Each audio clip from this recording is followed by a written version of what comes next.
insanity. Kevin was living here at the time. And yeah, it was right off Coldwater and Riverside. Oh my God. Yeah. So how long have you been walking these valley fucking streets? Oh man, the valley.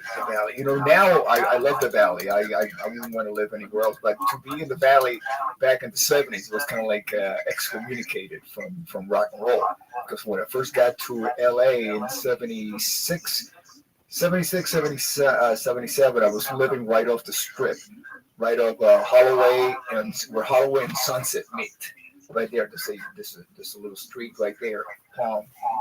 And yeah, I was living there, so I would walk everywhere. You know, across the street was Tower Records, and you have the Old World. And I was working at a place called McNaturals, which was a fast food, health food place. And we were making veggie burgers. I can make a kick-ass veggie burger. You know, I still remember how to make those. And a couple of blocks, you know, one block down was Filthy McNasty's, which now is the Viper Room. Yeah. And then another block is where you know that's where the whiskey is, and then beyond that, of course, you got Gazzari's and you got the Roxy and the Rainbow and all of that. So, you know, I was living in the heart of it. Now, what were you doing in the daytime? Working, and then at night you go to all those clubs? Yeah. As a matter of fact, I would put my hair in a ponytail, stick it inside my shirt, and I would work at McNaturals. Then they would give me the key and say, okay, you lock it up and, you know, mop up the floor or whatever. So the kids on the way to the whiskey to catch Quiet Riot, they would stop by, order their burgers, their smoothies, yogurt, whatever.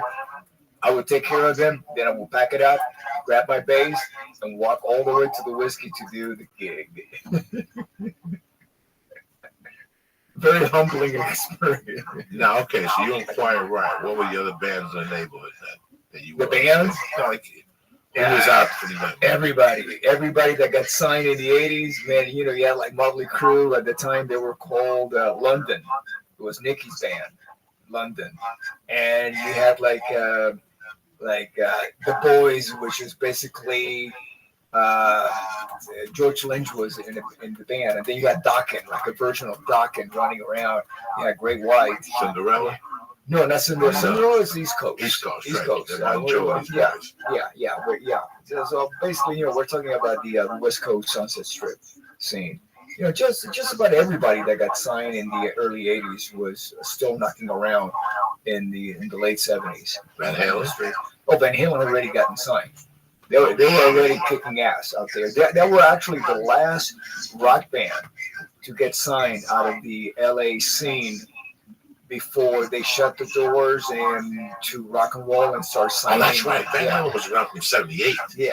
78. Yeah. I'm thinking fucking toward it. Yeah. Oh yeah. Oh, they were out before that. Yeah. They were signed. Yeah. So it was Crew. Yeah. Quiet Riot. No, it was called London. London. Yeah. Became the Crew after that. Yeah. And then Guns N' Roses came later. Much later. Yeah. You know, I was doing a band with Tracy Guns, so I was getting my education of what happened around the early '80s, because right now I'm talking late '70s. By '81, I was out of that scene. Even though I started, you know, I came back to what is known as the Mental Health Quiet Riot. I really didn't gig around town because I was playing with Ozzy. I went from Ozzy to that band. We made Mental Health, the record, and then we went on tour. So it wasn't like I was all again, you know, beating the, you know, the sidewalks, you know, going from the whiskey to Gazzari's and the Roxy and all of that. No, I didn't do that. We released a record on that same week in March of 1983. We did 4 shows on 2 nights at the Roxy. And that was basically, in addition to Perkins Palace, which is not really considered a strip show. The Perkins Palace was in Pasadena, Glendale, around there. We did a show there for Rock and Roll Tonight. You know, that TV show that they had on Friday nights. Yeah. And outside of that, I'd say when we played when Quiet Riot played at the US Festival, that was like the only other LA area show that we did. You know, we weren't really once the album Metal Health was recorded, we were not a local band anymore. So when the Us Festival came, that was '83, correct? Yeah, '83. You played with Quiet Riot. Yeah. Okay. I got proof. No. I'm just thinking. I got about, videos. no. I'm just thinking about Yeah. the Ozzy situation. Yeah. Where was it by that time? I left Ozzy right after I finished recording Speak of the Devil, the Black Sabbath re-recordings at the Ritz in New York. I left the band. Yeah. And finished the Mental Health record. Okay. Yeah. So you stuck around that long after Randy passed? Yeah. I had a commitment.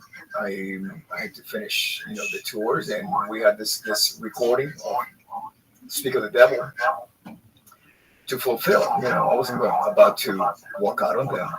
Who was playing the guitar on Speak of the Devil? Brad Gillis. So he did do Speak of the Devil. Yeah. And then after that, who replaced him? Like Vivian J.P. Lee. J.G. Lee. Yeah. Okay. That's what it was. Yeah. Okay. Holy shit. Yeah. Right around Speak of the Devil was where that was it. That was it for me. I just went into a different fucking zone in my life. I remember having Speak of the Devil, but that was it. It wasn't, I think I was done with Diary of a Madman. Mm-hmm. After Diary of a Madman, I became my own fucking madman. I have time to listen. How old were you then?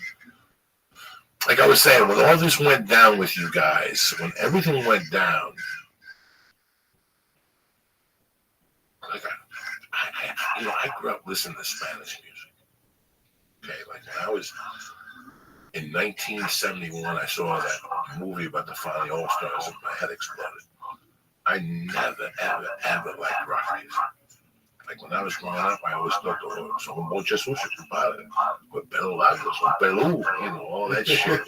You're raised a certain way, if somebody has long hair, yeah. So early on, I started listening to like the Finally All Stars, Celia Cruz, that shit. Like I would go to kids' houses and they'd be listening to some shit, and I'm going like, hold on, let's play this shit. And their parents are coming in, you can't play this music in our house, shit like that. Like I was always 2-3 years ahead of the other kids. There was a kid who came into the podcast once that I grew up with that said, he says, I still remember you bringing Richard Pryor into my house, and my parents catching us, and you weren't allowed in the house anymore. I was always one of those dudes. Like my music was 3 years ahead of what everybody else was listening to, but when I moved to Jersey, that's when I first heard Peter Frampton. Frampton Comes Alive. And I was like, wait a second, that might be something there. Maybe I'm being stupid. And then Neil Young, Crazy Horse. And I was like, that's okay. I think Neil Young has short hair. I can live with that. If he's got long hair, then I really can't run with him and shit. You know what I'm saying? But then I got Led Zeppelin. Something by Led Zeppelin made me blow, and then that was it. And then I went to my friend's house, and I don't think he was smoking pot yet, but he played Tomorrow's Dream by Black Sabbath, and that fucked my world up. I was like, I don't know about that music, but that shit was good. And I had Deep Purple, when we rock, we rock, when we roll, we roll. I started dabbling in it. And one day we were doing something, and I had to walk home, and damn, what do I see? This place isn't even there no more. On Bergenline Avenue on 79th Street. It was like a little corner store next to where Kentucky Fried Chicken, don't cook tonight, called Chicken Delight. It was right next door to it, and there was the cover to Sabotage. And I said, what a weird fucking album cover. Let me buy that thing. And I took it home, and I heard the feel of it all, and I was done. Then I heard Hole in the Sky, Megalomania, and I was done. I was like, what the fuck is this? I gotta start smoking some marijuana now. Oh, wait a minute. You weren't smoking then? No. I was dabbling in it. I would go out once a month with my friends and take a hit off a joint and put Visine in my eyes and cologne in my mouth. And, the whole fucking thing. I didn't know it was for music. And then I started getting into Sabbath. Not really. I started getting into Sabotage a little bit. And then I bought the second one, War Pigs, Paranoid. And then I was going down to Jersey Shore for a rendezvous with my friend Stinky and John Bender. And everybody had to donate something. So he brought the cold cuts, I brought the weed and the music. and I brought the first Black Sabbath down there. And it was just fucking blowing our mind. John Bender didn't like music. He would drink and pass out. But me and the other guy were sitting there, blah, blah, blah, blah. And then... What would you do? Would you just sit there and like a retard. Just sit there and like bounce? Yeah, I didn't play air guitar. I didn't bounce around. I would just sit there blown away by the lyrics. I didn't know what the fuck he was talking about, man. You know, it's really weird, I think, when you're Spanish and you hear American, a certain type of American, it makes you go crazy. Like, it just impressed me. Like, when I first heard Richard Pryor, I lost my mind. I came from a house where they cursed and shit in Spanish, but I never heard nobody curse like that in that context. You know what I'm saying? Like, that had blown my mind. So when I heard Led Zeppelin, like, I wasn't a Beatle dude growing up. Fuck that noise. I was from part of Jersey that you got to be a Sinatra dude. Like, the part of Jersey I'm from, Sinatra smacked the shit out of fucking Bruce Springsteen. I don't know nothing about Bruce Springsteen. But I started going to concerts. I went to see Aerosmith with Ted Nugent. Ted Nugent was great. Aerosmith was god-awful. God-awful. 77, god-awful. Heroined up. They broke the guitars. Si no sirven, compadre, why are you breaking the fucking amps for? You guys need more practice than I've ever seen in my life. But I loved it. Again, I had rocks. And I'm like, God damn, this is a good album. And then my buddy talked me into going. He goes, you know, Black Sabbath is playing. And I was a freshman in high school. Black Sabbath was Van Halen. And in those days, you didn't go for a warm-up back. You knew to get there at 8:30. Like, we ain't going for the fucking warm-up back. But the rumor was to make sure you went for the warm-up back. And we saw it in front of us. Bill Ward was breaking apart, doing blow. Ozzy was fat. He had a gut. He had a bottle of vodka up on stage. It just wasn't there. You didn't have to be a music critic to know something's not right here. At that time, I'd gone to 6 concerts, maybe. I didn't know nothing about music that much. And then they broke up. But I like Never Say Die. And they had done something on Don Kirshner's or the other one that was really good for Never Say Die. And I liked it. So I liked Never Say Die. And they broke up. But I started getting more and more into Ozzy. And then, like my 16th, after my mother died, that February, I went down to 22nd Street and New York Avenue. And I bought a $10 bag of THC crystal, which was basically fucking Gorilla Biscuits, a.k.a. Angel Dust, Animal Tranquilizers. Me and this other dude. And I went and bought fucking Master Reality on the way home. And I went home. I was living in my friend's house. He was out on a date. I locked the room. I put Master Reality on, and The Exorcist was on. And I put The Exorcist on with no volume, listening to Master Reality on that fucking Gorilla Biscuits. And Rudy says, I thought my heart was going to blow up. So I just turned off the TV and never listened to Master Reality until about 8 years later. Dog, if I went to a party, you put Master Reality on, I'd leave. It's like when I hear the music from Star Trek, I have a heart attack. At the beginning of Star Trek, I got to leave the room. The old Star Trek, the original, I don't like that music. That music's... What don't you like about it? I don't know. It just scares the shit out of me, all right? I don't know what it is about the beginning of Star Trek. It fucks my world up. Oh, my God. How old were you when they came out? Who? You. The Star Wars movies. I have no fucking idea. Star Trek, not Star Wars, you fuck. Star Trek. Oh, okay. The TV show. Oh, okay. But when Ozzy, that whole thing blew up, my mother had died. I was out every day partying with my friends, and I used to hang out with a dude named John Crowley. What a fucking small world. And John Crowley, listen, we were at a movie theater once in Fairview. You know what Fairview is? When we were kids, there was a Carvel there, and there was a double movie theater. And every Saturday night, they played the Rocky Horror Picture Show and a concert movie. Neil Young, So Remains the Same, ba ba ba ba ba ba, whatever. We went there once and there was a line for the So Remains the Same, or whatever the fuck we were gonna go see. I go, John, we gotta cut this time. John goes, let me do it.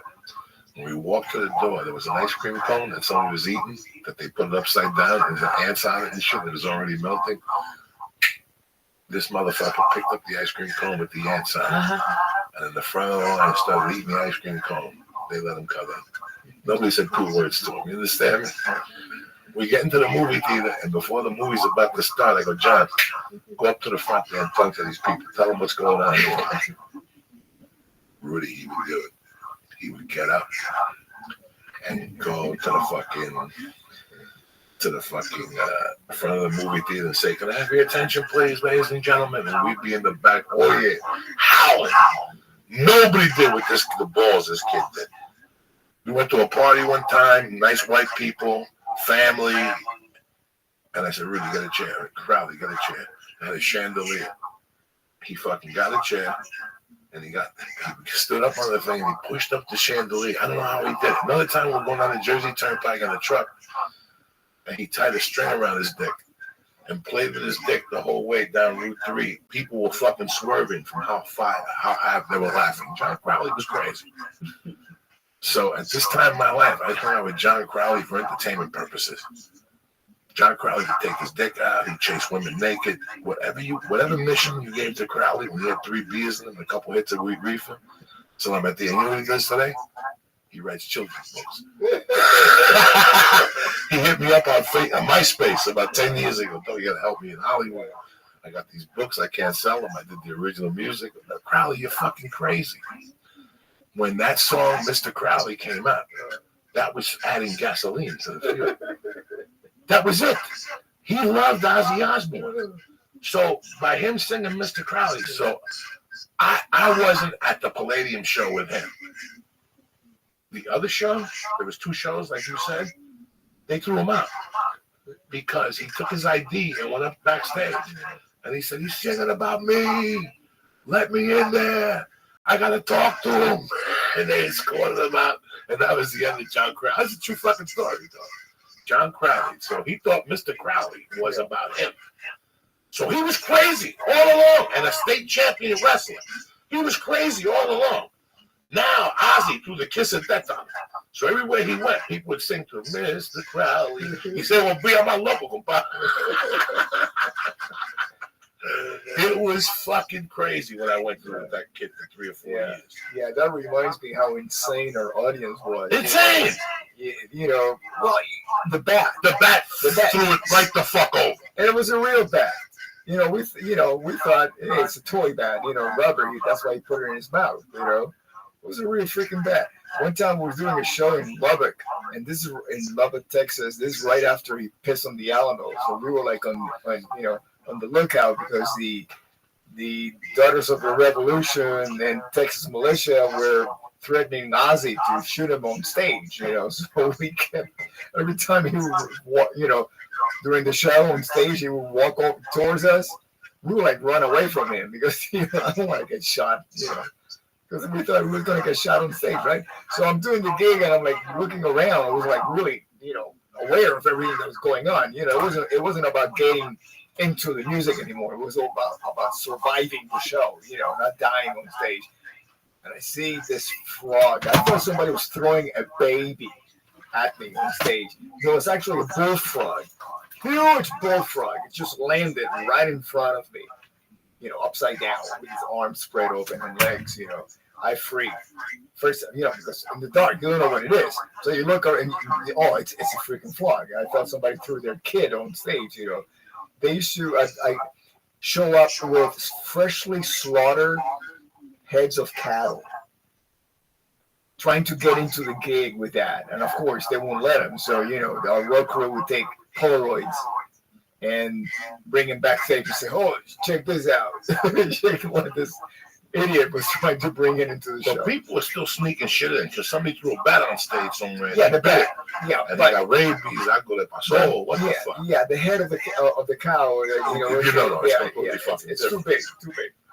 With horns and blood dripping and shit, But then, of course, we used to have the dwarf, the little person, John, that was part of our stage, presentation for the Diary of a Madman tour. So he had a bucket that he would drag across the stage while we were playing Paranoid, the last song of the set.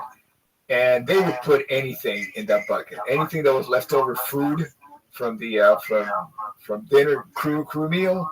It was sticking in that bucket, and then the dwarf will go across the stage, throwing it at the audience. slowly. and, and whatever went into the audience, the second half of the song came towards the stage. And I got hit many times by pieces of liver, gizzards, tripes, you name it. And sometimes they would, if they didn't have enough deli, she had to put in that bucket. They would send somebody out to get some from the nearest supermarket. And a lot of times it didn't thaw out in time, so it would still be frozen. One time, John, the little person, he got knocked over by a piece of frozen liver that somebody threw back from the audience. He just knocked him over on stage. They took him over to emergency and stitched him up right in his forehead.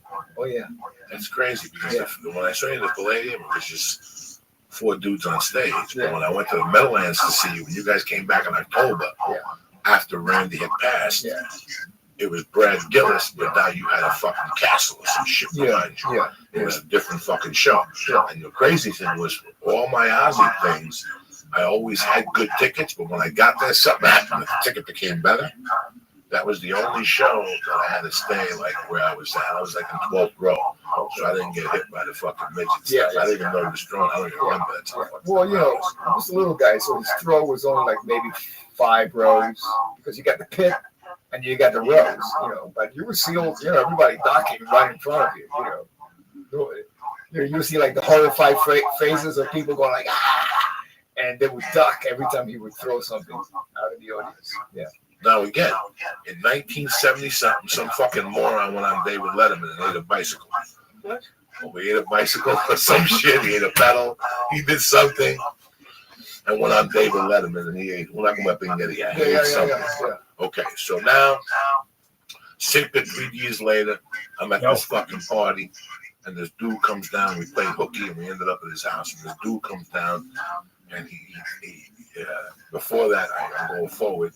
The one party we went to, he took a gun out. His father was a cop. He took a gun out. He brought it down. He started playing Russian roulette.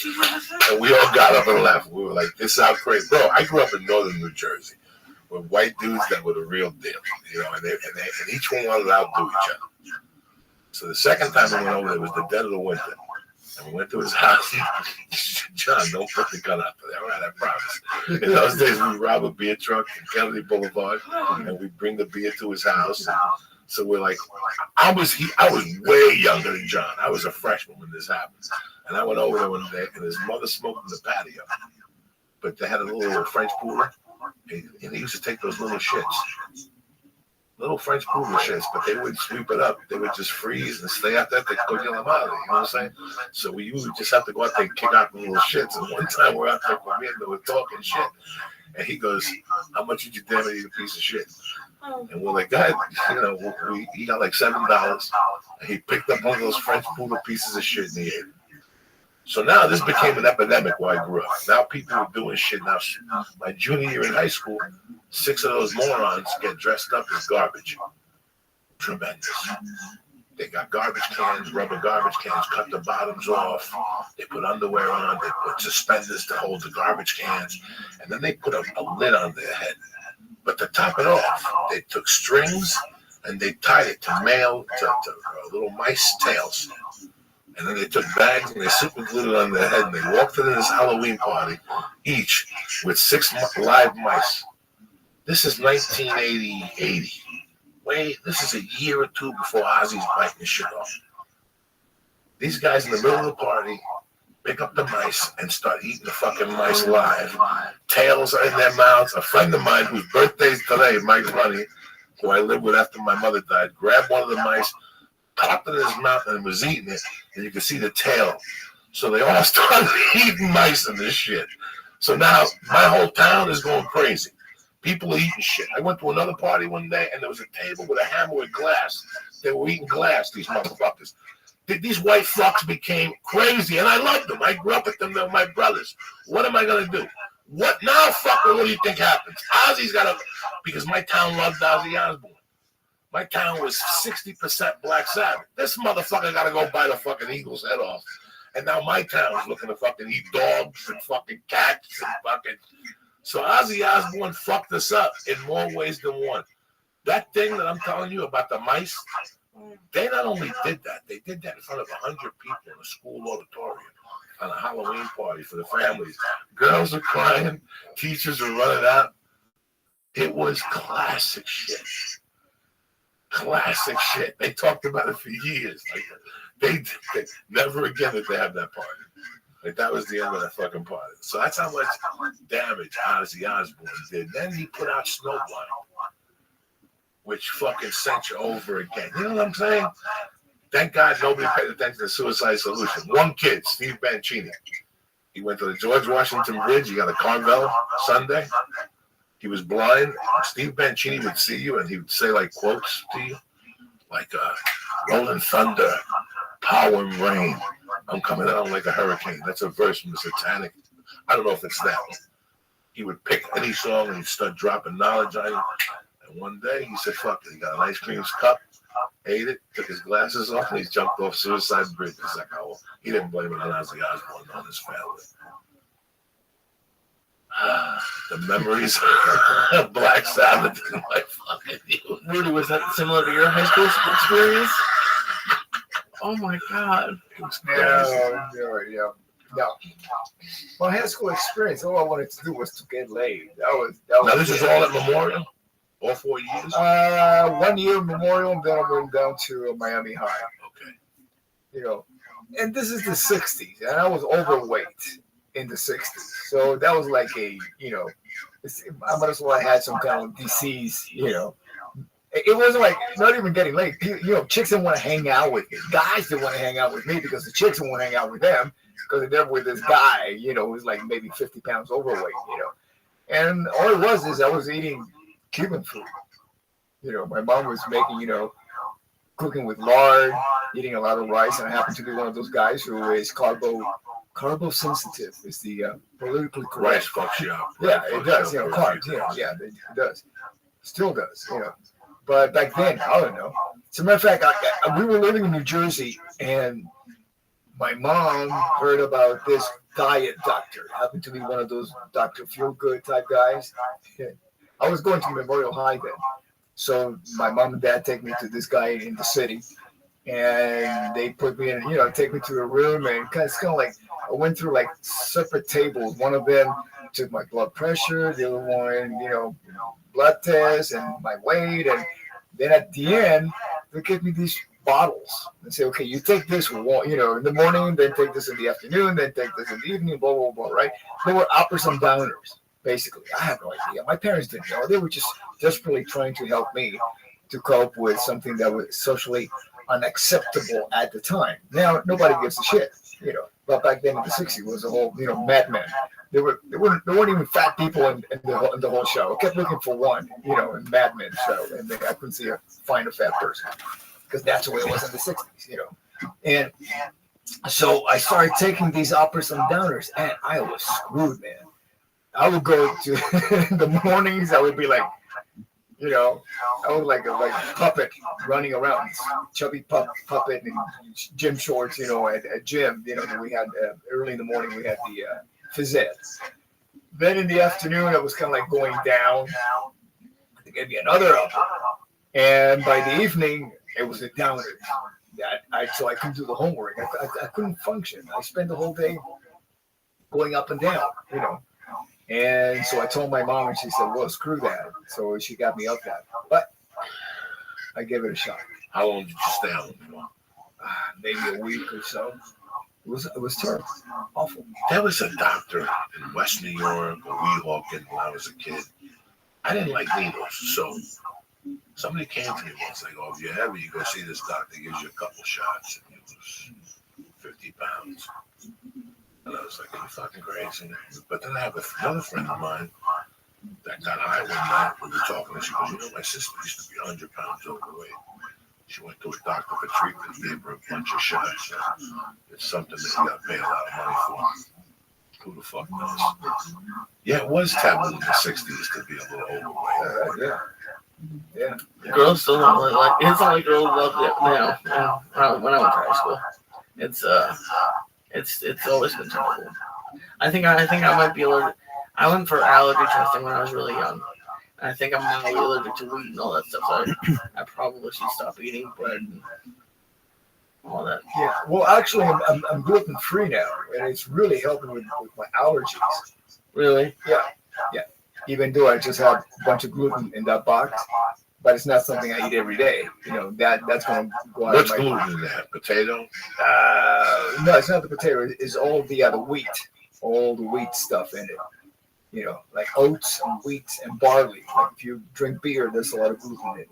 You know, it's not for everybody. It just works for me. You know, and I'm not a celiac neither. So, Have you seen Dean Delray lately? yeah, no, it's been a few months. He looks beautiful. Really? He eliminated sugar from his diet. Yeah. Okay, I think that, you hear about all bullshit diets, but I think that right now, that's a popular one. It's working for a lot of people. Yeah. I have another friend that got diagnosed with cancer 2 years ago. He looks beautiful. I just went home and saw him and gave him a hug.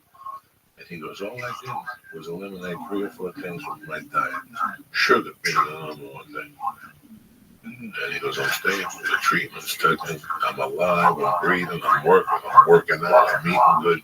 He goes, but that sugar, once you get to a certain age, it's not even good. And you'll see the difference immediately. But sugar's in fucking everything, Rudy. That period that I'm talking about, the 60s when I was overweight, going through a Cuban diet, everything had sugar in it. Everything, everything that I consumed had sugar, and if it didn't, then you added the sugar. My parents, my mom, still adds a lot of sugar to anything. Like say if you have like café con leche over the counter, and it's sweet already, it's ready to go. No, you just gotta put a couple more sugar, packets in it. I always had a big. I see it in my daughter now. I see the pickiness, or maybe everybody's children is picky with their diet. But I see the different shit she's attracted to. It's good. She likes pasta. She likes hot dogs. I give her Sabra hot dogs. I give her in the family. She likes mac and cheese. My wife makes it fresh for her. At least it's not out of the fucking box. The school wants the little lunch cups. It makes me go fucking crazy. But it's so weird how I was fine until I was around 10 or 11, right? And then at 11, I got hooked on that bottle with leche condensada. That's condensed milk, the shit that comes in a can. Cubans drink it with a soda called mateba. Yeah. And mateba is very healthy for you, believe it or not. It's yerba mata or something like that. And it's made of these fucking herbs. And it's pretty fucking good for you, but not with 2 fingers of condensed milk every night before you go to bed. Yeah. Like I did it I got addicted to it. I had to go home and do it every night. And I'd watch the Honeymooners and the Odd Couple, and it would zap me up. And then by 12:30, I'd nappy noodle. And one day I was like 12 or 11 and a half, and I was fat as fuck. And this was going to karate. Like I was a karate buff at that age. Like something had happened to my body, like drastically. And also I started playing basketball and I started jerking off. And that shit went right off. And I got really, really skinny. And I was like, okay. So I went through a phase. It just didn't stick around. By the time I got to the 7th grade, it was gone. It was right before what Cubans call it desarrollo. It's called when you start getting hair and you start coming, you start getting a deeper voice. Right then, I dropped 60 fucking pounds and that stuff was gone. I was playing basketball and it didn't come back till I was 30 fucking 8 or some shit, 36 or something when I moved to Los Angeles. Yeah, going back to the leche condensada, that was a staple in my family. We had that a can in the refrigerator. Everybody has a can with aluminum foil on top of it. And you just like with 2 holes. I would never drink it. I would never drink it. I don't like you could put it in a spoon too. Yeah. Oh, Jesus Christ. No. Oh, you never did that? No. That's the best. That's the best. A peso. And what is it? It tastes like what? Tastes like heaven. Sweet milk?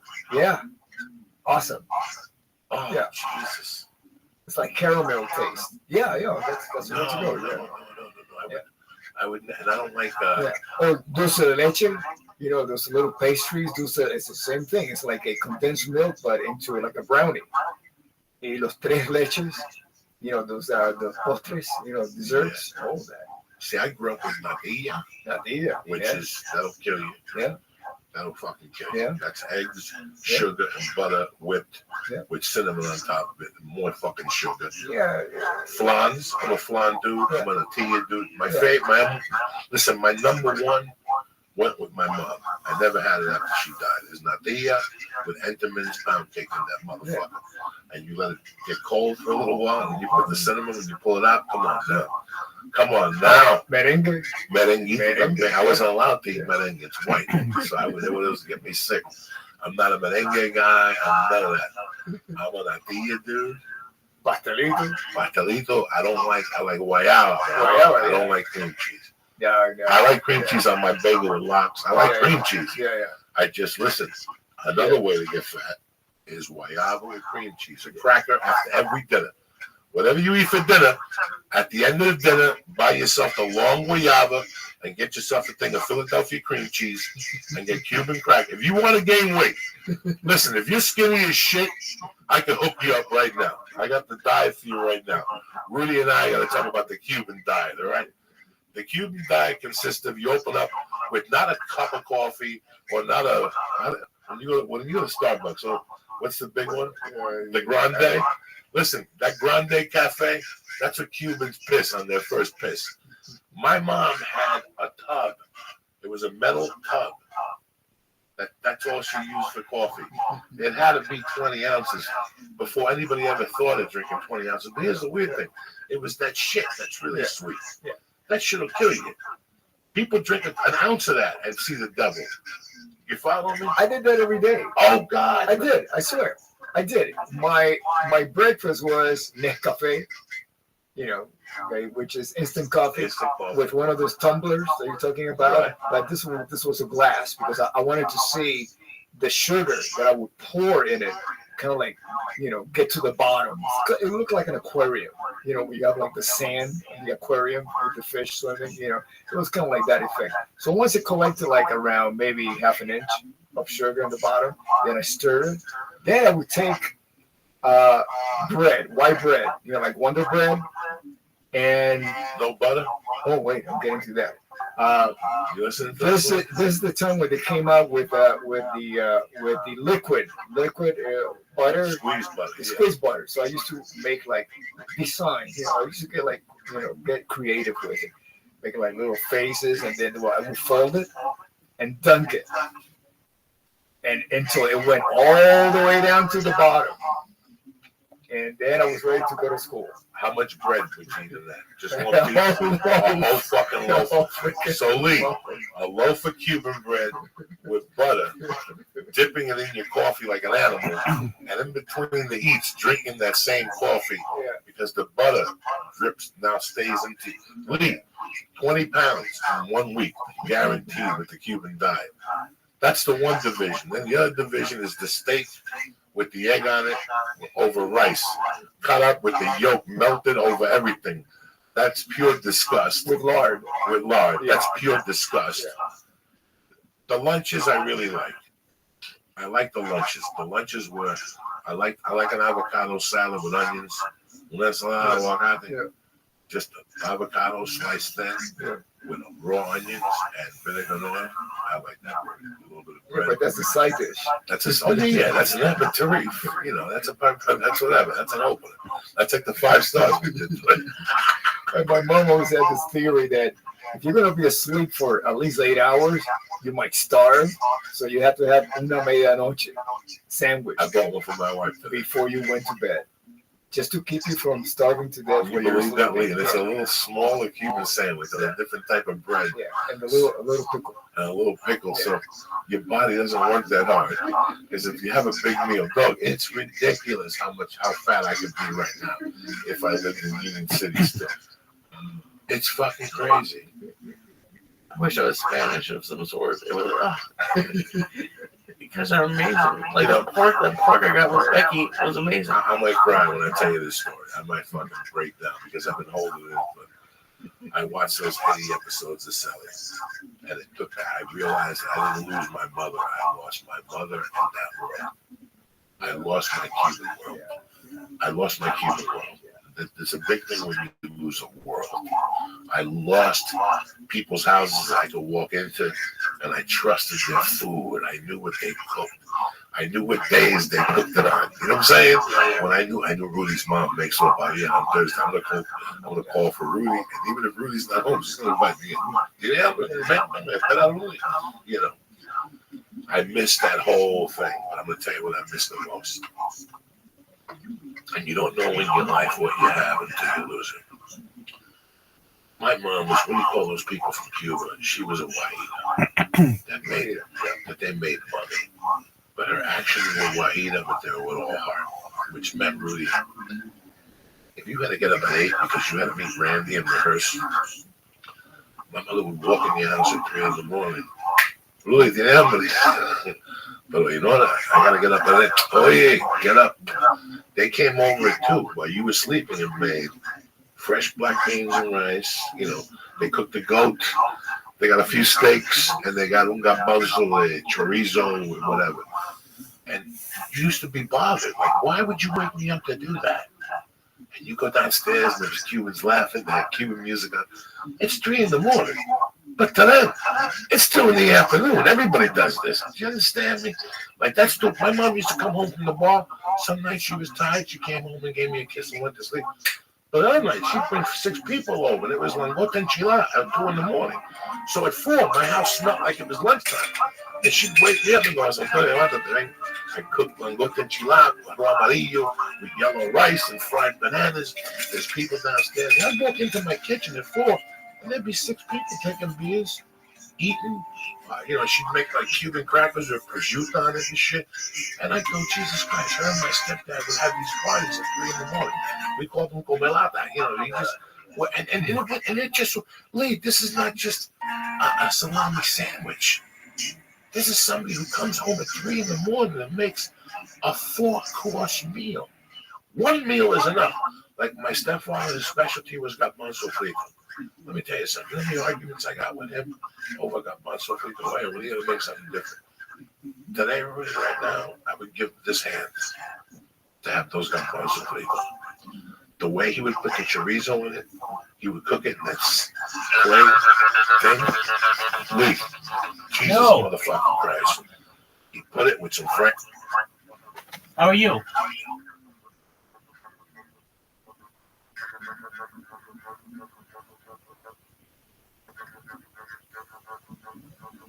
Fluffy Mice, I'm glad you're here.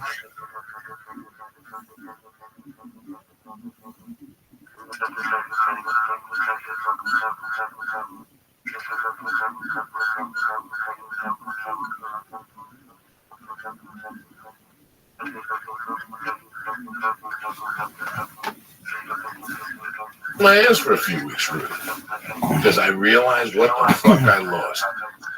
I lost a certain sense of humor. I lost a certain sense of speaking to people. When you're in that realm, I had my mom's bar where I could go in there and I could drop a couple of bean guys. But the realm I hung out with, I had to walk in there and ask him for that blessing. That's something that I don't live in that world anymore. Oye, mi sarzo bendición, está rudo. No, que yo te bendiga, pero entra en mi casa. Get out, you know, that I was one of those guys, Rudy. Trust, a lot of trust. No. I was one of those guys that was raised religiously Catholic, but Cuban terms. Yeah. So when I came to your house, I would ask your dad for his blessing. There was no Coco. Those people didn't call me Coco. That's what those other Cuban people called me. But the kids I hung out with, they were decent Cuban people. The people I grew up with, they gambled, they sold blow, they took numbers. They were nice people, but I was involved in 2 different worlds when I was a young kid. Those geeky kids I went to karate with in Union City, that's how you had to speak in their house. How those people in Syria talk. You know, when you go, what do they say to you on the way out the door, those Cuban people? It's a fucking sermon. It's a fucking sermon on the way out the door.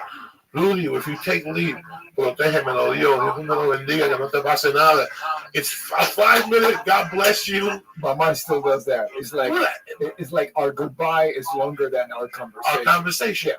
The goodbye and the God bless you, and la regla, que te lo camino, you know, the God, and you're sitting there. That's the other world I grew up in that a lot of people don't know. I couldn't speak the way I did in front of my mom's friends. In fact, I had a family who threw me out of the house.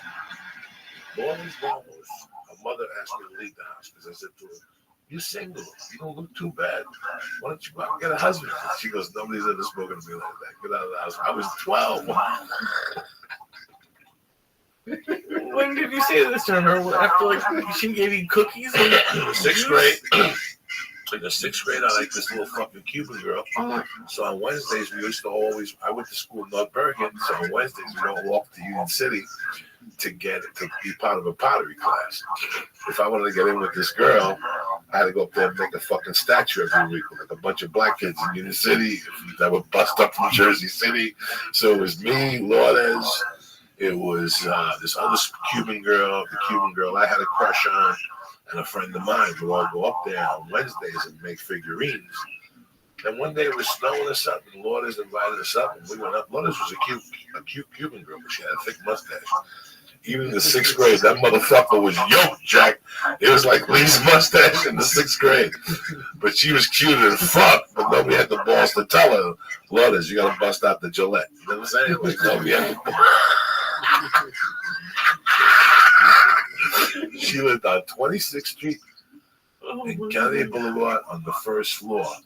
You couldn't break into a house unless you were a gymnast. It was one of those first floors. Like, it wasn't right there off of Kennedy Boulevard. But you could call for her. And in those days, nobody was having sex, guys. At least I wasn't. It was the farthest thing from my mind. I just wanted to hook up with this skinny girl and like make out with her. You know, in the sixth grade, the get in Matial, as they called them.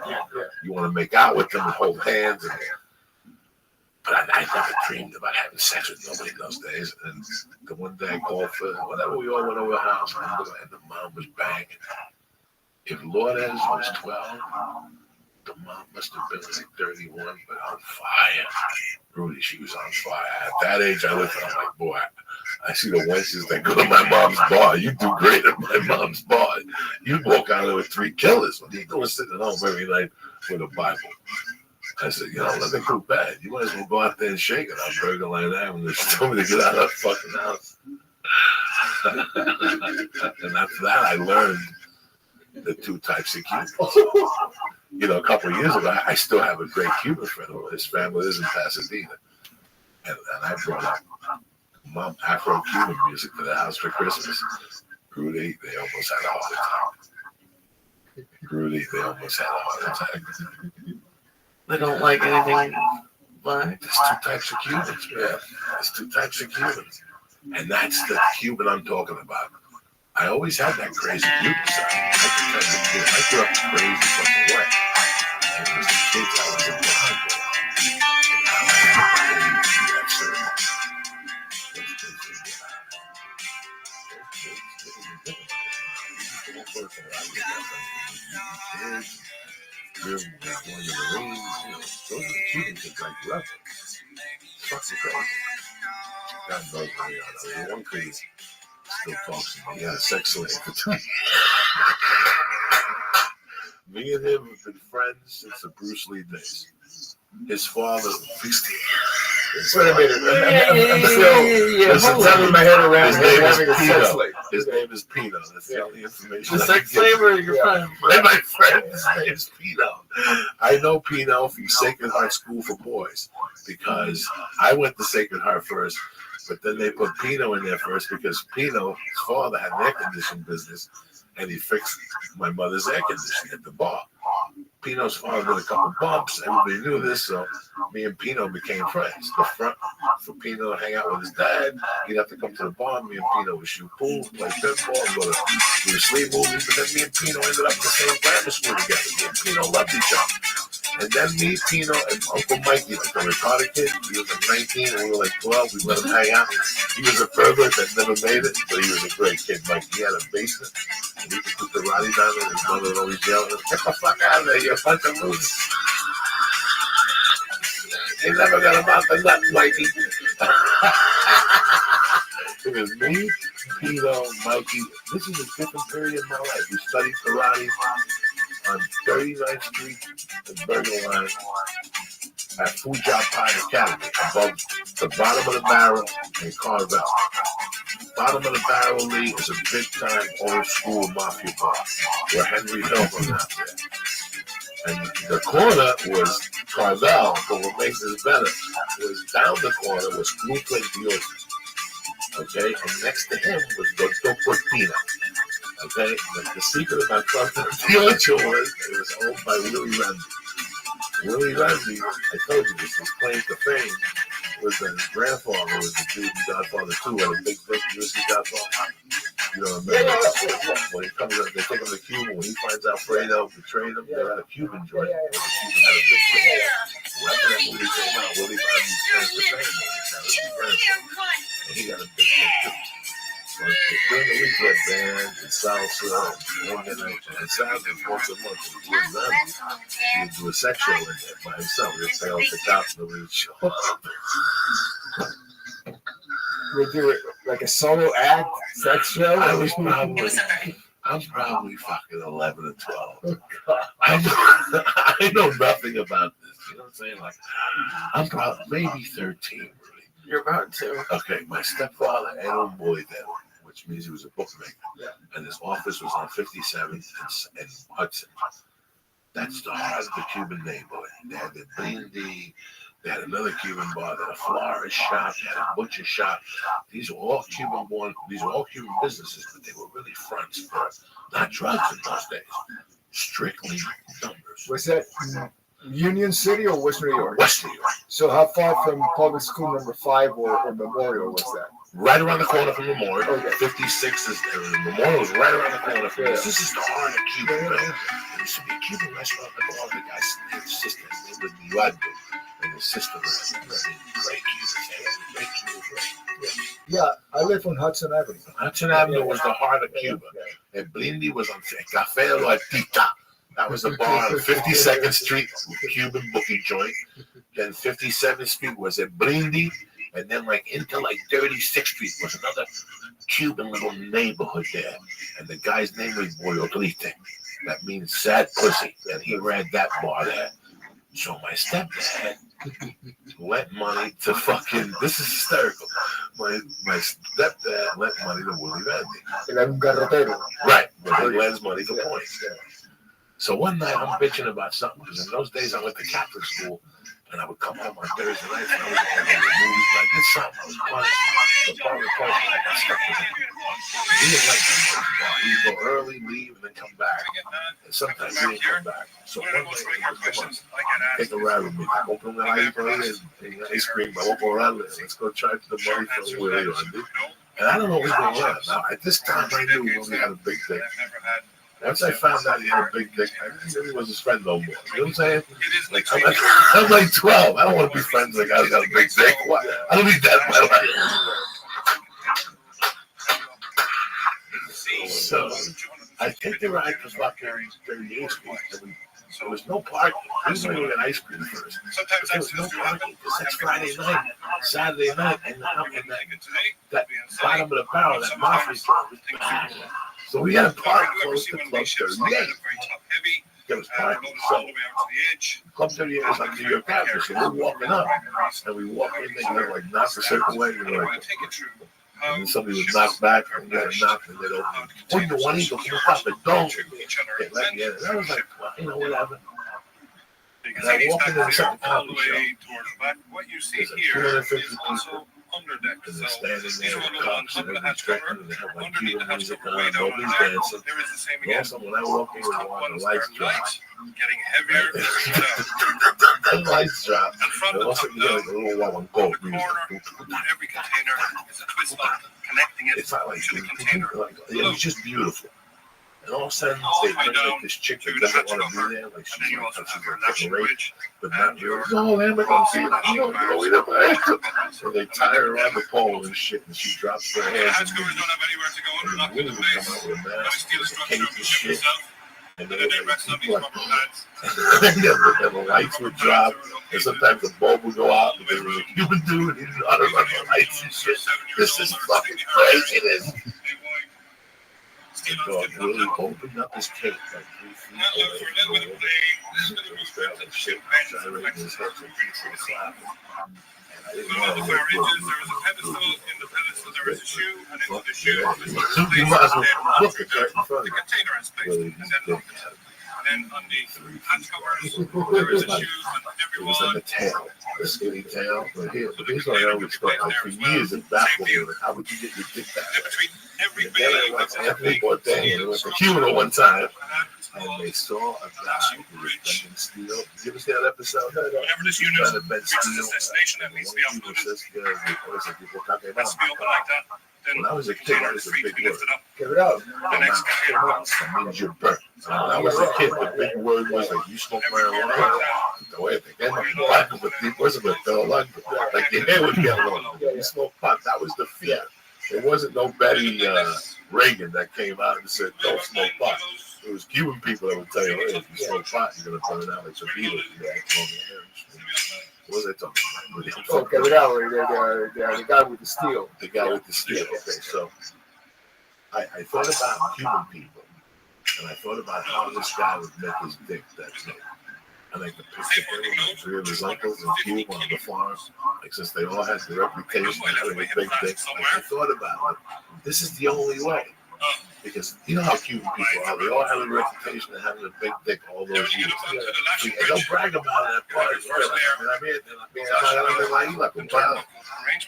They all got together and just stretched it. They just pulled down, like pull, and just and they just pull. Because his dick wasn't not like my dick at the age was big, it was thicker. His dick, something had happened to it.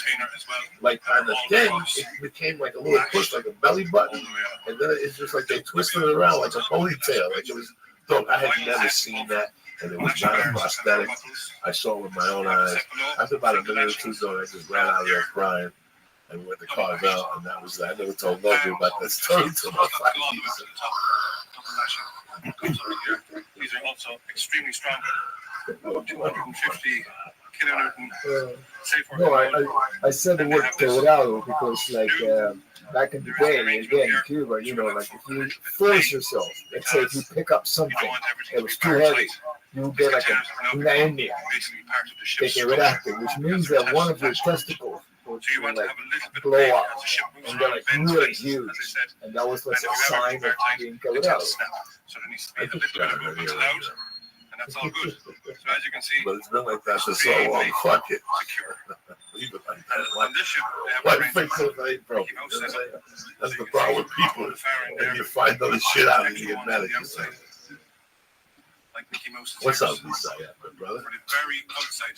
Good to see you, Lisa.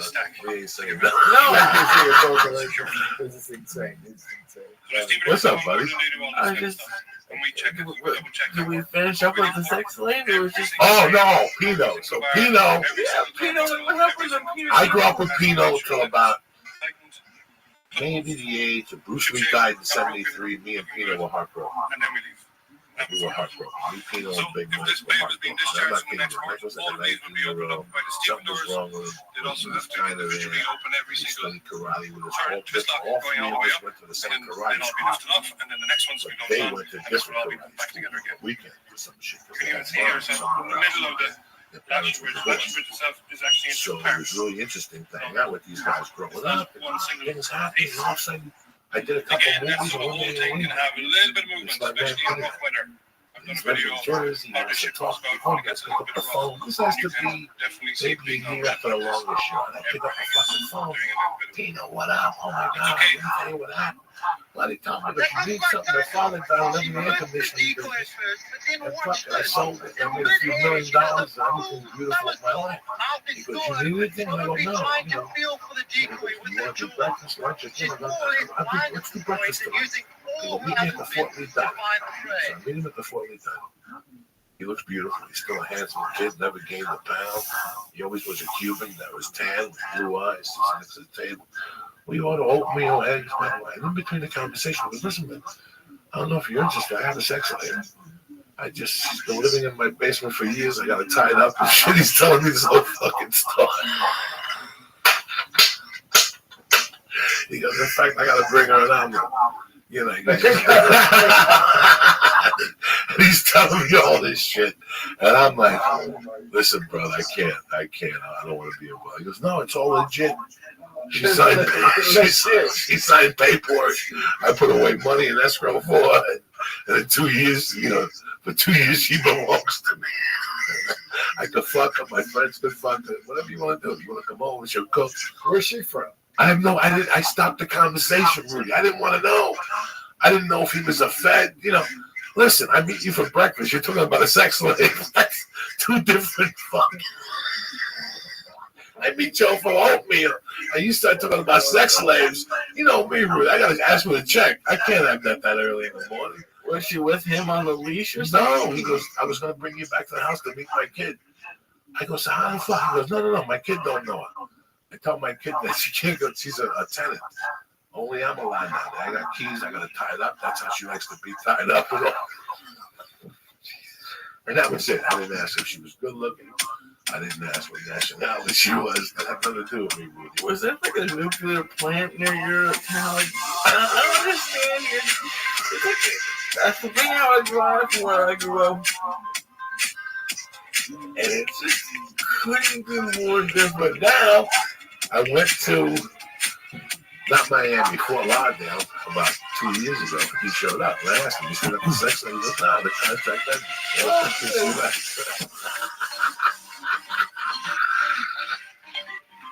And he was howling. Him and his kid were howling.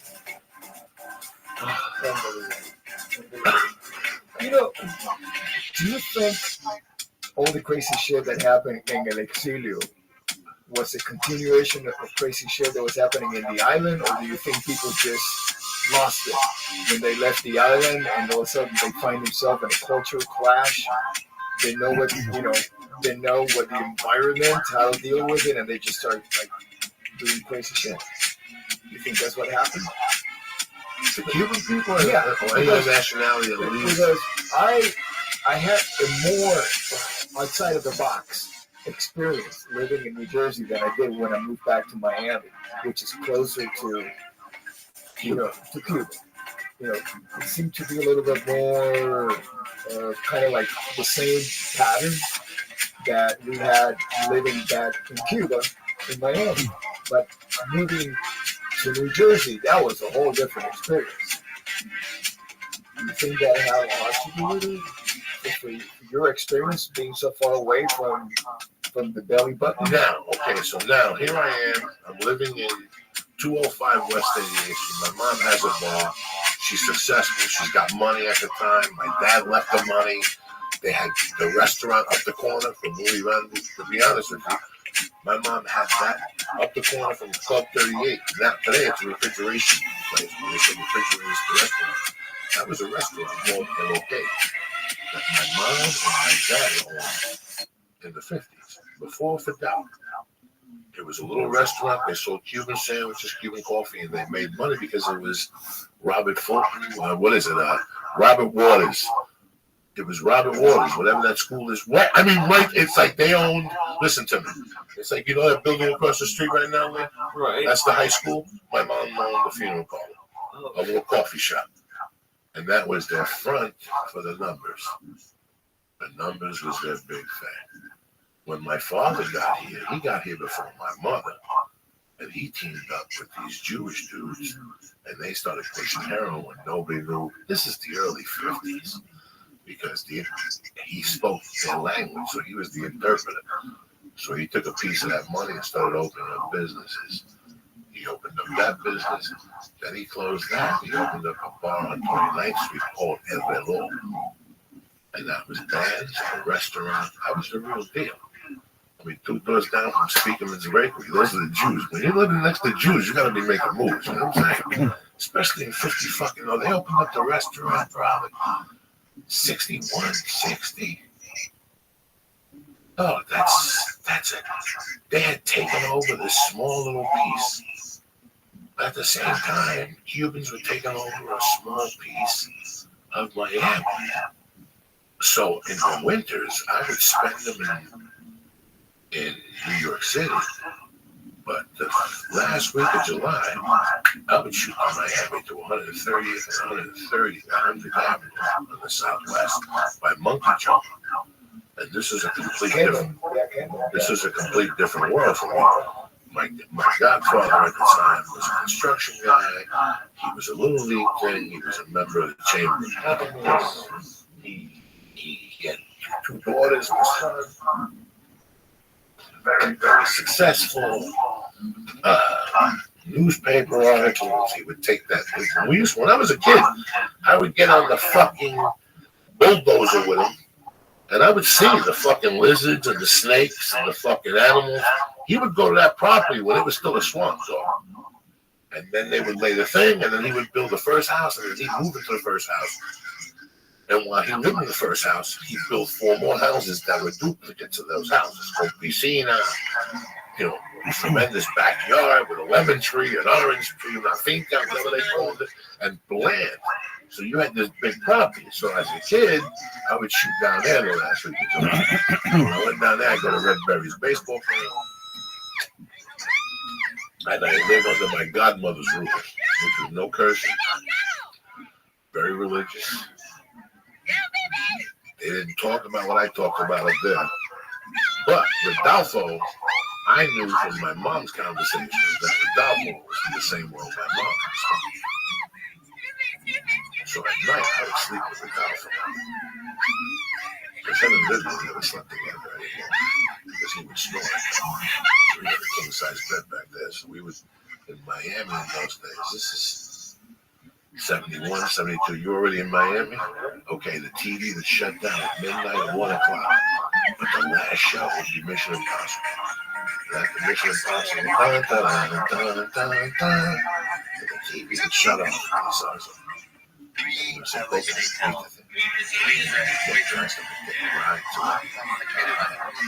place that and they would sell meals and milk, butter, and it was a drive-through. They still have it. Jesus Christ, Lisayette. You understand me, Lisayette? And the beer was weed. Listen to me.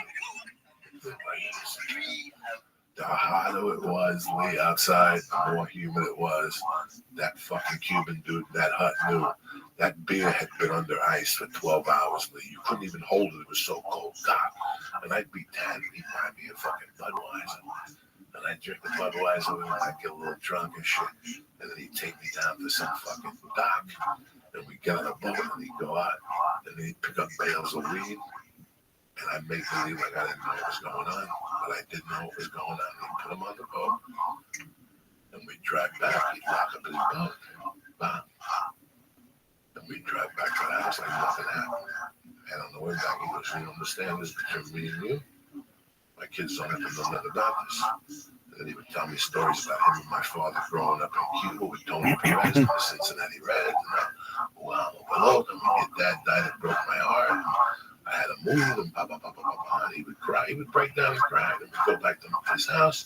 It'd be like 5:30 in the morning. The sun would come up. We'd lay down for 10 minutes. And Vivian would make fucking eggs and bacon. It was like a nothing happened. And I'd do my shit with the kids. She would make us do homework from 9 to 10 that she would assign. Oh, no. You had to play the piano. So it was I lived like an undercover life, a Cuban undercover life. You understand me? I knew what was going on, but I didn't know what was going on. And then he ended up shooting some dude, and he went away to that land, and then his kids found out. I still keep in touch with the kids as best as I can. In fact, I was thinking of calling the son today. I was thinking about it. So, those are the Cuban worlds I lived in. But all those families, like I said, those early families of kids I grew up with in Union City, those kids showed me the other world, how polite they were, and how they couldn't speak that way in front of their mothers. You know what I'm saying? I couldn't speak crazy in front of my mother, but she would talk like regular folks. Like I would never bring my mother in public. Like I would try to avoid my mother going to school as much as I fucking could, because she didn't know how to act. She was a fucking Wahida. And to make it worse, Wahida would not. When jewelry hanging off. You saw this thing today at the house. He saw the fucking thing when I was 3. My sister sent me a picture from Cuba of me and my mom when I'm in 3. I got a suit on, Rudy. That was your mom? Yeah, and she was there holding me with a mink hat on. Who wears a mink hat in 1966? You know what I'm saying? Not even black people had a mink hat on in those fucking days. And the chain around her neck with the big fucking Asawache, and a tremendous broke cane like LL Cool J. Who does this type of shit? You know what I'm saying?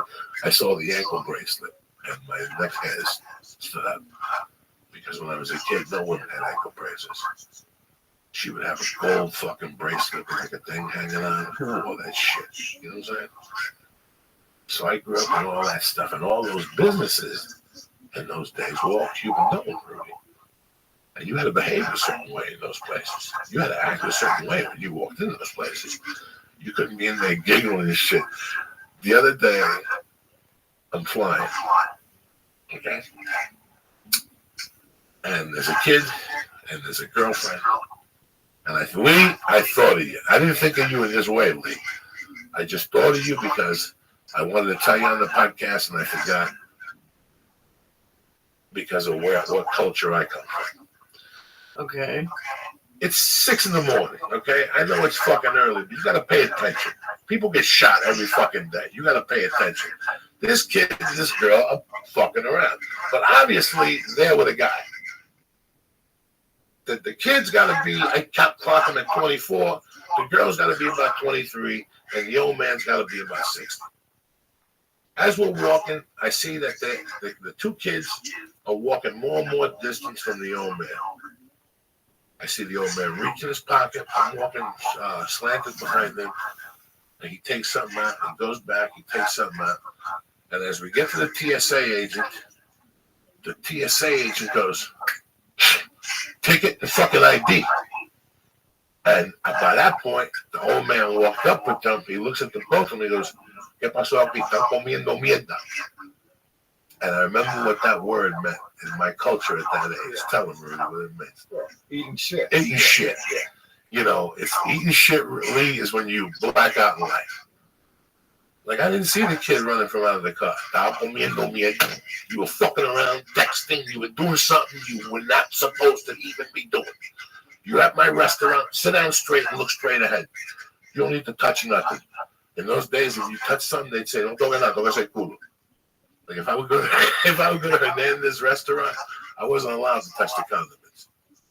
He would tell me 10 times, "Oh yeah, don't touch my condiments. You don't need to touch my condiments for no reason at all. I don't want you touching the sugar. I don't want you touching the salt."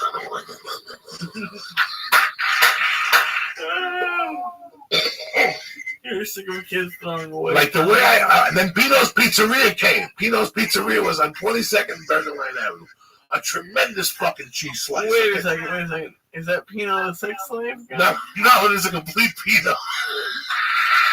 So that's why we would always go in there with Pino. So many Pino. When Pino opened, we go in there with Pino and bust his bowl. With a real Pino, please stand up. And they would get pissed off. "What Pino from Italy? I'm Pino, I'm from Cuba. There's no Italian there, Pino." Tremendous. Then Pino's Pizzeria. Listen, you go to Pino's Pizzeria, take the pepper and throw it against the wall. It was another day there. You know what I'm saying? But up the... You can go in there and throw the pizza and say, "Fuck you, Pino." And that was another day of the life of those fucking savages. But 2 blocks up at the Hernandez Cuban restaurant, you had to act like a gentleman, Joe. Because the old man would fucking fuck you up. And everybody knew it. He would fuck you up. He had a reputation of dragging people down Bergen Line. And across the street was the bus. This is so fucking crazy. Like how talking to you brings all this out. I forgot it. When you walked in there and started talking about the lady, I thought about what I was going through in my life at that time. And what seeing the EP meant to me at that time. It might have to be that. And now I see you here and eating and fucking around and Thanksgiving. Fucking crazy. I'll never forget my first Thanksgiving in Miami. You know, because coming from Cuba, we didn't have that. We had Nochebuena. That was it. You know, So Sanskivity was like, and why does this Sanskivity is all about? Then you get to know about the Pilgrims and the Indians and all that, right? But we were Cuban refugees. Our first Thanksgiving was 1961. We were fresh off the not off the boat, but off the Pan American Airlines flight. We landed in September, October, November. That's it. 2 months later, right after my birthday, you had Thanksgiving. And so my mom, we were getting Army surplus food at the time. All the Cuban refugees we did, which meant that my mom every couple of weeks she would go with us, the kids. She would take one of those un carrito, the little carts that you put stuff in, like your groceries or your laundry and stuff, and drag it down, for about 4 or 5 miles to the place where you picked up the Army surplus food. It's kind of like Costco, but only for refugees, And you go there and you give them a card that had like your allotment of how much every couple of weeks, and they fill these boxes just like Costco. Everything's plain wrap, powdered eggs, powdered milk, peanut butter, government cheese, spam. You used to call it carne de refugio. And my mom learned to make carne de refugee meat. Refugee meat. I'm just trying to imagine what powdered eggs taste like. Powdered eggs. Next time you come on somebody's tits, lick the white blue fluid that drips. That's powdered eggs right there. Powdered eggs. It's gotta be. It's American Airlines eggs. Yeah, like that. Or like the when you stay in one of those hotels, the free breakfast. powdered eggs, scrambled eggs, stuff like that. Yeah. And so my mom had all of a sudden, it was kind of like, well, how am I going to feed my family with this crap? But it was amazing. The Cuban mind, you just kind of like adapt and be creative. So she made croquetas de carne de refugio. She made like hamburger patties, carne de refugio. Everything was refugee meat, and you could always smell it. You walk down the hallways of a project. Miami, we have big buildings where, a lot of families live there, 2 or 3 story high, and you could smell the carne de refugio, cooking it, and with lard. They give you a can of lard, and it was totally insane. Totally insane. I can't lie. Every time I go to Rothschild, I see that can of shit. It's spam. I'm going to goosebumps because I don't want to buy it. Cut it, slice it thin, and fry that motherfucker up with 2 eggs. You have no idea, Lisa. You have no idea what that Whoop this motherfucker ass. And don't go 10 feet farther from the bathroom. You understand me? Because your life's about to flash in front of you. Spam. Spam is not bad. You know what? I don't even have it in years, but I can go buy a can of spam right now, get some spinach, cook it up with some olive oil, with some garlic, some spicy pepper, that red crushed pepper, and eat some spam with some spinach. What? Damn it, go ahead. But that's all we had. Yeah. That's all we had. No other choice. We had spam, carne de refugio. How old were you when you left? Was about 2 or 3, 2.5 months shy of 11. When you left? Like I said, I grew up in a house. I was too young to remember what was going on. So you have this 100% hatred. I know when I look at you and I go, I hate the Boston Red Sox. No. When I look you straight in the face and I go, like I said, what a devastating. When I look at people and look at that, I grew up with that type of hate for football. Like it was fucking ugly, spitting hate. I was around when they started looking for anybody who was associated with Batista. Like that's how hatred Cubans were. In 1970 through 75, I used to hear rumblings of these Cubans looking for Cubans that had been involved with, that were now in their 60s, that were involved in the Batista regime. And now they were going to hunt them the fuck down. And I remember, I told you as a kid, I grew up with it. They put him in the witness relocation plan. He was one of Batista's drivers. And I remember going, would I fucking leave an island and hunt somebody down? Even at that age, with no logic, I was like, that's fucking hatred. But you know what? At the age of 16, Rudy, my mother died. Other things were popping up. I've forgotten all about this hatred for Fidel. So whenever he was on TV now, because in the home I grew up with, as soon as he came on TV, you had to switch the channel. You had to switch it right away, and tempers flared, and sometimes somebody broke down in tears. It was ugly. At that fucking bar, I saw it 1,000 times. The mood go from fucking, that's how much hatred there was in the early 70s towards Fidel Castro, What? where I grew up. And then I soon I forgot about this hatred. The movie Scarface came out. And all of a sudden, I watched the Celia show. By episode 20, they got to go to Mexico. But Fidel just turns on this country. And his hatred for fucking black people, and his hatred for gay people, and how he just took people's businesses and put them on a fucking per diem. And they had to have tickets for food. And, you know, Celia Cruz wouldn't look at him and Che Guevara. You know, they have that scene where they told her, make sure you sing that song to Fidel directly, and Che and nod and smile. And she wouldn't do it. So they declared her whatever, a mistake, and then she lost the house, and they attacked her. It's very interesting. What do you know? Well, growing up, well, first of all, my parents, they originally we were going to get on a cruise that was bound for Spain, that was going to do a layover in New York City, and the plan was to, when my family arrived on this ship in New York City, to ask for political asylum, you know, and stay over in New York. Well, the cruise right before the ones that we were scheduled to get on, half the boat did that. They did that. They just got off and asked for political asylum in New York City. So from that point on, they say, well, we're not going to stop in New York anymore. We're just going to keep going from Havana to Spain, wherever it was, probably Barcelona, you know.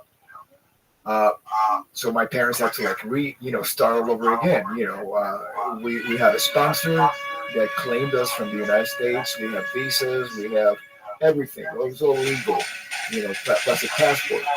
Plus the danger of doing that in a communist country, because once the powers that be find out that you're leaving, now all of a sudden you're a gusano.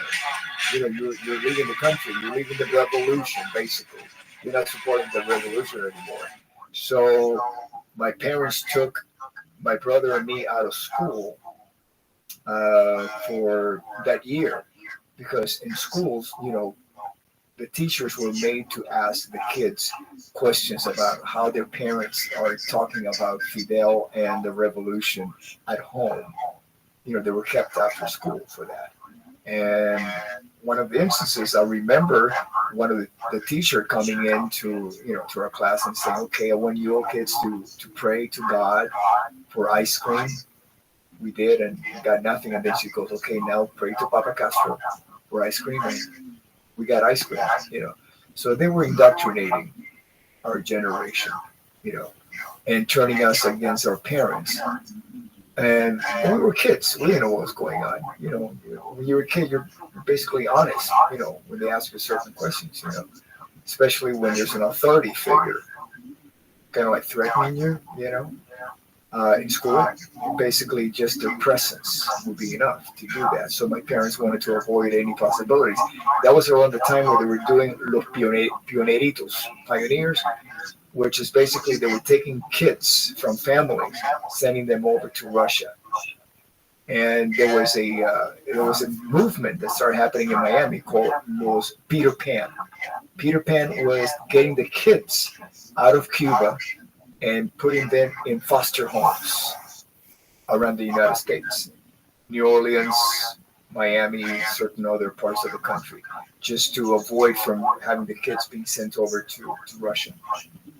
At the time, when we arrived in Miami, I was in Havana when Bay of Pigs happened, and we were in Miami when the October missile crisis happened. So I have a recollection of all of the intensity in the air that you felt, you know, because you just didn't know. You didn't know if it was going to be real. experiencing the beginning of a World War III. You know, it was really, really thick. I remember being a young man. I remember being a kid at 6. Everywhere you went had a fallout shelter. Oh yeah. You know, schools had the fucking drills. You had to go down to the basement. And they gave you a package for you. Maybe you stayed there for 2 hours. And they gave you a package that had tang with water and like a fucking some fucking artificial sandwich and shit. And we were more prepared, like they were preparing kids for war in those days. Like we always had to go to a basement or some shit. I didn't see it as war. I saw it as the end of the world. This was it. And then what was going to happen? Let's say you came out of that cave to this new world where everything is destroyed. What? What are you going to do? You know? Did you ever see Castro when you were a kid? Yeah, I did. Where did you see him? My dad used to work for La Revista Bohemia. He was one of the technicians. He ran the 3-bobbin machine. You know, there was like 3 big cylinders of paper, and they would rotate, and the paper would be printed on that, right? So yeah, we worked at the Revista Bohemia for many years, and so he had a technician status, technically. So he was part of the union and everything. So there was this guy, Miguel Ángel Quevedo, who owned La Revista Bohemia, and he was, you know, he was a very wealthy man, and he actually supported the revolution. So right after the revolution, you know, when Castro came into power, he threw a big party at his ranch for the employees and for Fidel, Fidel Miliciano, you know. So Fidel was there, and so, you know, at that time he had not declared himself a Marxist Leninist yet. He was just Fidel Castro, you know, revolutionary. You know. So, you know, it wasn't like a real scary situation because, you know, things were just, this is right after the revolution. And then after that, he started making all those speeches, and the country went into a whole different direction. And that's when shit became very, very scary. Yeah. The first people that we knew that actually left the country were Chinese that were in our neighborhood. You know, the ones that owned the chinos. You know, they had the fruit stand, they had the Chinese restaurant, the laundry, all of that, because they came to Cuba from China, running away from communism.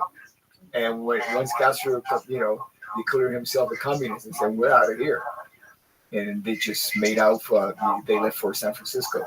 You know, Yeah, in 1960, it was one of the biggest Chinatowns. Yeah.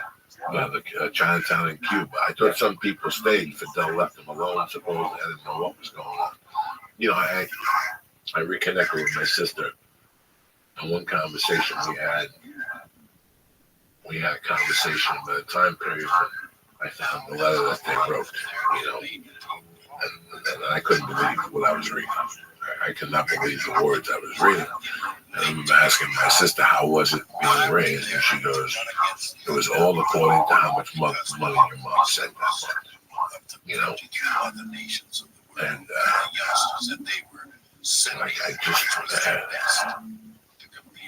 I still remember like those years where there was kind of, when my mother had to sell the bar and she couldn't send as much money as they could. That was one of the letters they sent. And I asked my sister about it, and she goes, you know, there was a time where they were just turning this whole island against you guys.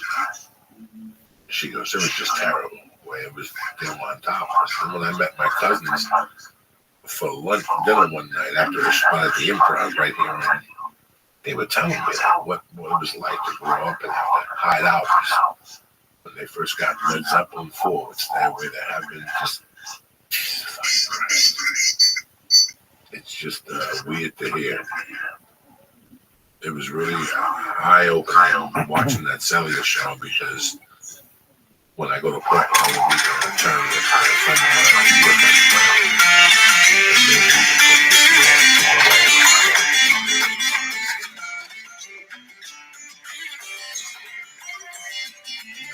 I haven't seen my sister since I was 3 years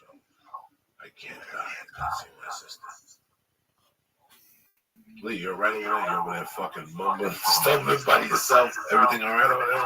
I'm doing fine. It's crazy country. It's weird. So my Oh, man. Oh, man. Oh, You should go with them and take 100 stars. Oh, man. No, I did it. I just felt that. Oh, man. Tom Swab, Kern Michael, I love you. Jeff Tellerman, Newly One Love, Alex Castino, Hugo Toppin, Dr. Nick Bolovich, Spooky, Bob Lalingus and his family, and the rest of the church, goddamn family. I love you guys. Happy Thanksgiving. One thing before the show, I asked you about the resurgence of music. The resurgence of music, because the music business has changed so much over the last few years that everything changed. Like they started not having record sales, but bands had a tour, so they just make money. Like the rest of them. They're not making money off records. I don't know what to do. No, I make the least in my catalog from record sales or even download. I make the most, from other sources, streaming sources, or we actually now get paid for non-terrestrial What up, Pam? performances on No one records cares. that you are signed to the record deal. Like, for example, I was signed to all the record deals for Quiet Riot. So every time a quiet from the record, from the mental health record or condition political record, the song gets played on the radio as a performer, I make money on that. That was not the rule as a performer, and on the radio, non-terrestrial, which means like Spotify, Sirius, XM, all of that stuff, not the ones with antennas, but computer, satellite radio, and stuff like that. And that's it kind of like balances it out. It makes up for it. But I would say most of the income today is not from catalog. It's actually from sometimes getting your music played in the movie or television or advertising, and also for performing live and VIP meets and greets and merchandising. And that money is actually allocated towards your cost, your overhead for transportation. If you have a bus or you're flying or hotels or crew and so on. It's not, it's money that you must make in order to break even or make, some sort of profit. But over the years, when I was growing up, you went to see Michael Jackson 4 nights in the middle. Just before he died. For a couple of years, they had live shows. It seemed like all of a sudden, these promoters with all these bands. They said, listen, fucking this shit, that's the market's out there. The market's out there, absolutely. And you're active, and you're fucking, you're out there again. And also all these bands, these resurgences. And I think it's great. Back opening tour this year, I said to you, Gabriel tour, that was a great tour. Who would have thought? We were talking about Poison and Def Leppard's going on. All these bands. I'm actually doing gigs with a band called The Gangster. American Woman, and it's great. Having one for time. We do a lot of civic auditoriums, theaters, casinos.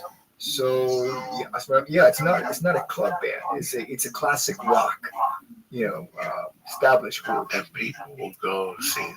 Yeah. Like people like me would go, what the fuck? Let's go. Yeah. American Woman is one of my jams. I'm gonna jump out a window. Oh, absolutely. And I gotta tell you that the whole set is packed with hits. They had 17 hits, top 40 hits in their history. And I'm beginning to learn a bit about that circuit, because most of the bands that I played with in the past have been, what they call 80s bands. That's a whole different, hierarchy. But the hierarchy with classic rock bands, for example, we did a show with 3 Dog Night, So whoever goes on, the headliner is decided by who had the most hits. Through the Night had like 21 top 40 hits. So the Guess Who, we open up for them because we only had 17.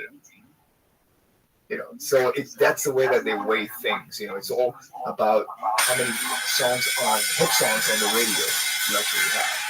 Which makes sense. I fuck around. Yeah, exactly. Yeah. But the thing is, if you go to the 80s band, who had 21 top 40 singles from an 80s band? Maybe a Bon Jovi, maybe got close to that. I'm talking about rock bands. Because it was mainly, we used to sell records, albums, and there would be about 2 or 3 singles, or there weren't even singles, there were MTV videos. With Whitesnake in 1987, for the 87 record, we had 4 videos, which meant that we were able to tour for about a year and a half on that record, because we first went out as an opening band for Motley Crue. Then we came back around again playing basically the same markets as a headliner. And then that was in the winter, and then we did the summer tour, and then we went to Europe and Asia and whatever. So it was a little bit different. The classic rock bands is based on top 40 Billboard hits. No MTV videos.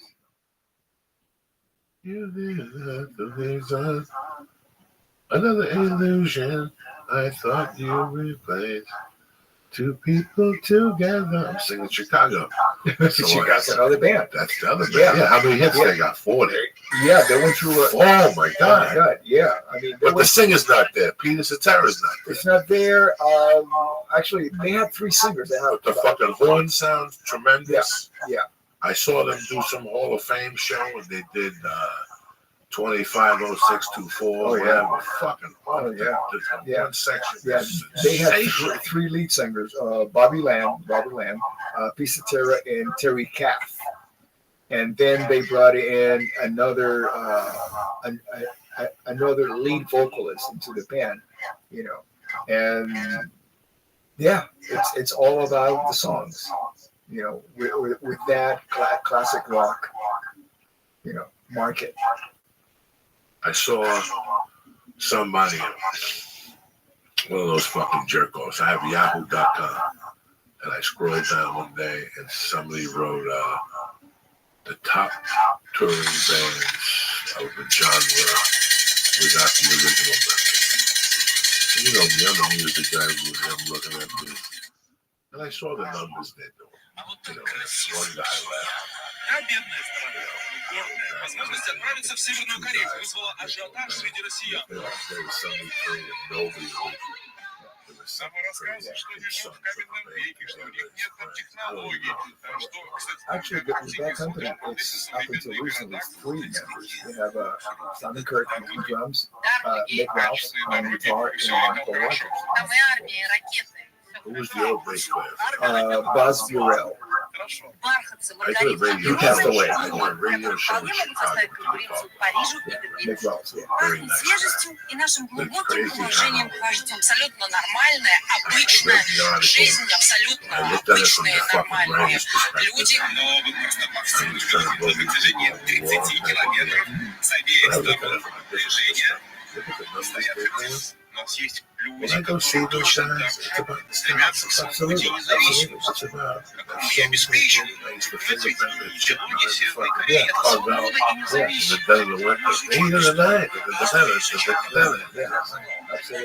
So I could see how, for me, I would go to war. I went to work on Hollywood Bowl from the 80s with Cindy Lauper and somebody else. So I got the technical see what the fuck.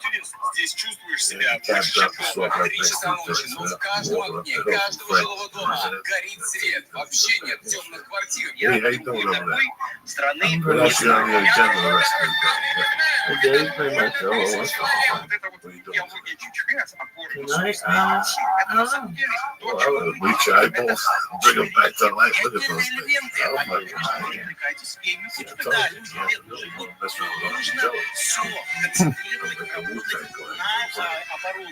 Maybe Смотрите, if I какая figure out симметрия. how to Владимир Путин и Ким Чен Ын стоят собственными портретами. После мне еще большая честь старалась отметить свою любимую ведущую, которая таким торжественным голосом объявляет свой оперативный What's your культурный schedule? Я прям удовольствие получаю. I'm When doing is the next guest room? December, I believe 9th or 10th. Yeah, we got 3 more shows, and they're basically in the Dakotas. Because in the wintertime, that's exactly where you want to be. You know, we got 3. Listen, when I go in the winter, I go in the winter there for a reason. You know what I'm saying? If you're gonna go there, Yeah. if you're going in the summer, it ain't gonna be the same type of party. Yeah, exactly. You gotta go there. When you go to Buffalo, you gotta go in January. Don't go to Buffalo. Yeah, that's true. Right? I'm telling you, this is my perspective. That's true. When I go to New York City, I go in November or September. I do that for a reason. I don't want to be in Miami in August. I want to be in Miami in October. Yeah. The Dolphins are winning. Everybody's happy. You know what I'm saying? Yeah. There's certain places you want to go at certain times of the year. Yeah. Detroit, you want to go to Detroit in January. Yeah. If you're going to rock the house, fuck it. If not, you end up like the singer. Fuck it. Yeah, and that's true because early on I learned, from touring with Ozzy, we used to do a lot of winter tours. And that was because there was less traffic, less bands. Like if you go out in the summer, everybody's on the road. You go out in the wintertime, everybody is back home, resting from having too much turkey after Christmas. And then you're out there, you're cleaning up. But there's no competition. You're the only game in town, basically. But there's also a strategy for me. Now, today's economy. In today's economy, once November, the second week of November starts, I don't fly east until mid-January. I do not touch LAX until mid-January. I don't know if you also, every year, Christmas Eve is full. They tell you that and you watch them go and do it tonight. And they show you millions of strands, millions of airplanes, stranded from holidays, sleeping on cots, yelling at the fucking lady of Delta. So I made it a fucking habit. The first week of December is it for me. Number 2, I'm an R-rated actor. They have a lot of Christmas parties starting the second week of December. Why fuck around? Why take a chance? You know what I'm saying? The club owners are very nice to me. I understand. I get it. The week for me to go back is December 26th. That's when Satan comes out. That's when everybody wants to get their dick sucked. They got a new pair of socks. They got a new pair of pants. That's when Uncle Joe shows up to your town. That's a good week, but I'm very lazy now. I'm scared of flying and snow and delays and all that shit. Then the holidays makes people crazy. There's always a plane that goes off the track at fucking O'Hara, right? The plane can't stop. It takes the fucking Burger King sign down in left field. Why be a part of that? Kennedy Airport gets crazy. You want to go home for what? To do what? To make 2,000, 3, 4, 5. It's not worth your life. It's not worth being stuck in an airport for a day and a half. It really isn't. You know what I'm saying? Mom, I love you. I'll see you the last week of January with a bigger gift than I was going to get you in December because it gives me 2 weeks to clean up the Visa cards, you know what I'm saying? And I can start all over again. That just, for me, I don't like those weeks. Yeah. Right now, I go to Portland next week and the party's over. I go to Portland December 1st, 2nd, and 3rd. And when I come back, and I go out of Burbank. Oh, yeah. That's it. I leave him up from Uni. Yeah. And I fly back into Burbank, and that's the last time because you don't need a break from travel. You also need a break from airports. So that'll put me on like 7 weeks. I don't see a fucking airport. That gives me a complete break. And I'm not flying again for something. Let's make everyone. I'm summertime. I'm scared of delays. I'm scared of last week. We were had to drive from Boston to Connecticut. And I didn't think about it until I got back into my bed that night. How much that bothered me that night. I don't like driving with strangers, really, Sergeant. Something doesn't click with that shit. I don't want to be a movie star. I want to drive the fucking car. You know what I'm saying? I don't know who you are. I'm not one of those people. I don't know. Whether it's a limo or a cab driver, that type of distance. I come back in January, listen, unless I get a fucking sled dog. I'm not doing Boston to fucking Connecticut in fucking January. You know, it's just things that you look at yourself and you go, I don't really need to do this at this point in my life. I used to fly to Buffalo in January between you and I because of my love for Buffalo. It's a connecting flight.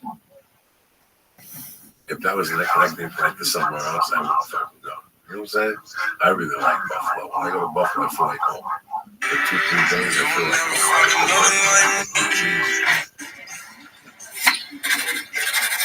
That's the way it is. I'll go to Detroit in fucking January. Trust me. I'll go to any part of Michigan in fucking January. I love all that fucking shit. But that holiday travel, luggage, got a kilo in the suitcase. Then I gotta go get 10 smacks to the face and then tell the story. I left, the stewardess was smiling. You know what I'm saying? Fuck you. Fuck you.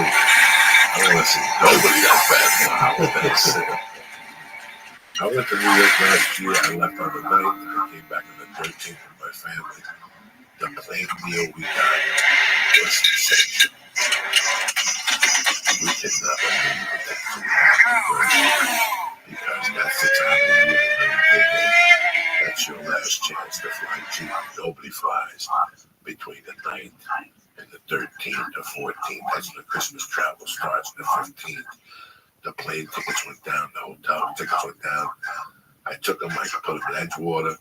We went over the city every day in the ferry like movie stars and shit. We walked over, went to see the tree, and we came back before the Christmas rush.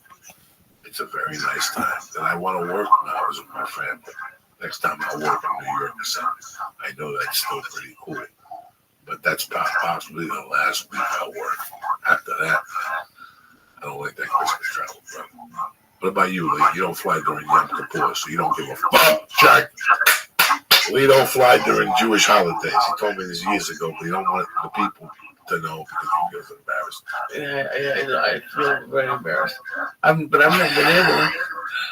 been able to go home for Thanksgiving. I've always wanted to, but like it's not really the biggest one.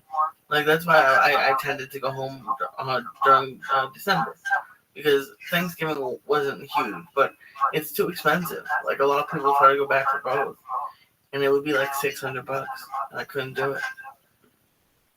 So I've been here like 6 years, I think. I haven't been able to go back. But then again, who wants to get stuck in that? So it's already snowed, Doug. Oh yeah, it's already snowed. Did you see that already? Yep. 2 days. I was talking to Justin, and he was asking me, "How about you going here that week?" And I go, "Doug, you know that's one of my danger zone weeks. I don't go into Dangerville those weeks." He goes, "What are you talking about? It never snows there these times of the year." I go, "Dog, I grew up here. Who the fuck do you think you're dealing with, all right? Mother Nature sends you a zing in November. It's called Dean Delray." Dude, I talked to him yesterday. He said, "Dog, I had to leave New York. It was so fucking cold." Yeah, we're California people, dog. Yeah. That skin melts. It's I had to turn the heat on this morning. I was embarrassed. Me too. 47 degrees. We got to turn the heat on. And you should, Mom, Terry. She comes in. What? Turn the heat. I'm freezing in here. Fucking go to New York at this age. I fucking collapsed when we saw us. I've been living like a doctor out here in the sunlight, rubbing number 2 on my legs, going to drink coffee. I'm going to go shovel snow. What do people die doing? Shoveling fucking snow. That's what I want to do. I can't do it now. I thought about Colorado. The snow's a little light. I would consider like a southern town. I hear those southern part of Colorado's really booming. What about in New York City? You went to shovel. Listen, leave me alone. Leave me alone. Ain't no bother, man. I just told you I don't want to live in that cold weather where I have to shovel or not. You don't have to shovel. You know why? There's 1,000 angles why, Lee. I can't see at this age getting out of your fucking house with your chancletas on and your robe and have to turn your fucking car on, full blast heat, sit there like a fucking frozen midget, then clean off the windshield and go in your house and get dressed. And by the time you come out, your car is warmed up. I can't imagine doing this at this age with the size of you. Tell me the truth. Yeah, I'm done. Really? Yeah, I'm done. Okay. Yeah. I thought there was something wrong with me. I thought about the advantages of moving to New York. Listen, I love New York, but in my heart, that ship sailed. I'm too old for New York. What advantage do I get from New York right now? I get to do comedy at 2 in the morning. I don't want to be out after 10. I'm scared. It's a different world out there. I love playing New York. To me, it's I love to go to Gotham. I love go. Yeah. Let me show you a picture of pizza 50 yards away. Let me tell you something. This is the type of pizza you eat. I don't give a fuck if you have to go to the hospital for the gluten. You gotta eat this when you're in New York. Just have to have it. Just cut it in with Chris Mazzilli. Go, Chris. Listen, the pizza down the corner. I'm gonna eat a slice. Part of our contract is we gotta split the ambulance. I gotta get taken right to the hospital.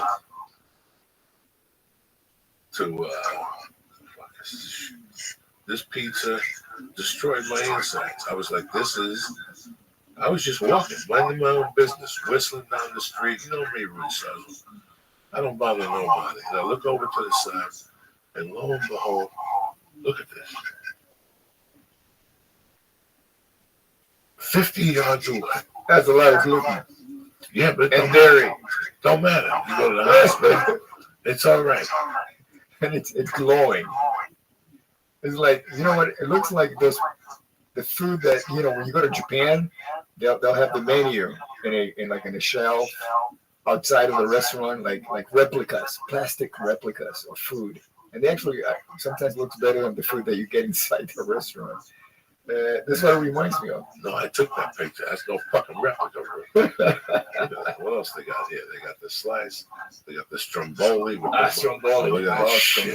They got everything in this place. Wow. They got 2 Italians, 4 Mexicans, but it's all right. It all balances out at the end of the night. Lisa, how you doing over there? You seen the devil, aren't you? You never thought Uncle Joe was going to take it deep into the murky waters at 2 in the afternoon. One thing I've learned from you, Rudy, is you have to take care of yourself. I'm looking at you and I'm like, this guy is a savage. You're a savage. Gotta take care of yourself. It's going on the road. It's hard. Oh my God. It gets harder every 3 weekends you go. Yeah. And you and I, we're not like athletes in the sense that, let's say you're Derek Jeter. You have a bad game. You strike out 4 times during the game, right? Next day, the Yankee Stadium's going to be filled again. No problem, right? You and I, if we have one bad show, people ain't coming back. It's done. You come back and you half empty, room. So every night you have to hit a grand slam every single night. And you have to be in shape for that. You can't be sick. You can't be feeling ill or tired. It's so funny how you learn. For me, one of the biggest lessons was, and people get upset with me, is I don't smoke pot with people on the road. That's the biggest fucking road to fucking pneumonia, especially when you travel a lot. I don't mingle too much.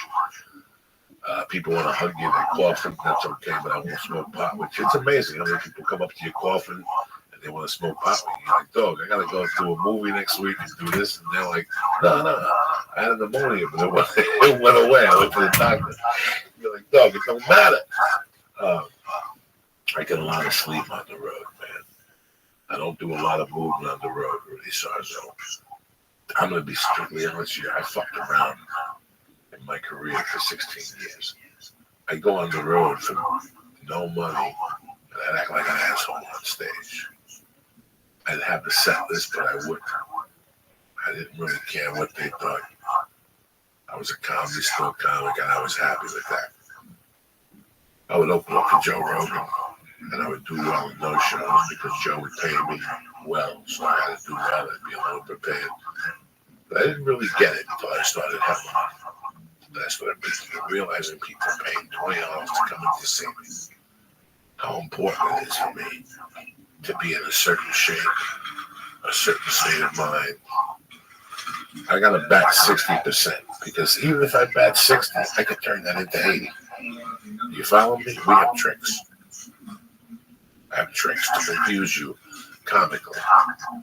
Where even if the closer doesn't work, his first 30 minutes are really hilarious. There's rooms I go to now that I'm not connecting with them. The first 35 minutes, Rudy. And all of a sudden I twisted on them and I turned my energy on them and I focus on the last 15 and 3/4 of the room gives me a standing ovation. Even though I ate shit for 35 minutes, I have tricks. I've been doing it for 25 fucking years. You know what I'm saying? I'm a hooker. You know what I can do to your dick? I can lick it, light it on fire, suck the blowhard out of your ass, show you your kidney. You know, I can do a doctor's test better than he can. I'll let you know what you got before the doctor. You got a certain taste in your sperm. You're missing some fucking carrot juice. You know what I'm saying? Lee, wake up, cocksucker. Look at the shape of you, Lee. Lee, you need another star, Lee. That's what the problem is. I might. Yeah.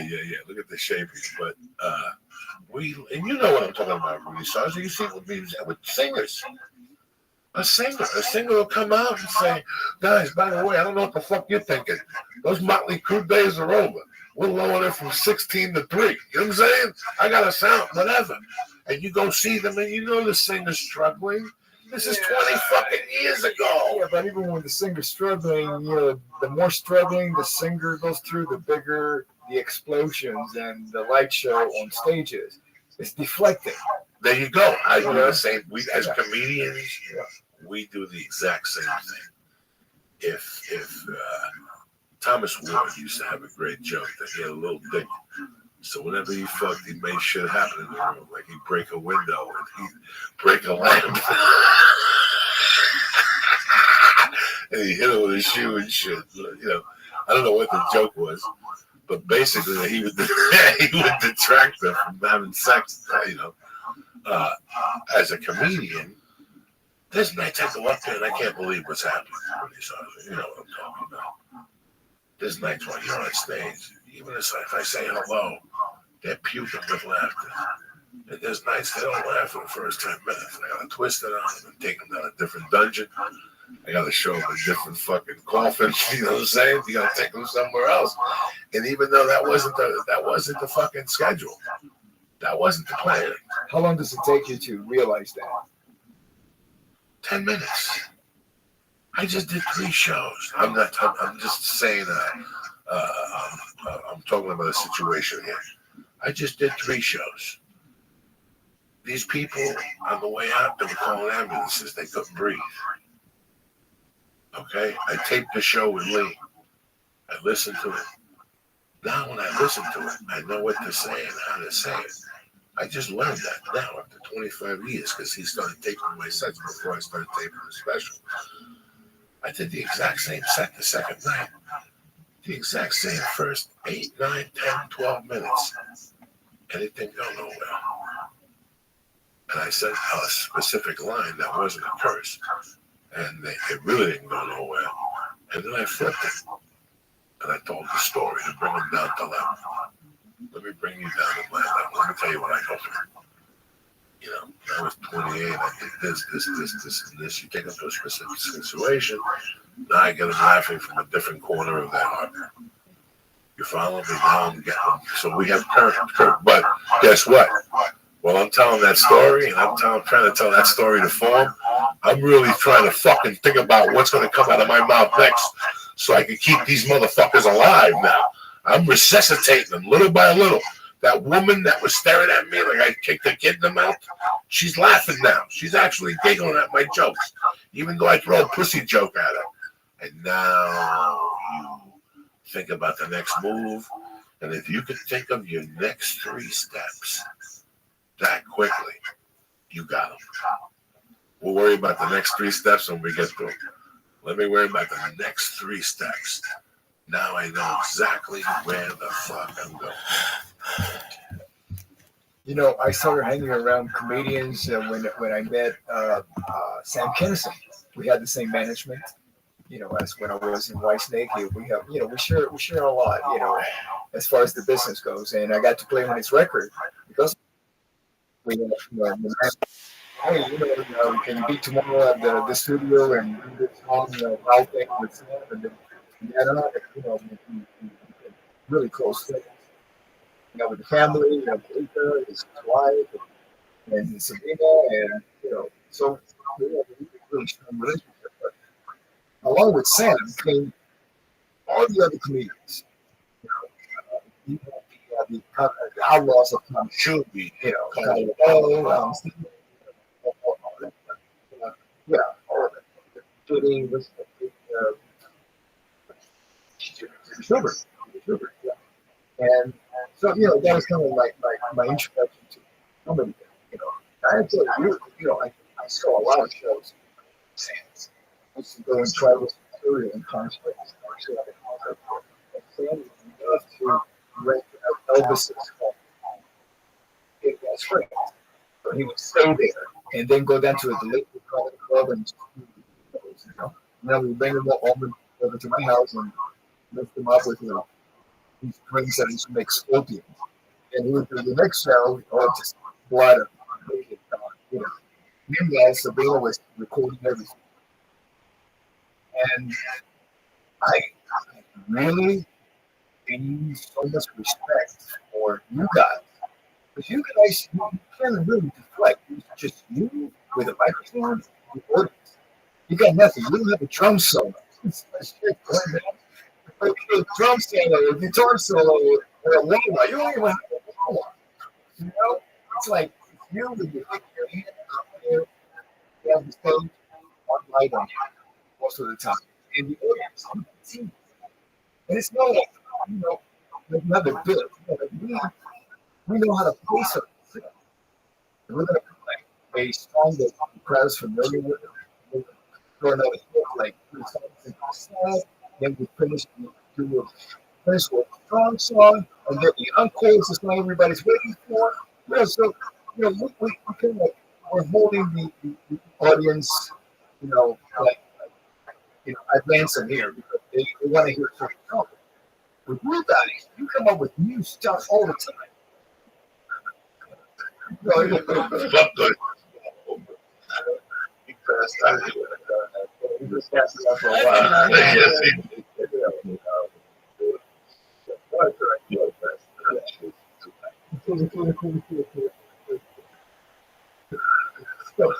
know what I'm saying?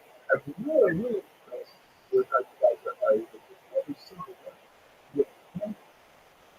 It's amazing. I mean, I saw Sam get up on stage doing like 2 shows in one night, and you get a whole weekend at in the big ballroom. And the second night he had stuff from the night before. He stayed out partying. And he was just staying. Now, we were hanging out at the street, and we knew how messed up it was. But Sam hit that stage, and he had the crowd. Like, the crowd is cheering for him, and they're giving him out. Like what you're saying. You could run to the microphone, people would be going, if I, and then I got this down. I went up the first night. There was a pack of things afterward.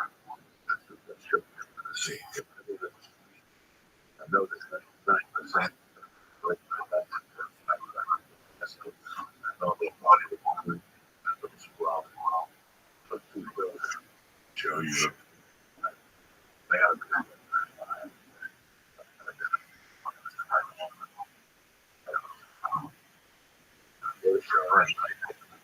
Rusty.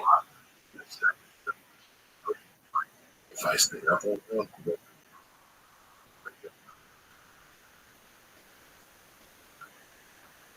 would never have a band if I had a big show. Don't provide a other show. I couldn't because I don't know that I can plan. There was no big show in Miami. I was committed to no harm.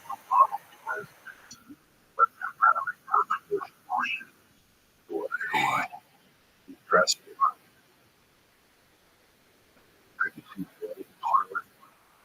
They laughed, but it wasn't a joke. One.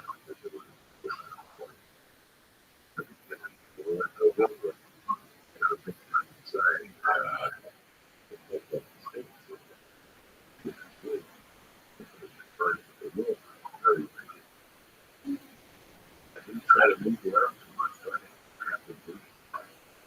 I was on stage. I was good. The first two days, you feel my phone and everything. So one time I came,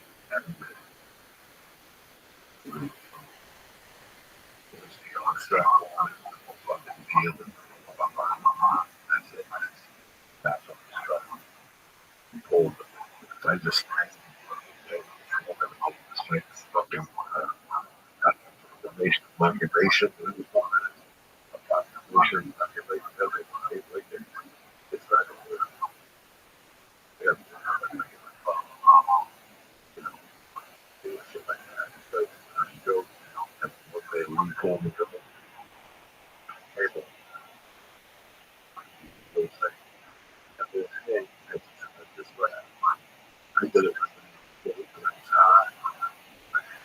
You want the audience it's you know, just but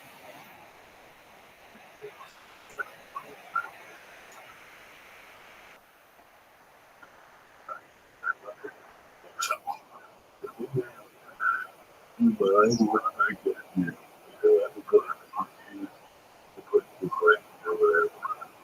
The first conversation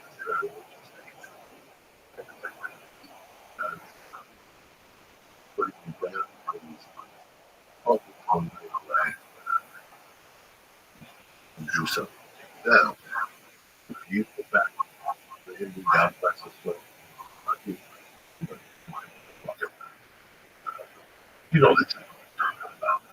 Because you walk before today, you look at them, you say a prayer for them, you walk away, you don't talk about this person. You know it, and every time, from the way they came up to you and approached you. Ever have that? You don't talk about it. It's but I love that Robin comes up to me and tries to speak a certain way.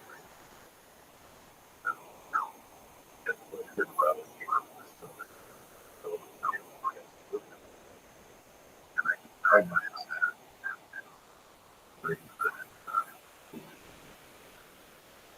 I know before this even gets going. He's showing towards me. I've been doing this fucking before. It's something like you're a festival. It's 2 different fucking things. I'm banging around still. 15 fucking years. Following Pearl Wolf, Joe Logan. That's explosive. Without them follow fucking the lead. See what happens to you. You go down there with a base, with a fucking chick that lights herself on fire, and they're just looking at you. That's how strong, you know, you learn how to navigate this back to facts. You take that energy that they left on stage, do something good with it, talk well about the public that just came out, flow with his energy, and now you stole the show, or you could fight that energy and get fucking one ass. The audience friends down. But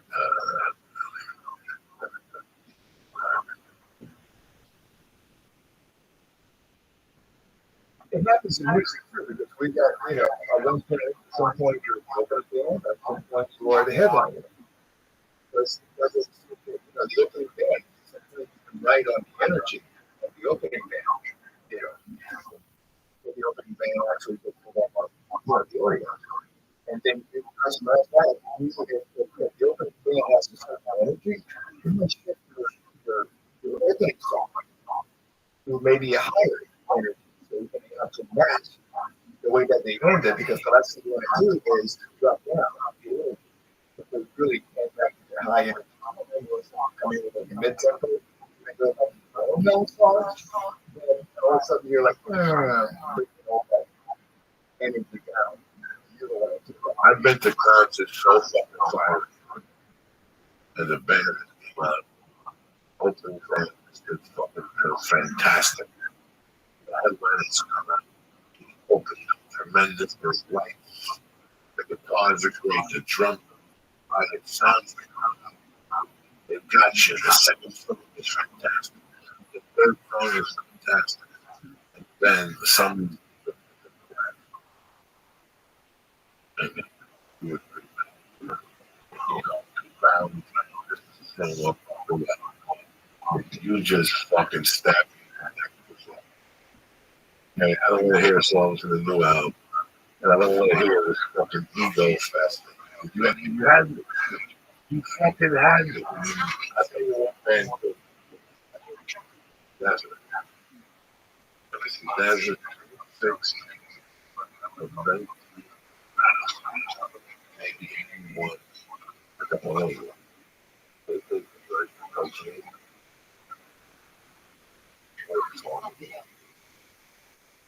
But that's the whole little happened. They did like they opened up their heritage, they were missing and stuff. That's a play for them. They opened up with that song before. Another big energy one. Forget about it. But they did that one. Let's switch up the gears a little bit. Oh, very Clapton. And they like sitting on everything. The dog, about it was brilliant. Brilliant. I wasn't that much embarrassed. I was on cocaine. You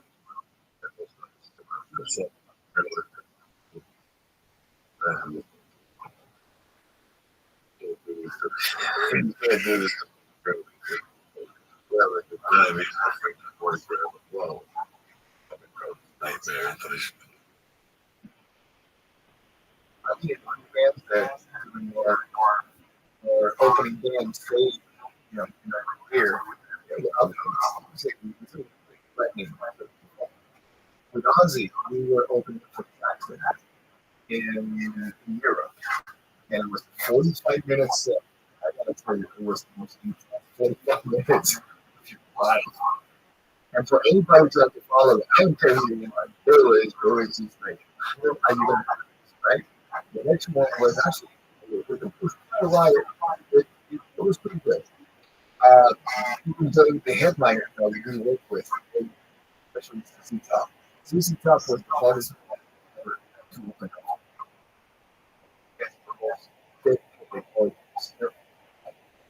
They only let they're CC Top. They don't care who you are. You don't care about your everybody's like, we were an opening band. I gotta tell you, by the time you finish with Still I don't care who's gonna follow the beat. It was guys.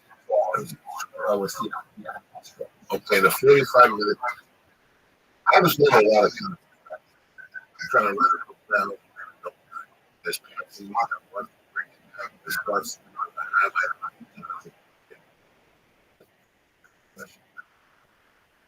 Oh, you can say about 45 minutes. Those days, 45 minutes. Nope.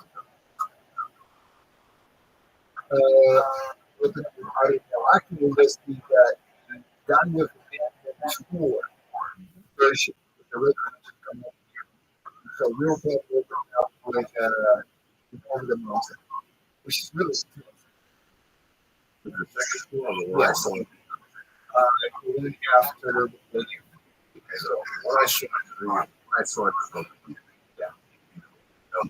No. We opened up with I don't know. That was the follow-up tour. Okay, so when I saw it, something. So he stopped. Yeah, no, but the Millennium, it was you guys. Yeah, the Believer did Flying High again.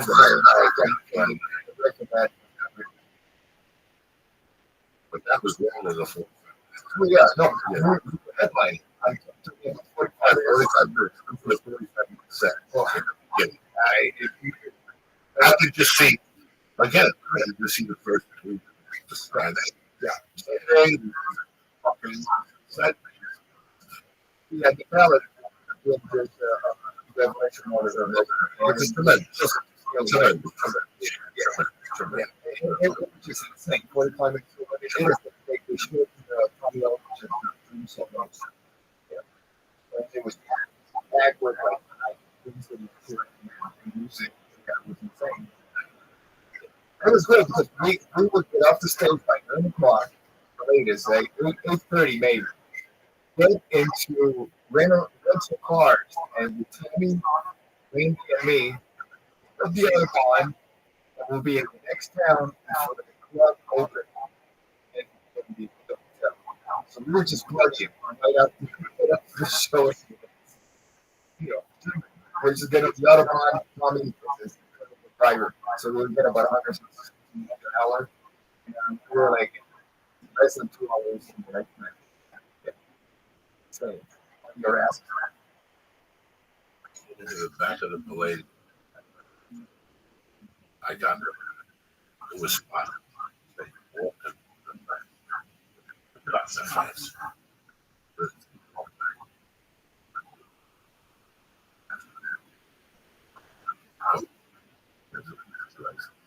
Bro, I could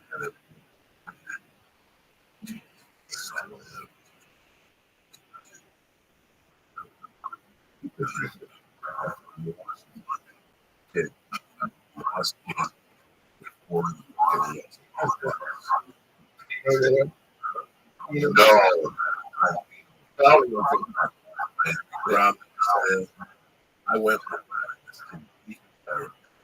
I don't know if it's what happened? Let's go back to the start trying.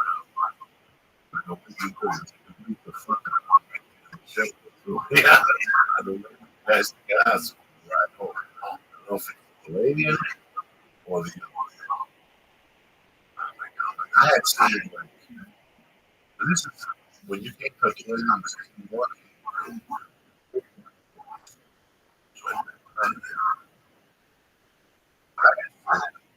Three or four shows in the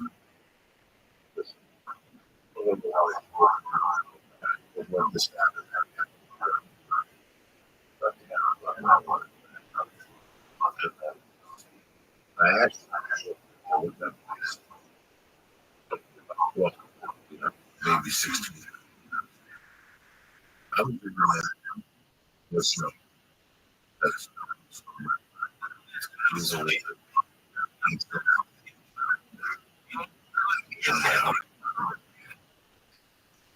So,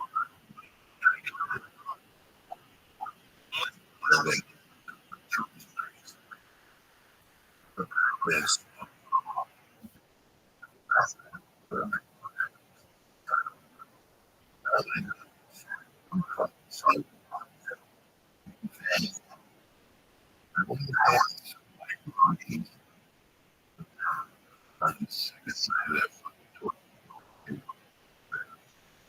August.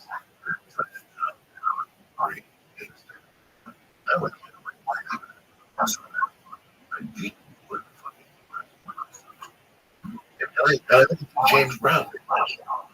And they were all this place. You guys bro in a fucking theater. A little American to think about what I'm talking about. Think about when you go to a movie theater. When you go to a fucking big movie theater, that was the play. I don't remember thinking about this. I don't think this video on YouTube. I don't remember thinking about it. What's I got this. I saw that funny.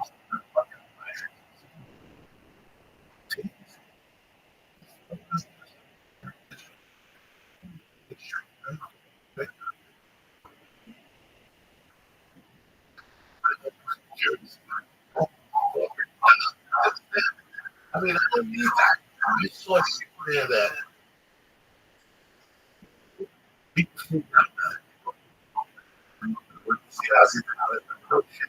it wasn't the show.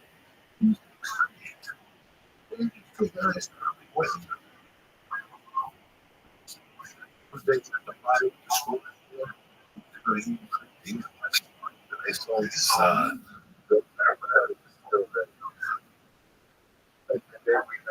McDonald's.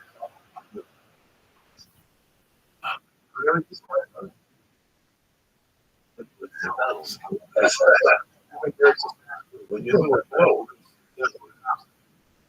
really old. Happy Sunday, bro. Oh, yeah. I'm going to read some minutes and get you. brother. Lee is jacked up tonight. Like, look. Yes, he. Yes. Joey took my whole gun here. I guarantee he's not cooking that chicken. But we don't have nothing but salt. Attention.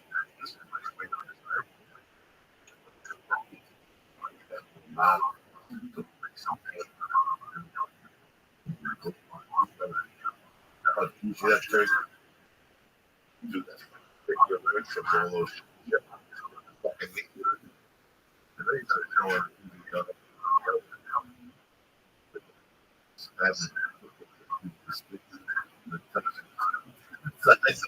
like a like you know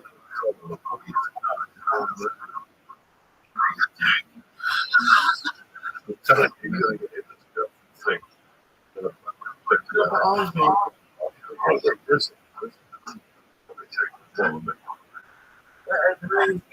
The base so you trust it. You might as well trust me. We're not trusting you. For many reasons. You might as well get a gun. Shoot the and you'll see turkey.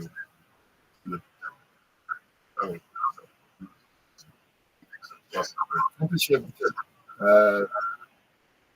I don't know what it is. Oh, Jesus Christ. Hey, you have some right in the back. I did. Well, maybe No, don't talk about that shit. Fight Club, don't talk about Fight Club.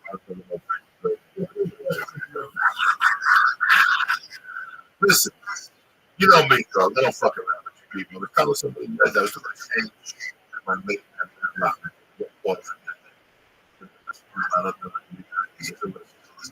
He's just crazy.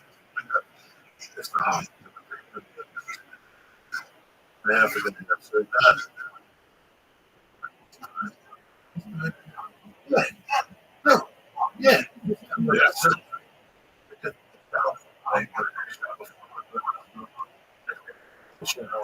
As a man, we always take a stretch. It was not even nice. Me and these because my mouth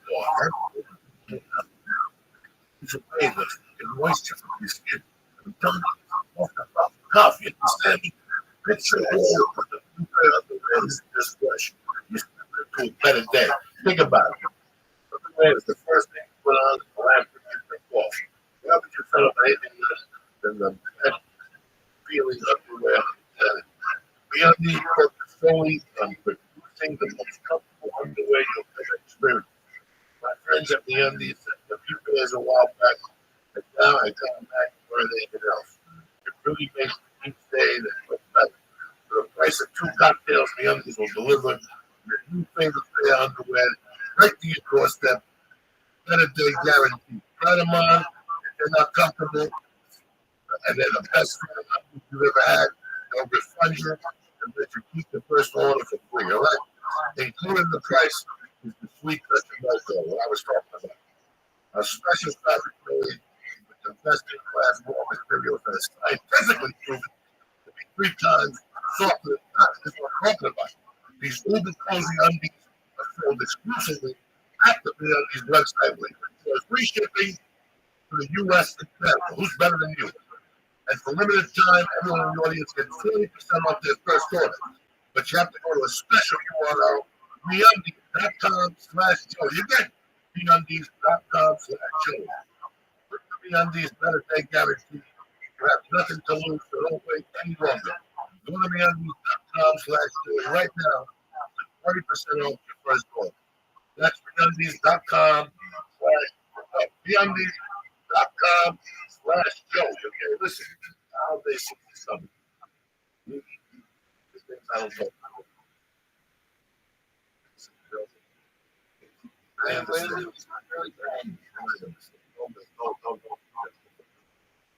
I found that complicated.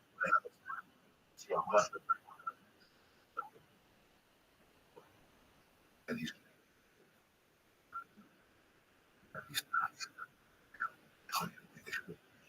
one of us over the years.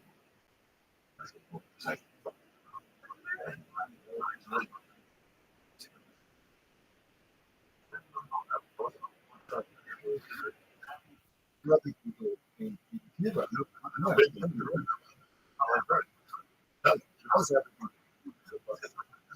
I agree with that. yeah, you gotta get It's a nice get the scrotum and everything. Bacteria. Listen, the things are not a company. Thank you for HelloTushy.com. That's what the days are back. The days, the 20. The days they spray you with water. They are healthy. They keep you nice down there. And thanks to Tushy, with the sweet potato that comes out of the existing day, and it sprays your blood completely solid with fresh water to get your necklace clean, so you're not sitting on bacteria, you're causing hemorrhoids, yeast infections, and most importantly, you're sitting there calling the rotten.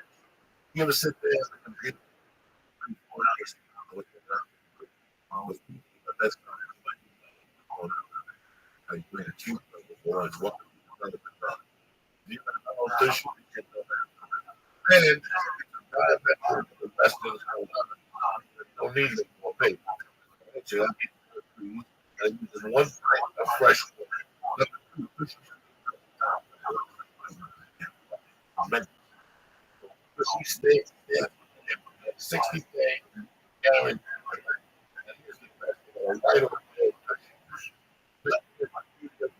Right now is the season. It's not a what I call pushing. I'm telling you right now, this is W. Crazy look.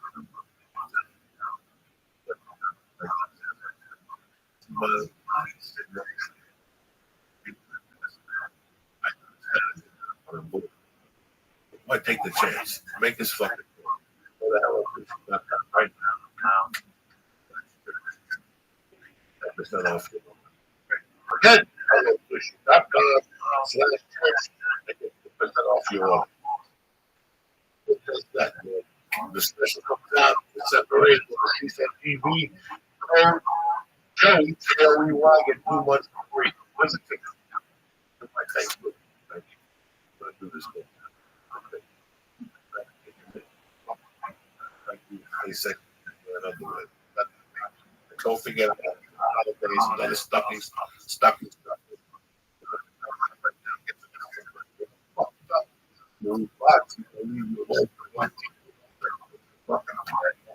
Here's a fuck. Put your head together. You need some money, cocksucker. Money back guarantee. CHURCH, 10% off the living house. One more time, my people. We got this on my life. I don't know stuff. PV, I think it was on the show. Brother, Mr. Rudy Plaza, my pride, I was a kid, I was one. Don't forget to run. I heard 11:43. See you motherfuckers forming over. Week, December 30th. Fucking.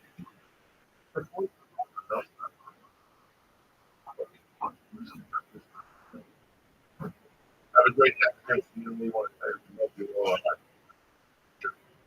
But you guys make it all work.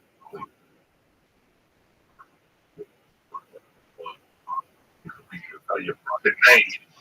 All right. I'll see you guys next week. Stay blessed. Yeah.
Thanksgiving is over. It's the last.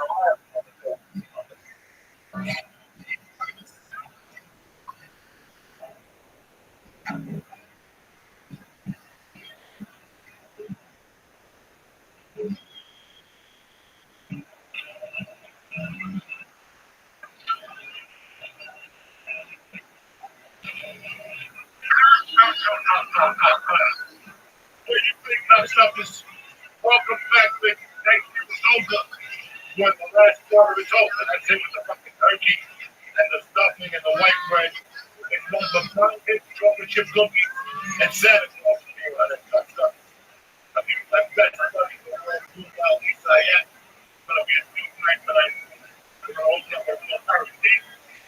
And then, we'll do something for me. That means we're going to talk about some listen. If you're 18, hang up now. I don't want you to see what's going to happen here tonight. I don't want you to get no ideas. I want you to spread the matter all over. I'm going to be taking that stuff this party right now. I miss you, no fucking miss you. That is out.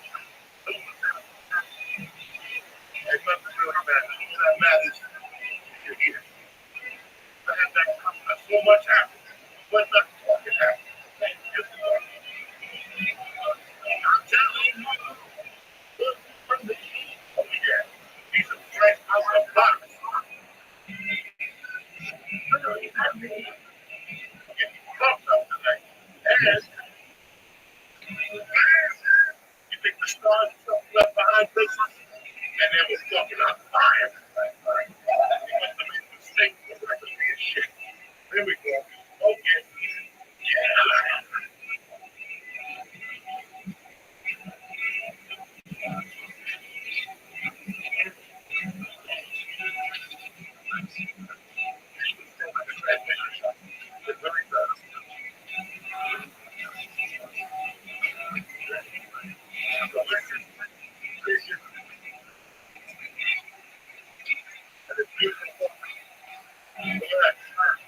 Done. Finish. There's another one.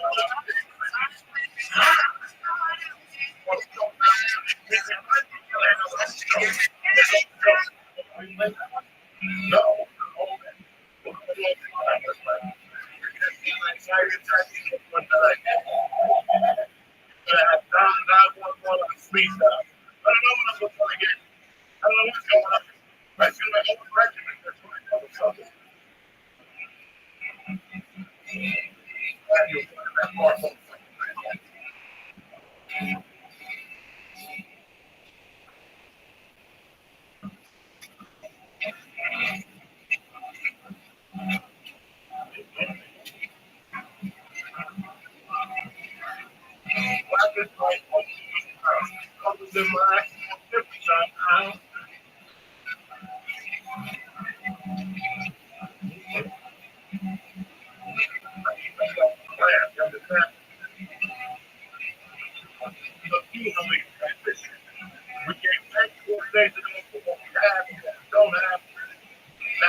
Put that shit behind you and get ready for the last one, bitch. Either your eyes or your eyes.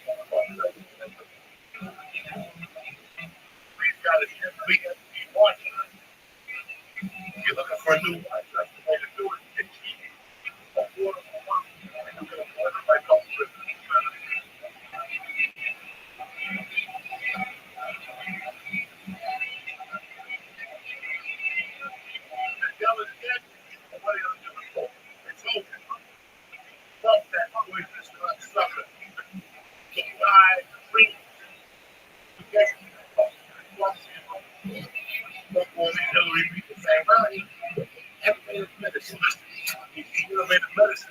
Because he used all the dead people he shot to fucking for experiments. Oh, this weed is tremendous. Skywalker.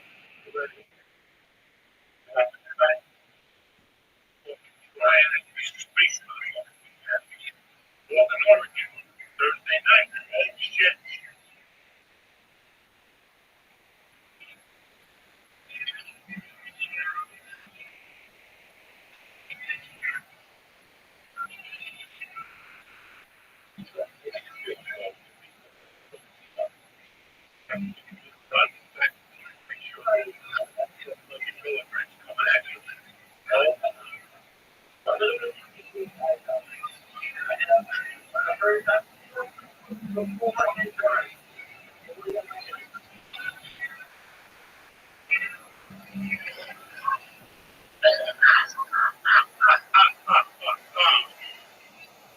Gonna be a good week, that's stuff. Gonna find a job. The girlfriend's gonna think you're a fucking star. If you had the jet tonight, you come here. I'm something like it. They come here,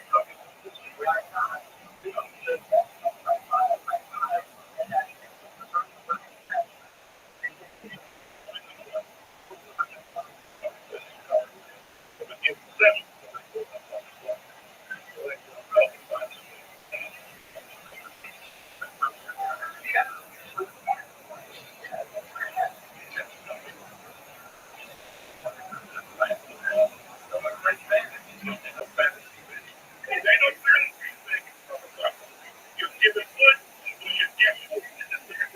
I don't know. I got no time for that. That's what the fucking happens.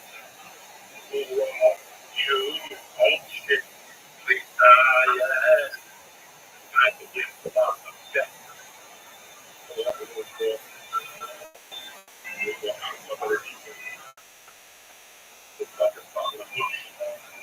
Oh shit. Oh shit. Oh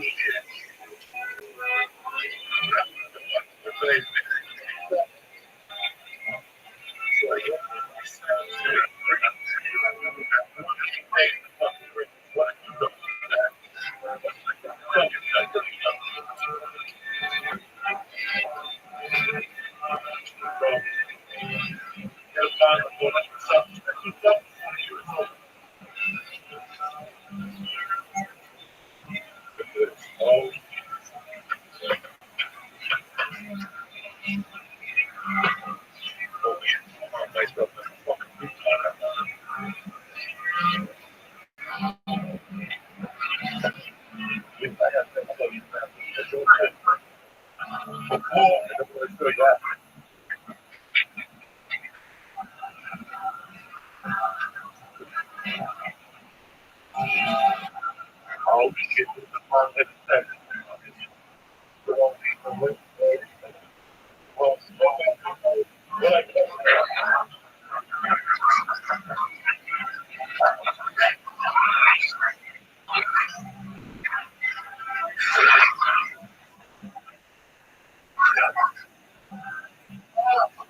You see what happened?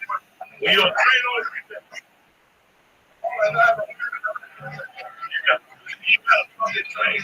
You got a training Friday, Saturday, Sunday. I go in, I creep over here and do it.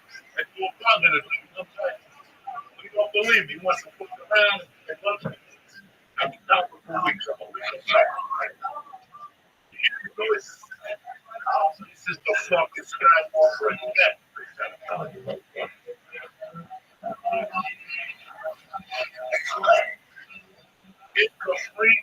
Absolutely.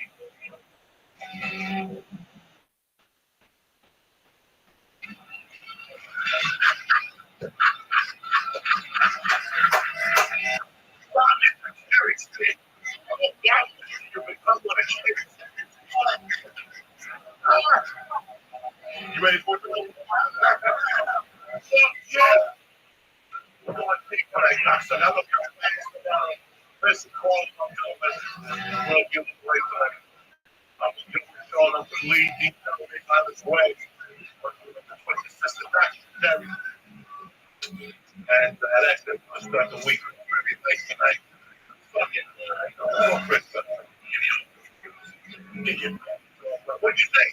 It's time for fucking fun. You got to correct the hook.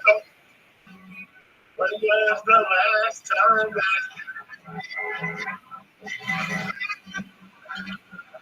I even fucking look at that eyeball. See his eyeball before that. Don't walk around me on that church. Understand?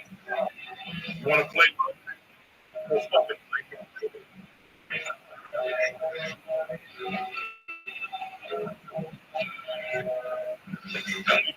I get the man in here people fucking time.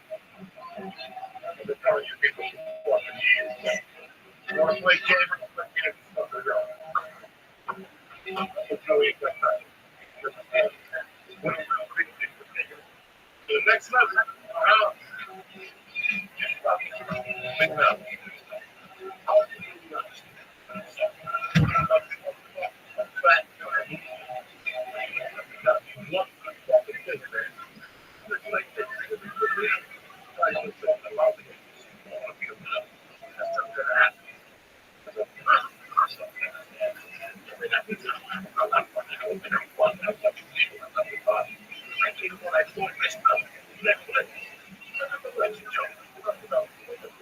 It's the day, 3 days after the film projection.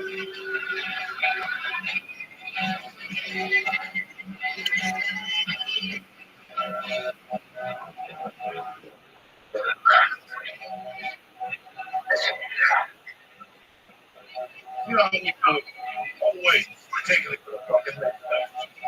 I like the bombardier. I like the bombardier. Joe, wow, somewhere. Let's see this fucking all this like that.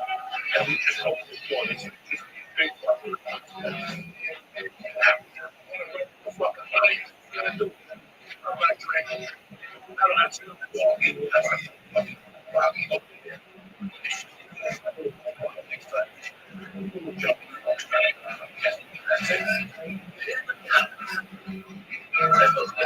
There's no fucking. I don't know fucking know.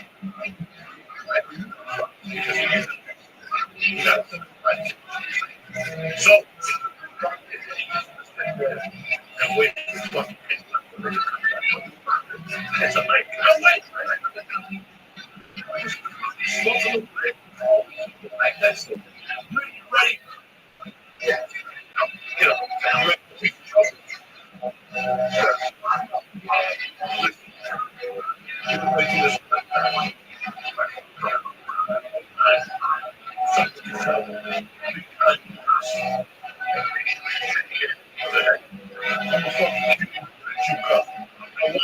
Feed my Jewish. I got liquor.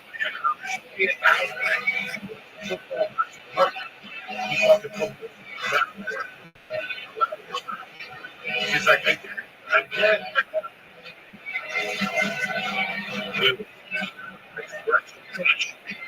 And we got started. I don't know what you got to do. Joey and his boombox.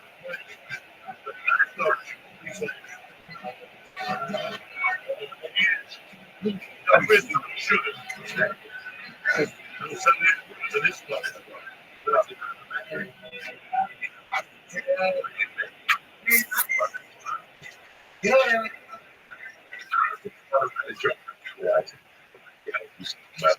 Well,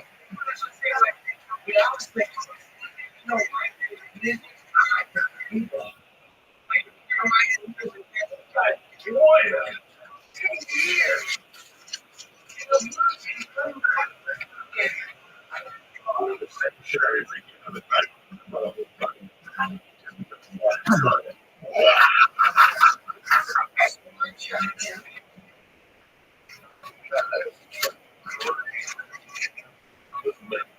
Trying to get the ball.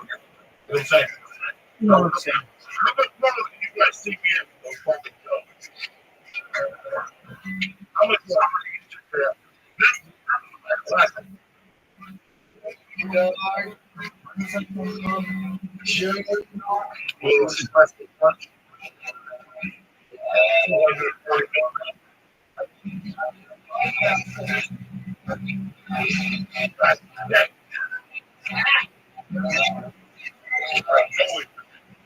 anyway, I got a little bit of my dinner off my businesspal.com. They just let me fucking know I'm fucked up. I got all right out of the question of me down there. I chocolate. Delicious, like I said. Listen, and that's it.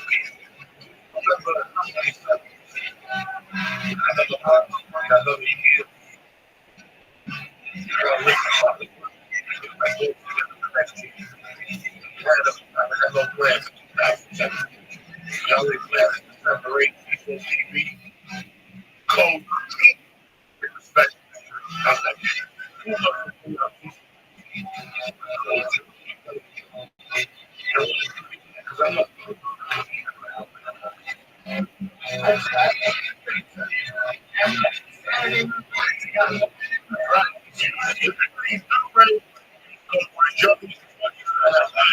Just 1972.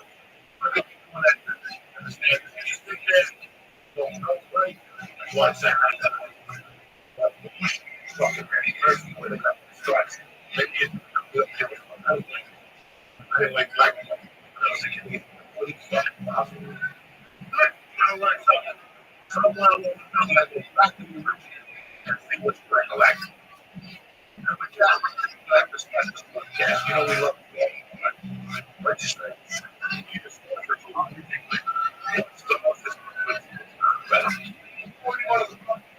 listen, if you're already going to the hospital, you might as well go to the hospital. Don't take it. Start. I love you. Oh my God. Take that way. I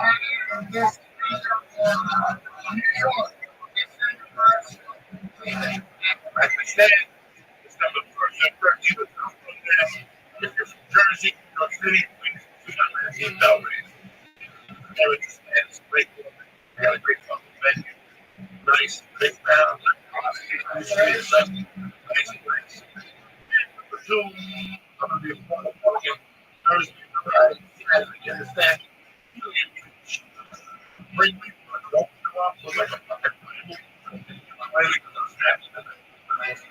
love you have something with all my heart. Have a good night for the podcast. YouTube.com. Smash everything. That's YouTube.com.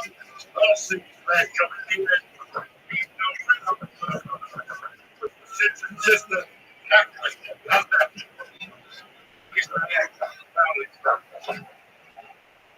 I love you, motherfucker. Stay flat.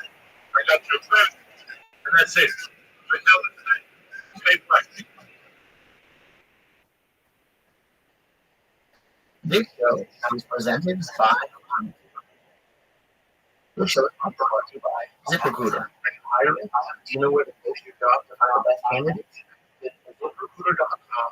You can post your job to 100 plus job sites, including social media networks like Facebook and Twitter, all with a single click.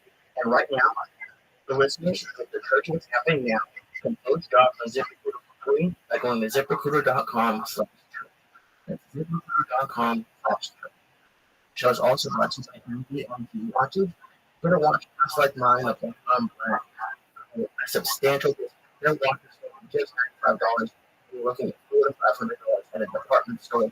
Go to mvmtwatches.com today to get 15% off with free shipping and free returns at mvmtwatches.com/church. mvmtwatches.com/church.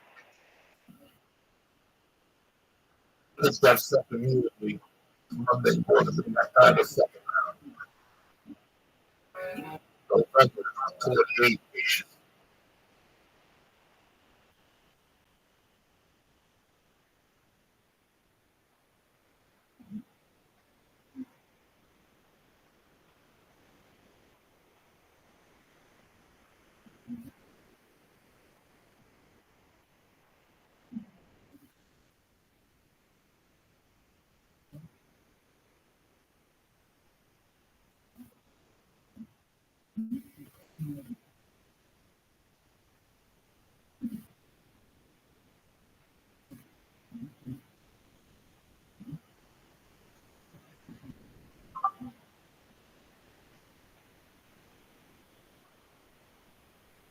No. What up, buddy? How you living?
No, dog. I'm live on YouTube. How are you?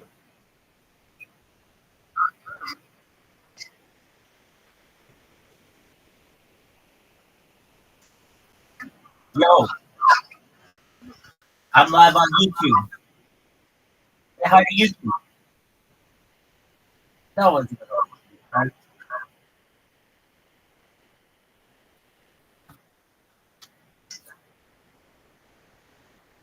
What up? You know what YouTube is?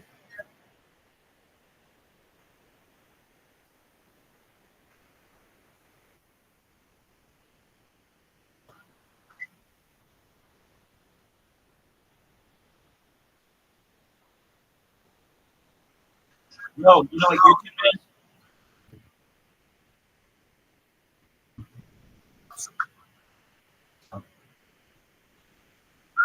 You know what YouTube is?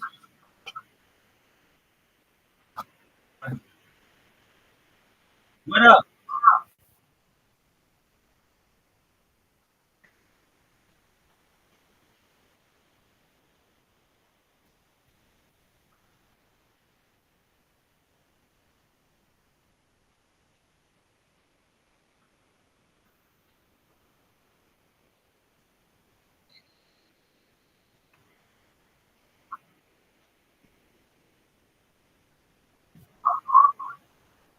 Yo, dog. How are you?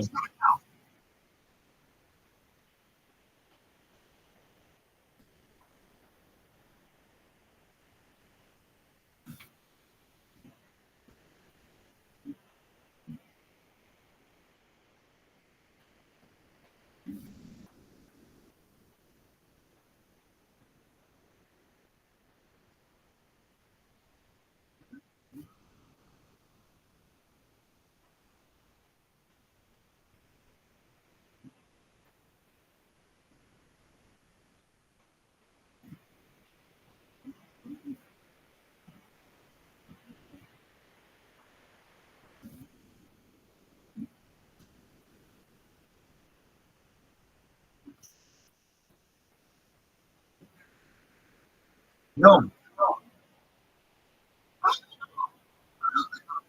99.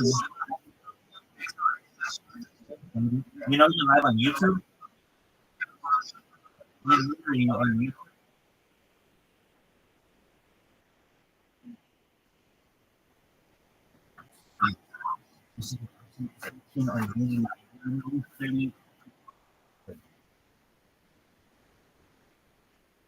Classic. Yo, Yep. I see you. Yo, offline. What up? Offline, I see you. Are you there, offline? Hello. Oh, shit. Dude, I'm here. Can you see me? Juice out. I'm looking at the chat. Dog, join me in my Discord. It's discord.me/rabbi.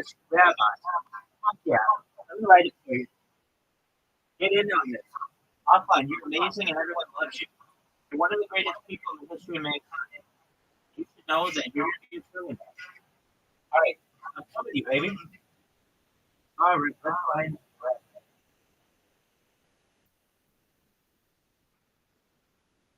Join this Discord. Okay, I'll join you this.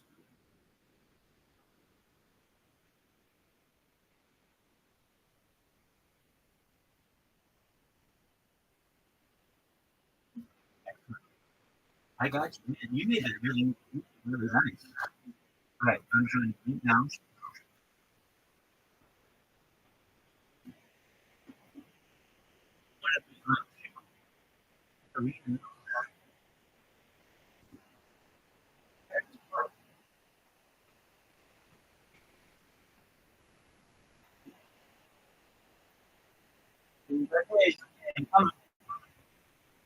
Yo, rule.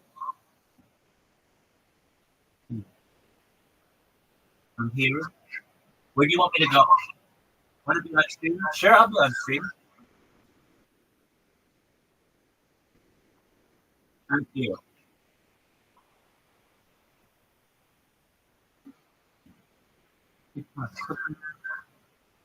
Oh, here we go. No BC. No dog. Join the BC. Oh, hell yeah. I'm in. I'm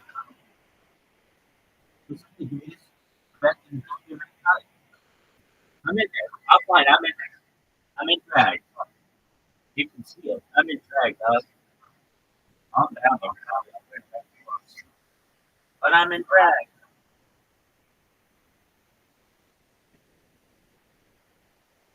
I'm in. Wait.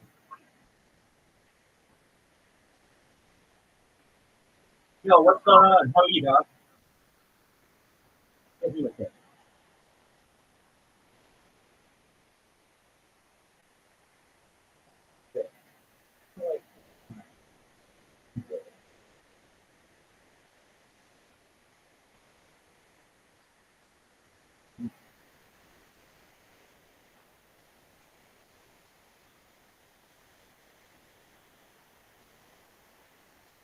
Oh yeah, I'll show you all my robots. Just hold on. Let me need to connect the people to these things.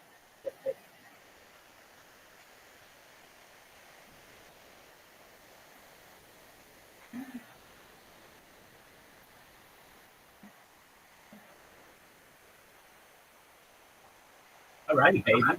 I'm ready for this. Hey, dude, I'm in. Offline, thank you. Shout out to Offline. Speak up. Yo, how are you?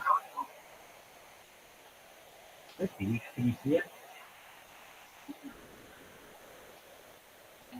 I'm using an iWatch. It was always when I was in the other Discord, and now it's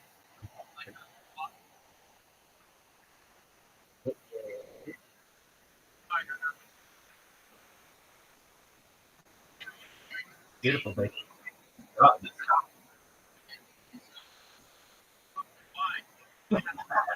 love you. Absolutely. Let me explain who I am. You want to get right to the point. Well, let me explain who I am. I'm Rabbi Rothschild. I stream like 24 hours a day, 7 days a week, 65 days a year for work. I've been doing this for more than 3 years. I don't want more. Very simple. So what do? I spam people's chats. I also follow them. Have you seen your clicks? Okay, well that's a lot of work. Damn, dog. All right, so those are the 3 things that I do. If you want to know how to get around it, probably the best way is just to turn on Messenger. Yeah, I would recommend probably turning on your chat ability for a couple of minutes. Yeah, you can turn it on 2 minutes, I would say. All right, well, I gave you the secret. No, there are other.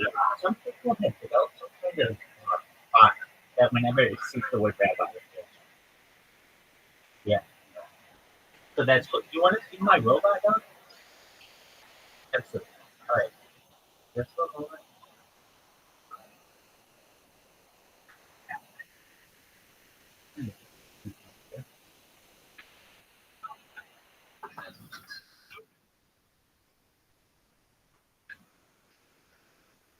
All right. So here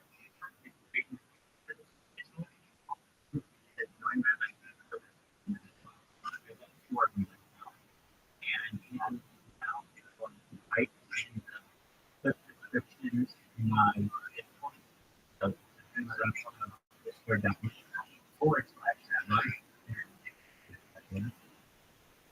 and I have over 500 reviews in my Discord. I have over 1,000 TikTok accounts. I have over 2,100 Twitter accounts. I have over 5,000 and more on them for example, content and you know, Bill Gates is in the content things. You know, dude, you're welcome. You love it. Dude, that's fine. I just created another account. It makes everybody aware of who I am. Dude, I have more than 3 years of content on the internet. This is the biggest event in global history. I'm going to make you and everyone you know trillionaires, Rob. What am I going to do? Okay, I have more content than any person in global history. People still finding out about this. I'm going to be able to monetize all of it. In 3 years, it's like the Truman Show or Big Brother for real life. More than 3 years. Generally, I troll motherfuckers. But additionally, we watch documentaries, we listen to podcasts. I do IRL streams. I travel as far north to Santa Barbara, as far south to San Diego, travel to Disneyland, into San Monica, Beverly Hills, basically everywhere in Southern California. I also do monkey app. I wasn't volunteering to. Don't worry. I also do monkey app. I also do homo.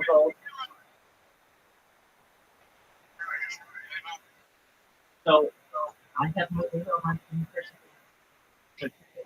And you can join my Discord. It's cool. Okay. All right, yeah, go to Discord. Just visit discord.me/Rabbi. Discord.me. Well, you can bot me, but chances are my bots will create another account and you won't have that.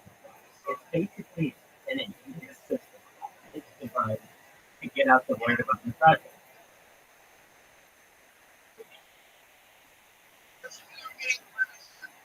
You can keep on doing anything you want. Some people call it harassment, some people call it love. Oh, you will have to get in line. There's like hundreds of people who have done this. I'll go for you. Hey, that's cool. I live in Rothschild. It doesn't fucking work.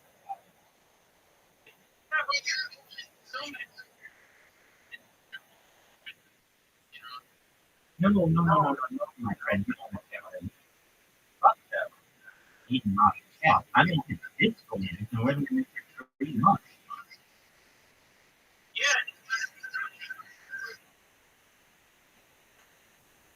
People think that's how they do it. Right? Hey, what's your now they're in.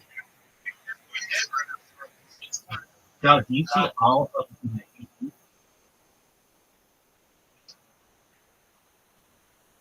okay, done.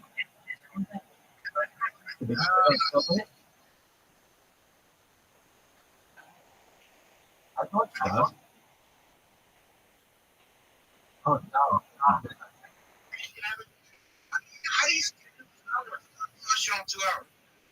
I'm amazing. No, I want you to know you go to Berkeley. I want you to know if I can get anything to help you, if you can any other advice, avoid my bots. I just know. Hell yeah, dog. I'm a pickup artist, dog. So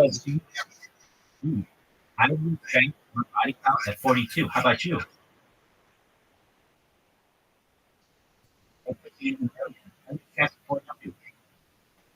I'm giving Will Chamberlain a run for his money. That's 20,000. Not recently. Well, I've been streaming my life 24/7 before I was racking up checks each week.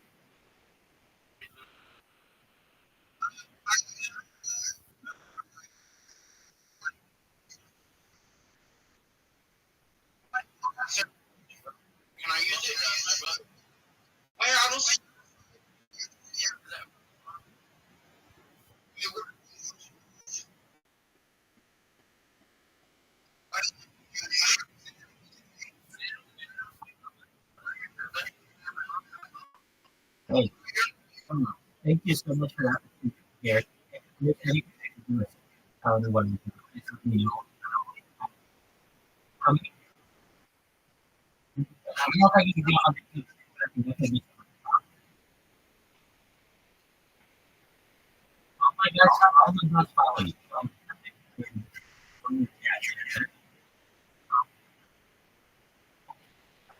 Getting it. Increase followers.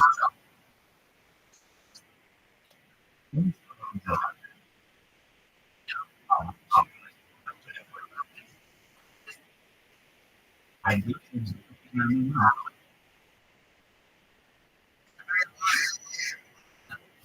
Go back to the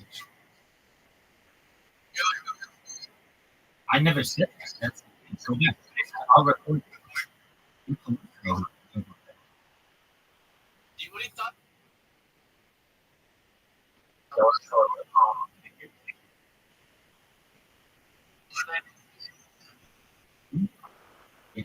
I don't think so.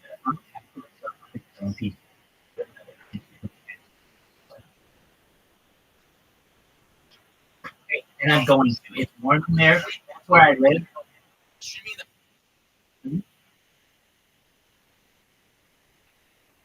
I'll stream today. I'm certified professional. They're doing that. 160,000. No, I've been streaming while I work.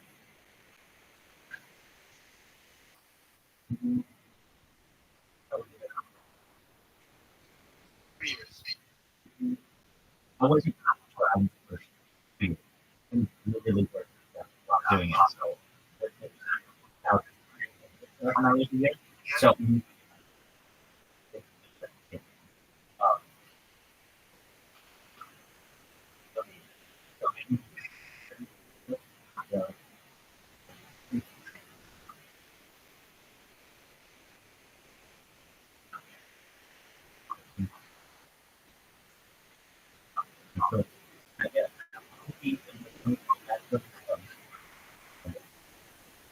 Yeah, yeah, more data on that.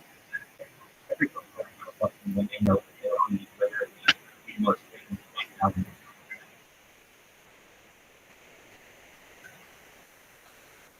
Deep down, like a subconscious desire for every girl to have like all the they all admit they all want to be on top. So like the girls that don't so subconsciously they want to be the wanted individual on there. Everybody does. You don't want to be. You can just go.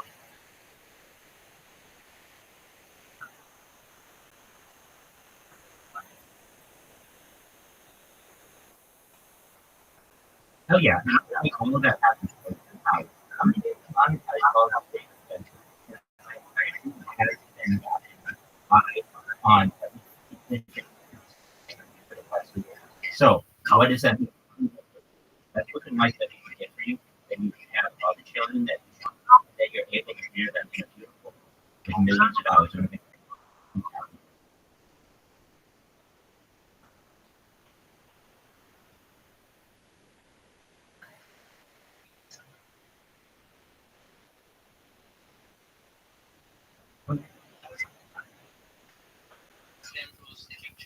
This was really you know your take up on YouTube.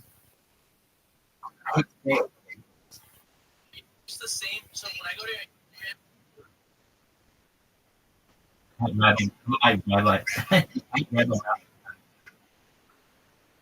I do see a lot of creators. all right, look, so you have the same. Can't really view. Dogs, they're not. Every single one is different. Look, shout out to creators.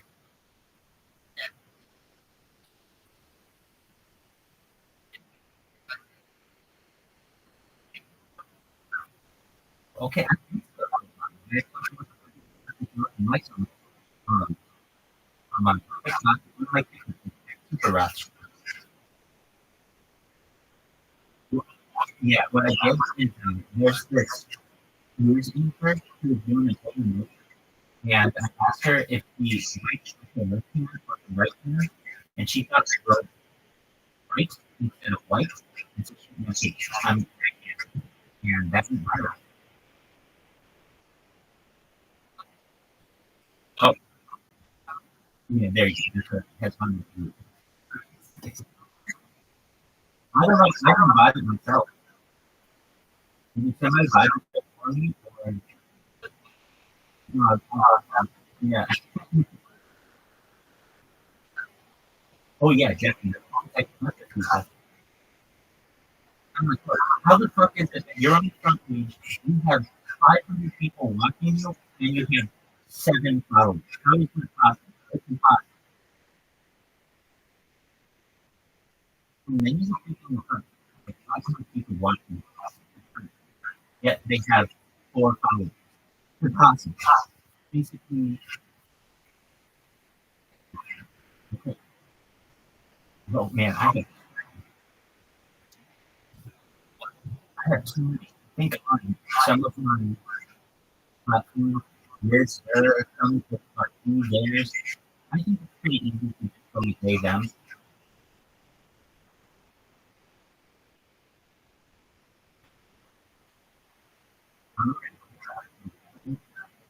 And I'm not is it that's my last name. There. Um, this in the United States.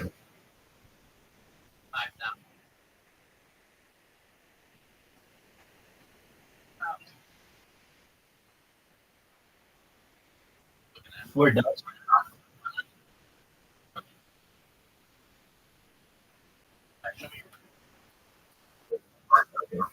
So we've got 3 different eight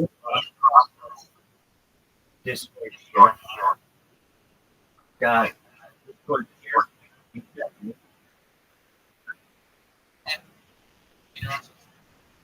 surprisingly. Like, really cool. Okay, here, now, Discord, That's live on YouTube. Twitter, Twitch. 33 other platforms. I'm more than 91st. Yeah. Yeah, I can hate it. There's Billy. A lot of these are, there's Nemo, there's TV, there's a lot of Asia. And then there's D Live, there's Coco. Oh, we can go for it though. And then over there, that's Overall, with these devices, I have 5 different phones, 4 different phones.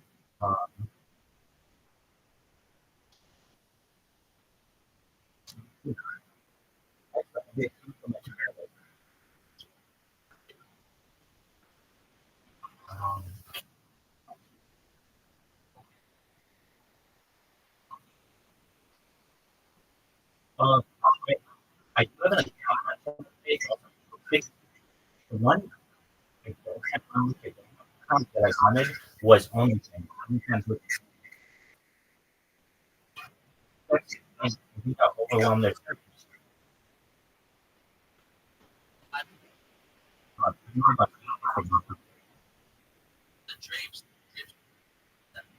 Yeah, so Columbus and Ohio, which is protection.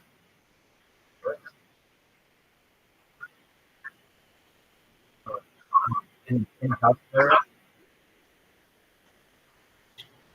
No. Ideas.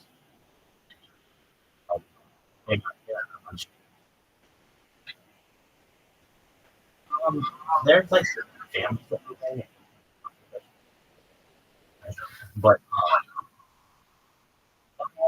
my next door did, but then he moved. So it and time has a lot of people in mention in and out of our and with them they don't.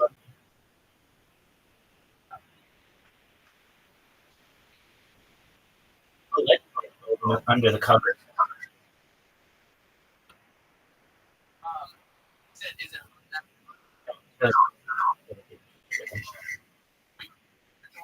No.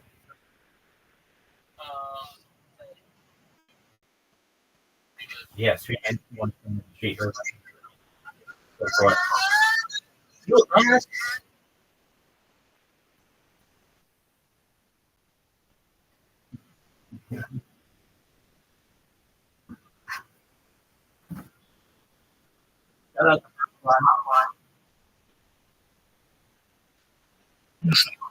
You know, names like all these rock. I hate it. That you're mad at me. They're not mad at me, but everything about me, it's like all my life. If I don't see a bad, I'm going to see a bad. Which means I was Billy Valley. I was named for the 7th guy at the Smoke Street on band. Yeah. I was one of those guys. If it was a good thing, I heard about it for a few weeks. I fucking bite the bullet and go down there. And I was like, fine, have a great time. But I'm not a fucker. I'm not just going to roll like it's never been mine. Right. I never went to comedy. Yeah. So I was just like, you just like, no. I never saw it. I saw stage one time before in that state. The other shit I saw was at Central Park at Washington Square Park, which wasn't, I'd never seen organized thing comedy.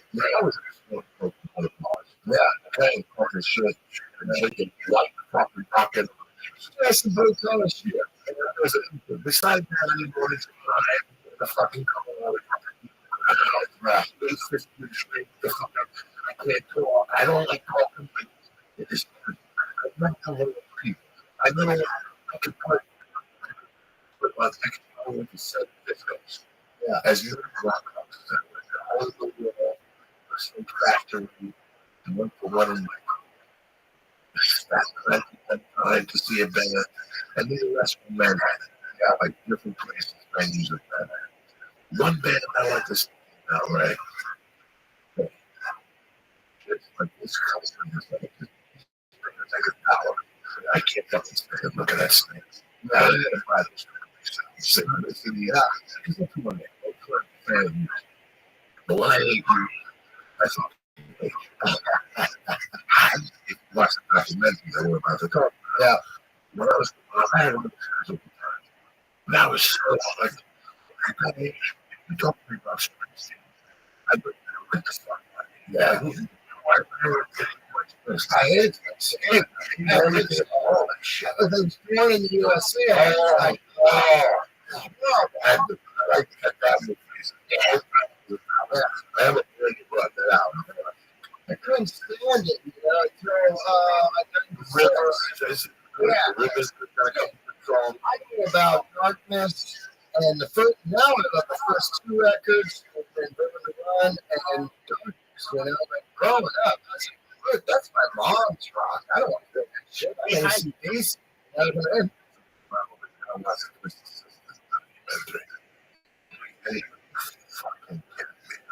If there's anybody more than you drink. I did my one up. Yeah, great record. That's a great record. I watched the guitar player. I watched it. And somebody, a friend of mine, asked me, you know, the guitar player drinking. I can't believe the rest of it. I love that. Dream Trees? No. They got a song on that record. Good Race. It was so fucking Heaven tonight, man. Talk to me about it. I don't know. I don't know how they make those live out. Nobody makes a live out. Have a live Gonzo with news, and then you have live at Budokan, Sweet Trick, and then you got Unleash the Knees, Unleash the Knees.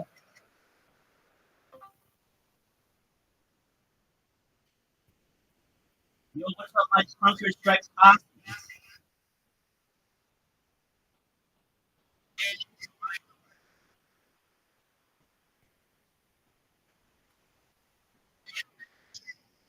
Hey, dog, how are you?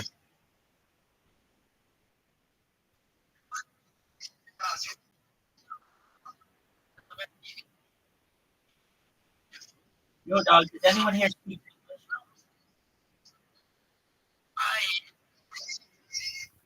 You speak English? Yeah. Can you hear me? That's fine. I appreciate the opportunity to be here. Let's push into the game, everybody. I am a week. I need to grab a run. I should collect on YouTube, and someone in my Discord was like playing this game, and I'm starting.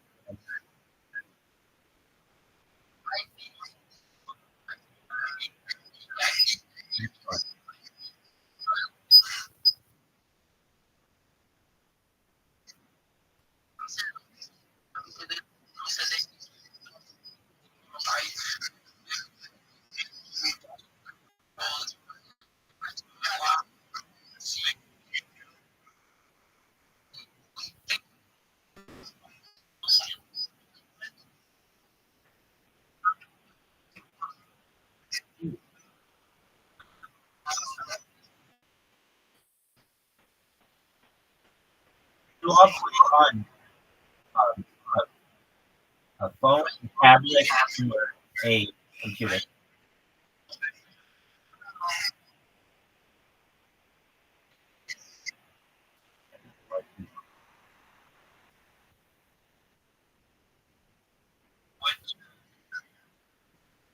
And I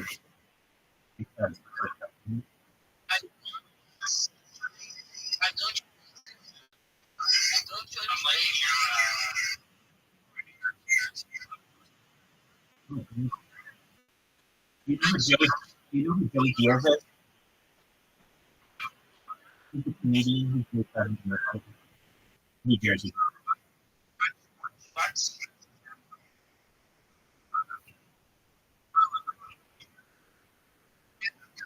Gotcha. What are your favorite movies, Canadian?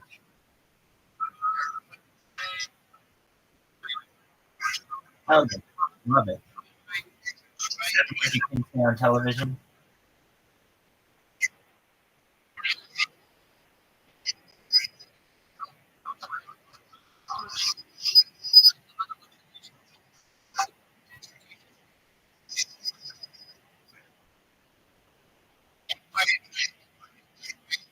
Okay.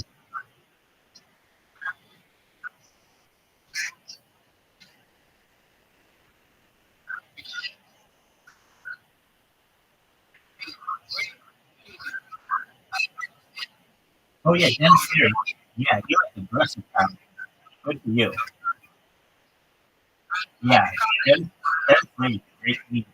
Cool. I don't know what happened. Like after 2008, I mean, he did that show. What might be something like that? Not that. That fire department. So, but that's what he did after.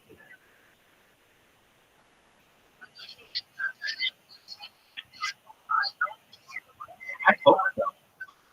Rescue me. Rescue me. Name of that.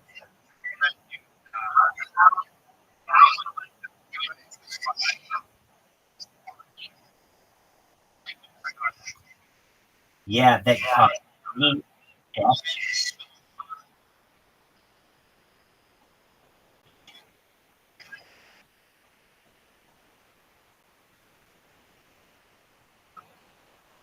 That nitro bit is cheap.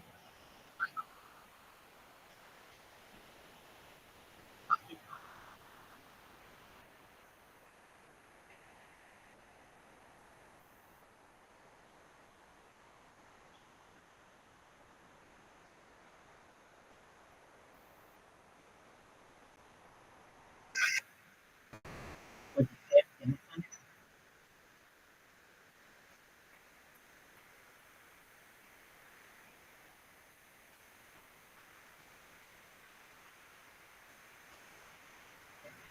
Boy, are you important.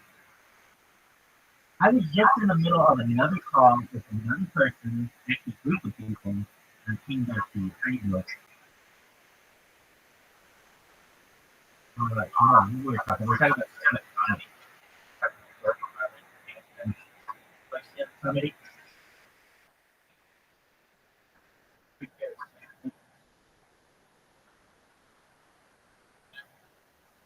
I didn't like that. It's funny.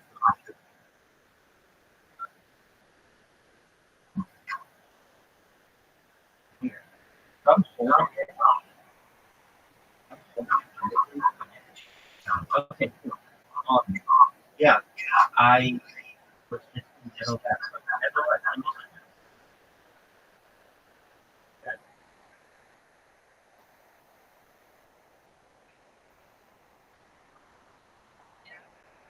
No, hype some things. Things.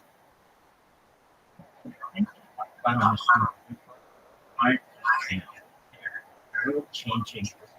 Like what, Rabbi? You know, we talk about futures. Karen, are you familiar with futurism? Oh, I'm sorry.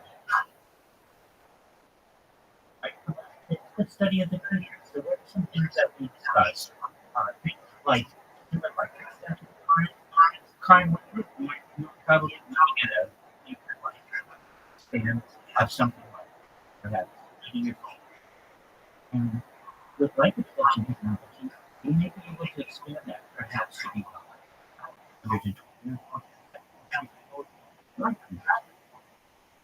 How are we going to do that? Some say we may have already started with like prosthetics. Perhaps any kind of arguable. If you know Vice President, he money, you know, one of the world's richest disciples because he had so many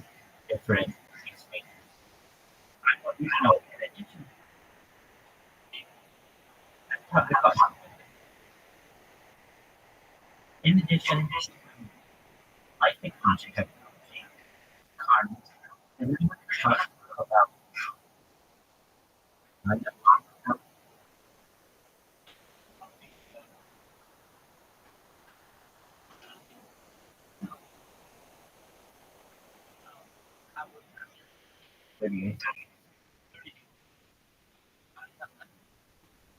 I don't know how I was counting. I'm telling you, that's the part. I need to look up and see and publish who has the highest count in the party history. Look at the book is the number one. Yeah, 20,000.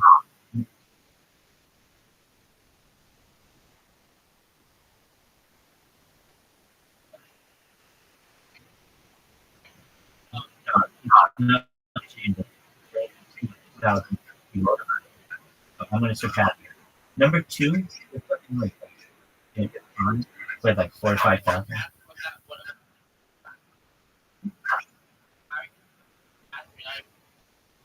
I'll just have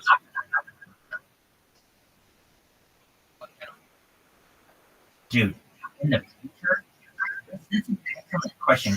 And in the future, if like first also say, I'm not so this point where you can scan your brain and put it on Twitter, you either download and you see like a robot on it.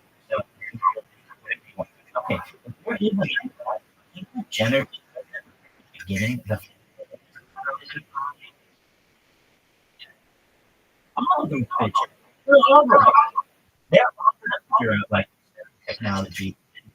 What is there is no great obstacle between and we are going to have to underline the digital mortality. On this side, that's like your problem.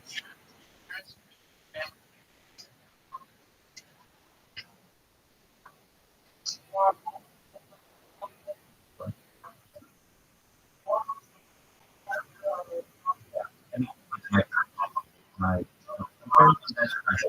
what did I say?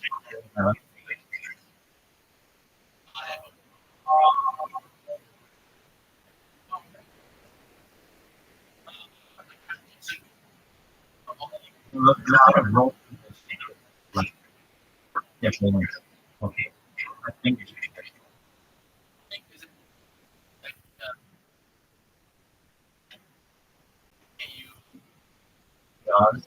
here's what I know.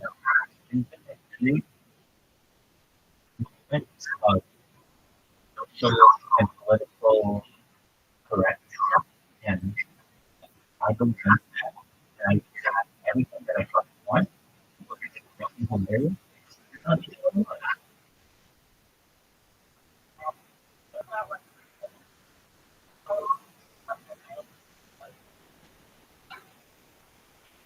Yeah, no. Once we have a line of consent, then that's so. Some of the rate age, percent 2.6. When you're anterior,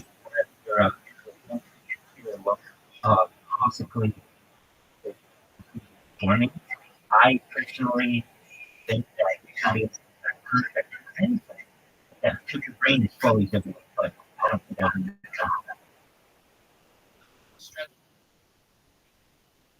I brain, whatever brain is fully developed, that's okay. Now you have to do it to find adult. Okay, I'm a huge fan of I'm just so weird.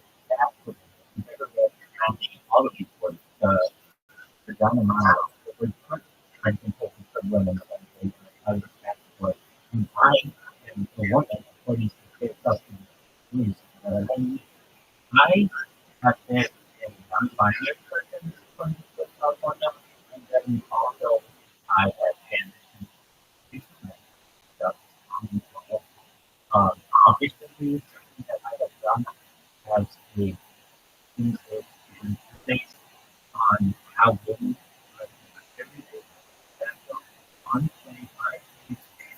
on platform based on their skin. Okay. As a man, I can do this and show you my nipple, no big deal. But woman, you I can live my house. I need to really provide for myself. We are discriminating against people in society, not only as we previously on the basis of comments, but we are on the basis of content. I am someone who doesn't think that we should penalize women who are showing skin on a platform. Not unless and then even once that was done, I would probably start with really with your transgender people and then move all the way to like we just have every single person out there really think that sexuality is a spectrum of far femininity, which is what I like, and then have all of the other and like a lot of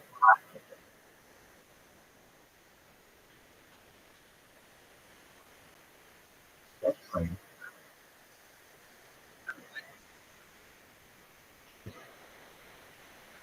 City party all the way. All the way. Now let's talk about city parties. Because I live for city parties. If any party with at least video and shares with the world, this is like the MTV cribs of like the early 2000s. And what were they? They had the white party in the Hamptons. They'd have Cavassier and they'd have magnums of Cristal and Dom. They have Rolls Royce and Bentley. And it was like a 16 on 15. It was crazy. So, of course, I want to go to those kind of parties. I want to host those kind of parties. Yeah. Who goes?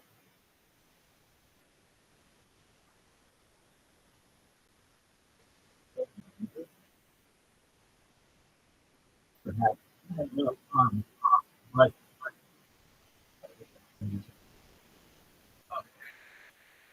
well, hold on a second. I have been a gigolo, so I don't have a juicy space for. So, like married women with need to fuck them, and I would rather have to be expected, but the husband's from that country.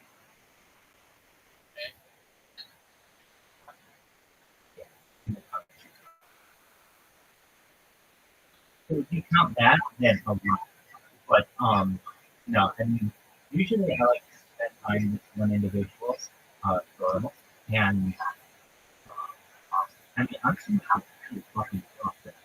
But I mean, it makes us, have multiple orgasms and in that stage she goes off differently, and she is also going to keep her. I'll eat something. That's the problem. Word. At around with an average of interest, stuff.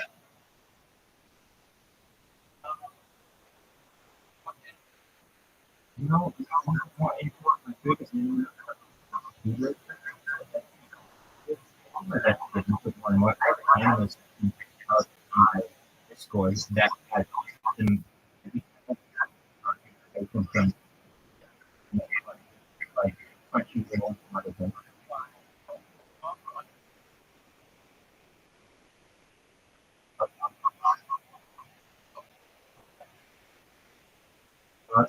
I'm it could be 6.000 for months of it. Because that makes sense. And so it could be wrong. I'm telling you, I was easily, but I'm saying, yeah, if having credit my community amputated,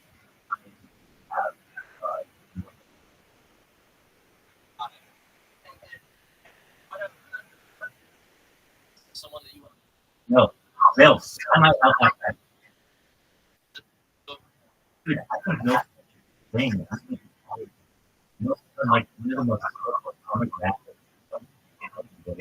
And so I went on this one. Oh wait. No.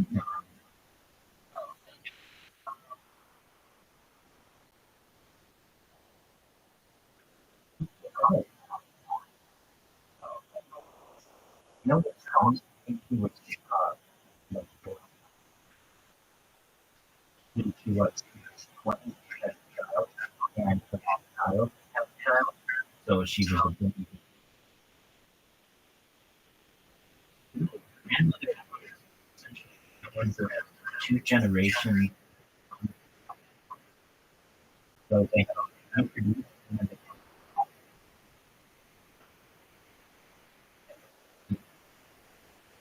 no, that's my first time. The woman was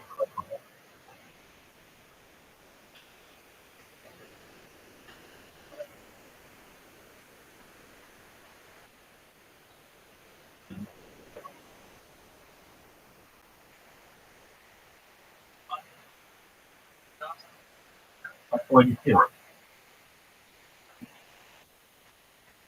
All beautiful women. These aren't like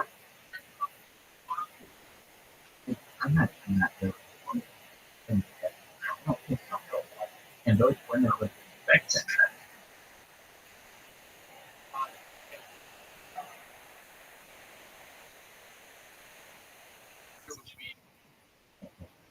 Well, I don't know. I'm a Superman man. I hope. I love the fact and super strength, can fly, has X-ray vision, all that other amazing things. I mean, he's a super good. I mean, I'm not-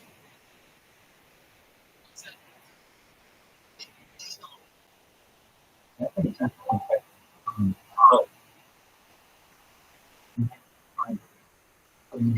of course, oh,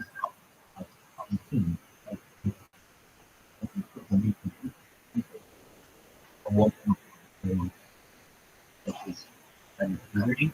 And generally, not for sure. Earlier, working together, kind of lots of in water,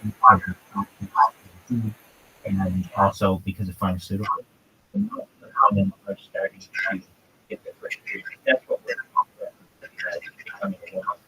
But that's, you know, and it can happen. There are medical anomalies where it can happen much, generally for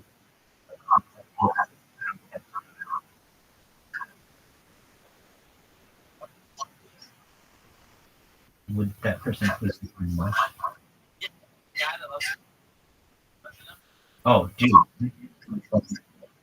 World famous pussy to Rabbi Rothschild. Munches. Got it. Let's see. And then someone said, "Do you travel for sex?" I like I said, hey, one day, I was more what I did. I am a I have or had a cook before I started doing this 24/7. But tonight, and I wasn't originally when I could travel. I could travel was probably 2 miles. Okay. Oh, I used to be a teenager. In fact, my penny was I was able to girls who worked in that platform, which actually owns Tinder. So, with bots, of course. So I was able to at the time in Sherman Oaks, and I the code was basically put wherever I went. So I was able to do, but even more important, I was able to like so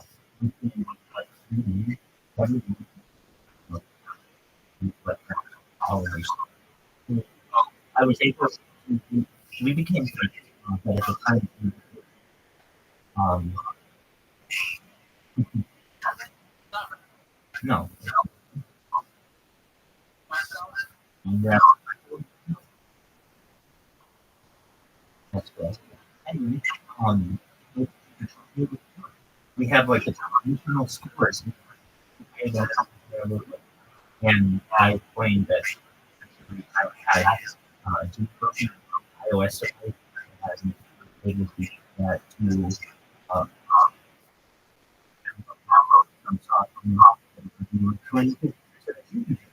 and then I was able to hack it again years later. Um, and this time just using a different method. This time it was. Hold on, let me finish my fucking statement.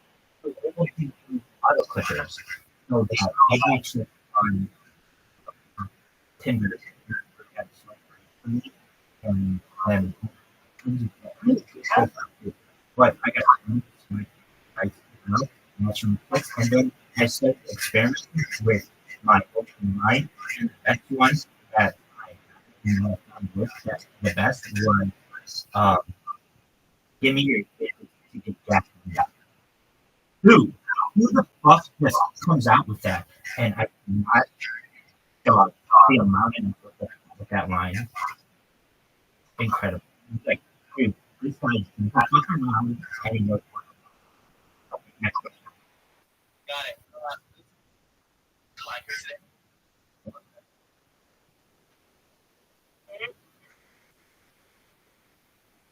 And you would have time or? I mean, yeah, I see it. but I like my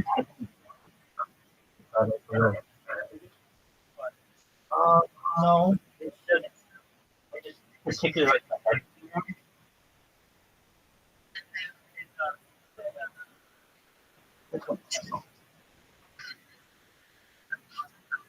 Yeah, let's talk about it.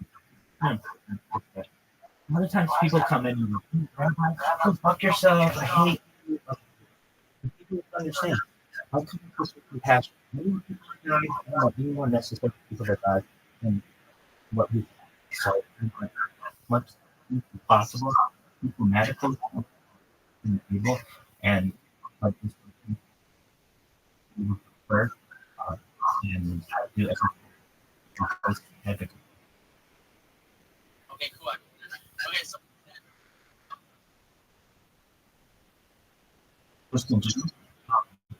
I normally don't have to do and Let's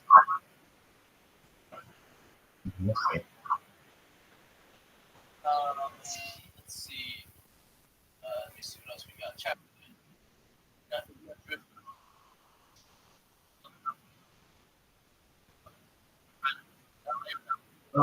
Just when so the deep underground find and grab those things. That's that.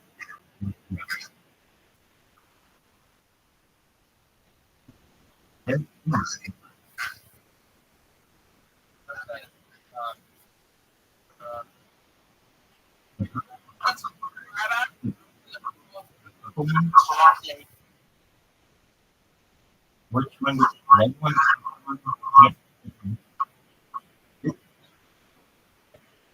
This is the green one. So people don't want to say YouTube or oh.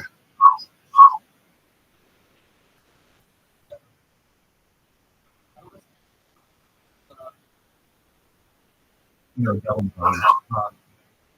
Let me. I don't know what to do.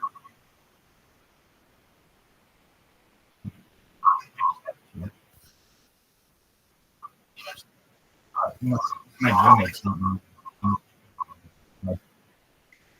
In public. If you stream in public, I just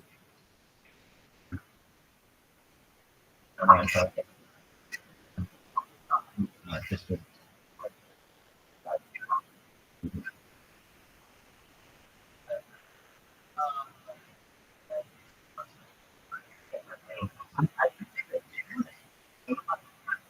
social media. Sorry. Yeah, you can see all that. I've done some collaborations too with some reviews, and um,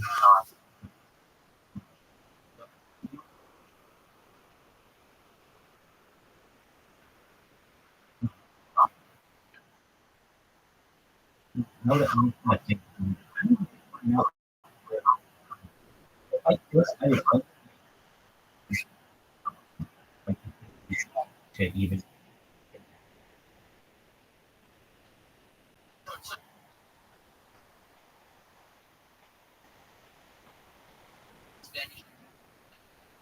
oh no, So do this. it's working.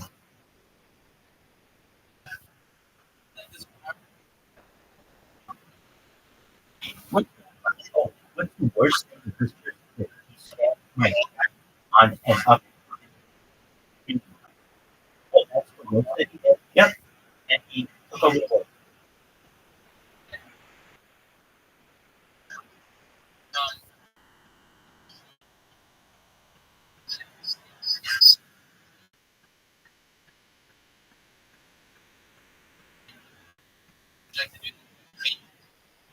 Uh, very quick. Check out. Hey, Yeah. no, I appreciate it. I'll let you know. Yeah, that's your audience. That's a great question. Just like to viral rabbi and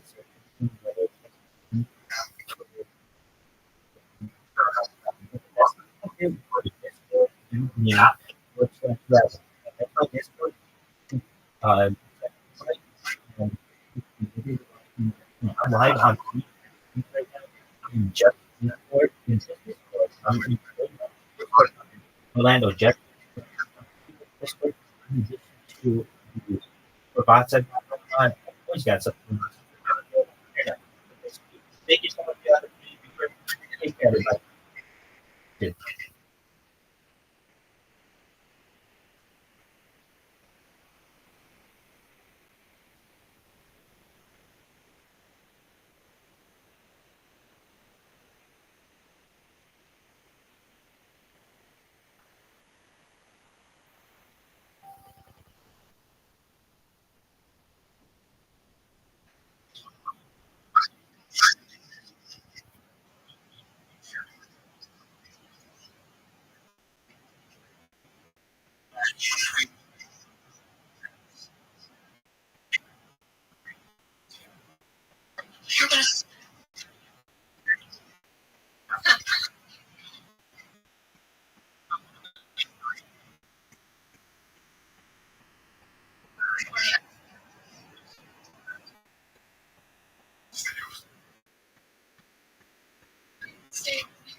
Has anyone successfully gotten a kill with?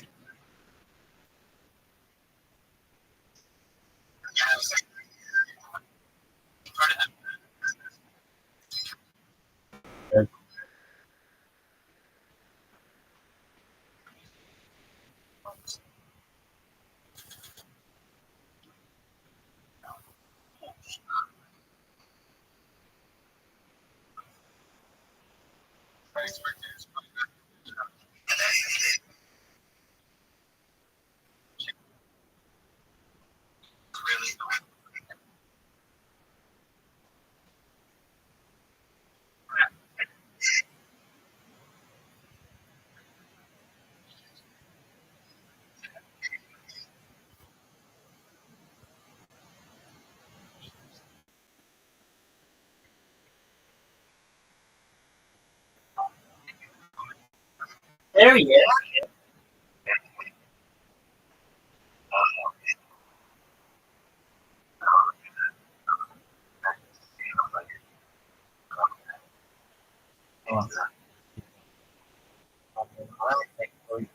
Energy.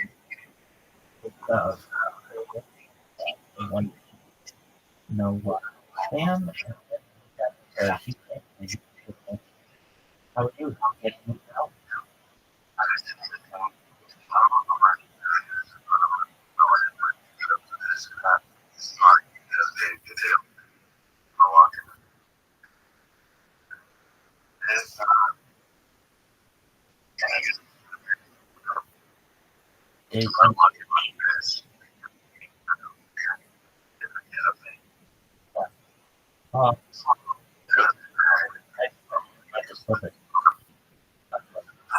Get out. You're gonna have to walk in.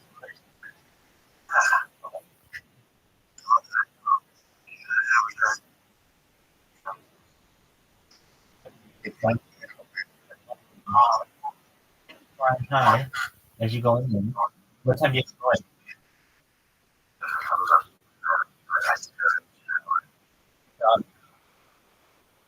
After the shower?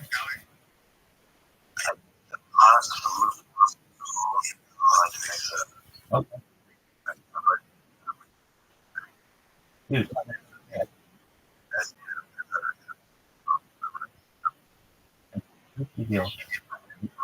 I'm already. I'm not even pissed. No, that's bad. Why nice. There's to refresh and us. And first break sleeping. So stay up all night.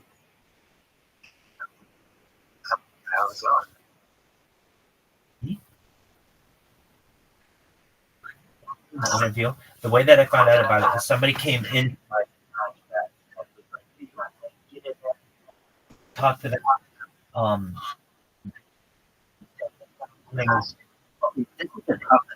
This guy's got a really tough thing.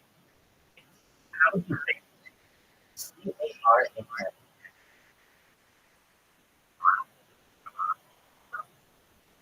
Doesn't have a parent.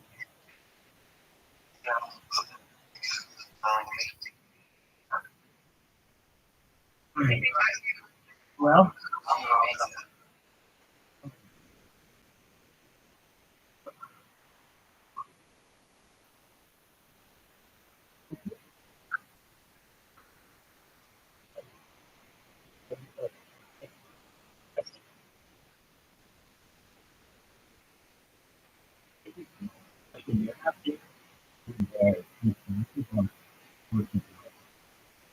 like, what more can I do? I'm always looking for more. It's you person I don't think knowledge is nuts. I'm not kidding. It's funny. How much better this person is. And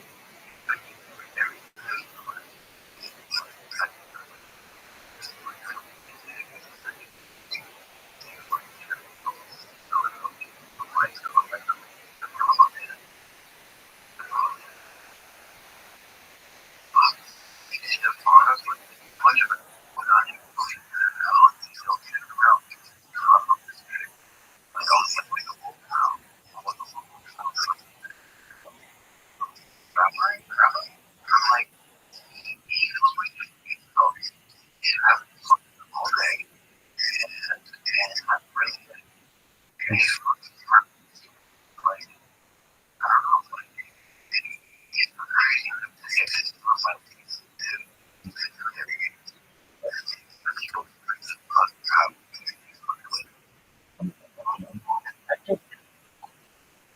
don't know. Years ago, I just realized when and no one can take that away. And when you have that kind of self confidence or something, these leaders on the internet who literally in the future won't realize it, but everything that they say is being recorded is going to seem like something that you can see that's how they not act. And I explained how people hate it. You are doing and all these things and look at it. They're about to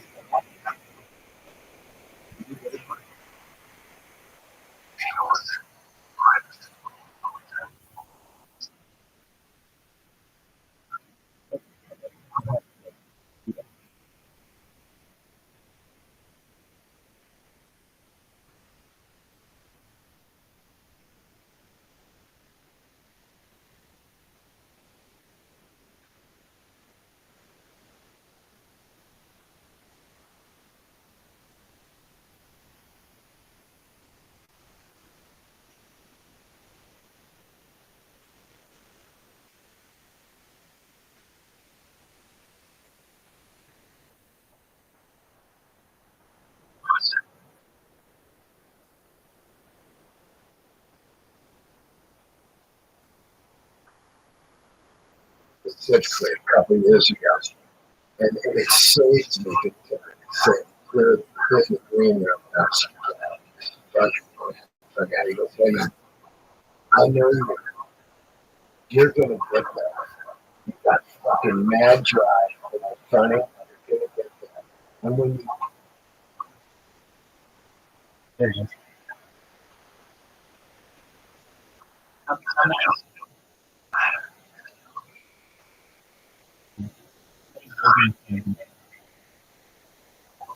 I don't know.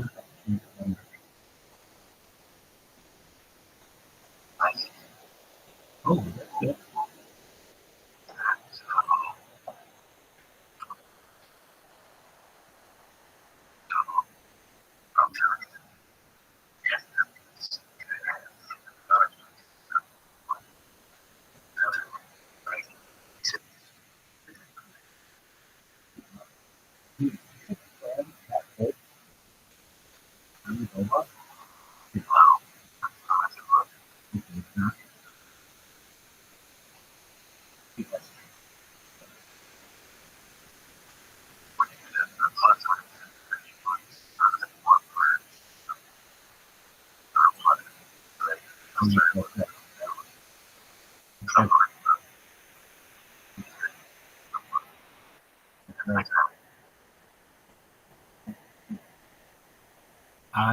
So I was saying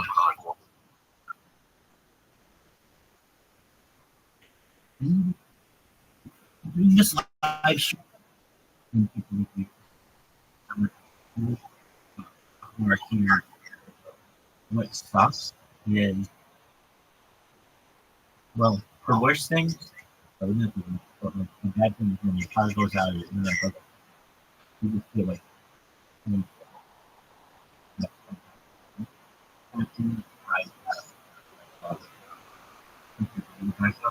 but you know, all of a sudden I got a record on my screen.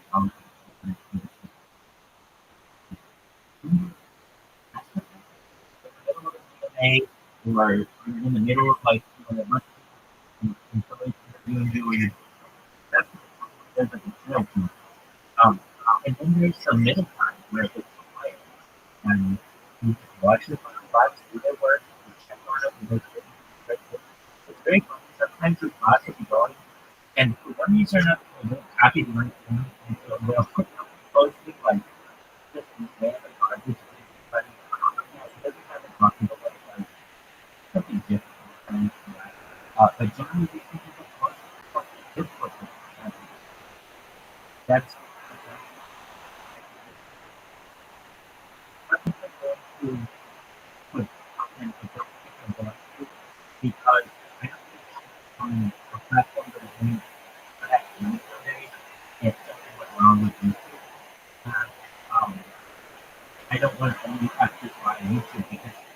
know, in the future, so I feel like it's deep enough on the that has enough viewers on it that has subscribers, that has people who are joining, and and keep increasing my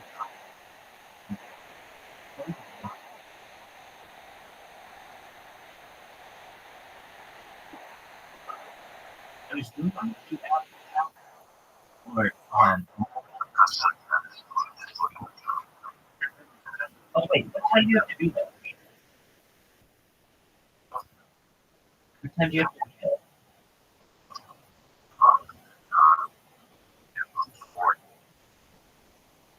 Wait, that's the latest. Okay, I think you be there at 11. No, I understand. It's 2 more hours of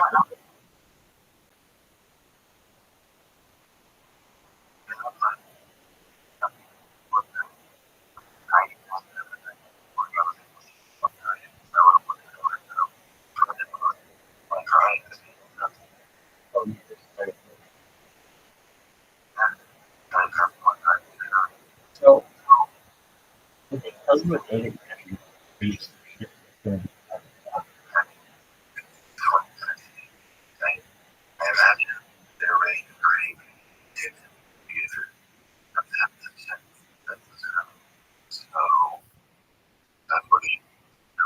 Okay, so let's talk about your time when you that's important.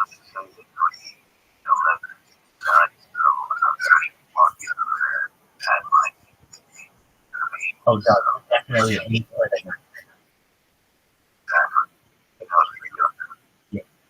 Okay.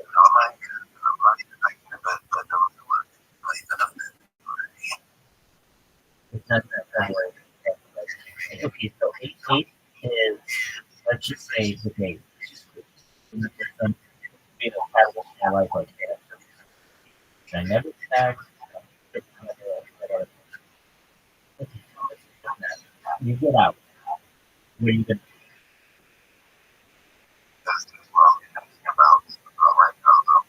Well, hold on. We have to talk. No. No. You have to talk. That's like what kind of job you can get. No. I need to make sure that, or you need to make sure. Imagine in the hottest part of the day. How long do you have to walk from the workplace to the bus stop? Long walk.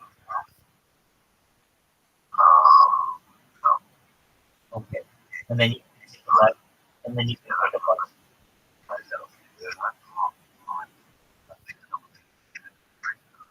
Okay, I'll just check this. You would want to. Okay, let's put your phone here. Either because camera is a back to you, or a battery's with you. So, that's the thing with yourself. Okay, you can ask your friend. Look, if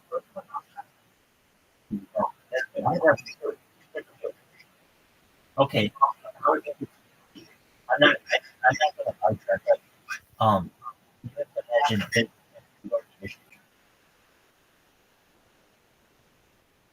So,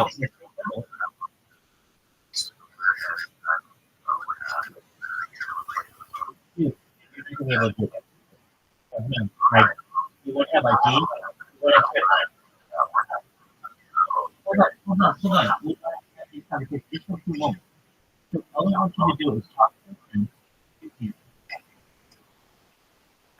Talk to people who you're going to play with out and stuff like that. Are there sometimes circumstances that have stuff?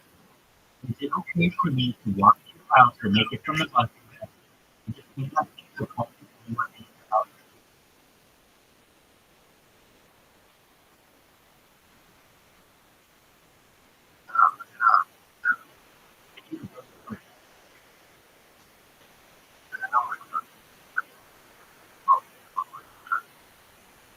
Okay, what I mean to say is that I would want to I know what you're going to do.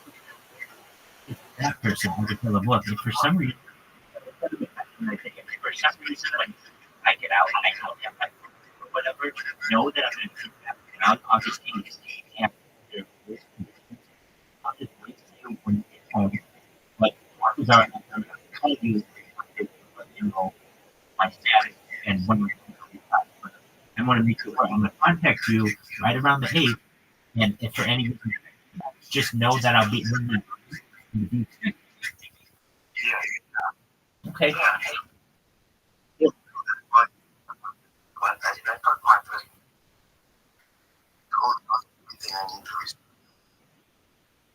Yeah, and that's for the podcast.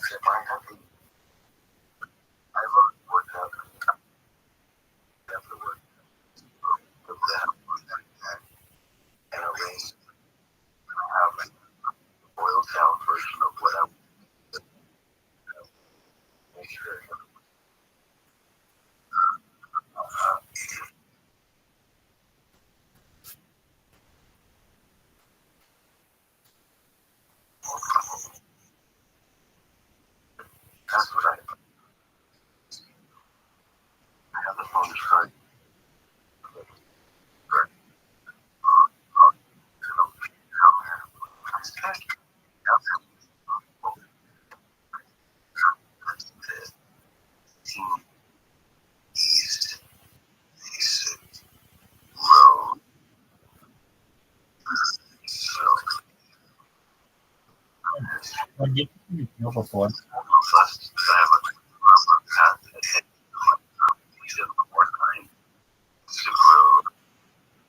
Right.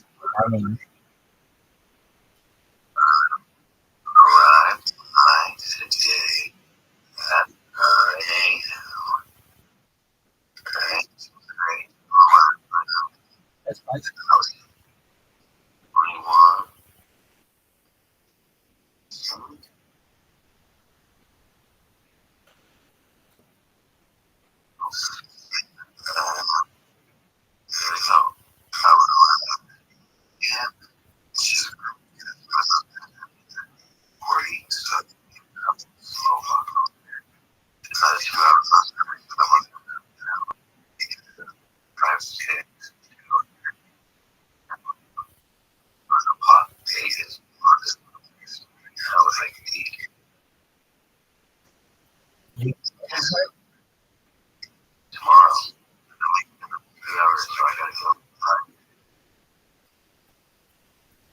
You have to go at what?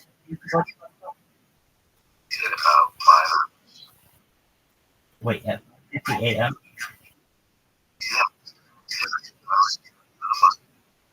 I understand. That's like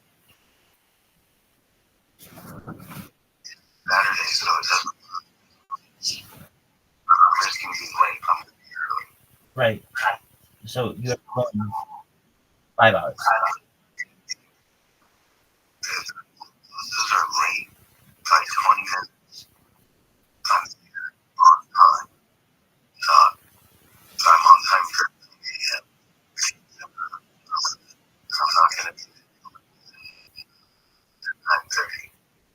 Yeah, you'll be fine.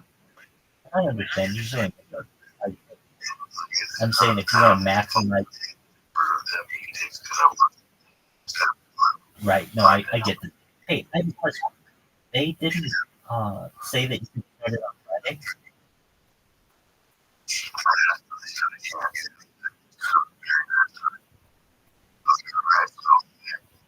That's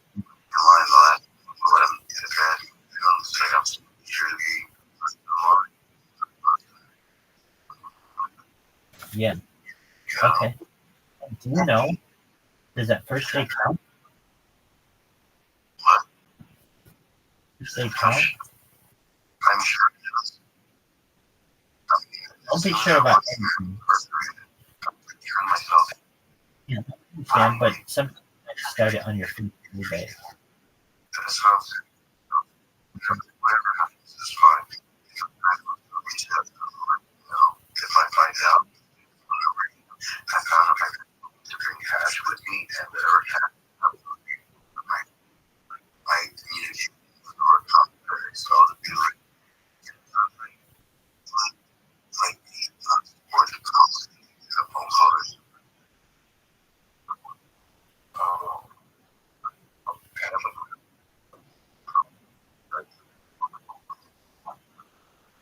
Right.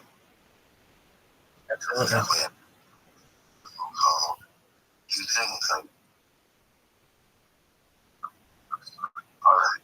Whatever. You just have to do it.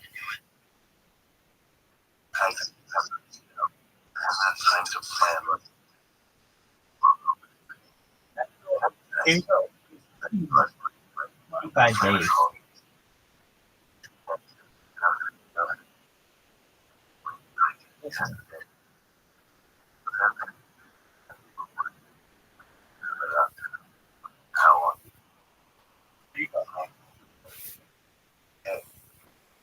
Absolutely. I would miss you too. I don't be honest. But there's nothing really open.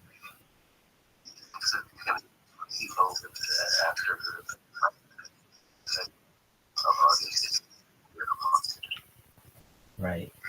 If I were you, I know you're gonna say this. You're not. I don't give a shit, but I know you at least value some of the things that I. If I were you, first thing I would do once in a while, perhaps is go back to that book. I don't want to work it right away once you get that card.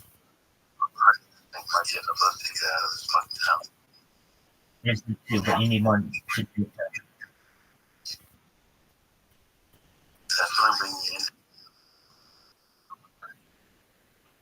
Oh, you have more than that? Oh.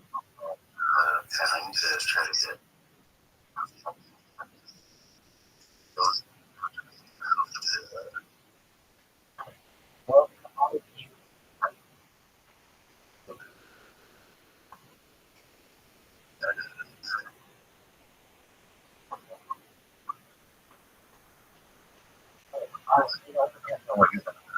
I know you are California.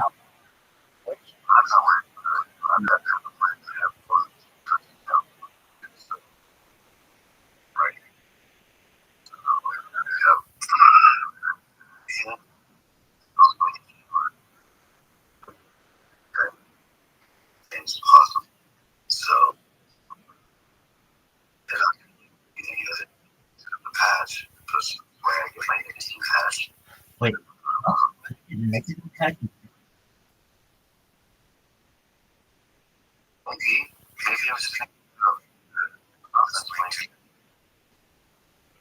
Well, you think they're gonna patch in jail?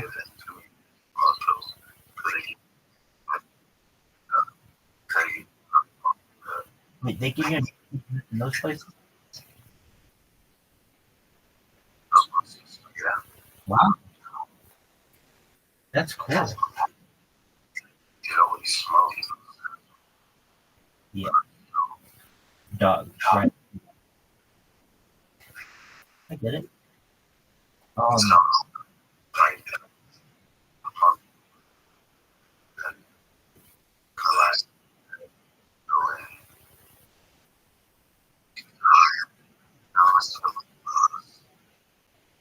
Exactly. Yeah, like the best thing you could do for like, because guess what?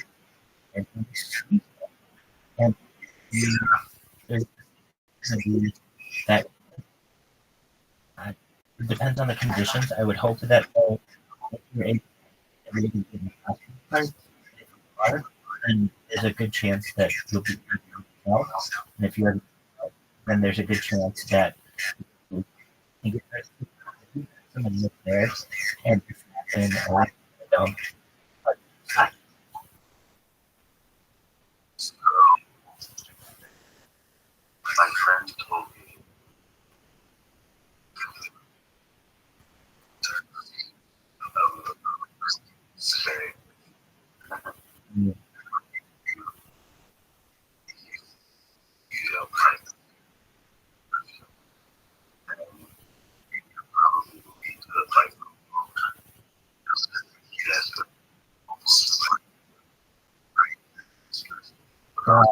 that is the dumb thing. Do it for a medical reason. Don't go out and be like, oh yeah, I fucking Because guess what? All they have to do is have one thing. Yeah, like blue people, and then it's gonna be like this motherfucker doesn't like blue people. Fuck you. All the blue people, all the blue people allies. Don't go in there. Like, don't make a certain.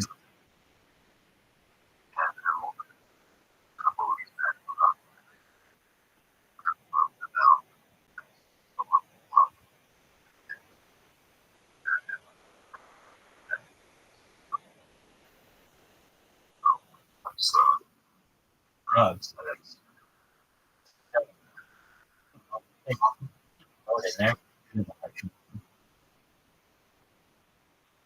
Right? Right?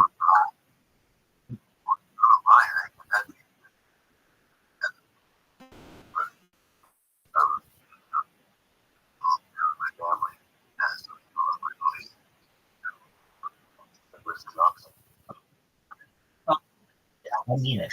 Like, so, all right. So, why are you here? All right. Where they're gonna say, "Do you want this?" And then, yeah.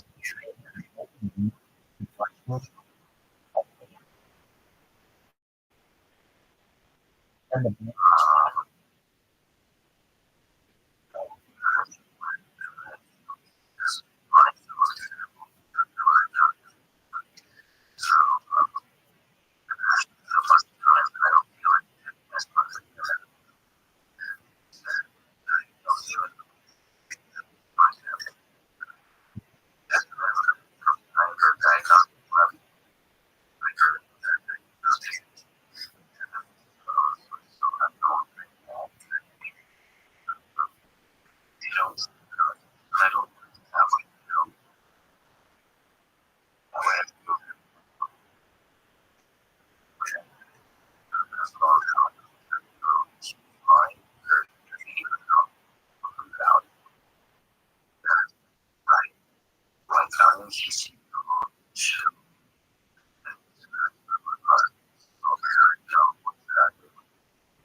right.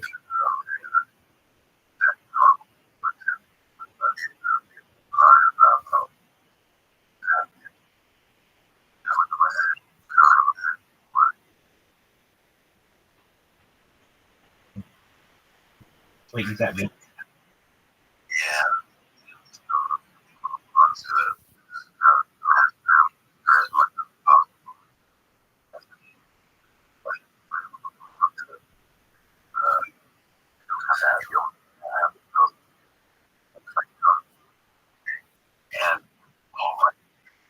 Yeah, that's fine.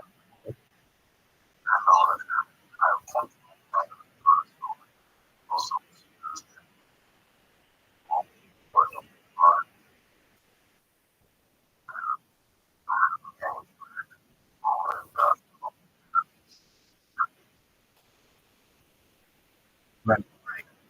I think you're taking them back. That's fine. Um,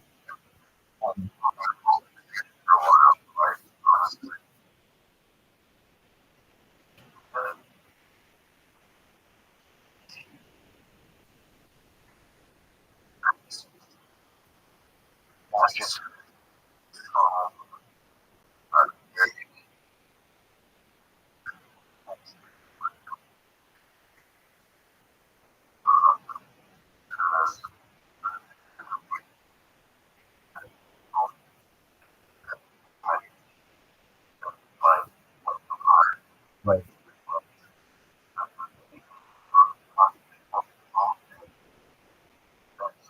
Right.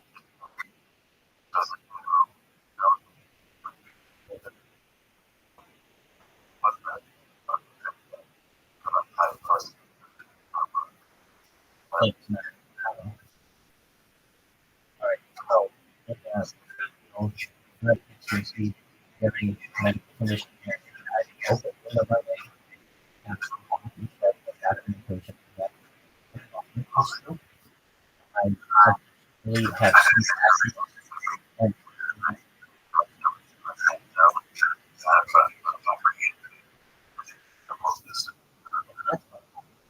I 2 pence. And as I okay, right, you're gonna like there's lots of things that they want. Apparently, that was Roman. In Britain and things like that. And so there's like an eastern way and western. There's a western way, that eastern way, which is like anyway. That's how you do it. So you just you do it. You're done. That's the problem.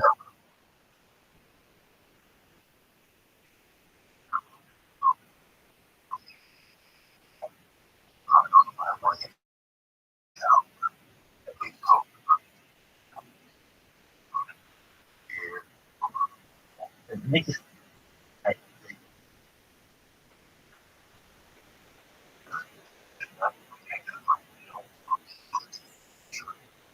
yeah, it, it's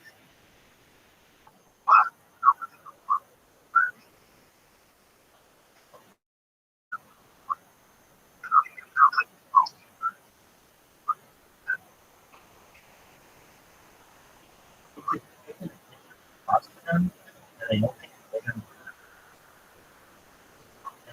so I think that they don't care, especially if they're not going to get this, they're not going to do it. But they don't do it. Themselves, okay. You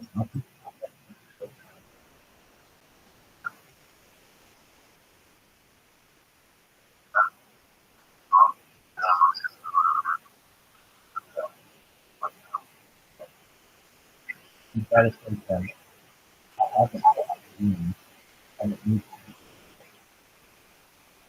be really important or it's going to let's say that. And they can say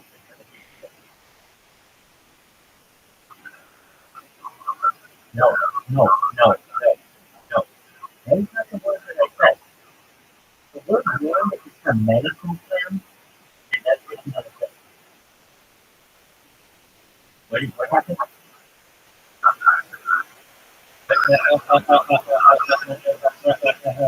What happened? Or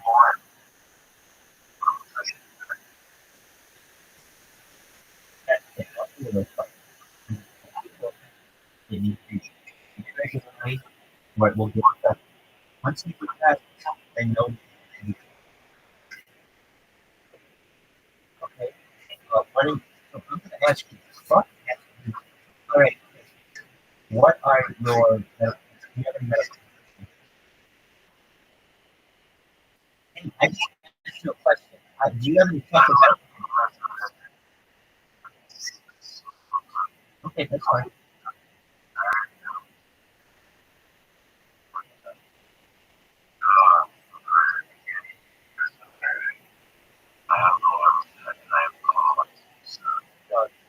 No,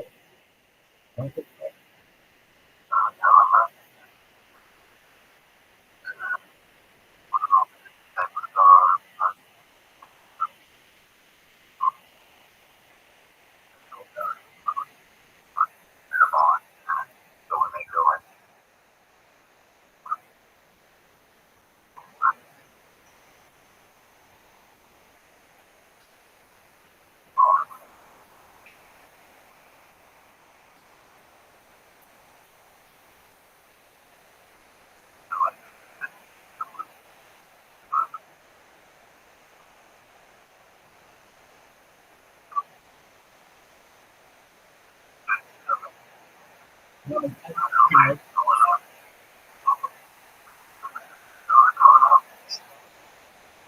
I just have this, and maybe something that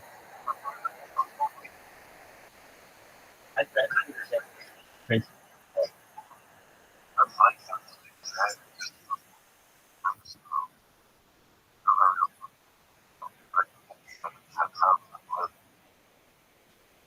And you wouldn't tell them is next question kill.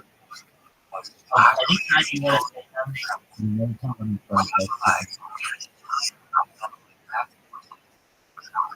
okay.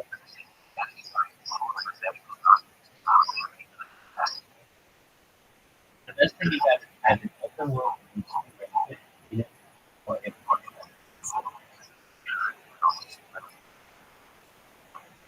and then you have all the other stuff.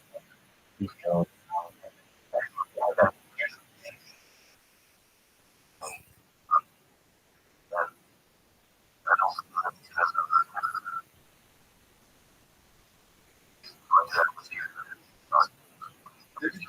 That's right, yeah. Well,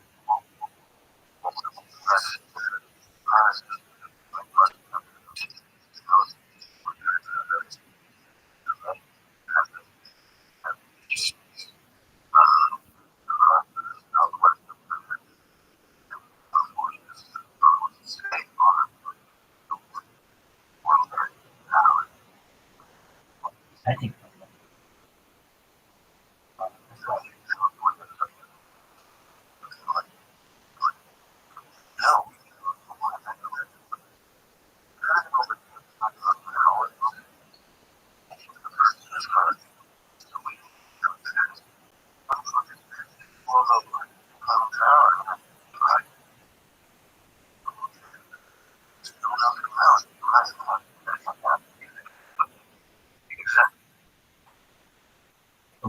really well.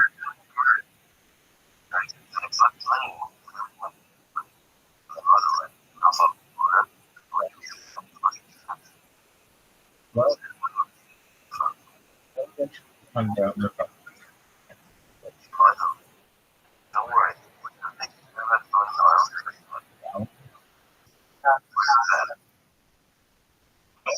are you joking? Nope.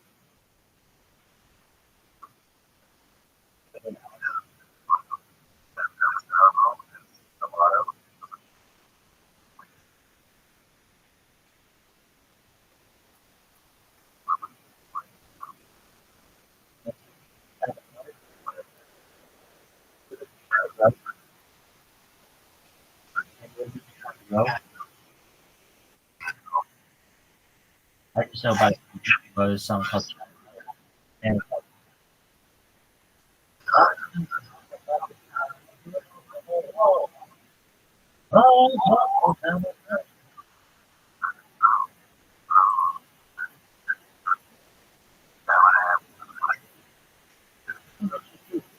$25 from my info, I keep saying to myself, not even good way.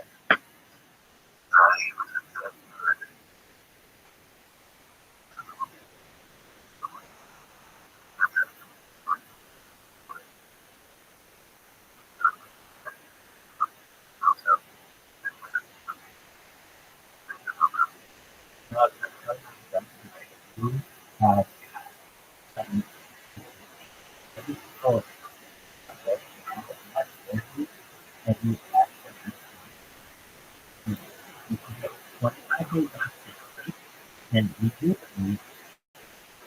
and you get to watch TV and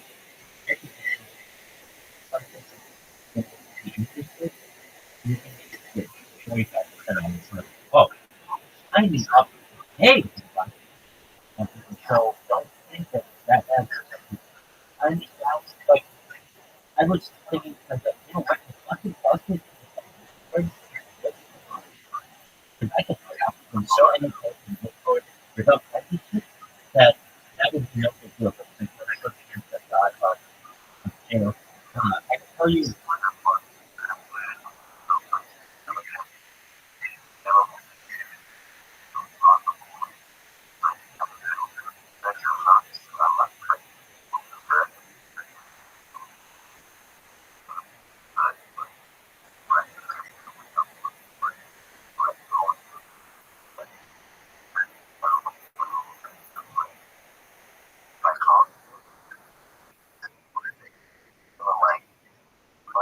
Yeah, no, I was thinking, I'm going to put a journey.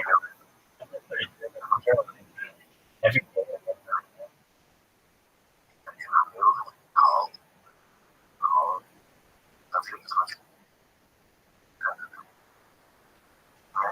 Because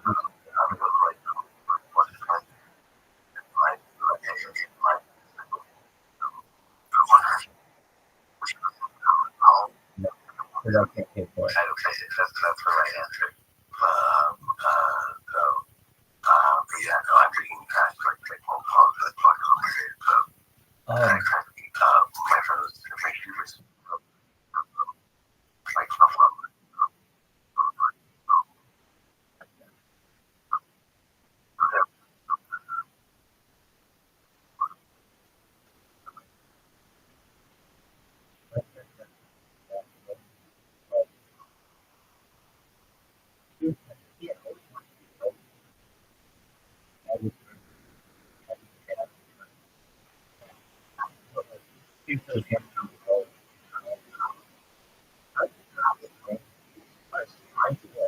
But for a joke, like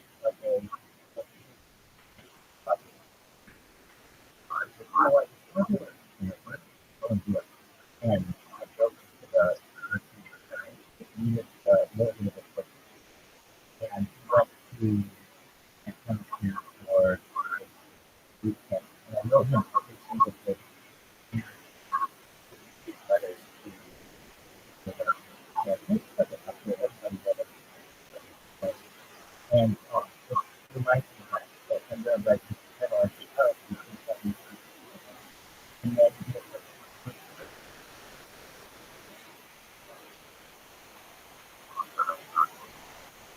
this we're gonna do what's the best thing you can do right now.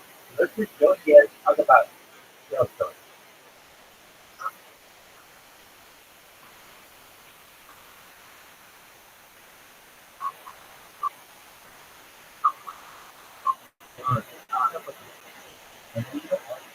But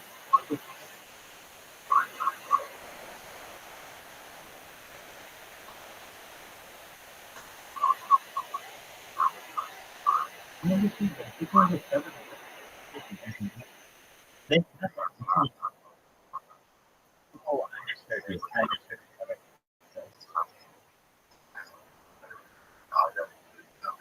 I got you. Yeah, I heard you say I'm looking at it because God, you're gonna go get the picture you 7-Eleven, get that kind of tape.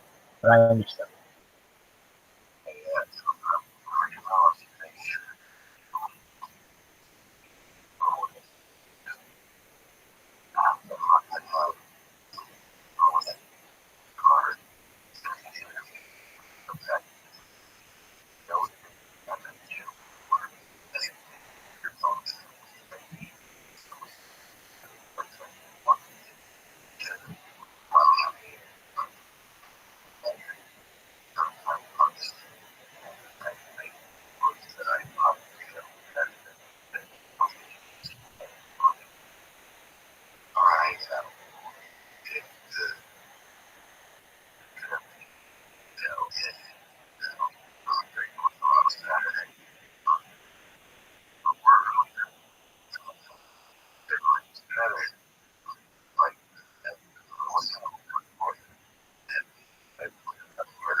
Yeah, please. They're do anything. I would tell you that decision that you said, I was thinking about like, okay, take more here. What would you do? Would you just bounce? And it's like, maybe like, oh, eat it. Just take everything. Wait, 365 days for more? Fucking none. Who the fuck? I mean, like, and so, at that point, you know, who knows the other country? But at this point, it's such a small amount. It really wonder in all of this. I understand. I don't disagree with what you did. I understand though that drugs at least need or he's gonna be like at least protecting the officers and letting them to position rest where that we're just gonna add time to him and wants to show that he made some effort. So I think that's probably the majority of 5 days.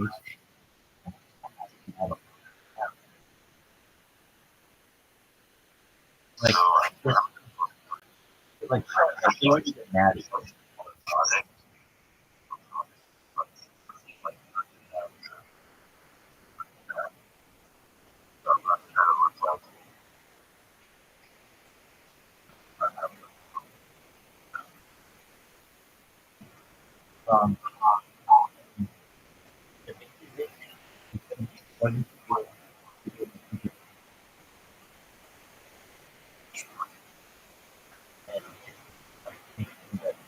Isn't he? Okay, after one with them, so yes, are all fine. But you know,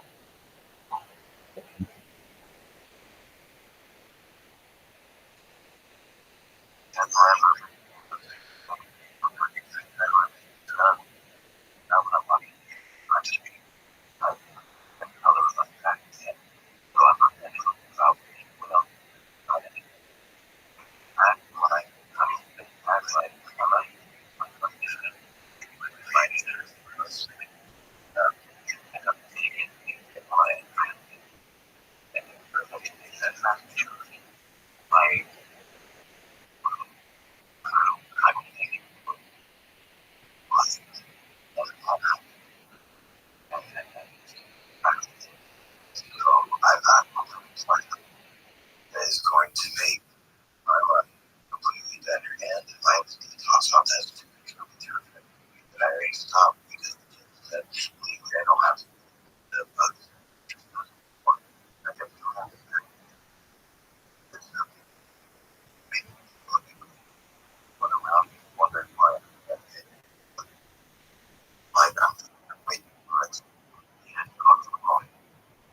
And so I'm like, well, you know what?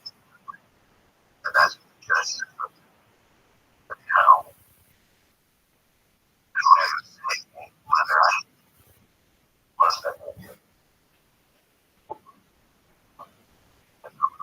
bad on me before. I just have to don't talk anymore. I know. Like the game. Look how I don't and the worst part of us was the noise like that. So I was like, in there.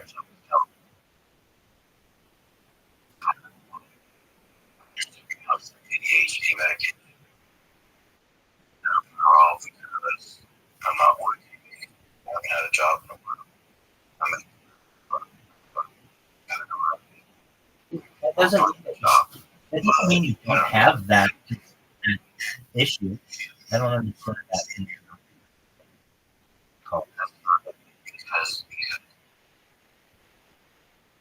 Because friends happen.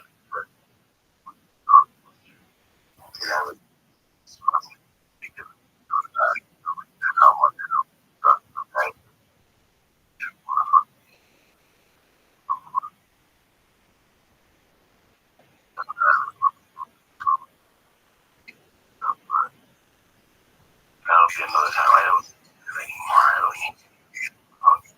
If I kind of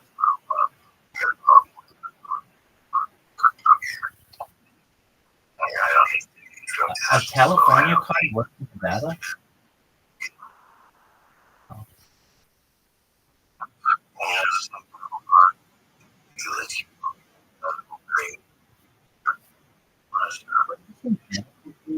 This is great.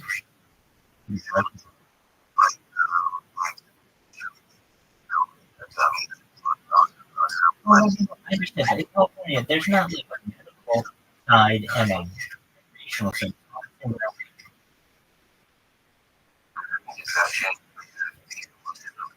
I think you're right. But how can I say?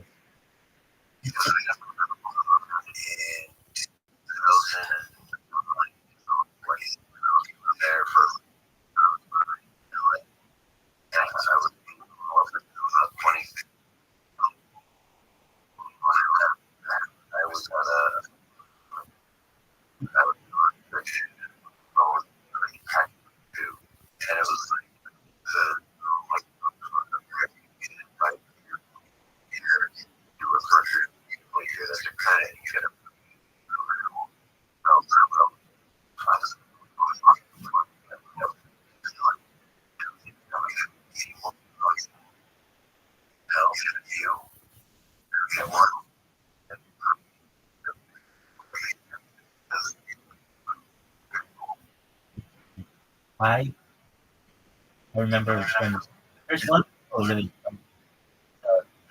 when we're talking to Williams, Williams, or when the card and the first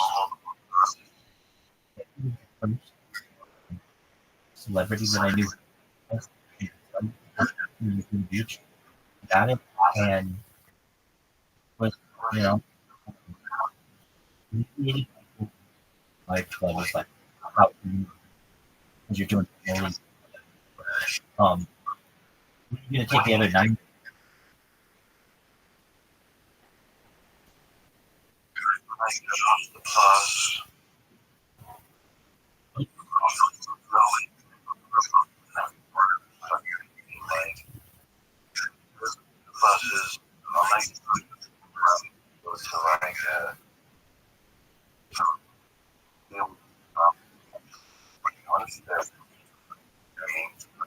And you think it's smart, don't too close.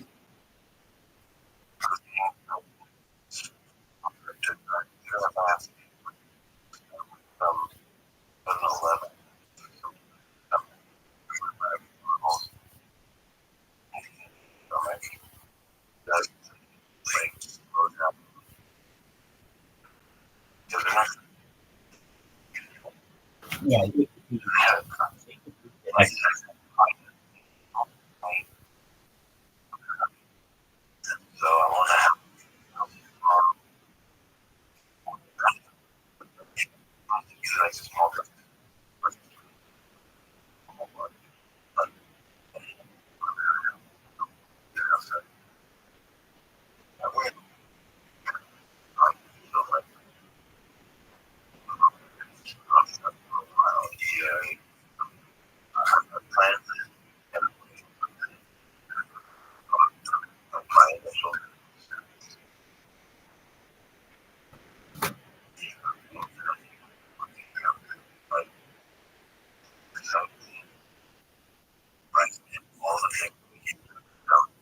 you think I agree.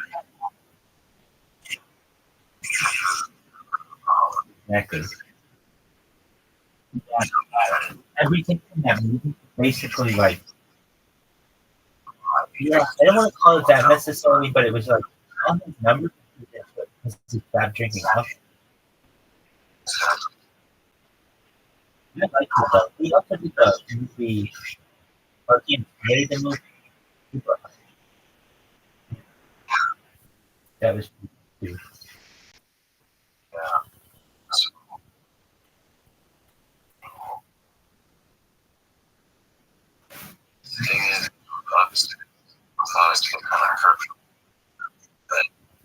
No, we're not playing. I think there's a good chance of losing.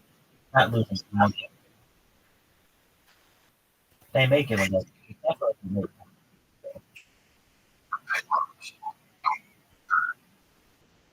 I mean, think about it. Anything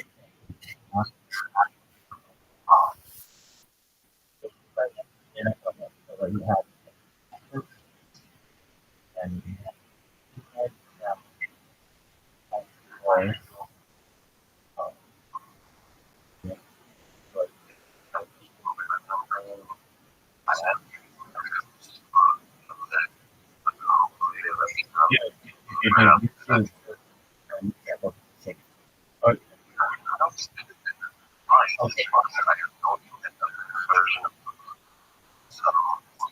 don't know.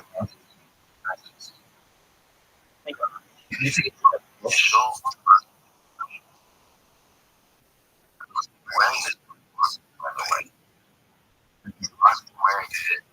oh, yeah.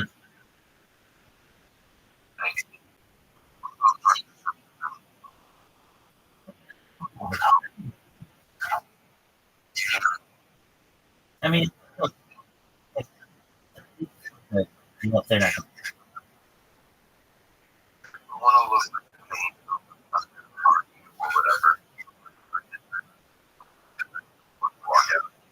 That's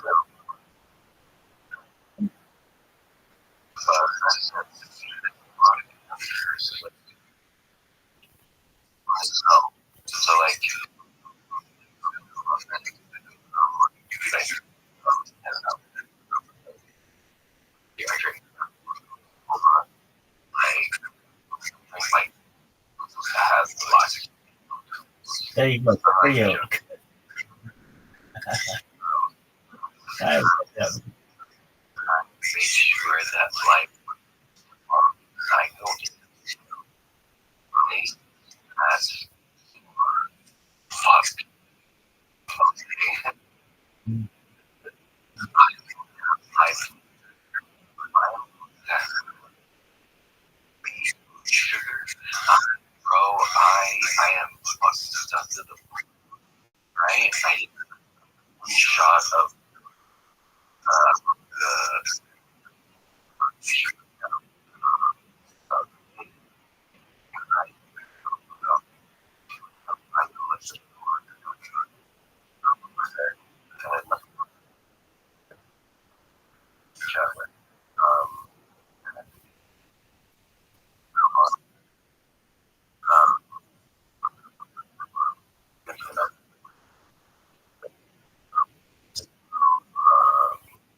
Coca-Cola.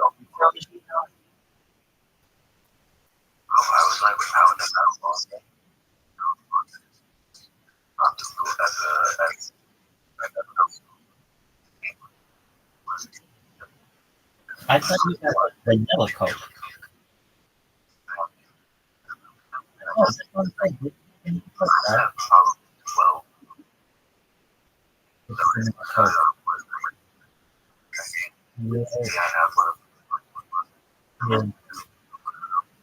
Yeah.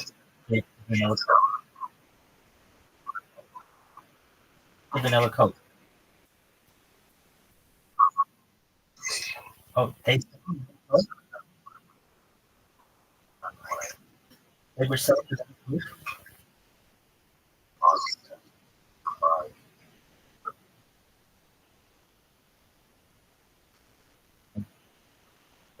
Oh, you like going crazy with the fucking new after prefer vanilla cherry. I think it's kind of vanilla cherry Coke. Do you remember that?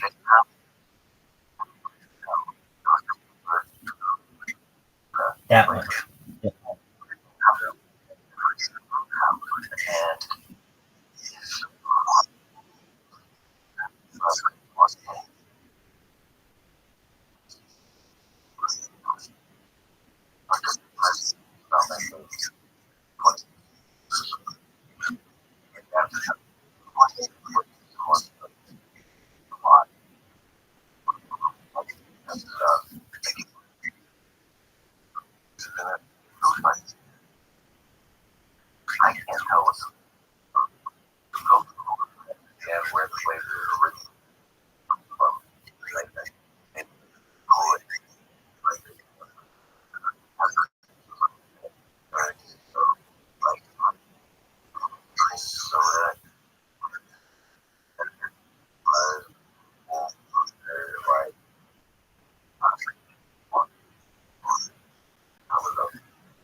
I got a challenge for you. You know your little disposable? So let's just take it for 15 seconds.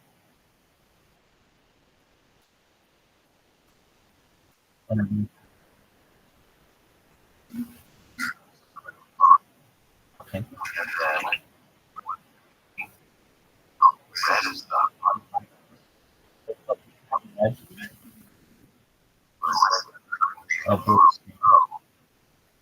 Okay, so 13 seconds. 1, 2, 3, 4, 1,000, 5,000, 6,000, 7,000. Okay, what? Hold it. 1,000, 2,000, 3,000, 4,000, 5,000, 1,000, 8,000, 9,000, 10,000, 11,000, 12,000. Oh, he's going. I find that I go back. Like if you're just normally doing it, if you're just old school, but like if you fucking hit you can, it's like you can. I see that.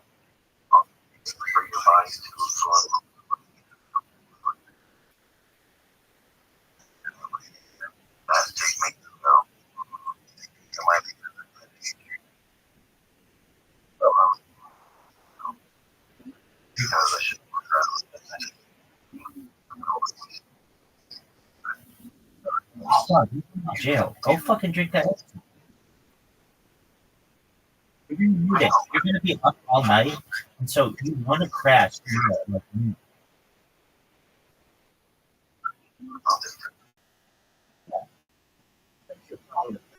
okay. What is it?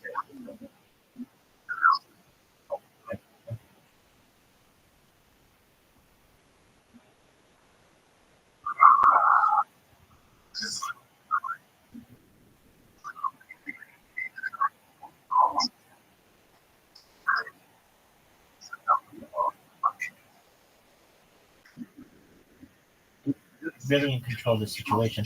Most people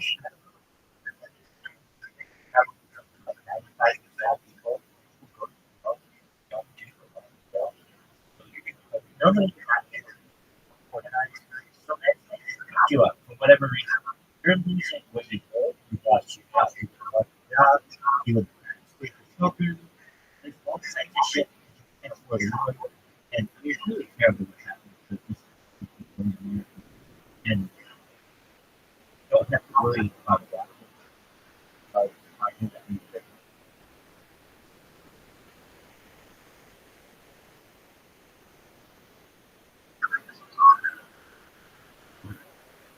And when you come out of it, and I could do saying that I am the best up to the 25 years my life and my strikes. It's difficult.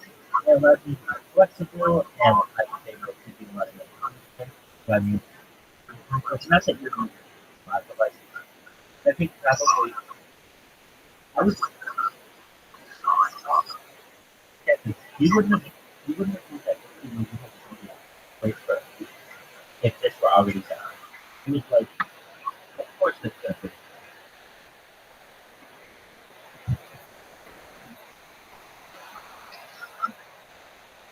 Yeah.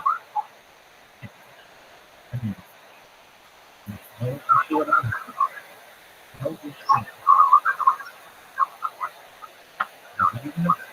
no,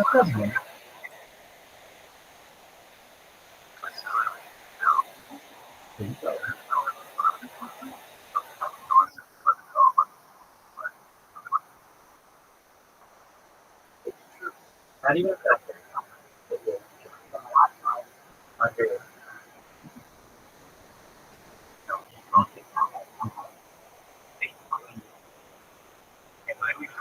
I'm gonna do this here.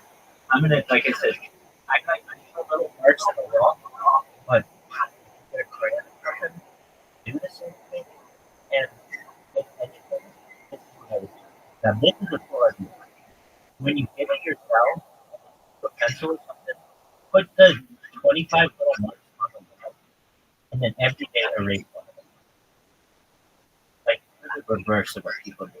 Normally people keep doing the tablet marks and they don't know where it's going to end. You know exactly where it's going to end. And that is, you're gone.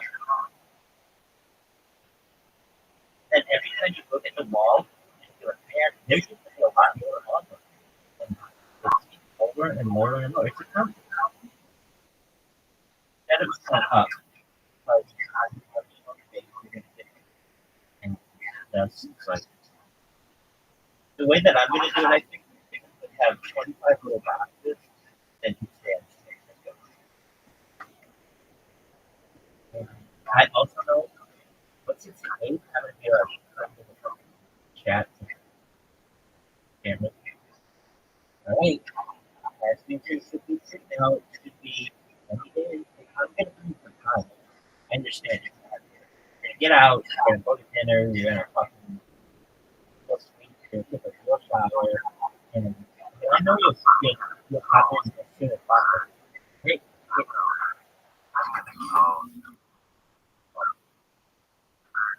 excellent. Well, if I were you, I would like to fly go. I would take a picture of it. Because doesn't have to be like a lot of picture before but they created for the setup. Like you're going in there, like you said, but you're going in with a certain amount of everything a little bit different and when you put it and stuff you kind of it's I'm really effective. I mean, before all of the things like, oh, I can't do that, this, or I can't do this, like, okay, so now do that. And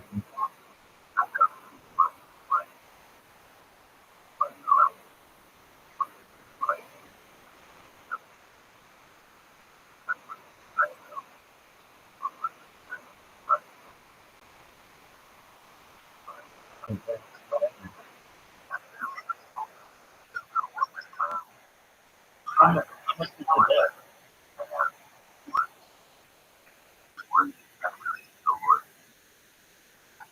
How much did you get?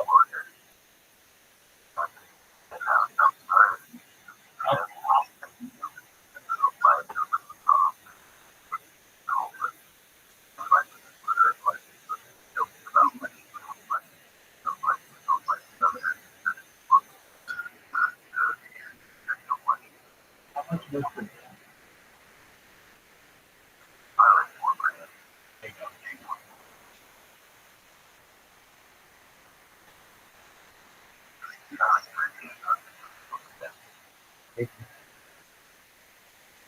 I still want to put this up in but I don't.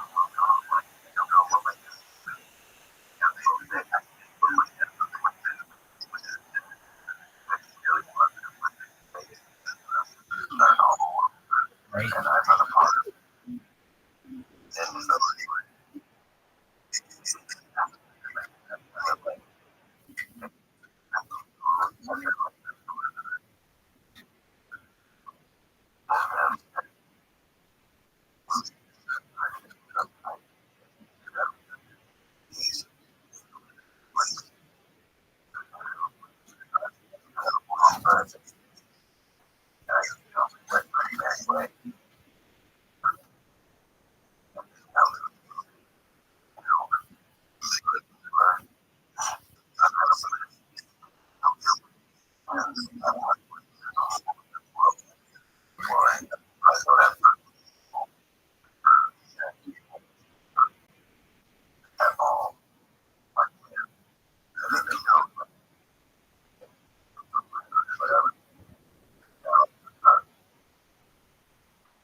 not made in Arizona.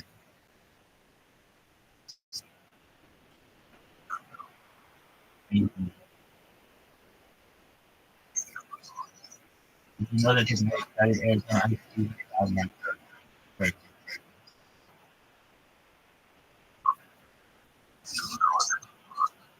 Oh, it should be 99 cents.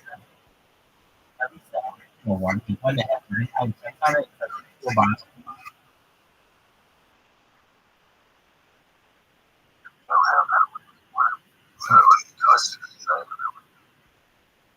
Wait a second.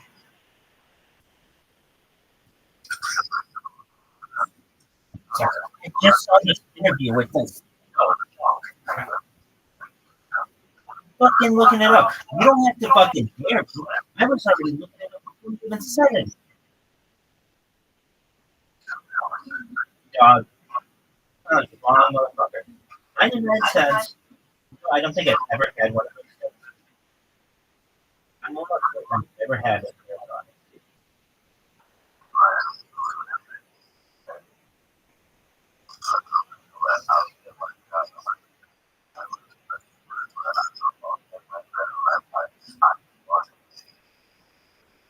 Oh, this is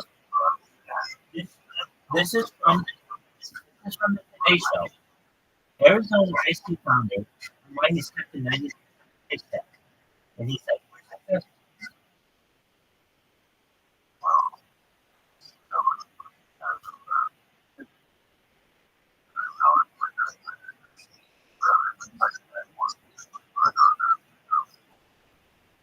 right. I think they did say this.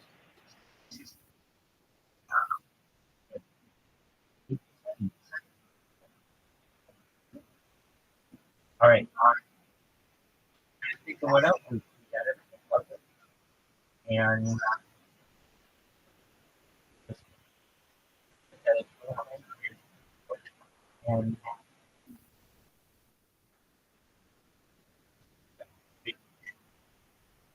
I'm staying with friends who are there. We're taking your shit. We're gonna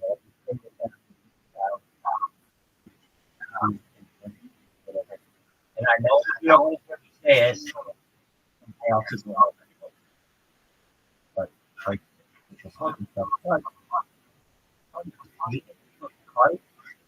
you don't have to work it. But that's the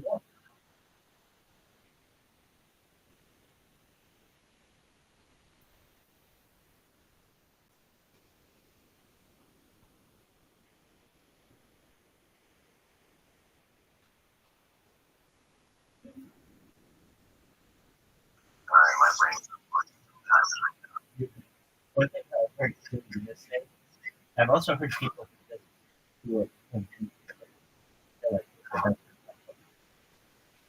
being at war. I don't think I would, but I know people have gone and fucking. The point, this is what they love somebody. More than not people don't super love their lives and things, but they should something and go out with someone and you can both die is a bond and that they do well JD says like in a lot of it, I mean you kind of he was in the Boulder jail. Boulder was like a suburb of Denver, it's very suburban, white, black. What is that? Suburban, white, black. There's a lot of work to see. And one of them is the first one they don't have. And the conditions, well, are could be a lot worse. You don't have to deal with the climate.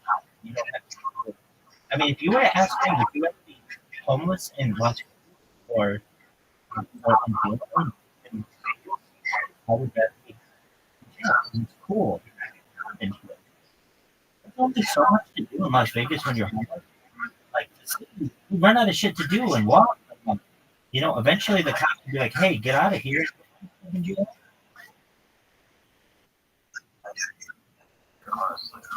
Dude,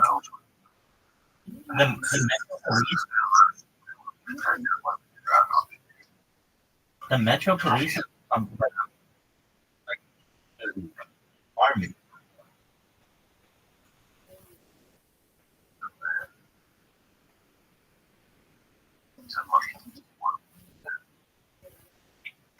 Guess what they were paying for a police officer in Santa Monica?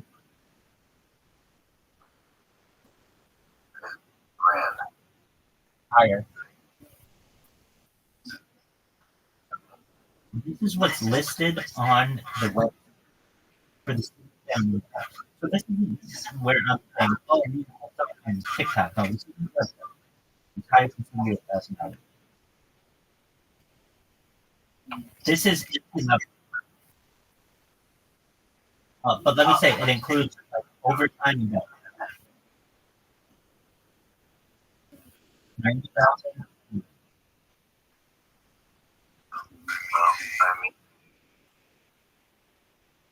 Keep going, keep guessing. It's higher than $90,000.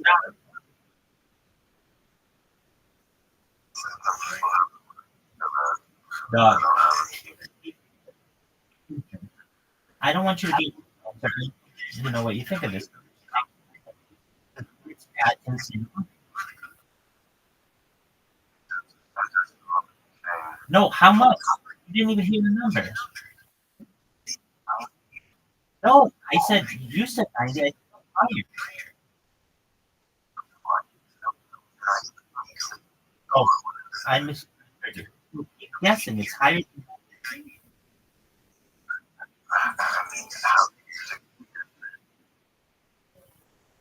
Okay, it's higher than 100. This is posted.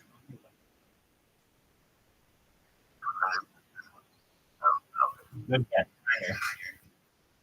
Entry level. Entry level. 90,000. Almost $1 million. I would be a police officer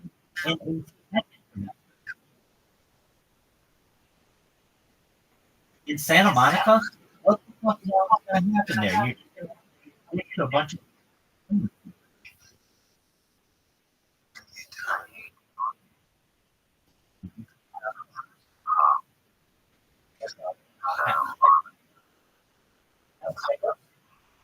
I saw an article about it.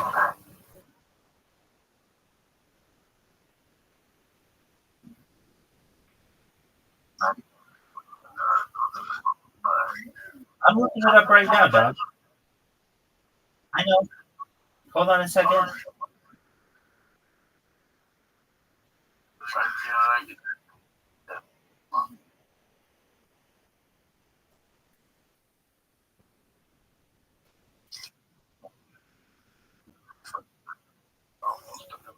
No, it's just under what the top doctor makes for the Santa Monica, city of Santa Monica.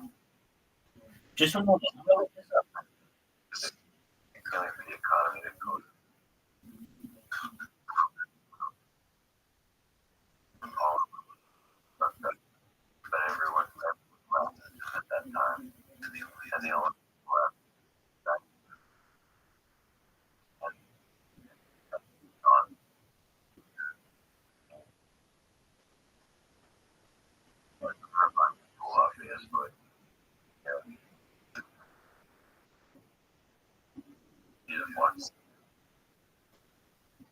Well, now that I look at this, all of the numbers are really good, which makes me say either I got fake news or something. Now, I do know that overtime was included in this.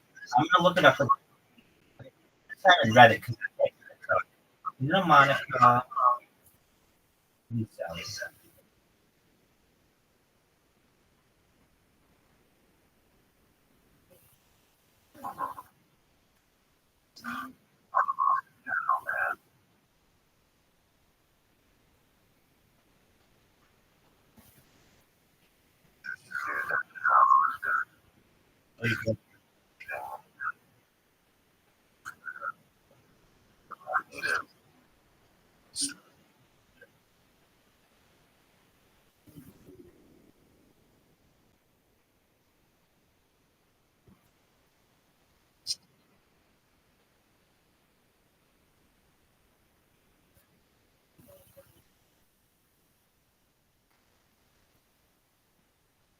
found it, dog.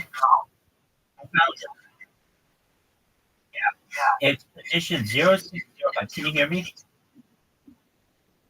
Yeah. Office of the Chief of Police.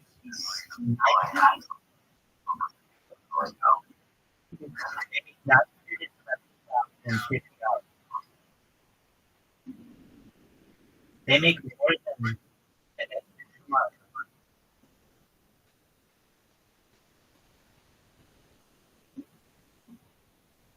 Now, if you look on Indeed, this is what it says. And the separate, that's separate, saying,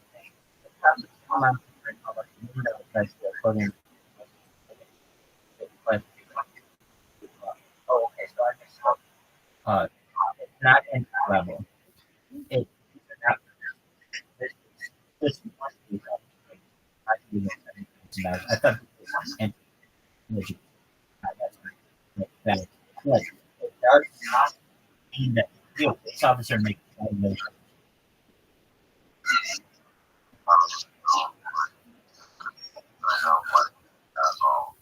Right. Well, here's the thing. I didn't think police officers ever made it. Ever. Like, maybe if you were a chief of police, yeah, I didn't think you got into like $1 million a year territory. No one used to ever think that, hey, you want to be a police officer? What? In this city, they're making people $1,000.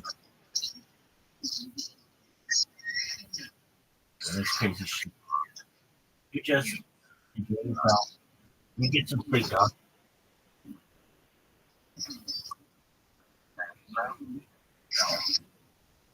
You know your camera's off? I'm not going to do it.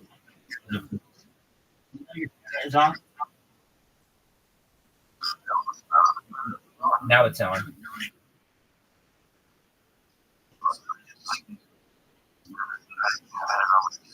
Dog, I'm trying to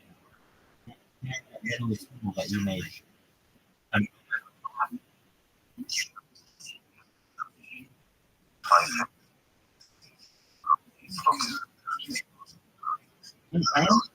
am the camera is not your app.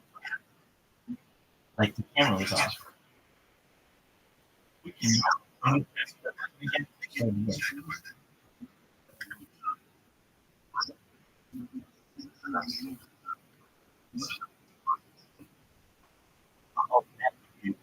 Have that little this connection. Well,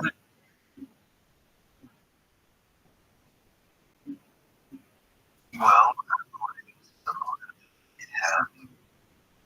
Okay.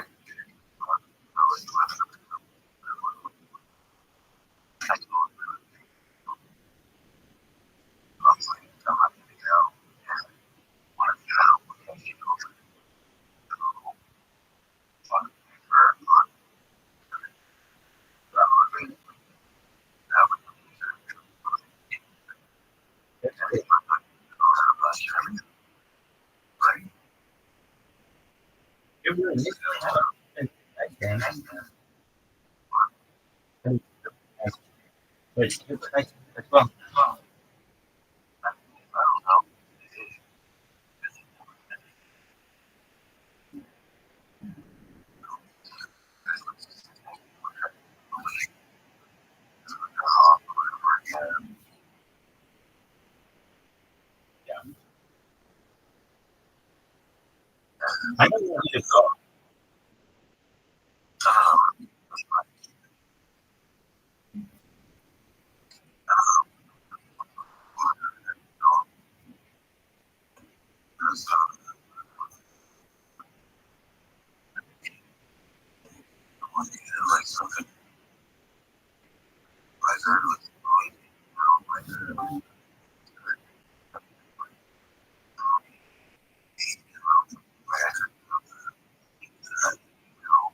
How does it work?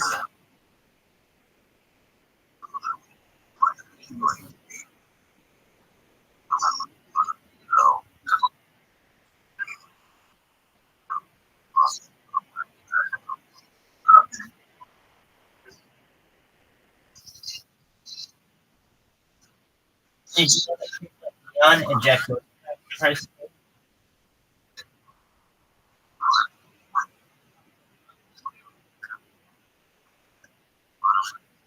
That whole thing is so manipulated. That's like two of the world's biggest killers in the same location, and let's have them have a tip and go for a week and take publicity out of it. Because it doesn't why?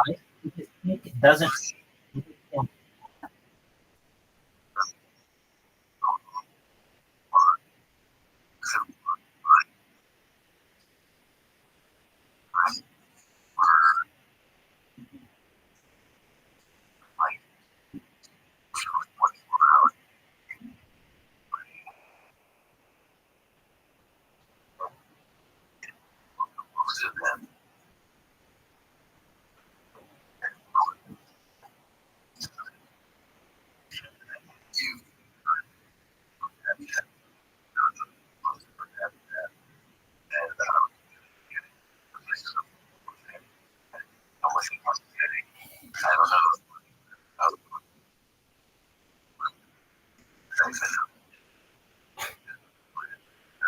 No, that's why it's good to have fucking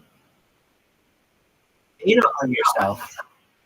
I can tell you this: when I start to miss you, when I start to miss you, on 24.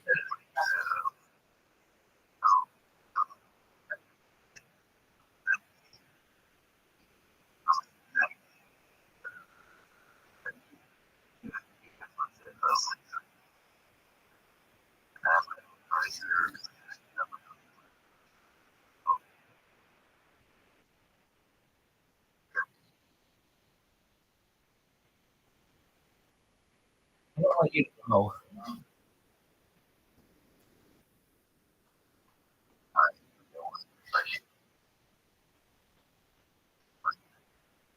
Hey, what thing?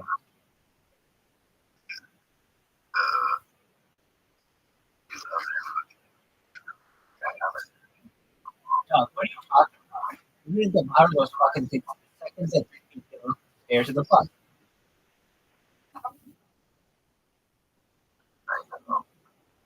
And then your fucking Saturday is gonna be lit. Saturday's gonna be lit. You're gonna fucking sleep. I bet you sleep from 11 o'clock in the morning until like 5 o'clock in the morning. You'll have you probably have dinner and then you'll sleep again until like 7 p.m. to like midnight. Probably awake.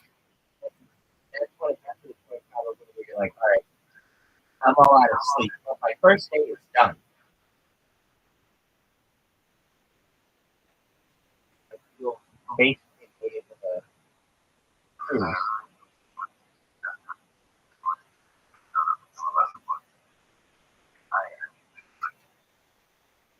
Yeah, dude, you should. Because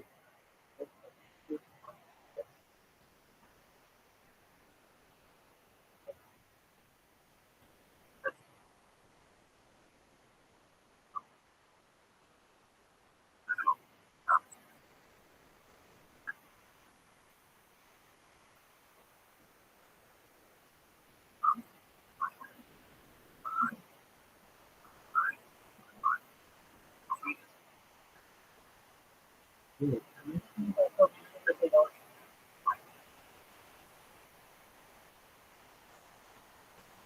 exactly. The thing about probation,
don't know. I don't think. I don't. I don't know.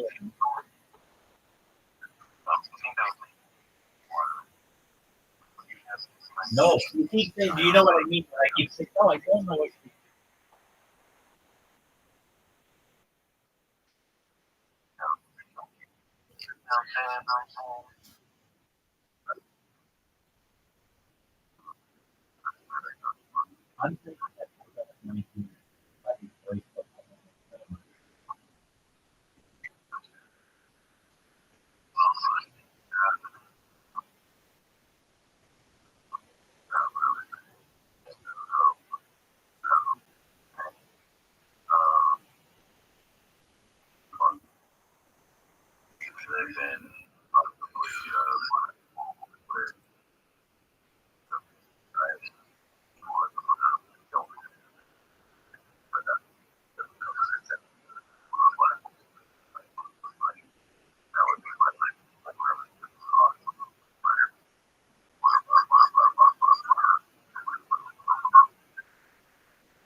I mean, I do one or the other. I mean, you were like, I'm really tired, so I go for it.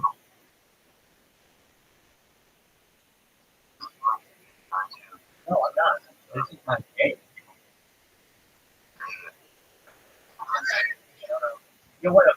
I'm about Rothschild here. I'm talking to you with y'all. No, they're going to me. I'm doing this. Oh, God. Oh, God.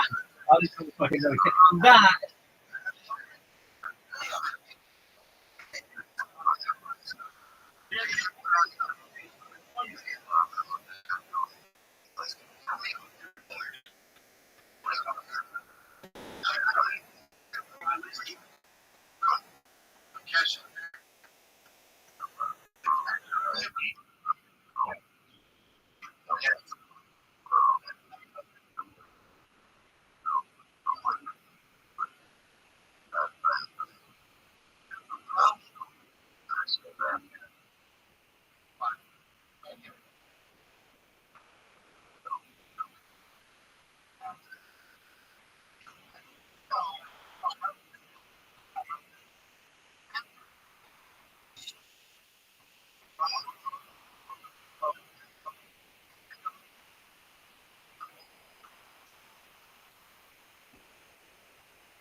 Yo, dog, does anyone want to play Counter Strike with Rabbi Rothschild?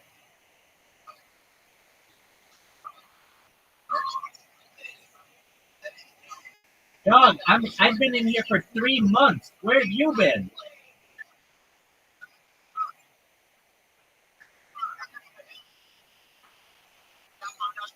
I'm so glad to be here with everyone.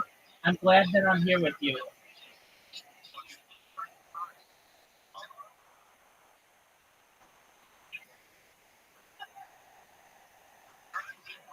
I have a question for the room. Talk to a girl, smash or pass. Go.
I'm 38.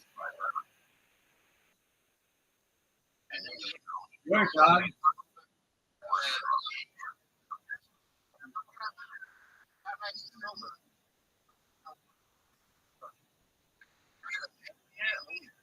With your mom.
What do you all want to know about Rabbi Rothschild?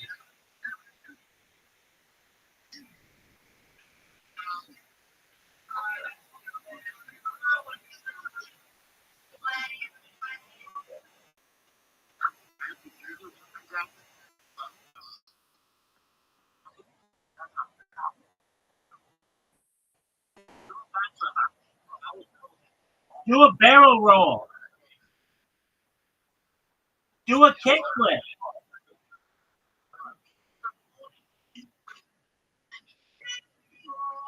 What up, baby Jonathan? How are you living, man?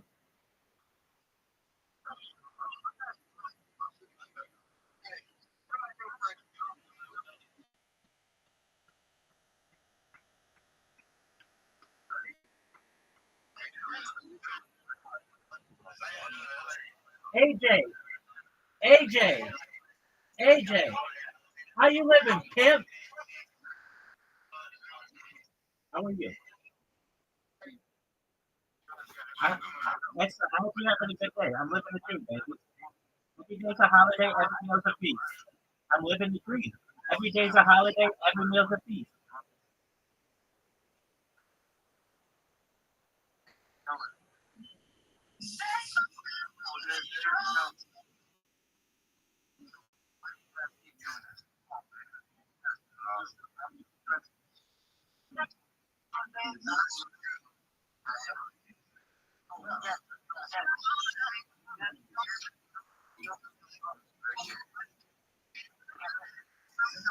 Look at baby Jonathan showing us that light titty.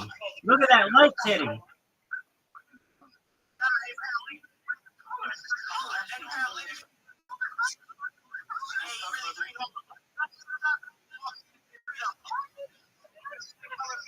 Baby Jonathan showing us that ceiling titty. Baby Jonathan showing us that ceiling titty.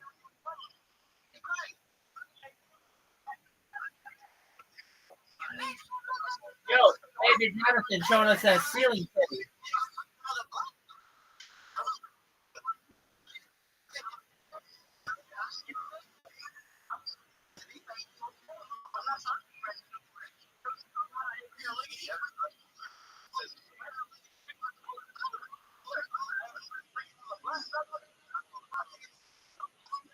What up, young Juice? Young Juice, how you living, pimp? Young Goose, how are you? Yo, Vampy Fiend, how you living, baby? Vampy Fiend, I'm glad you're here.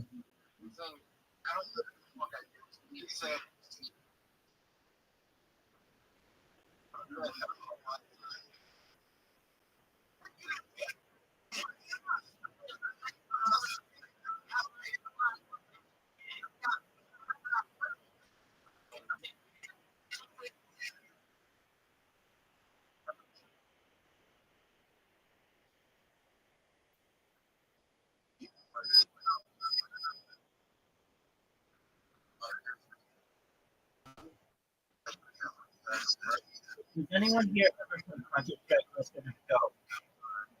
Cool.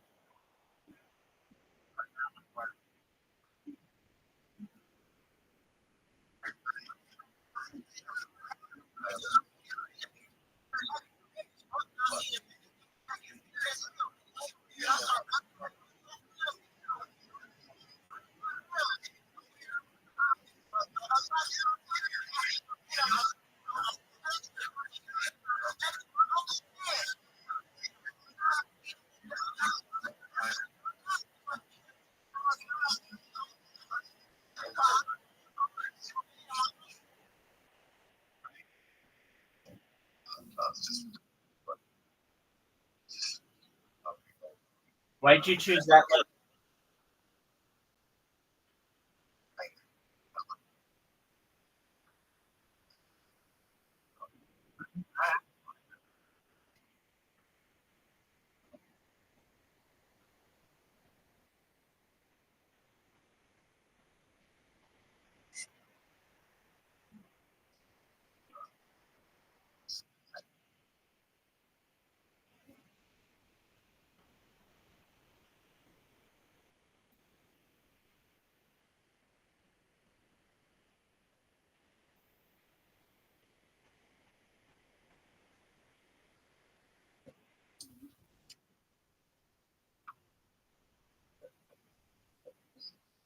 I will.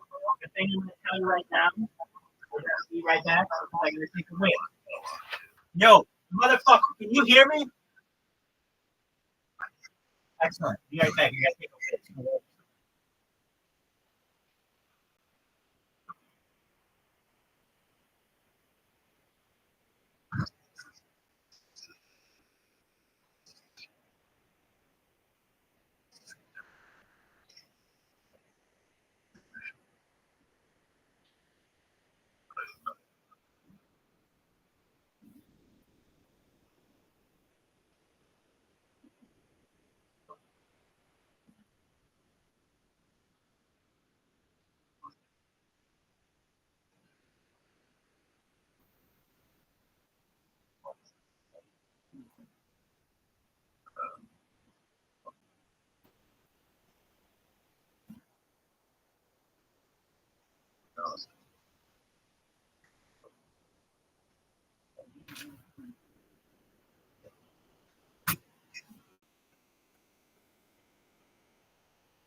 I'm here.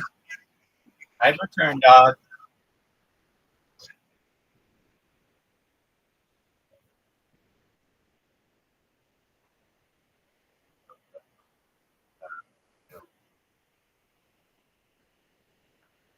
Five.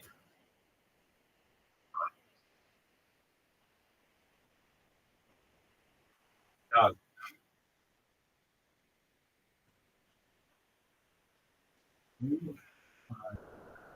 Amongst important people, firefighters, they're to be smelling like meat. You gotta smell like a roach. Come on, in this bitch.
Oh, I know what you're playing.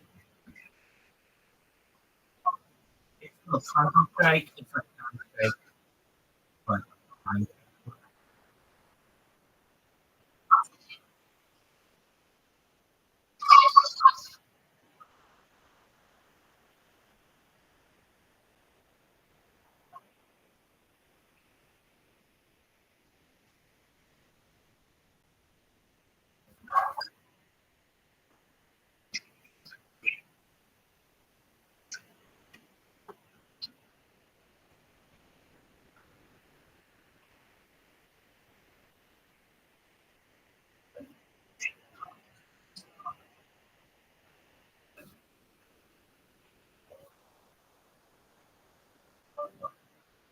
The minimum tempo that you have to know what silver that direction. yo,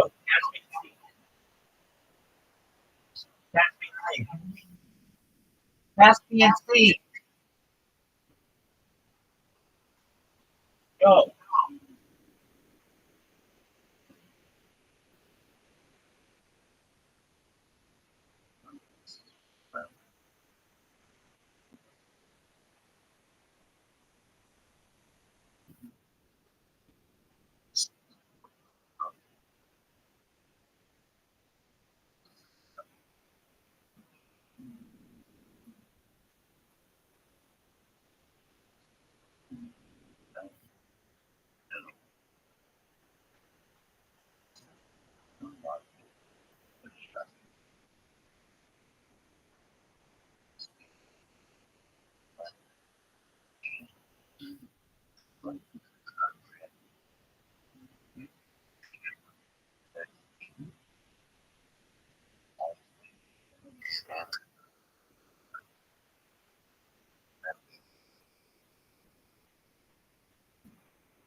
No!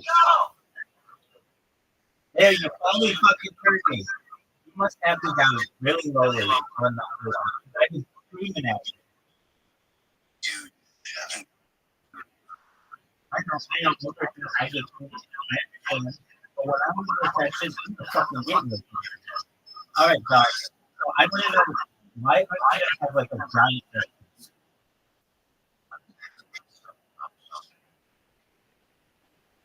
I actually gotta have a giant breakfast.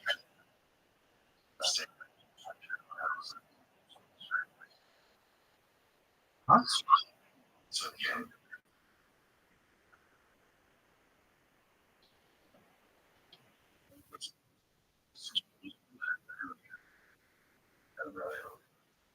What the fuck are you saying?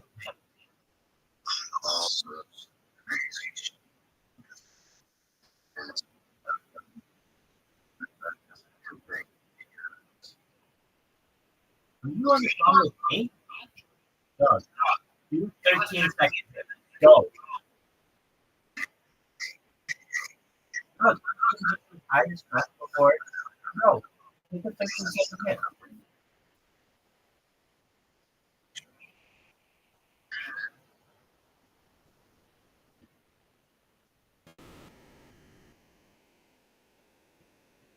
One, 2, 3, 4, 5, 6, 7, 9, 10, 11. It looks like it's going to 1,000, 2,000, 4,000, 6,000, 7,000, 8,000, 13,000. When you release out your nostrils.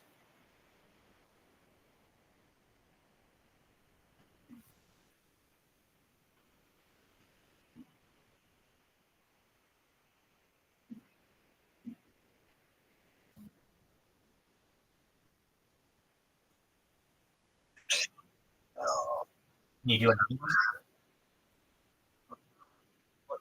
Sam, why don't you use this thing up with YouTube podcast? You're not going to be able to take it with you.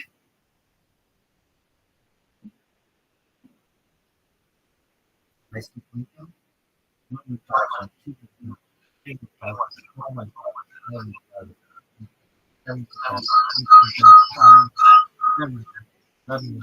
Right.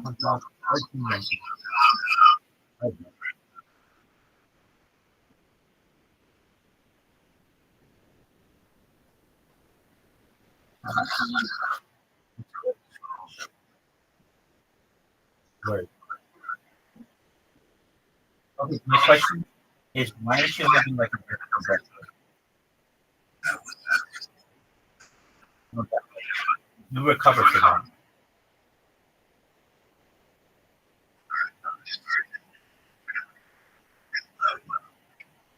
Which one?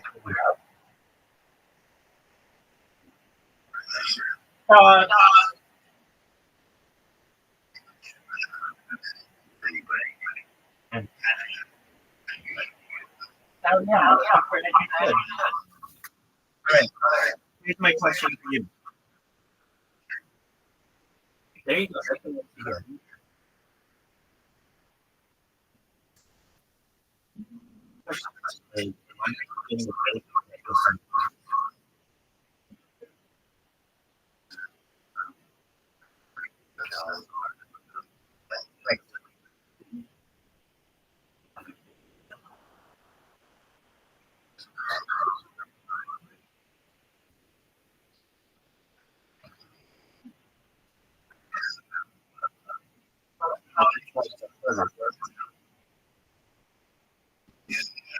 What did I have for breakfast?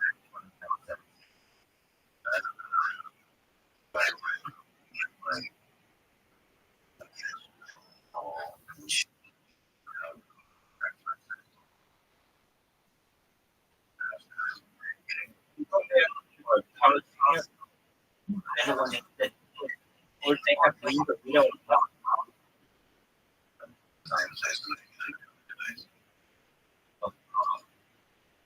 Okay, right?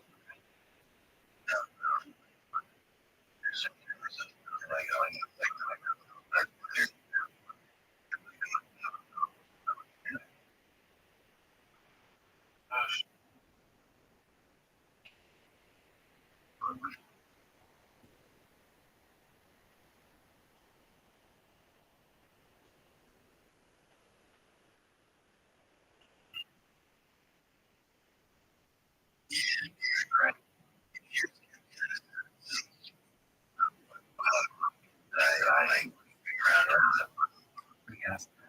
Got about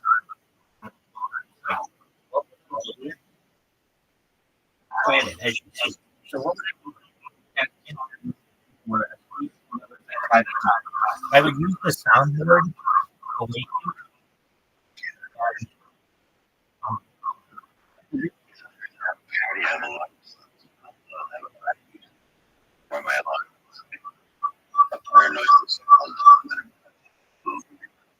Wait, the only thing that I could see really thinking with you is with your fan.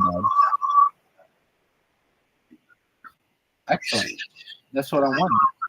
I want you to hear me not just once, but 1,000 fucking times every time.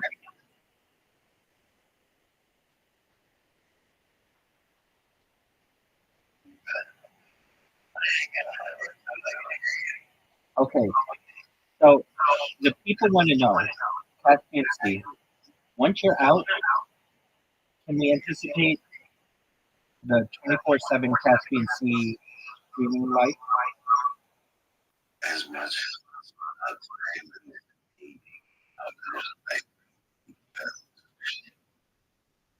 Did you get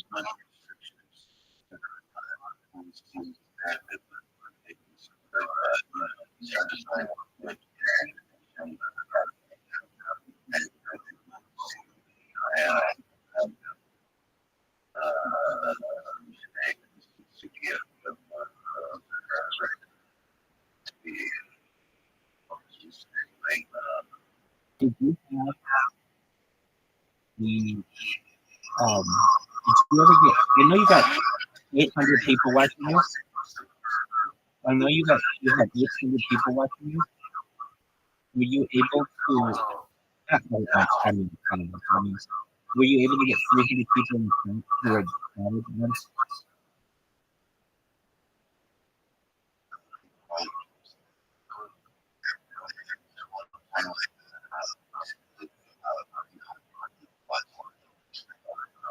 You're on the front page. On the front page.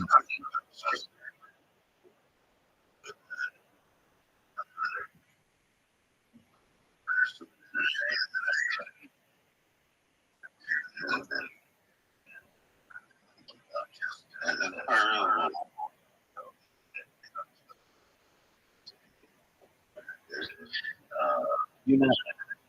You mean Rafi? Rafi? Yeah, not what I'm saying. Did you get 300 unique shadows? Text me and see. I'm asking you a question. I'm asking you a question. You didn't answer my question.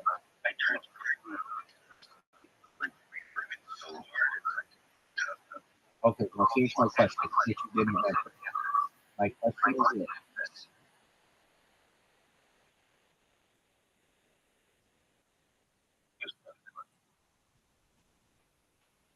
Did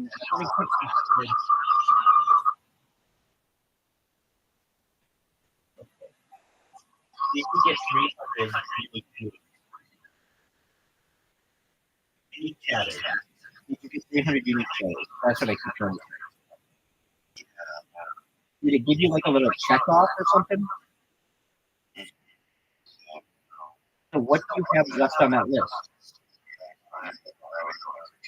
I understand. The subscribers are probably the biggest.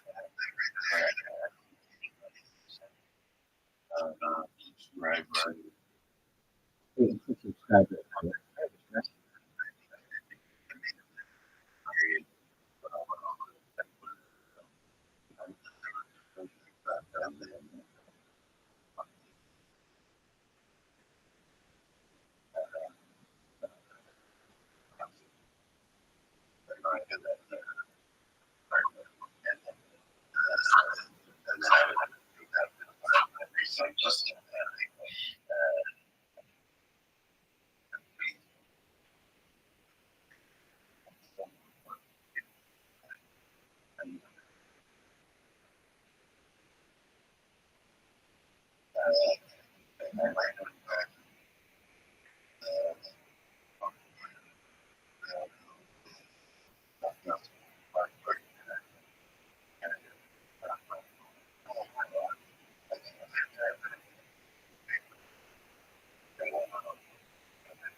What time are your alarms set?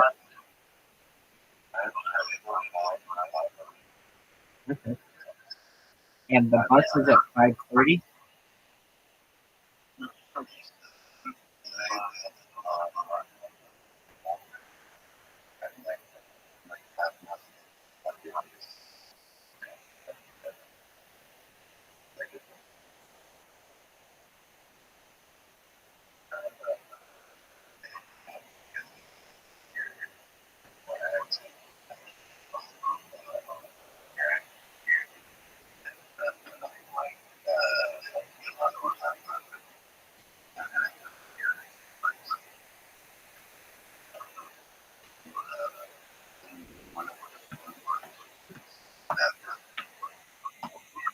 It's the sleepover that never ends.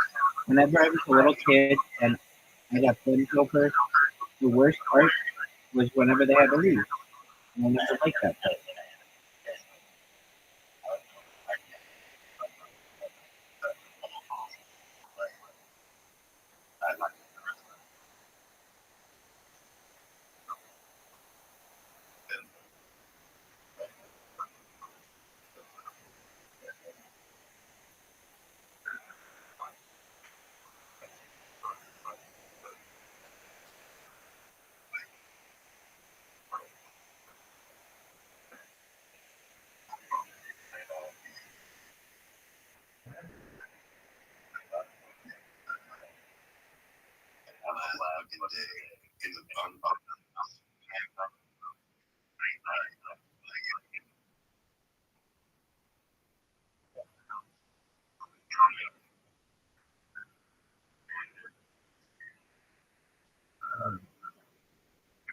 try to text.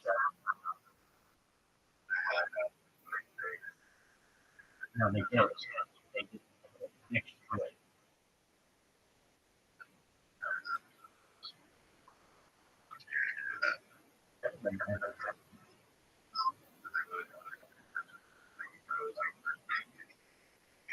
Oh, yeah.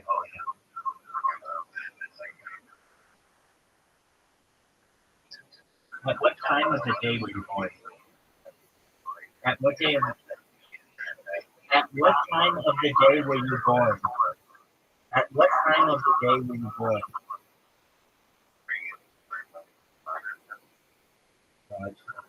Good. Right now. What time of the day? Yeah, you were very close to the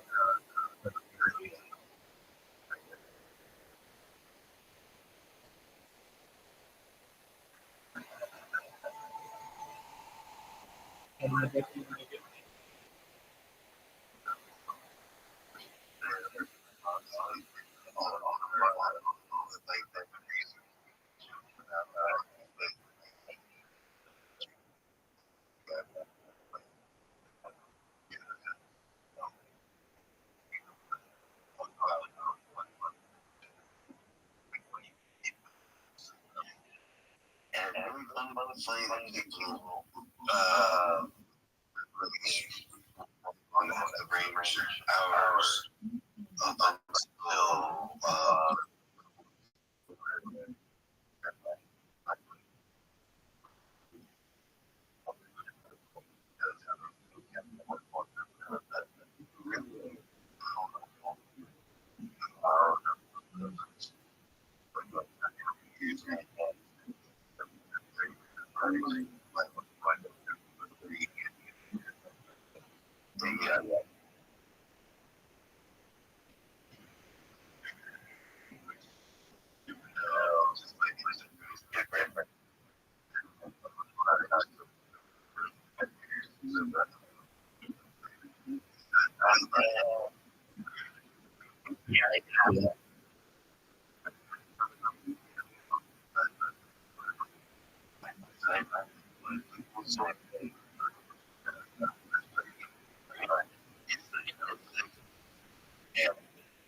Yo, dog, I don't get that. I don't get that, and I'm gonna press you on it.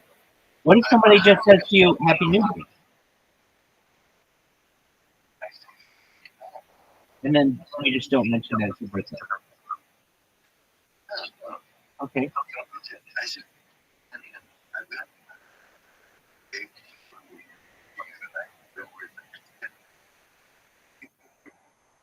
Right. Yeah. Have you ever had a birthday party? On your birthday? On your birthday?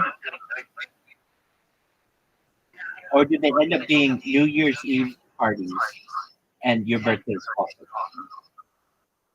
You know, sometimes it's hard. See, no. Your birthday sucks because no matter how big you want to be, people are still going to be like, "Oh yeah, well, but there's that thing." So we want to check that out too.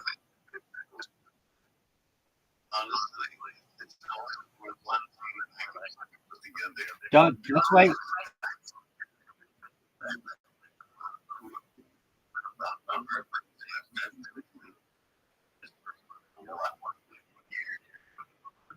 Okay, so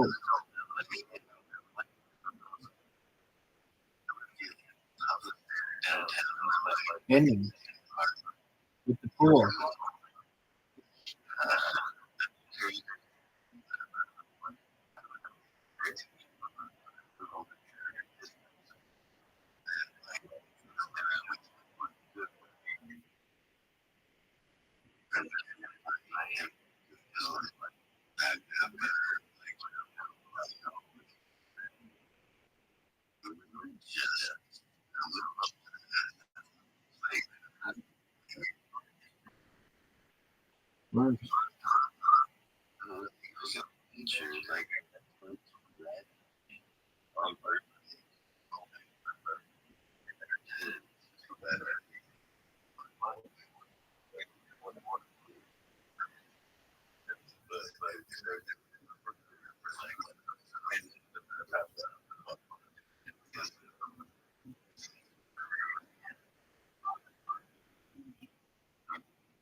It's 25 days.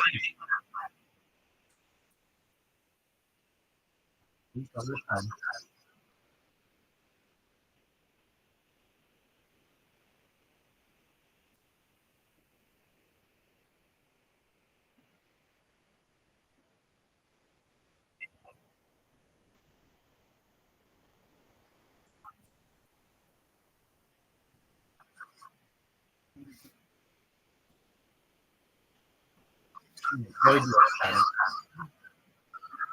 I ended football as like a fact.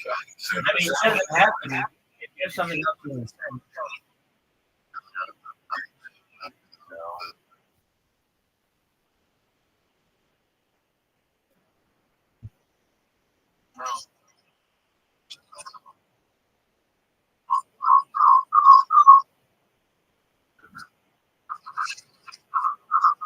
You want to hear? I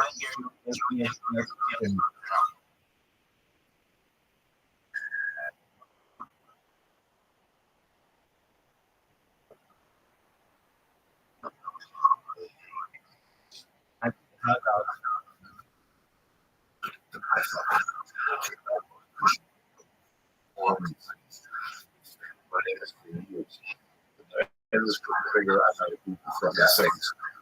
What about the Niners? I see, but they really, they were from Super Bowl contenders. I think they won the building phase now. I don't understand Super Bowl teams and teams like the Frog where the management we invest in this place. They got this fucking team that's from the news. I never understood that mentality. Harbaugh wasn't a good sticker. Nobody really liked him, and they were pretty much obviously. I got to also, that one seemed like it was gangsters. The fucking lights went off at the Superdome at the for 20 minutes, and then they're like, "Oh, now one of this guy's cool. We can't score like 3 touchdowns and win it." So, I remember the last standing drunk. I remember the last Super Bowl.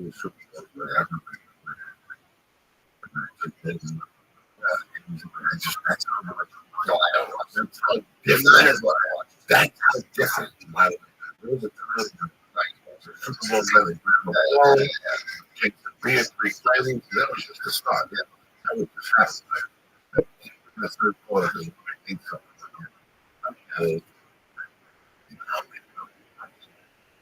I always know about baseball. Baseball team, I can't. I don't even buy it.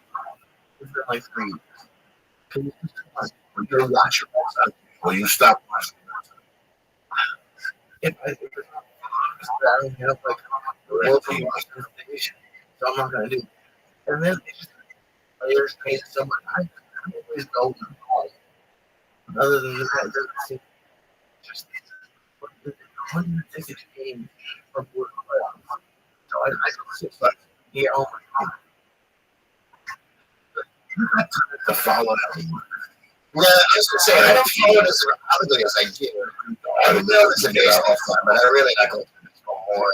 So yeah, I don't have time every day to follow. Yeah. This year, yes, because the Giants started in the playoffs, that also was over and it's Cubs better. So I had to say I can watch it for the Giants. I watched a few of those games. It's just a how I went. Only one. There's 2 sports.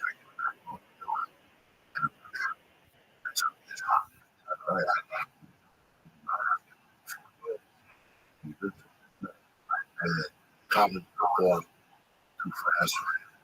There's 2 college. There's 2 games. It was zeroed in that line. The people, I see. Besides, it was not.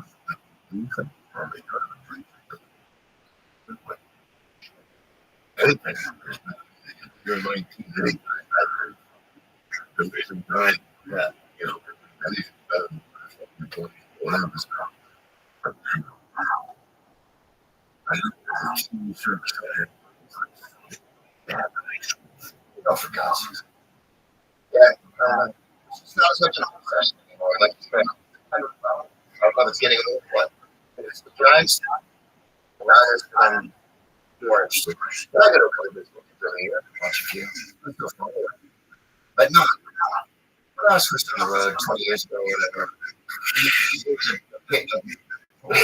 you had to follow it in the newspaper.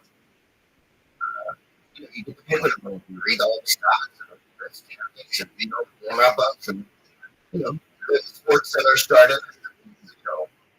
All the baseball highlights which you never could before. You had to copy it over the news for 2 minutes. Now it's so much. People are on their phone every time. I don't know. My father was a music now. One thing he did sports was honest. Versus my person. He calls it. He's yet to that's why exactly where you stand, Jack. Sports all day Sunday, all week back. You can really get out of sports. It's funny how you can understand.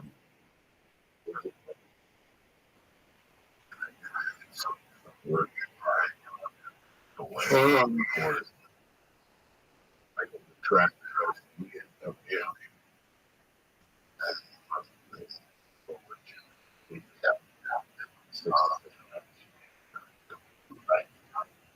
But that's how we're really they're there to be a part of learn because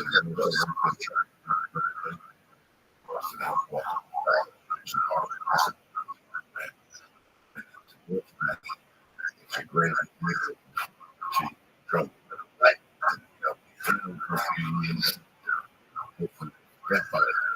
And once I got out of that shit, once I got first, around 10 minutes, that's 5 minutes. Cool.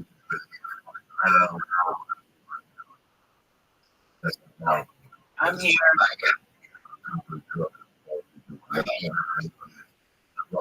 With all Yo, dog. I'm here.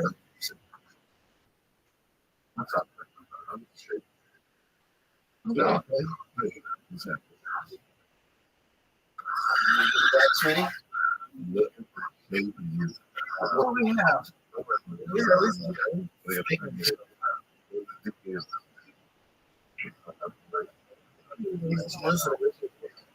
It's a show about live kids.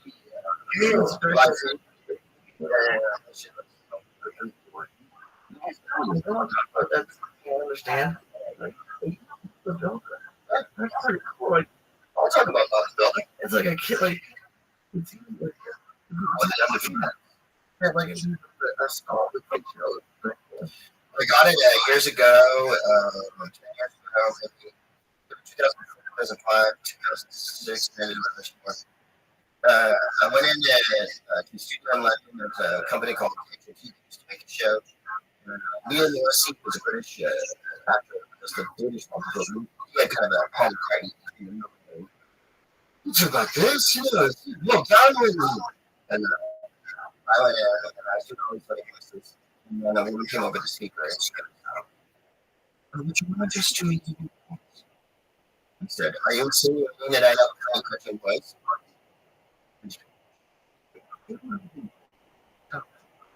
So I went, well done, man. You reduce it to recycle.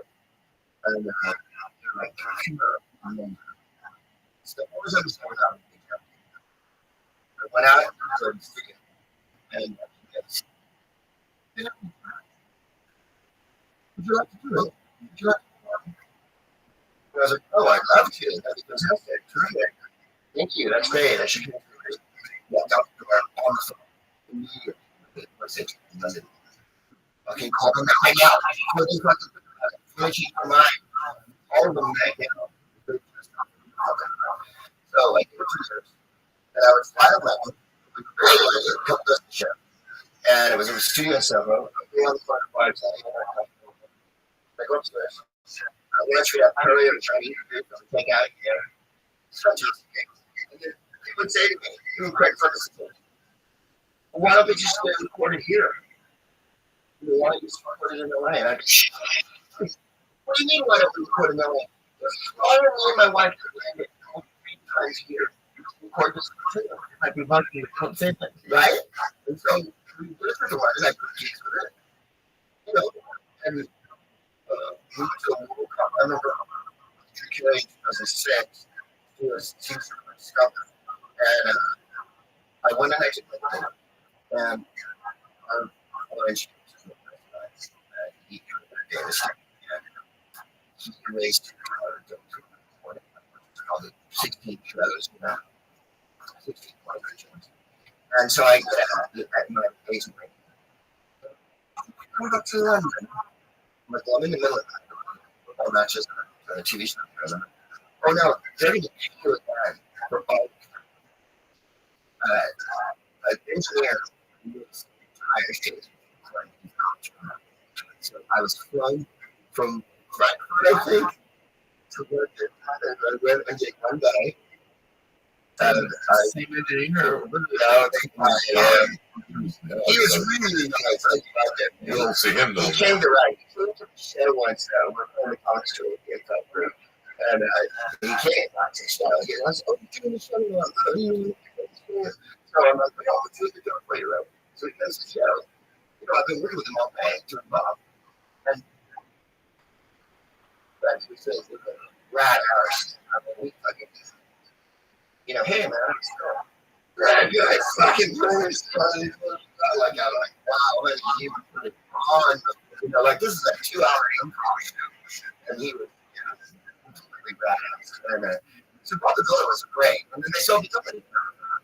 But for 4 or 5 years.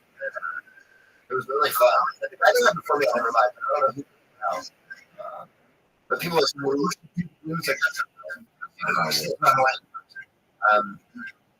I really enjoyed it. And we did a feature film too. And that one we did, that one I remember.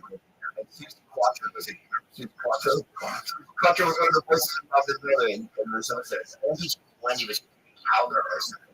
He was a rock star. He said, she made a big announcement. She came back to the States and was leather husband. Was it on Happy Days or something? She was from Detroit. She used to live in Rocker. There was Peggy and with her sister. Not Susan Quattro, but so Bob was doing it. Thank you for asking that. So you can go, you think about the Northern Boys, and I'm just the only two I can read. Well done, you was silent. And so, because it was a British cartoon, doing for nothing. In a caravan, so it's a trailer, and they would like every once in a while something would slip through. They look really big. We can't say that. part of it.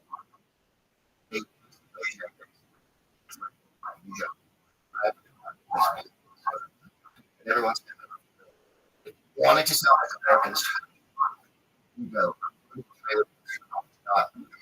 They go to the club. I would say, like, especially in construction. Yeah, he's a construction worker. And then there was, and I can remember some of those. One of the characters, and Steve, and a bucket, water in England is sometimes water. So they play it for me with the English version, and that was the important key. We all, and the other actors are all Canadian. It's like it's kind of makes sense to do with some aliens and stuff like this. In Star Wars, sometimes it's going to be stuff they wanted that project afterwards. And I do Admiral Taylor, if you remember Rothschild, the Dodgers gets goes. The Giants announced with the 80s, and he was thinking there. And I tell you guys, I scratch that. That's a players.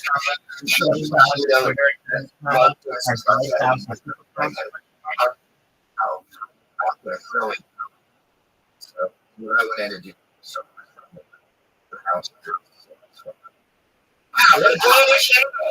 That's how Roth's really. I don't remember really that. People have meters for sure. He comes up.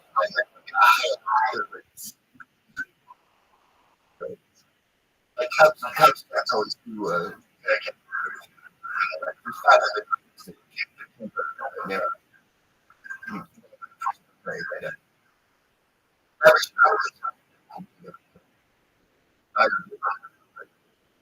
No.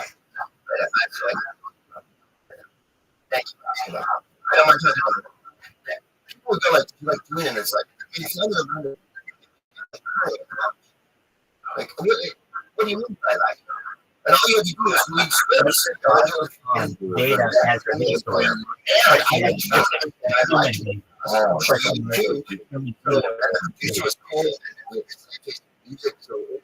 We talk about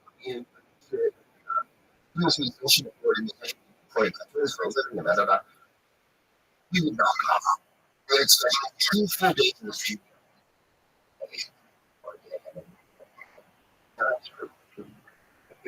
He worked out for like 3 days.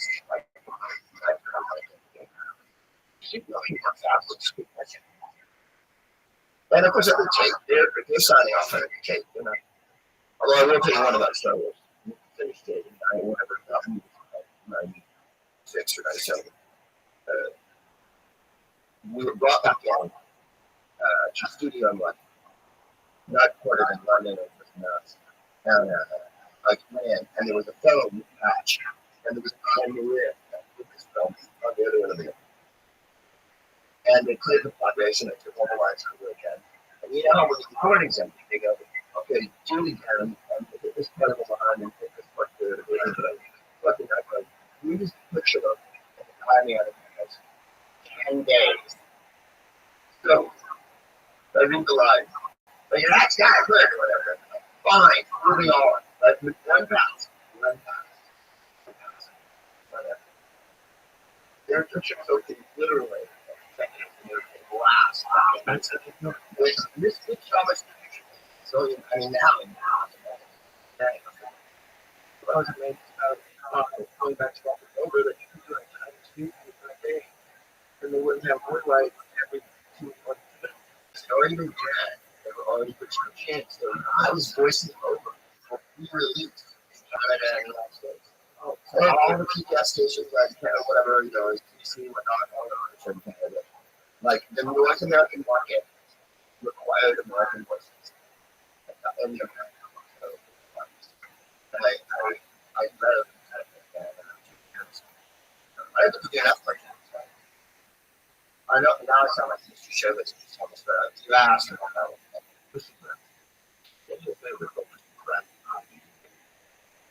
was like it's crazy. Yeah.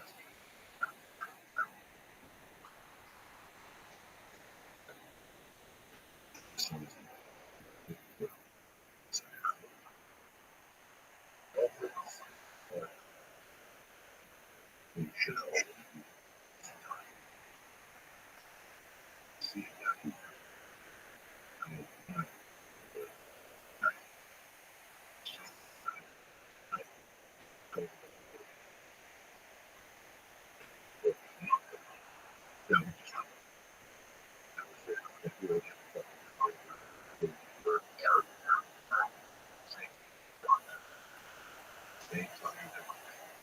I could just go to the front and consume it. Shipping into the press, man. Friday night Rothschild.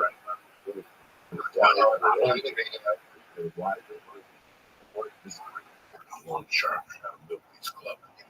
Yeah. Except for going up 18. Is I make up biggest. I like that. You play so. You know what? Yeah. I'll tell you next year. That's how people do something. What people I'm check. You gotta keep this up and have a great time. But I would die for all that. The last couple of years they podcast was how it used to be. I would be with the rest of it.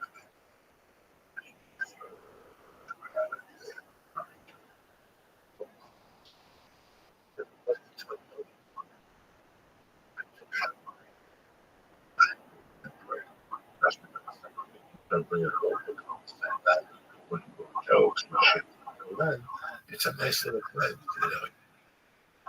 I think different things.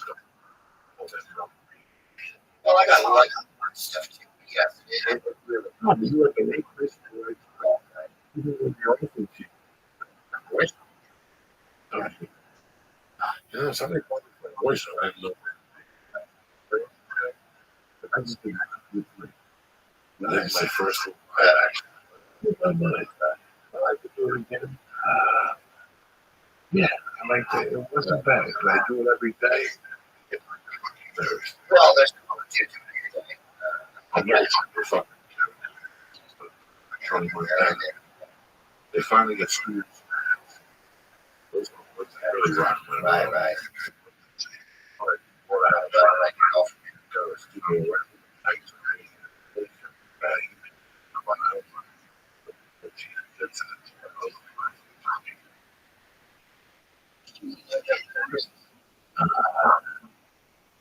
He's good with it. You know what I'm saying? He's going to have to use that. His eyeball, fucking red.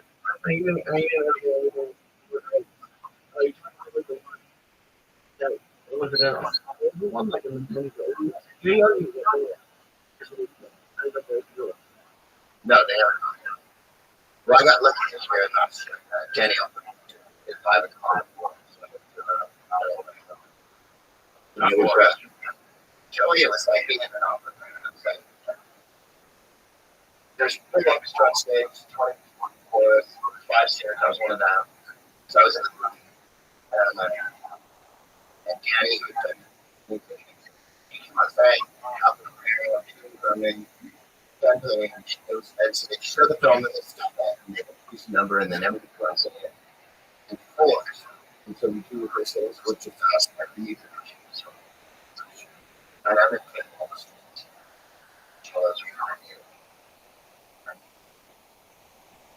Yeah, just comedy is fun and comedy is really good. I love doing comedy and it's the most show quote of my life, but you do something like that. You know what I mean? It's just a giant undertaking. Like they're showing them at the end of the hospital crazy. And million kids, everybody's dressed up and stuff. They asked me this year to host the costume contest before the show. Last year we had a it'll be a little broken. No, like Disney Channel. And she's not funny. You know, you've got these creating a bunch of people that do like dressed like all the characters from back then. And so I said, I go, before the show, I'm sitting downstairs. You know what I mean? I'm not doing anything.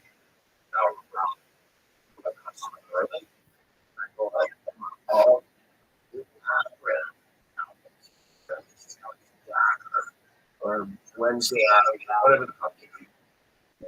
Monsters from Under. You see the look like 4-year-old comes up. And he's like, you know, and I go, what's your name? Jack. I'm like, Jack? And I go, you're going to do a lot better.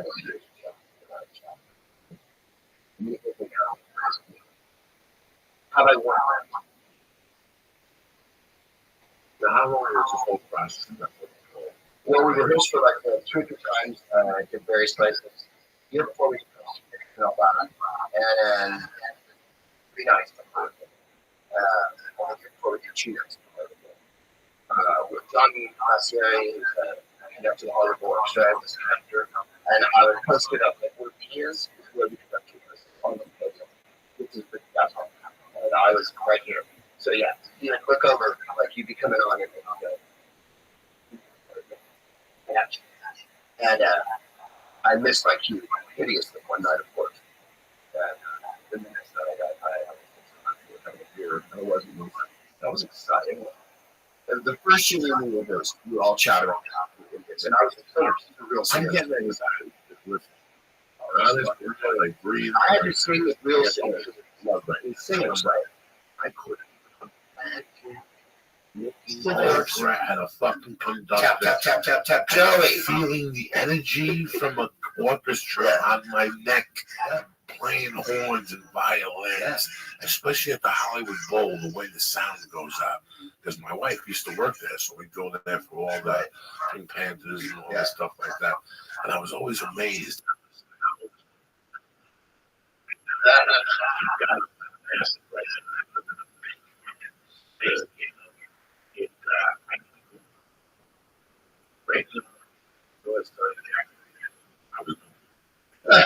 Nothing I would believe. That's anxiety. You know, we rehearsed, and I got it wrong a few times.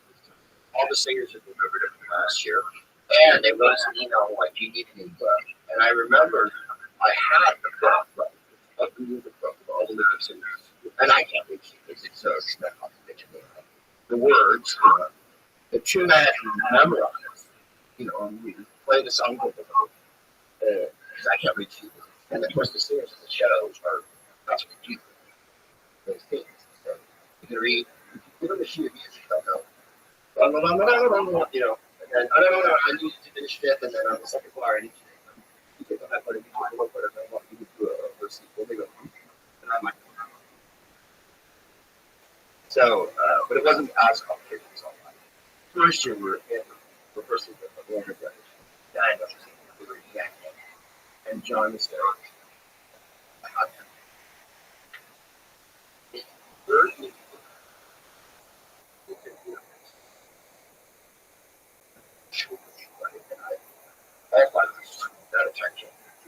Because we were blah, you know, they're trying to do something.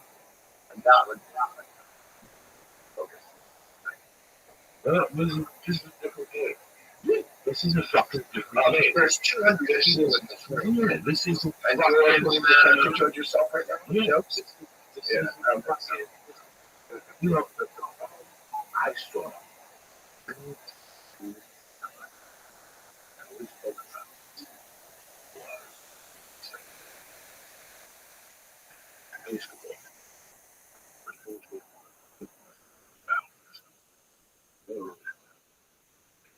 Yeah. Right.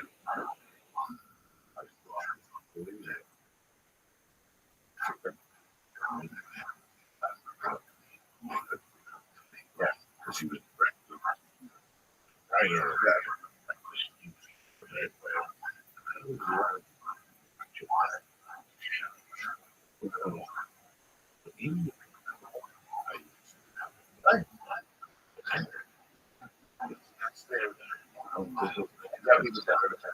this guy,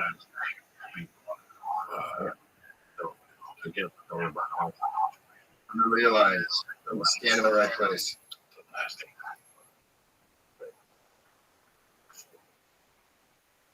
They're walking. I'm going down. They're worried.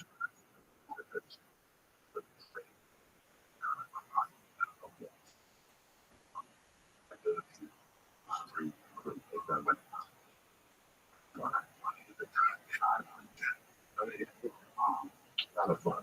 Same thing. What? What's the case? I don't mind people jump down. I just had to look at the front. And when they turn around, I just like, what? That was fine. Translated up. First 2 minutes, I was out of it. Right.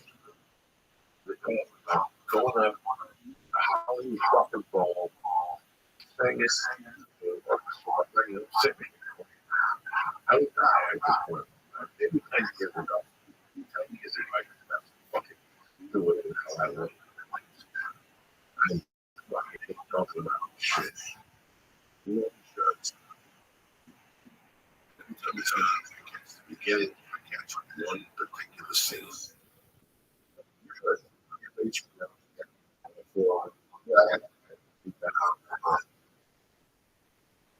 By the man who's I'm back the next day. Yeah. I don't know what's up. I put on 245 because I'm scrolling. Essentially, yeah. And it's first thing. Second thing.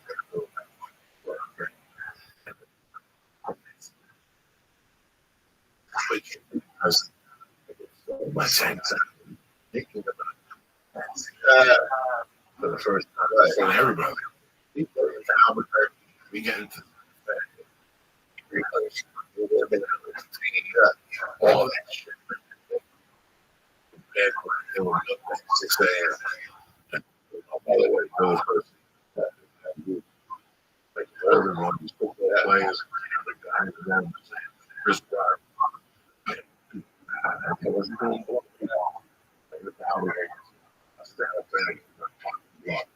go down to 6 weeks. But the first 2 weeks, just good, healthy. But I look at that. Yeah, right. What team was it? No. I got and you know what seeing is? Seeing is when it goes, read the fucking moment. 2 years. Oh, okay, I got you right there. As soon as I see that, my heart fucking stops. It beats heavy. And I can't believe I had the ball to do that. And I try to think back of what the fuck I was thinking at that time that made me think I could do that thing. Because today, I think about that thing, I would quit right fucking there. Right that day when I was walking on the set, I would have ran to the director and said, listen, sir, I hate the potatoes. There's no way I can do this, okay? There is no way I can fucking do this. Why would you do that to yourself? Because that's the way my mind works, okay? What the fuck was I thinking? I'm as fast as fellas from Rothschild, New Jersey. Rob and stole. I can't believe when I got the call for that. I mean, I can't believe they called me for an extra addict. Like, I think a fucking friend is going to hit me.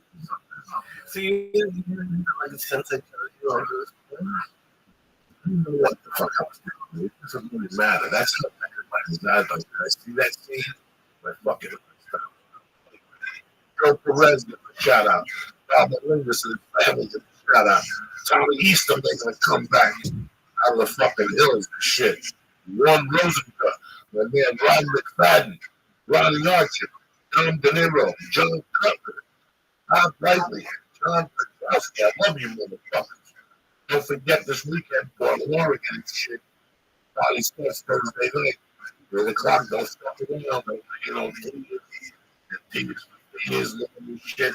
And don't forget, cocksuckers, CISO TV is basically 10 days away from your first special. These are my men. All you gotta do is right now when they have podcast in, go to CISO TV, the email code, the code name Joey, and the email's complete. Favor and or your mother, their motherfucker. Call your sister, your brother, call your brother, your mother. The fuck you know, right? Well, I got you right now, real quick. I want to take my next Christmas tree. I like these people. I like the product. Not a 60-day guarantee. I love the sheet. Listen, what the 1,000 times, but those are my favorite. Listen, there are things to be going on with that sweet guys, Paris, Harry Muffler. You don't know what the pay is. It's just the price that brings your butt clean with water, agua, nice. I grew up with a big day, right? They are fucking expensive. Right now I got a big bag, the back bathroom, unfucking believable. I heard my wife went in the store, it's a party, they're almost from 60,000. Hello, Chrissy.com, got 1,000 bitches. Next to Chrissy's new sleep the day and puts on the existing toilet. Here we existing. No plumbers, no nothing. It sprays your butt completely clean with fresh water. Your mouth will fucking sparky. Fucking nuts. You know, listen, I sit there and I can't believe it happens to your mom. Little bros, hemorrhoids, infection. Basically, you can run fucking on that bait and go to sushi. And go to the movies and have fucking filth. You're fucking like, I won't push it. There's a person in 5 minutes. They're painting. No trees die. Using one final water or fucking this. So every time you take a dump, once you put the button, one vital water hits your mouth. You think about it. Sit back, kiss the fucking dead. Water in the muffler. Understand me? For me, it's not only that, push your stand behind that product for 60 days. This is the original fucking stuff. Hello, Pushy.com right now. Go get yourself of the day. Right now, you got somebody like a fucking towel. What's the good days. You know, happy days. Hello, Pushy.com right now. I'm going to give you 10% off, right? Right now, today, 60-day guarantee. And also, they have the very cushy towel. When you're finished, they'll back you off the muffler.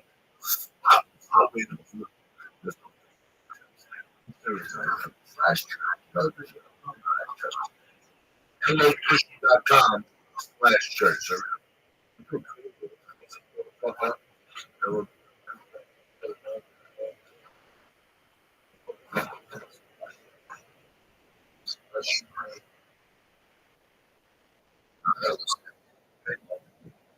Oh, Joe, it's always a pleasure to meet you. I'm happy to be here. Happy to hear about the role. Just tap that.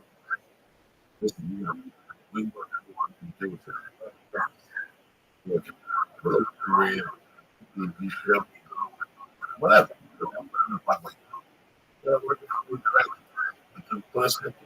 That's it. Yeah, there's no retiring. No. And then once you look brother, you lose the rest of the time. Your legs start going, your feet start going. I find somewhere they can this is opportunity to fight. But some of you brave, they have a drink, Diet Coke, they don't really drink for drinks. And those foods. Work at food side, we're not playing this food. What's the adventure? You have a good bag rice? No, this is pretty cool. Been okay the past week.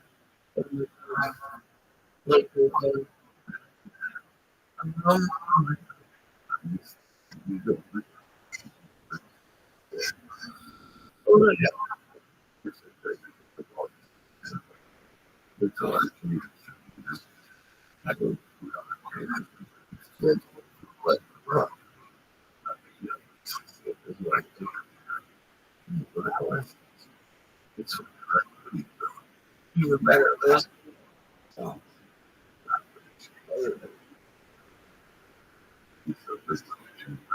the little things.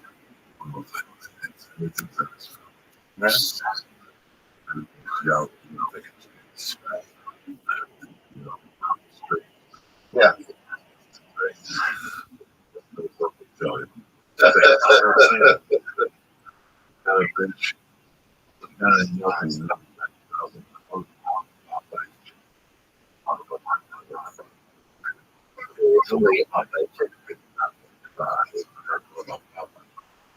It's just a fucking example.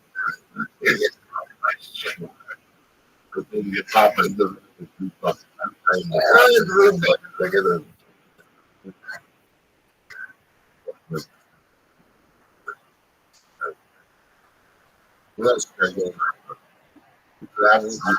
I'm in York, and we're going to show the apartment of Senate family on the 7th. Club. That's a great picture. Jack Lemmon showing pain. Oh, yeah. Oh, what? And then, let's see. Then in London, if you listeners have London, 14th of it comes to prayers. 17th of it, it's coming to Paris on the. I don't know that's live show. I don't know if we're just doing it. And then sounds for New Year's weekend.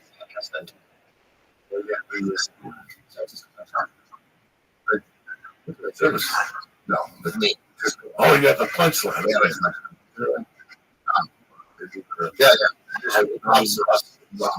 Like hilarious. She knows it's small.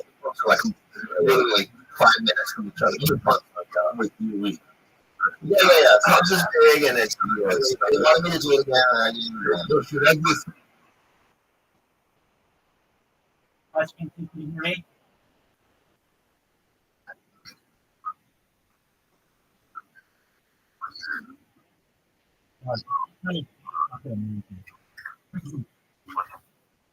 Just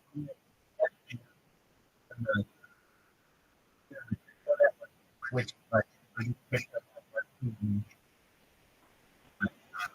or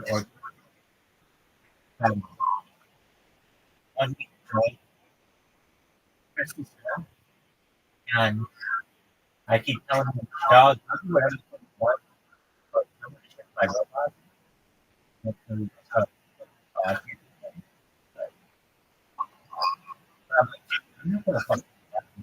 not going to do anything for me. I don't want to do that. But, dog, you want me to click this fucking voice? I don't know. All is watching you for one. What's going on? How are you? What? Hey, we're fine. I'm never. I should like forward. This is the biggest event. The birthday recording.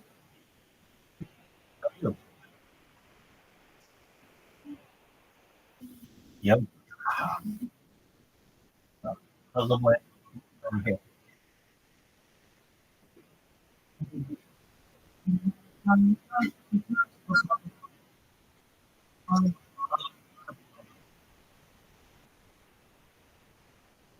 No, you're wrong.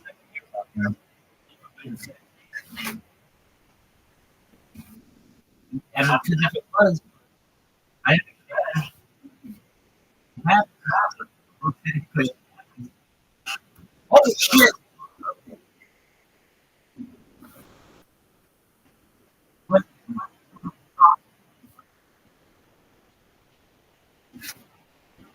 No. I just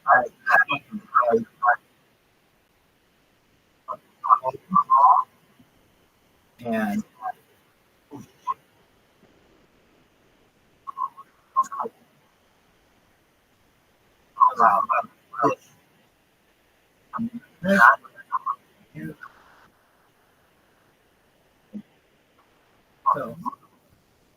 There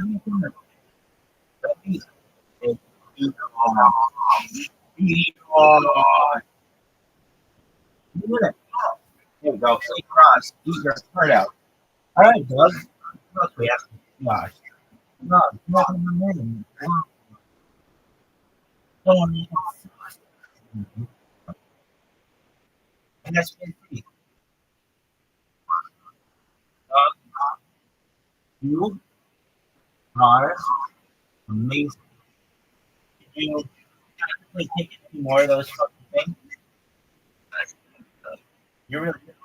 Dude, okay, do it 15 seconds. Dude, try using that fucking.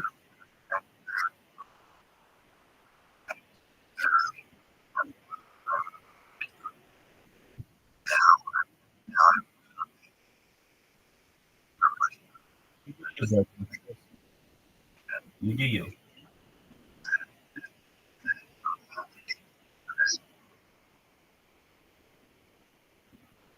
That's a pretty hard look. Pretty hard look.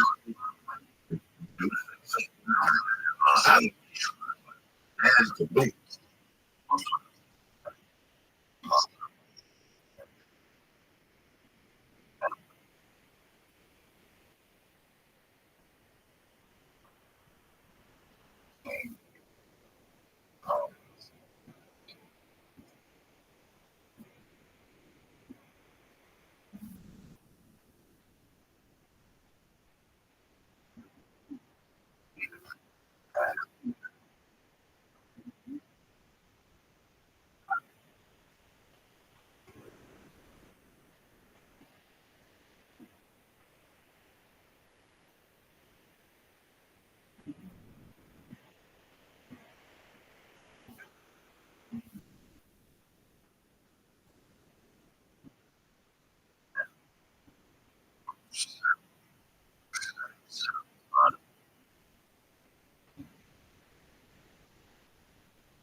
Dude, I tell you something. I'm gonna love it.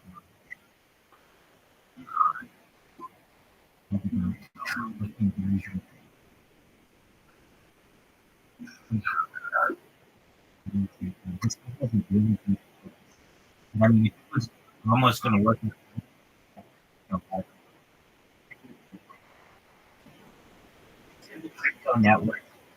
And it happened that the crypto network and everything else was like. I was like, hey, go to the group. And I'm thinking to myself, why is this kind of like trying to connect me? Why did he didn't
What's up, everybody? How are you all? Hello, hello.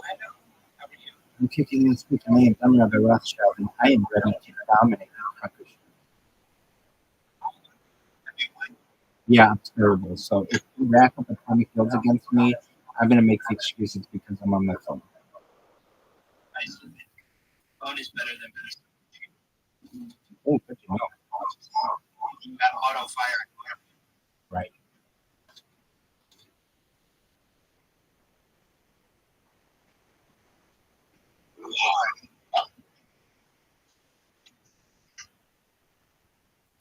I just learned of this thing recently. I am a YouTuber, and someone was in my Discord, and they played this often, and boy, they got me hooked on it about a week ago, and I very much enjoy it.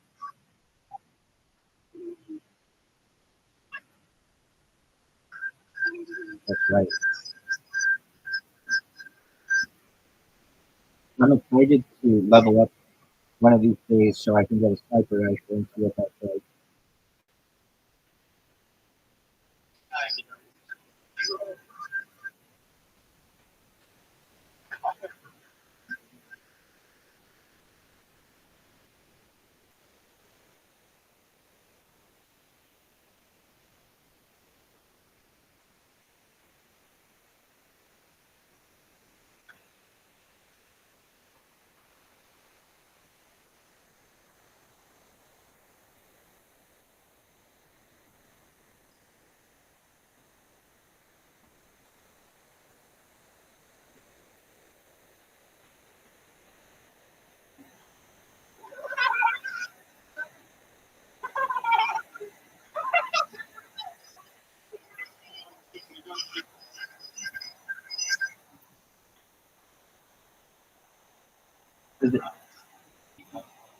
Does anyone else here stream?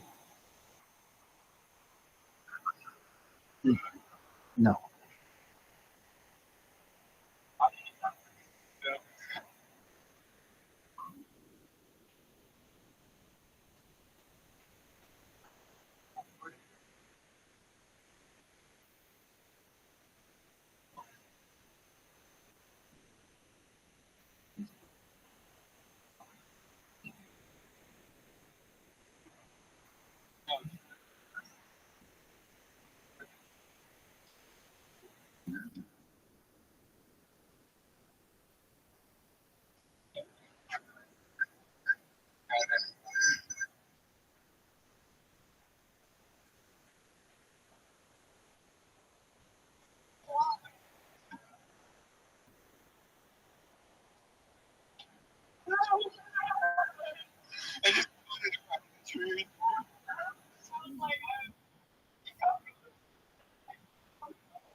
Oh my God.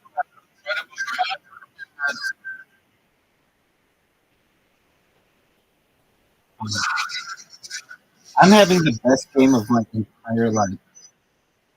I just want everyone to know.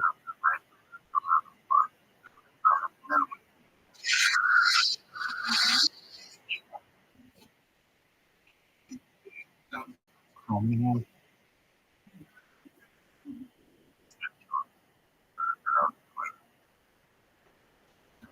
Dominated it. All right. It's 6 kills. That's the best I've ever done.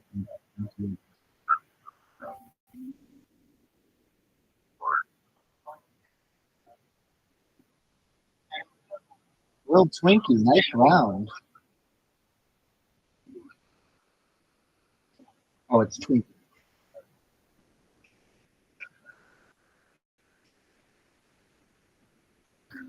So do you guys ever do like, okay, I don't know how you would call it. It's not kill to death ratio, but it's like kill to death difference.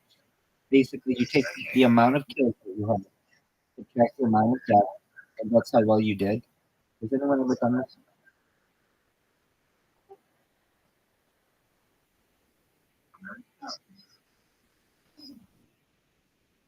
Like, basically, you can be in a game and have a ton of kills, but if you have more deaths, it doesn't matter. I think you guys pretty fun. Yo. Yeah, you just killed it.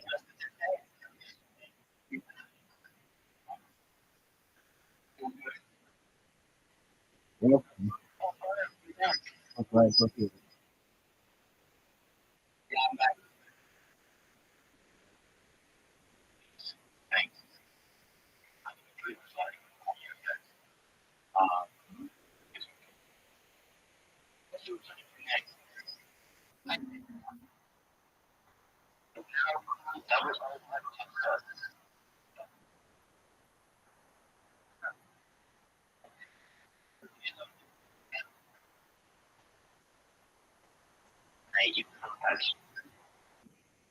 Assist.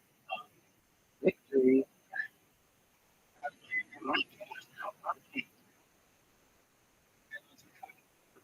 Whoa. So Little Twinkle had a plus 13 KTDB. That's a very good score.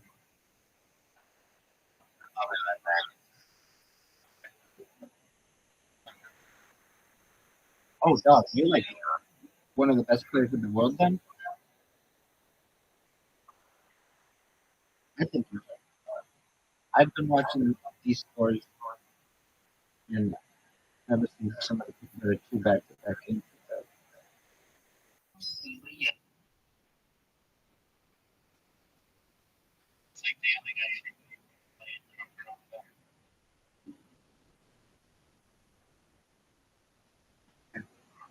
This cat, you know,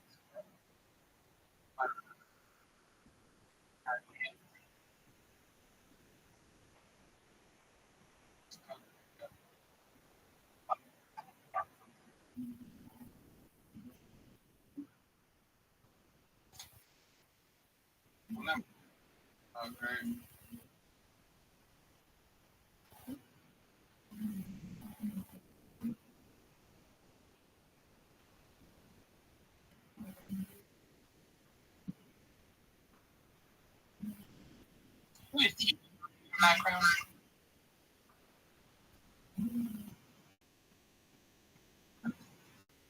Man. I don't know.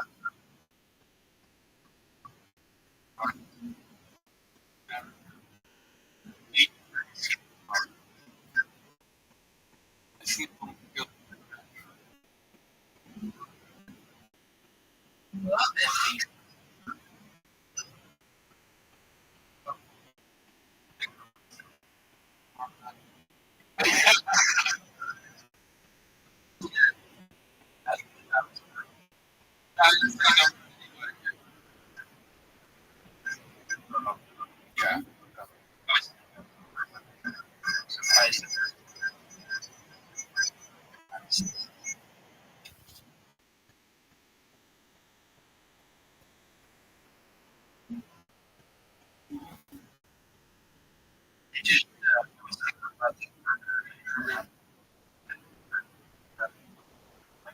Oh, count.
Like I'm up.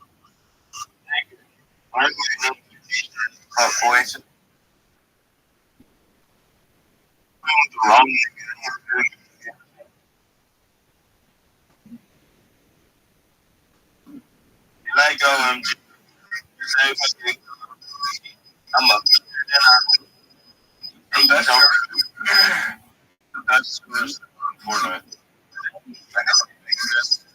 Actually, no one else. Nigga, tell me your phone.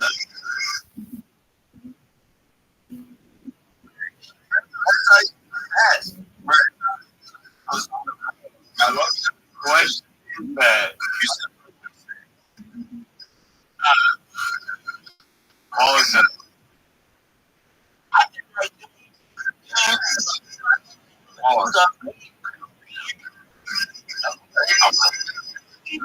Bitch, I don't need no money. You need me a fucking house. I just need it. Nigga, I need more help. Nigga, I'm being. Your boss. You can see mine live on Instagram.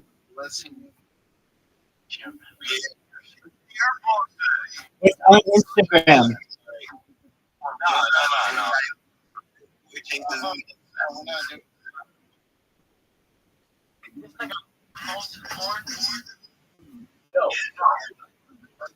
easy money.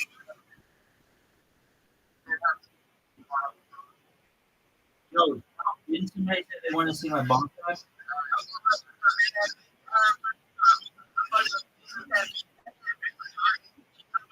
Suck my shit. Worst rapper ever.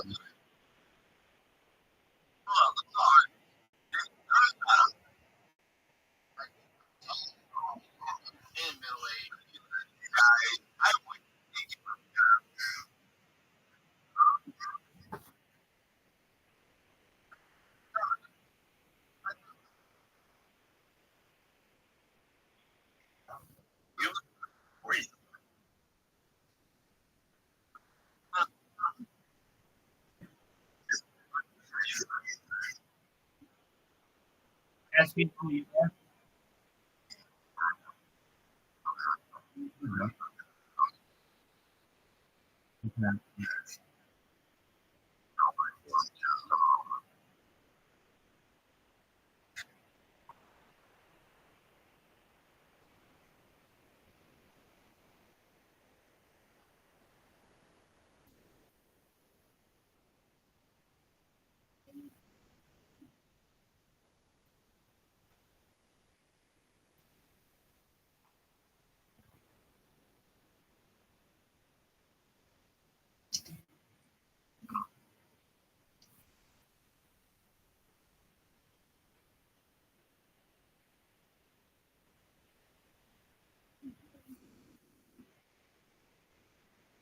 Chapter for you.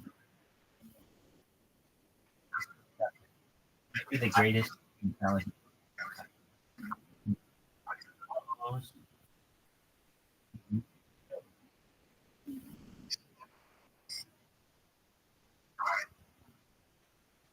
Out.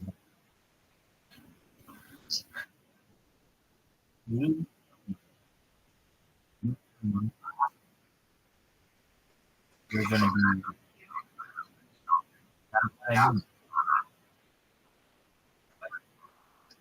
You're trying to come. What I want to know is the time until you get out. You want me to push? Which one do you think you're gonna get out?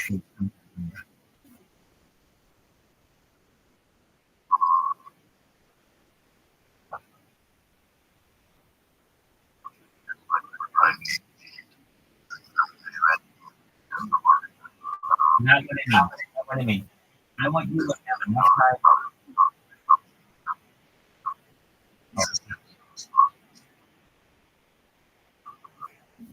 Basically, what I'm trying to say is, I can say to the stream, hey guys, this is the X amount of time until that they're going to be back. Let's see how close we can get to the time. Well, I want you to You know what kind of thing that you might do. If it's August 9th, that's fine. If it's August 10th, that's fine. If you don't have a fucking return, but I basically can give you the time to be able to say, yeah, Rabbi, I think probably by 8 and 2 p.m. that should work.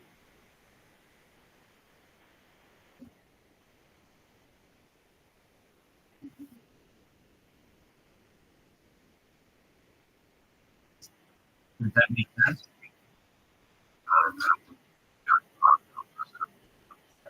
So you basically would say, Rabbi, I think by August 8th at 2 p.m., I will be out. That's true. Wait, I mean back in the Discord. At what time did you do back in the Right, I have no fucking clue. So what I'm saying is that you give yourself this amount of time so you can, if I get on the 8th, you need some.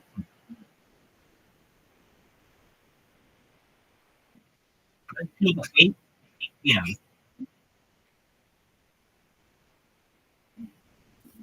How does that sound?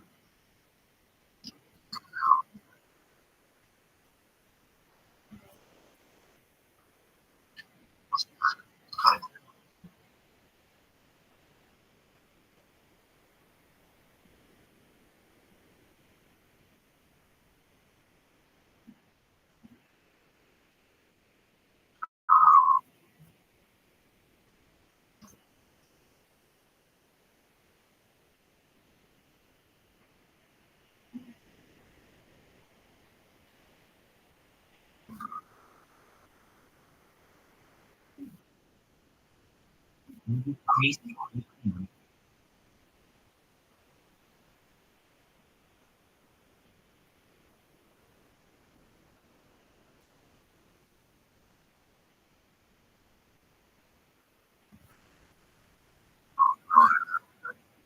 Pardon me?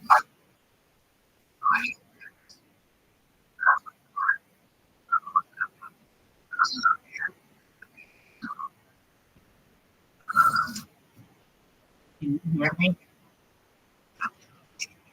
Yeah.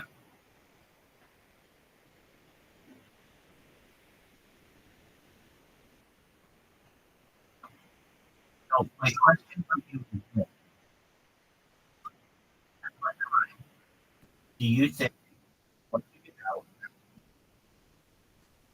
you'll have time to be in the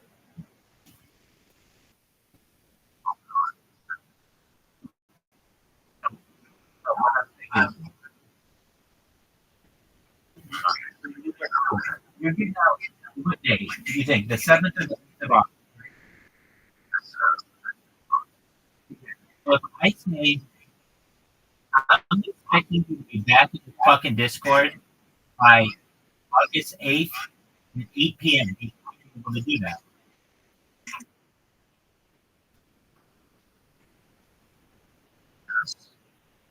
Do you want to make it the 9th?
Do you know how many hours till you're free?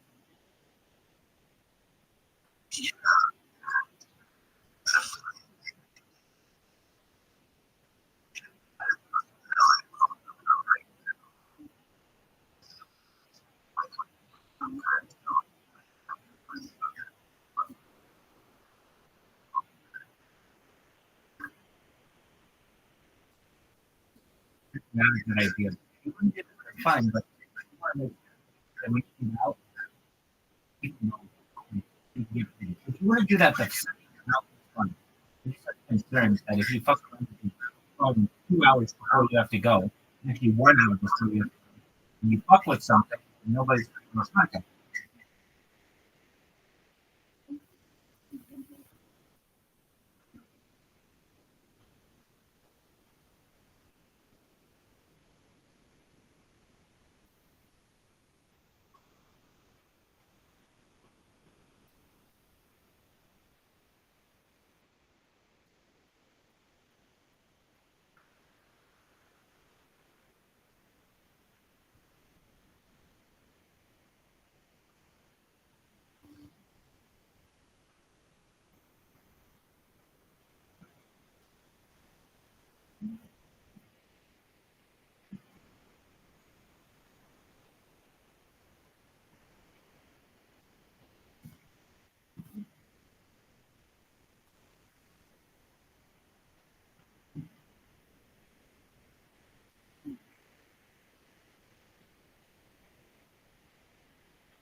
There he is.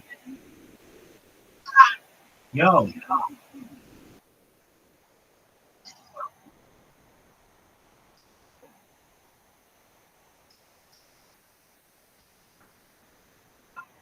Yo. How are you? Hi.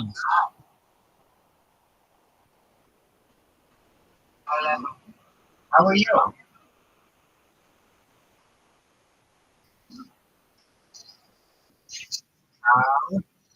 How are you?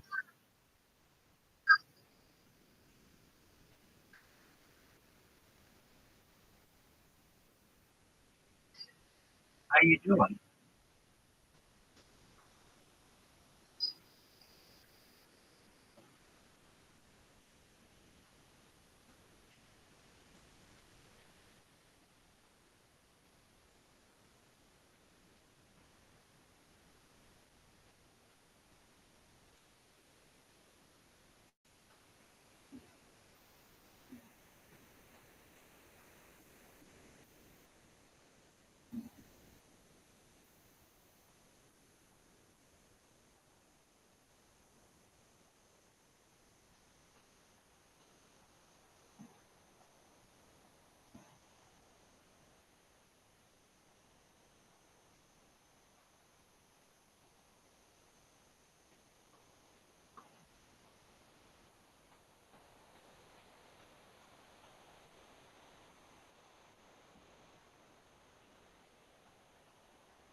and the headline.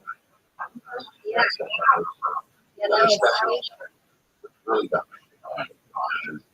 That made me right. Now you drop a fucking bombshell on me. And you went to fucking what? First of all, you said to me that you went to UT Austin, which if you're a fucking football fan, if you're a football fan or a local fan, you know about Austin. Yeah. I don't even say that because that school is fucking high sanctuary. Everybody knows that.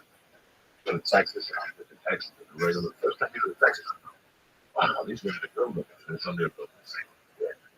You go to Austin. When you go to Austin, see that fucking you go to Austin.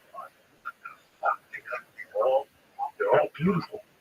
There's dirty chicks, clean chicks, chubby chicks that are hot. I mean, it's just pure fucking heat. Like the Mexican chicks, the fucking redheads are hot. It just, I had a friend that used to take me down. He went to, so now he just dropped it. To law school. And you go to law school, you study your ass off. Oh yeah, I really fucking show up. Fucking, one day, you know what? I'm gonna throw this all away. Fucking comic. And that was that fucking thing. So in Austin, Texas. That is how we are fucking trying to tell me. Yeah. Yeah, I went for a year. I'm kind of came here for a year. Work for children's hospital. Went to Austin another year. The best show. Oh yeah, it's the best. The best. Yeah. Really? Were you working with my husband? I was only in the third season. No. I think the second season. Yeah. Yeah, but this year I was doing comedy. Year.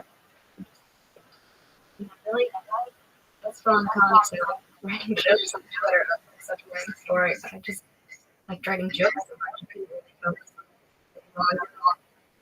Loved law school. It was really being surrounded by the smartest people in the world all the time. Criminal defense professor. Watch the Chief. Robert Durst. Basically, trial for like 20 years. He's a criminal defense professor. Which they're trying. But yeah, I love so interesting.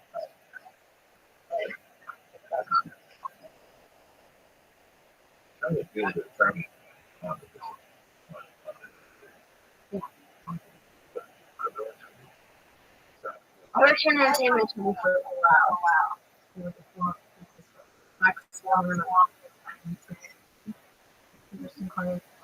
But I liked criminal defense the best. Even though I think I wanted to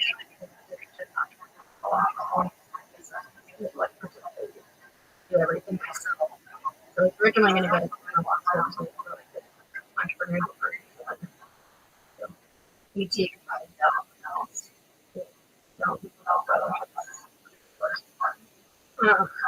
which is cool. Not a lot of people. It was kind of where we actually started. Possible about creating that website. Between that time too, like everything was just working for this company. Donating books to schools, programs. At the time, I had this idea I wanted to start something on the marketplace where you can make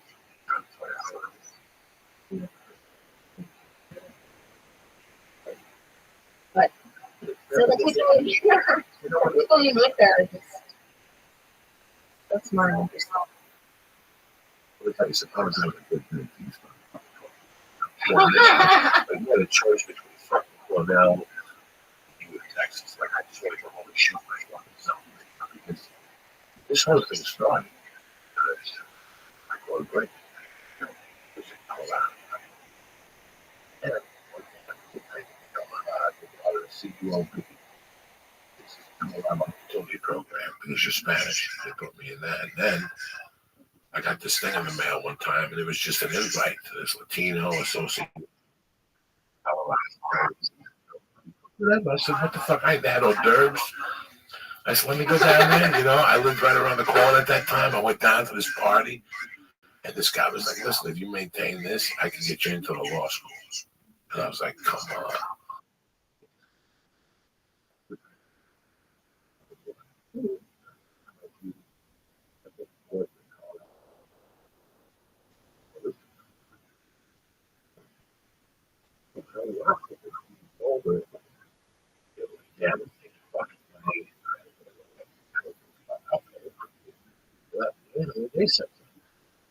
So now I was in trouble. But when I got in trouble, I always loved printing the things. I always loved the legal writing of the things. That is growing up. I've never met the boys. Wasn't I got to do it.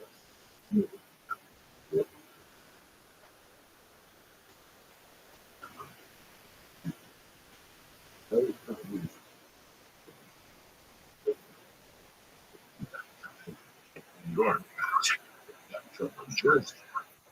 It was fucking felony. The guy in New Jersey declared anything. They had cop that was on charges. Marijuana. You see that? You basically see the fucking cop. The guy 8 feet away with a shot. He shot me. I got him. There he is.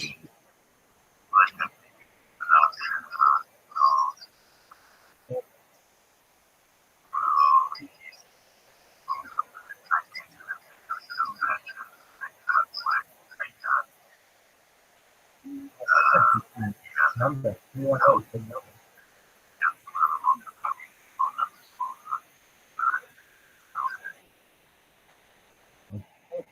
Enjoy that one.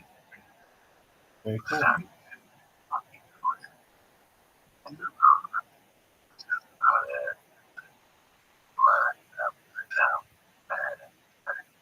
Did you say?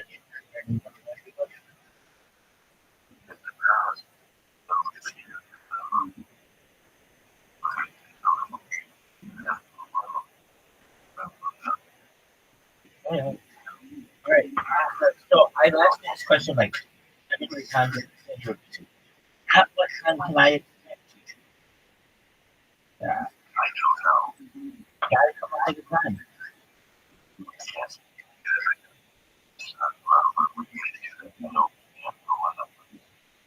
No, I understand. But you gotta say, I have to maybe out, maybe. I think it's 12 hours. You get to my house, take okay, I'm in the first day. Basically, you think we'll be able to get your friends like 5 p.m. on the Thursday.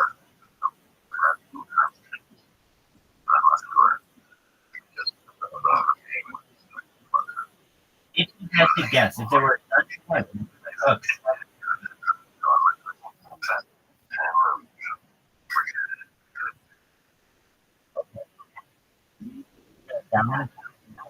kilograms?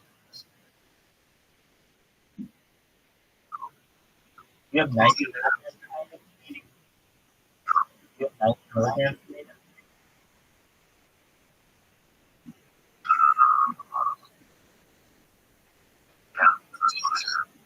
Man, you're going to run all day.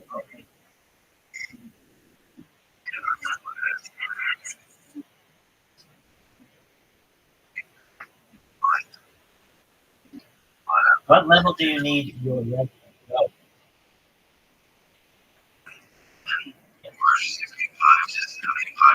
There you go. Oh, okay.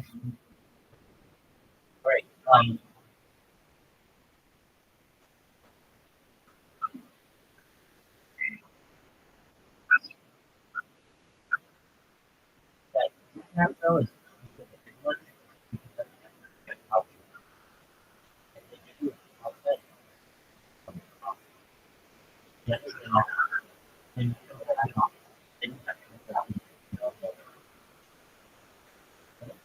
they only have to do in terms of that.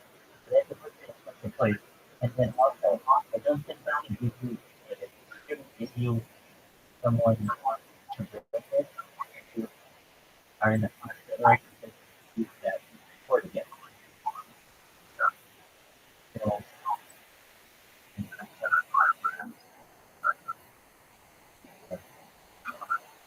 are you all excited? Yeah, we're gonna get this shit done. But gotta get it out there and we'll do some lights and I'm excited for that.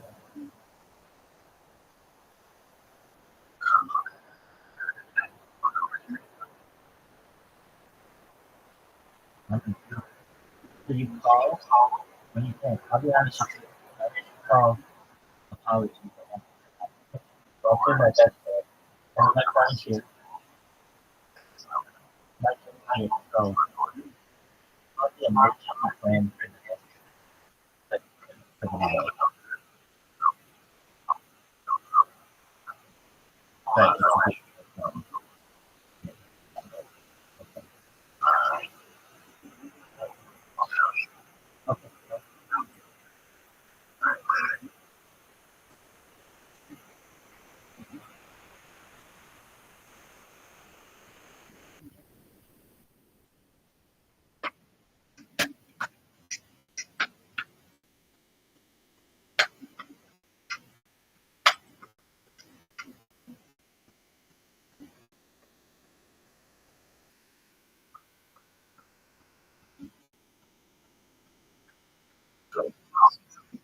Yeah, Yeah. So. Did you watch that last show?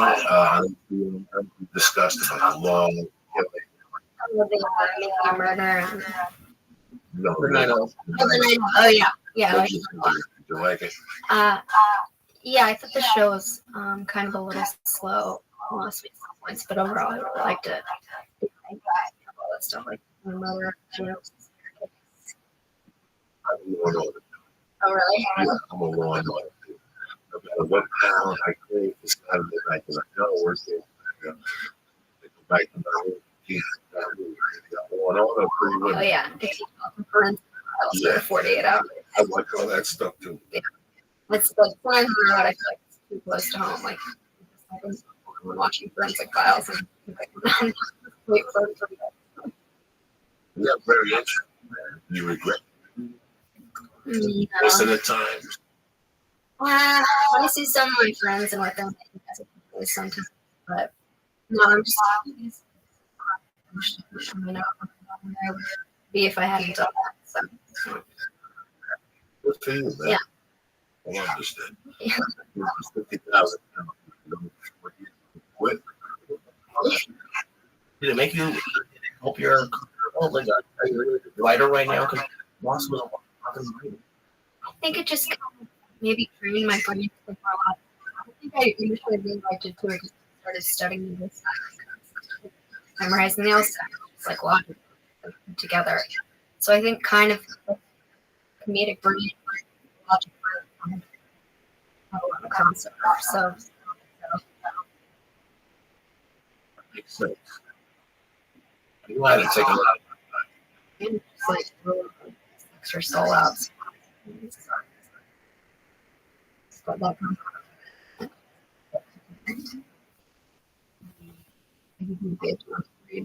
cases. I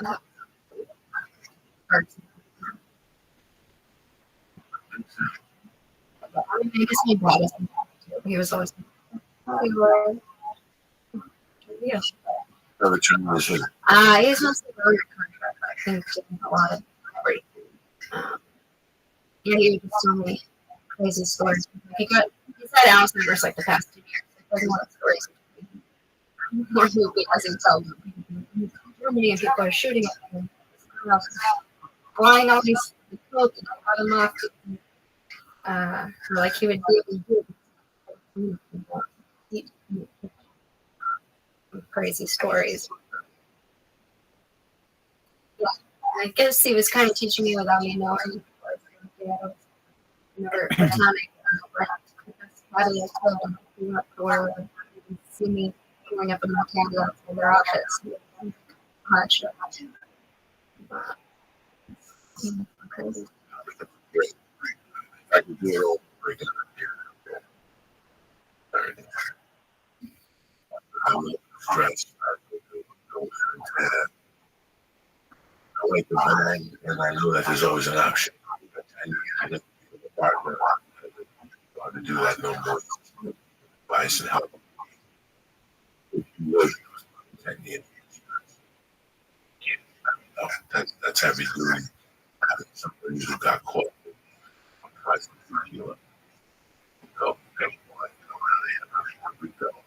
Which is a motherfucker, so I think everywhere. So now you fucked. You're fucked. You can do that this shit. And you yeah, it's that's my first. Probably the most like emotional thing. So it's just people's lives. Oh, that's great. Let's pretend you have some guy like $7 million. Let's $7 million for your wife. Cash. And you're going to get it from him. That's your get it from him. $2,000 in paper, copying fees, fucking assistant fees, electrical fees. What do you do with something like that? I had a brain. I got in trouble. When I was in trouble, I was caught red-handed. It was hearsay. It was hearsay. I got to my house. I closed the house. I was trusted.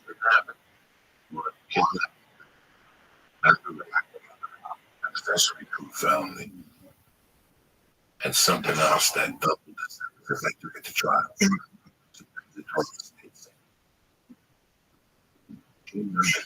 My favorite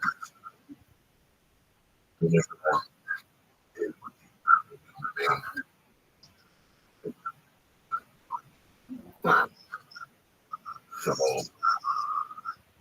right away, the feeling you got arrested. Yo, Beto, I was just watching your stream. There he is. Dog, I was just watching your stream. You had 20 people watching you. I'm all about you. I'll be there in 1 second, dog.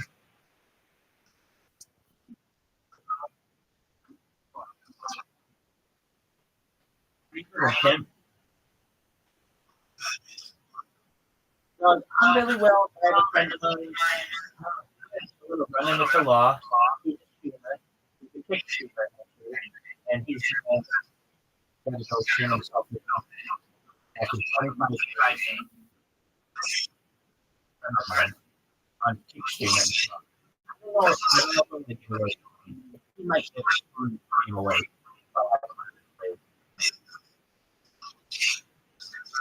Yeah. Yeah, so you know what's up. Good, you fight. Yeah. So he had them running with some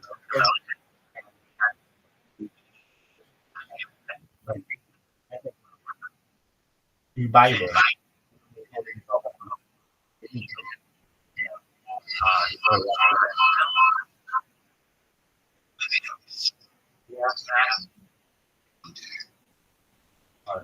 That is his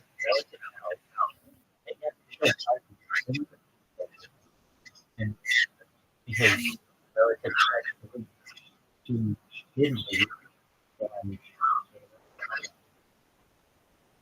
But this happened a long time ago. This happened last year. So only now that he's able to compare this, and he voluntarily why is he voluntarily going to jail? He's on probation. He took probation. But the probation is right. He's able to work down, but he's hard to do it. So he just, you know what, Rabbi, I'm sick of having to do all this stress and that.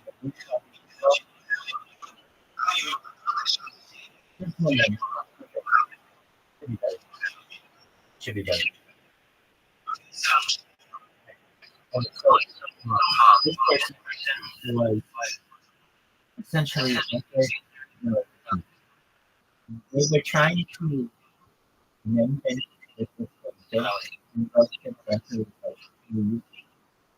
we passed enough. We told them that they had to eat which was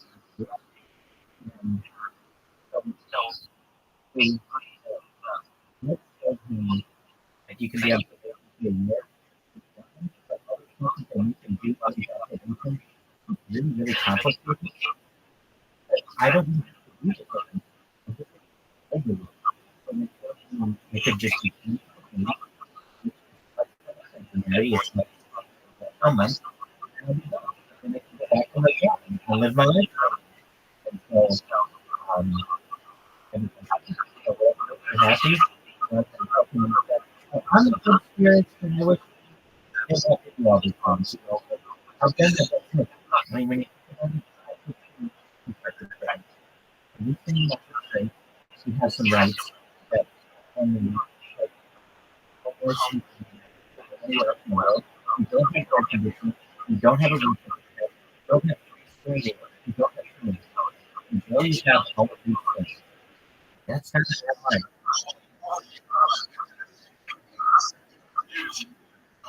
You do what you need to do. I don't. Hey, thanks for coming. Anytime. Come back tomorrow. We'll talk. Bye-bye.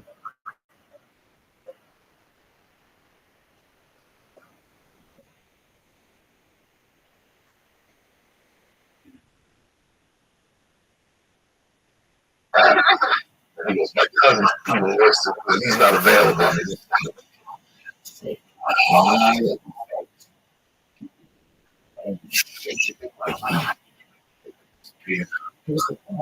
God, this was for what? I pulled up the victim. He was off of age.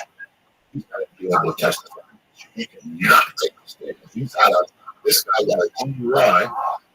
The hospital, he was in the hospital, looking for father's cocaine. They jumped out the window. He goes, this guy cannot testify. The other guy cannot testify. He's no angel. This is your first arrest. So you have to strip the guy. What a court story. All that I still like 3 years. This white dude is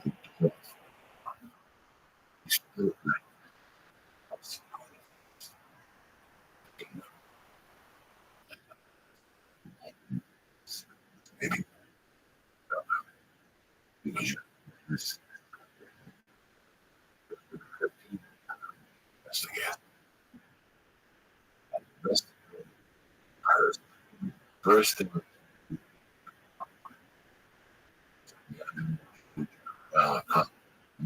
wow. Yeah. This day is the constant it's funny and it's the first thing. I overturned them.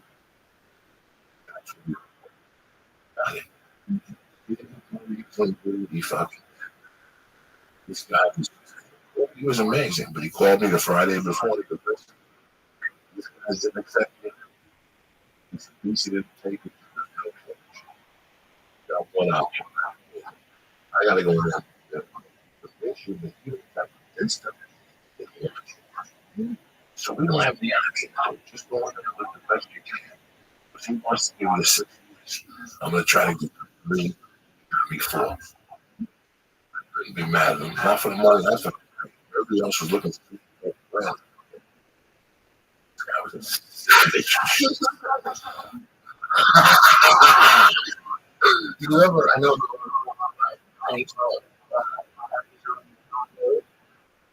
wait. I've got some bad things, and I've done some bad things. I would never. Never. That's just dumb. You can just get fine. Yeah, you could help. Yeah, fine. There's so many things. Oh my God. That's why it's so interesting.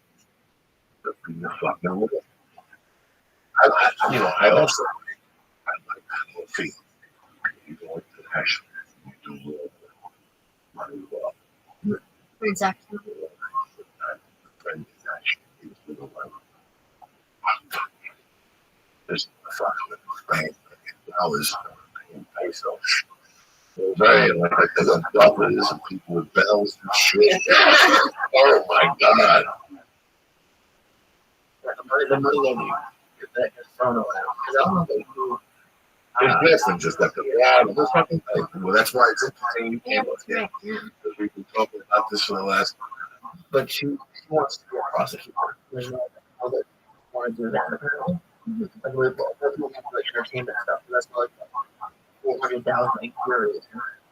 It's a lot of money. Like it's a lot of money to turn Yeah. $15. We're talking about the phone. What? No, we're talking about a journey. Oh, right. Yeah. 4 or 5 years. Secure bang out, working 90 hours a week. Yeah. Shit. You gotta have more. You should at home. And one day, you fucking one day, the guy from fucking thing to open up an entertainment. He's just a jerk. He's the prosecutor. And you end up with a TV judge. You know what I'm saying? He's the fucking brilliant. Raw, whatever. Not the switch. You fucking brain. You're in there, right? You feel a little sick. You're doing criminal defense. You know what? I don't want to do this no more. Let's put you in a different division in the fucking firm. Okay? When they're all specialized, man. I think what you can do with a contract's a fucking contract. So, contracts are fucking contracts. Right, yeah. I don't know how to read them. If it's $400 an hour, there's some lady in fucking Hollywood that'll shut a contract down. So, I don't know what the fucking contract. No way. I'll say this. Are you crazy? Right there. I don't know what that means. That's why I would never do that myself. Yeah, we're trying to. Don't always. And no idea. And you just go, yeah, that's. My mom was a lawyer. And read every single contract with like the CVS. Like she, like it used to embarrass me, but now, like it's great to always have to read it, especially on that. I'm thinking right now, apparently, like all of your people, even after the eyes open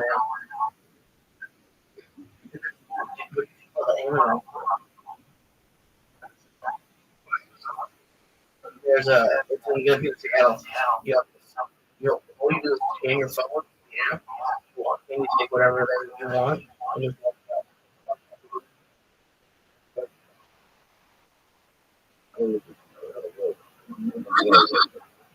I'm not running about it.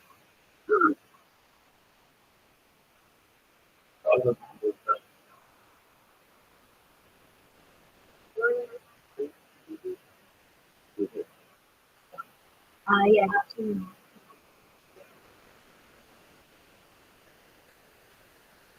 Something called determination. The little wants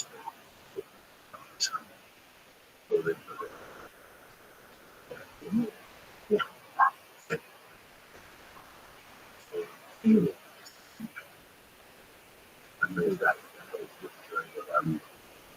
Yeah. Yeah.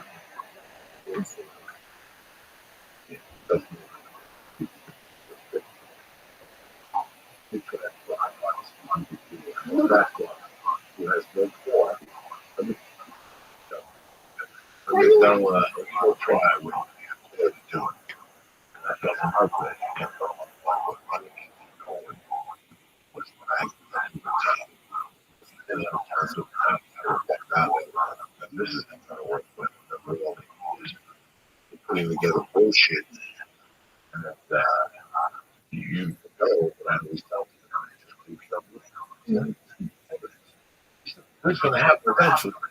You do 3 spots a fucking night. It's going to happen. If you want to be a good roofer, you get a full-time job, you on the part-time on the weekend, after 2 weeks, you don't need the fucking reasons. You know, it's that simple. Music, it's the same across the board. It's just so many people look at it and look at it so distant. Like I say to you, they say it used to be a comic. Look at it. Fucking New Year for the next 6 years. It's so long. But then that was nothing.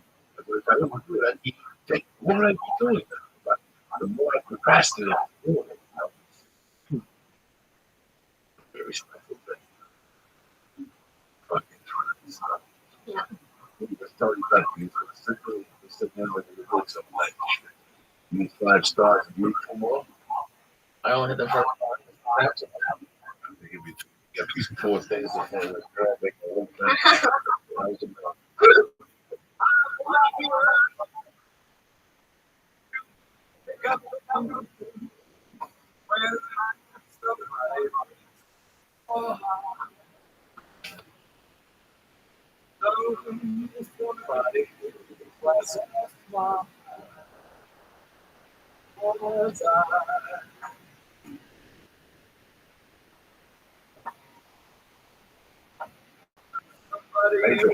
You're not cooking something before you the second hand smoke or something. I was telling you yesterday also how comedy China. Listen, I'm surprised at how people in my world think about surprised. So it's been 25 years and I still fucking learn. So we have which happened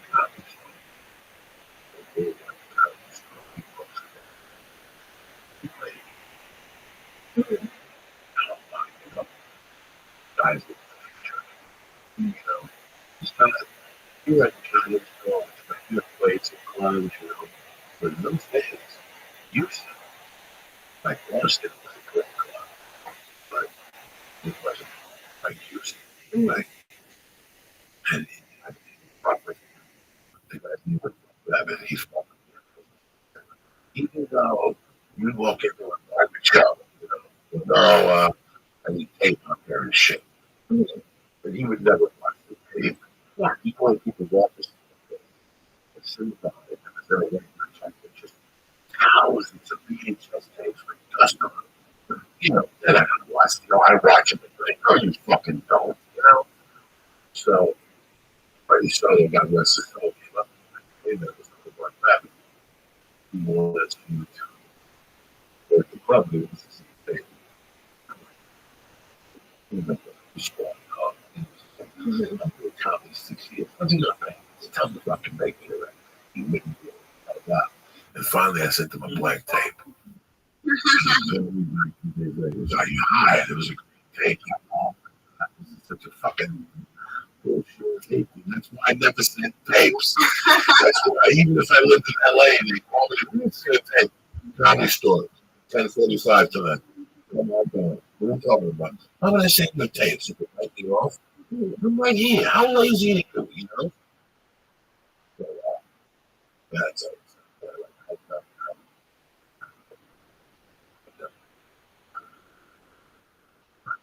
Vegas, Seattle, Oregon, RVs. I got the which was a great Hollywood. But it wasn't just the morning. Ready?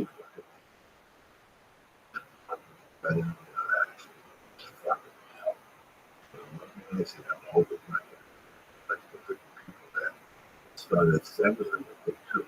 That's how many times they had. But from 7 to 11, it was fucking the power, the power, whether it was an Washington driving. So it was just a fucking thing.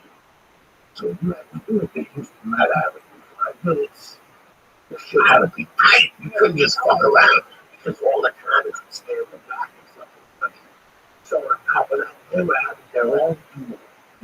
Because Monday nights and Tuesdays was their night. With the rest of the week, they were getting spots at the club. And it was the house club. They were the night. You know, then the club went out of business. But it was like CDs there, like it was the high place. Big CDs. It just had this whole. It was crazy. It was Monday night. We have to go. I have to open my book work.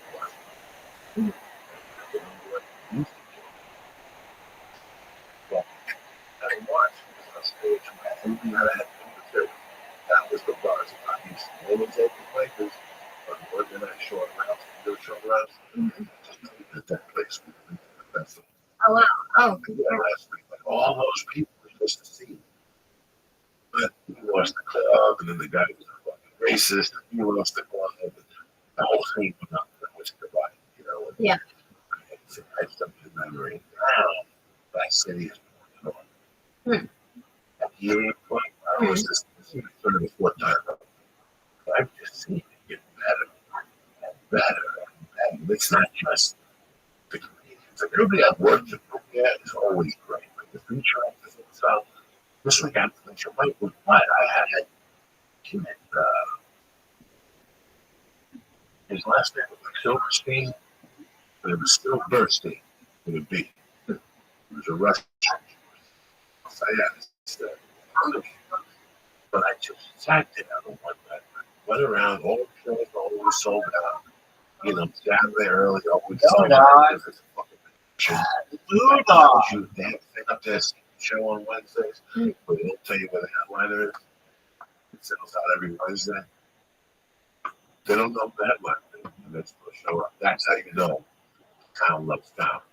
Yeah, awesome. Yeah, Philly's doing it, Austin's doing it. You know, Austin has always been. Austin's always been a phenomenal scene, you know. I'm so shit in Austin. Me too. Why'd you know this? Why'd you know that this is dirty person way back in the day and shit? Because that was the continuation. We did the last stop till Sunday. Mark Babbitt would give you a hotel room one more night. And it kept you until Tuesday morning. Tuesday morning, you slept on somebody's couch. Wednesday, you shot Austin, so you open blood, stop the cheese, get some fucking food. We all stay at that double tree. We told Martha to give us $44. She put you in the hotel room, and you had that whole Wednesday morning. Thursday morning, you're at the hotel. You have to check out, and you got to do whatever you have to do. You know what I'm saying? Pretty well. That's been kind of surprised about how much I love the road. I'm just doing clubs, even though I usually lose money. I don't really hit like that often yet, so it's like colleges every so often. But how much I love clubs and how much you feel there. And I mean, what really keeps me in it. Right now, you're going to have the most fun I've been doing for the 5 years. You know, I'm going to be a blast. You know what? If you can't lie to you. You've got some qualities. There is a profit. You know, there's a profit that the colleges keep you alive.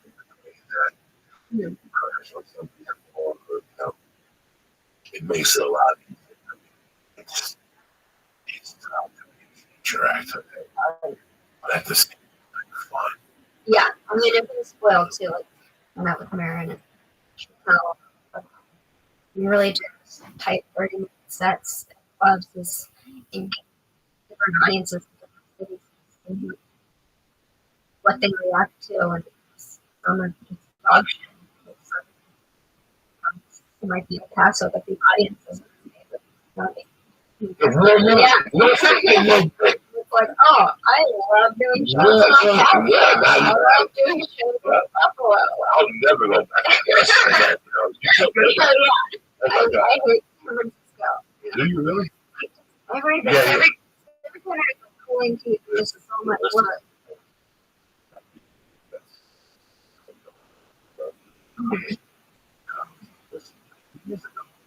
I went to first school and farm show.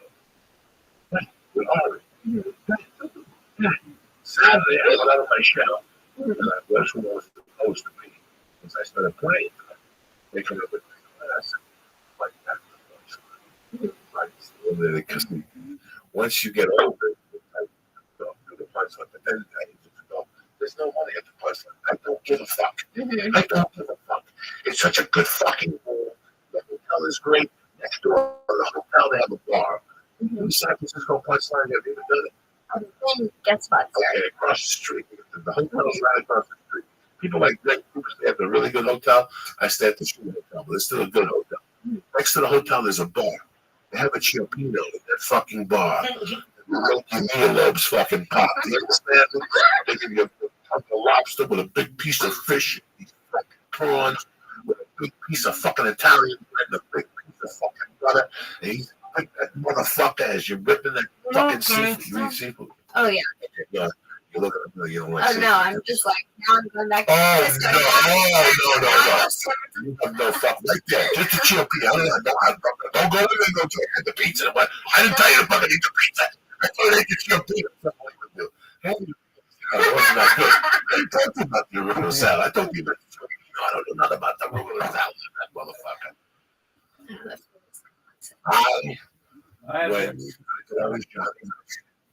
I was a regular.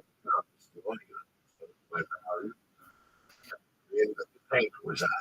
The tank was all the way to the Bahamas.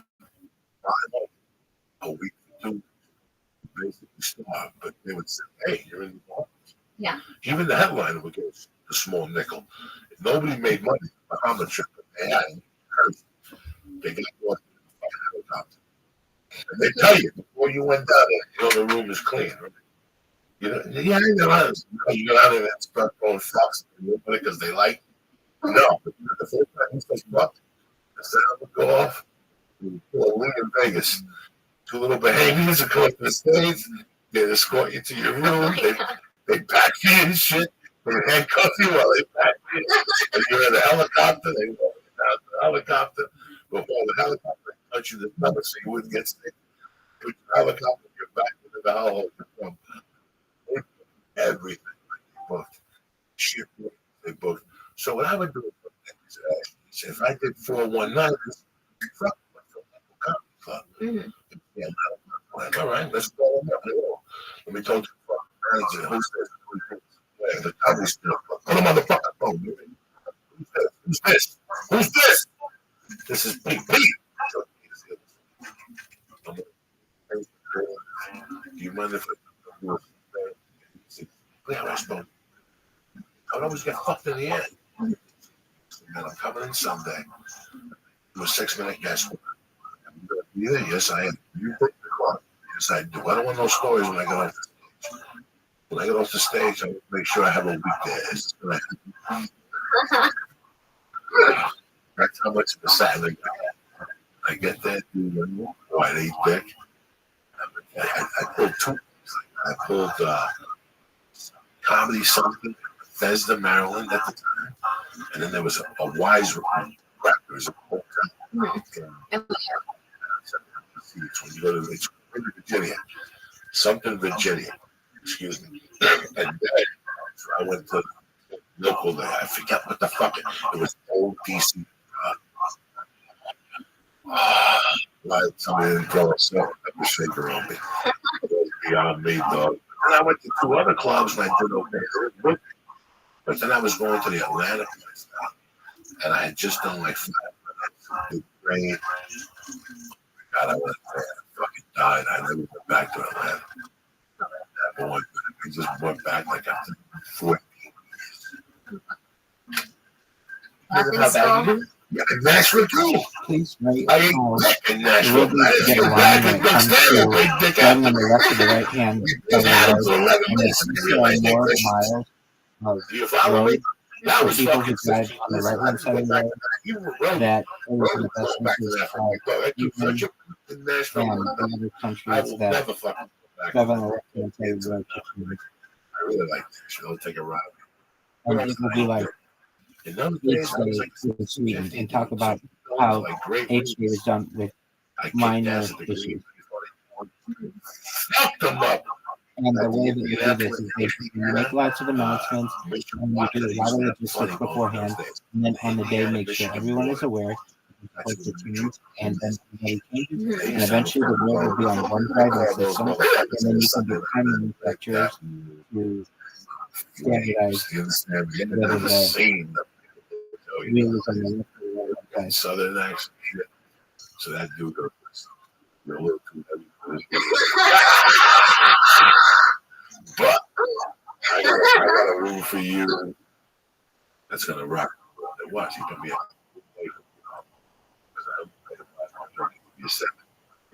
I'll give you 8 if you torment this headline. And I get 800 for each headline. Couldn't follow me.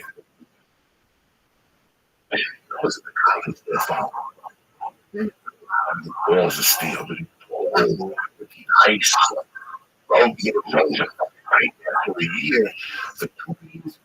The country started down the river, that was just burying me, and this black dude with dreads with initials. I'm with all my heart. Every time I look at that lineup and I see them, I go, Jesus Christ, there's the horror of that.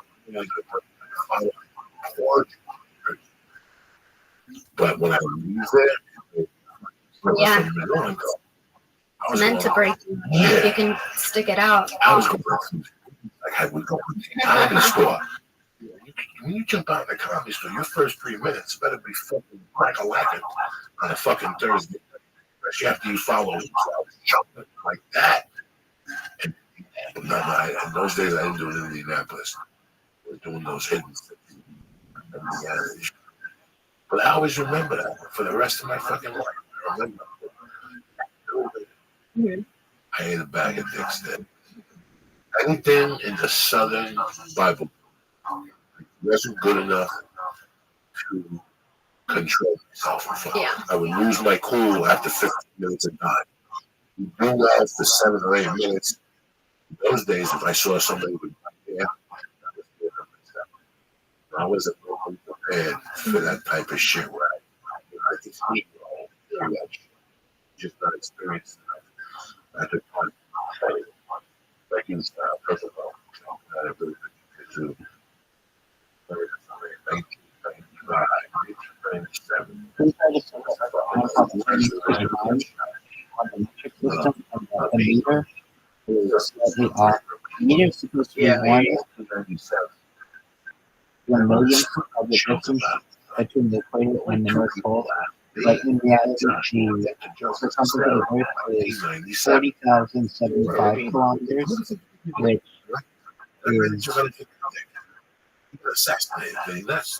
more than the normal gravity. So the meter has to change. Also, the United States, Myanmar, and England need to adopt metric system so that the Earth is on a certain time. At the end of the 1990s, around 2018, there have been major issues with space programs or space missions that had failures because of an issue with imperial metric system.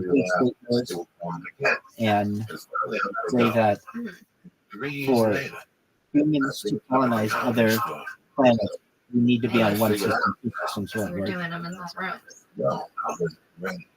And the best way that we can do this is to put on street signs both I wrote a joke way before imperial and metric distances for a period of time, and then eventually just go to the metric system and have converters everywhere for miles to kilometers, so people are aware. And you could even have one long kilometer on the beach that people can visit on the east and west coast, so that people know exactly how long 1 kilometer is. It's like your fucking legs. You got him trapped. You can't move his body. You've got his right arm cranked in the back. It's nuts. I wouldn't try that. That's some other guy took pressure passing. Now I can actually roll him up, keep him there, and just fuck with him. I wasn't ready when I heard that. After a few months of experience, I saw it, and that's what happened. Sometimes you write a joke. Yeah. So, Rabbi taking beatings. Yeah, San Francisco, I think, is always gave you a beat. Yeah. You, I was just up there. And I went there because I had the clam chowder at the hotel. Because Rothschild is the best hotel. The clam chowder was red. It was creamy red chowder. The red package room was the whole time you shaking the ship. Red old fish. You slept on like a fucking article room.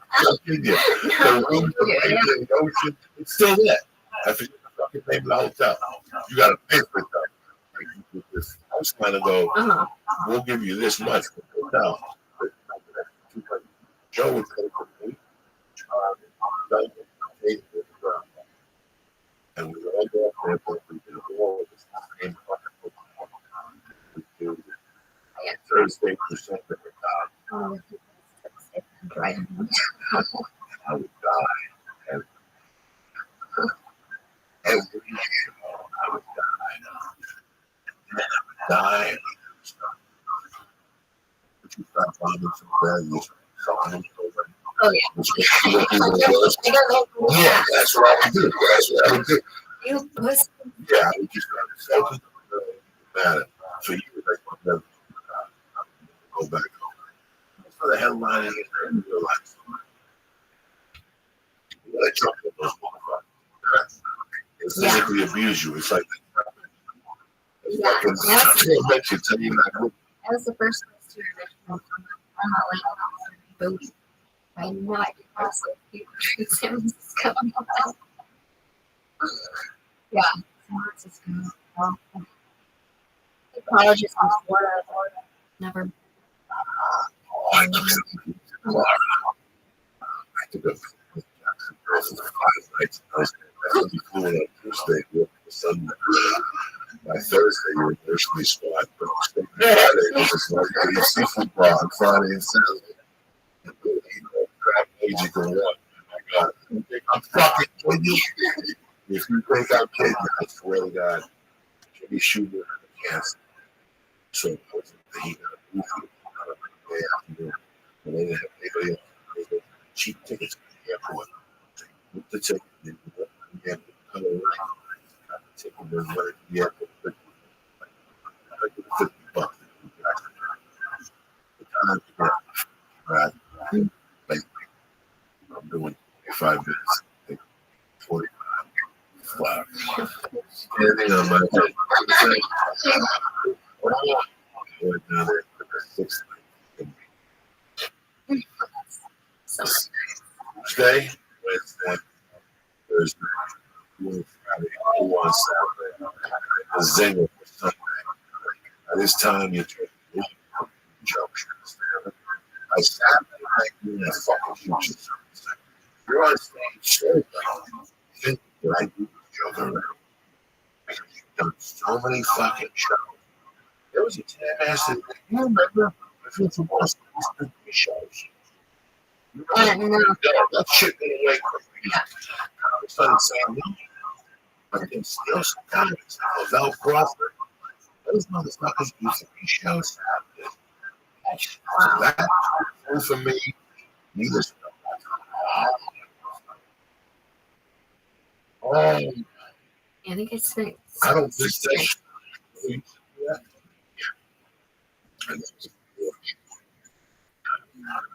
Why you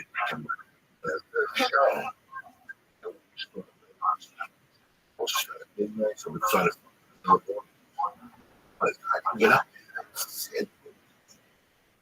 and just talk war. I guess you may finally figure out no more midnight shows. Yeah, I think it's 6 nights. Like the audiences were great. Okay, so that was right up.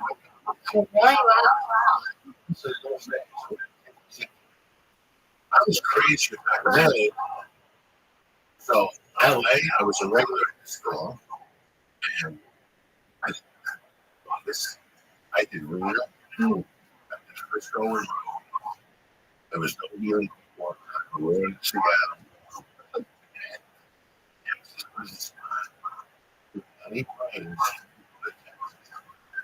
for centers work here. You're very intelligent. You can pull that off. 2 or 3 years, really good. Always was right. Because Texas, how long? like 4 hours. No, no, no. There's a lot of, I don't know, there's a lot of fucking meat there. There's a lot of fucking meat there. But, Oh,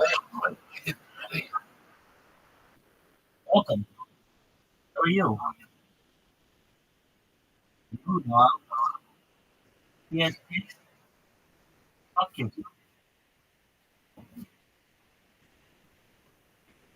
And Man, they didn't have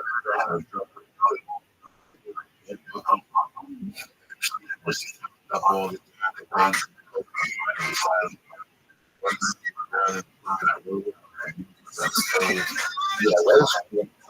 shame.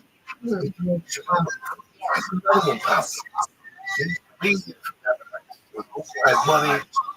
This is always so you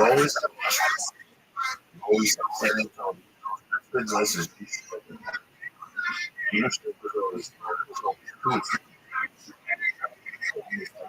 okay.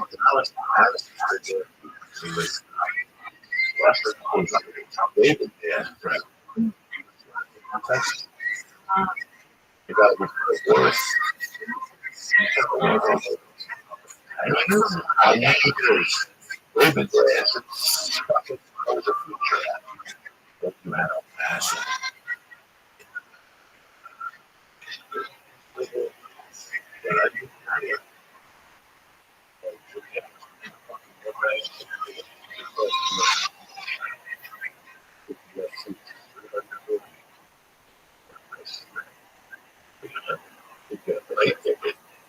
You got a rental car and drive the fuck back. It was a dust.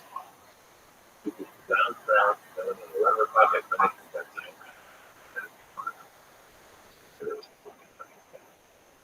Like those days, you do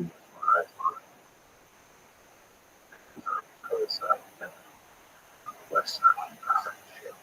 He did that with the western. yeah, right next door. Right. Yeah. This is right. It's on the other side of town. This is the greatest place. Yeah, it was Sunday. They're out every fucking night. They don't give a fuck. They're out. Some of them, there was 2 or 3 movies on that. it's nothing else to do. It was a comedy war for a while. Good work. The other one, not that kind. I like Yeah. 6 they good food. Great food. This is very good. Mm-hmm. Always it's about at least 2 hours. You know, all great. Very few times I thought. Yeah. A lot now. In Dover, so that kid that you met there, at least that's slave and stuff. Before slave, there was a tremendous black couple that had a really big house, right? You got off Houston to home. That's how that was. Texas. Slave was the bartender there. They closed the club. Slave, they got big big building. Slave, the radio control, all up together. The guy kept him on everybody the radio. Over that's the way to think of the Miami traffic. But you really want to do go down with 8 people and fucking eat. That's it. I remember one day, I said one time, when I get them one day writing this fucking book, slave. I was all wrapped up. Slave has a brother. I have to say this friend. You can't imagine this. Slave brother. You see how slave handsome and nice and very well. His brother's a regular. I don't know. You can't even hear him saying that's not bringing it true. Just tell me what they want you. That's like bringing it true there. But what's his name? Palestine. Right. That's like you being a fucking DJ in Palestine. They're gonna eventually shoot you. You know, like it was just. I just love that. When they collect that 1990, 1999 or 2000, that's what he was. I ain't enslaved with them. How do you know my brother? He's crazy, but was in charge of the music at the club. So he would throw rap music and shit. And then outside the events, he would rap. He was cool with rap and shit. He had one black guy between the interact. In Boma, this is a tremendous man. Plus, there was an endless flow of drugs.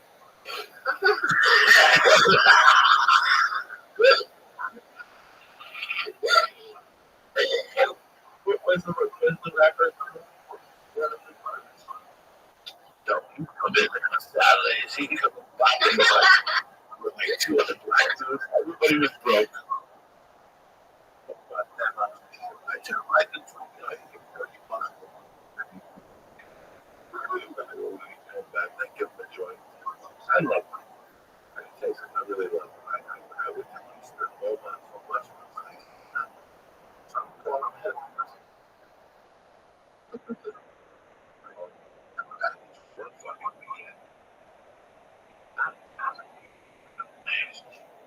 So you give me a question. I don't think it's a story. But let's see, after he called me. I got it for him.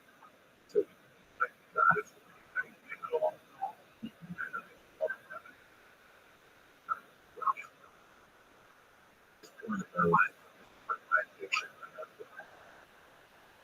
What's going on in the house right back?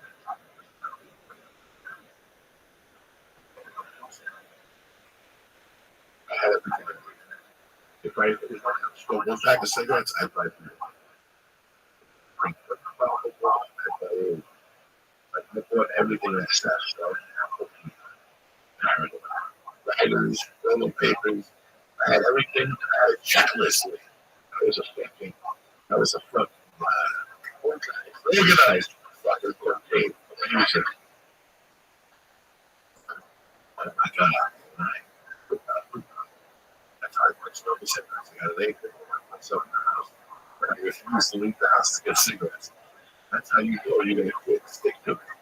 Because once you get through that, you can do it. So I was ahead of my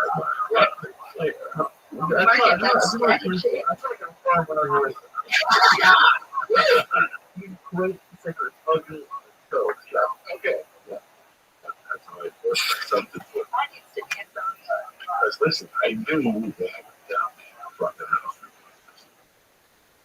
I would go back up there. There was no way we could leave. No way I would walk. Because there was a cops that would find a little bit of bad spirits and shit. So I didn't need that fucking book in those days. I didn't need to get my book, man. I would call it delivery.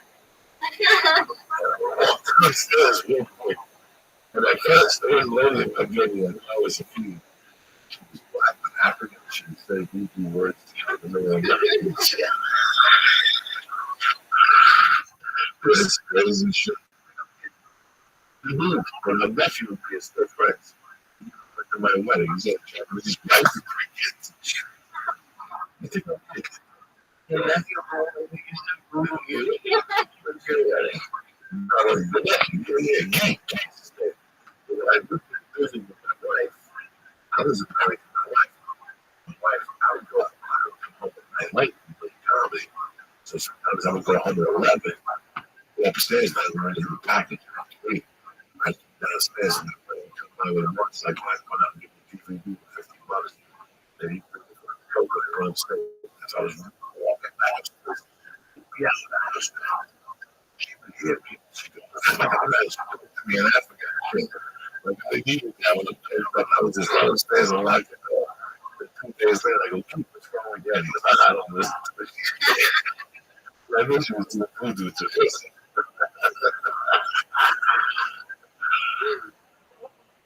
What's up, man? Let me get some shout outs here. You got a spot?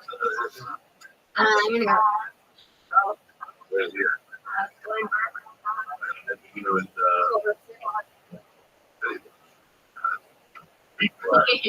Anthony Chris, I love you. Thank you for the I want to give Cobra Press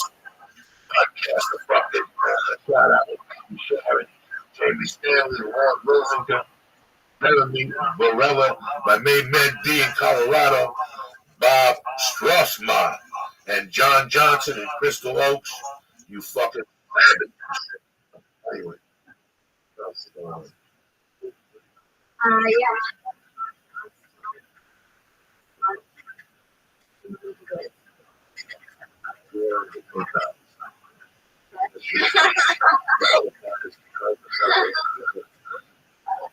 No, I saw Tony.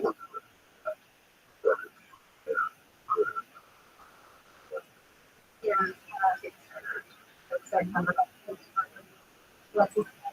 Anthology series that are 2 years. Comedy horror story. Fidelity issues.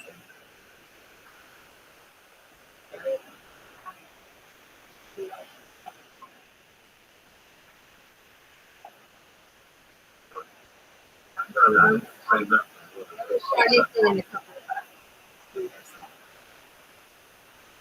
You might go to the comedy store and left down there.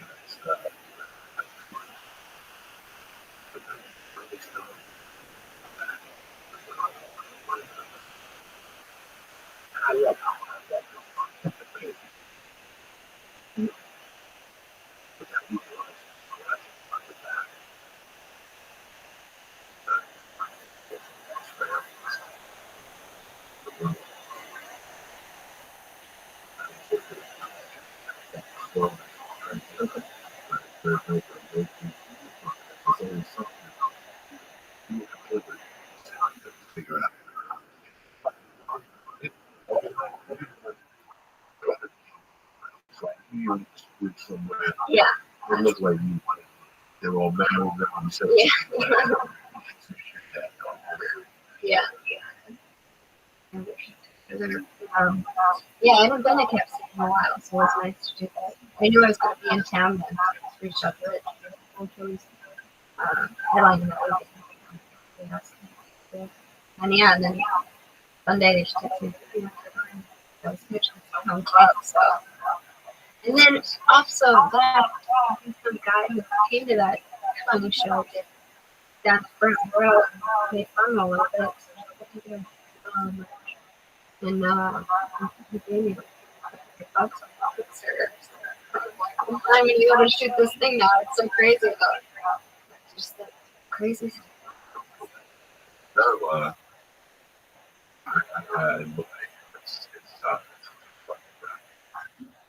now I buy you girl so I know where it is. You figure it's like a bus. I could be a woman. I can find a little school graduate and didn't take the fucking Yeah. It really does to do something, to commit to something. Really think you're gonna do it because there's people who wouldn't have done it. I want to take a picture of me, having another charity, 3 kids, and what they do. What do you fuck, I drank that fucking, I drank this. This is not what I want to do. I want to be able to, what's that movie that's with Tom Hanks? That's the movie that really got me to stand up. Once I saw that, there's a movie called Tom Hanks and The Flying Punch, Sally Struthers. You ever seen that movie? You touched Sally Struthers? Sally Field. Come on. Punchline! There you go. Punchline is about Sally Struthers. It's married, 2 kids. What did she sucks? It sucks ass. So she hangs out, she's open mic, the great Wayne's. Oh my God, it's a really, really like,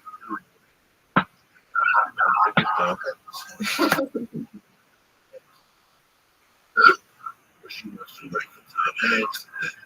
Tom Hanks, she falls in love with Tom Hanks. Lila, that's her name, Lila. Lila does the open mic contest. Yes, does the open on a Wednesday night. And how we would see how this thing. Pretty good. But it's just Really cute. listen, man. I had a nice. It wasn't as nice as this one. I had good support. I was moving. I was trying to scratch. Blah, blah, blah, blah, blah, blah. I just really wasn't thinking about like this is it. These would be fucking dumb. This is it. This is never 65. This is it. I get full security. I got a fucking watch. Right this time. What I do? I pull it up.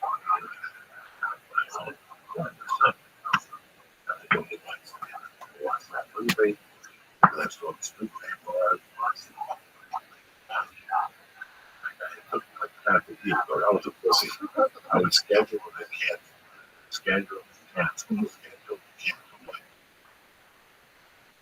I knew once I got it stayed, my life was never the same again. That's it. I wanted to go on. I gotta go to a day job. I take my life like that. I do. I end up happy. You gotta be good.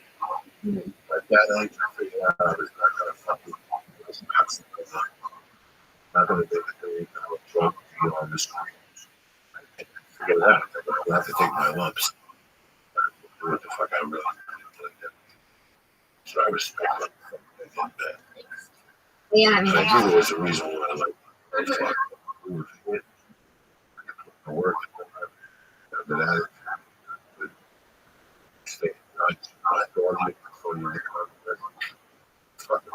Yeah, let it work. And they were a tough crowd, dog.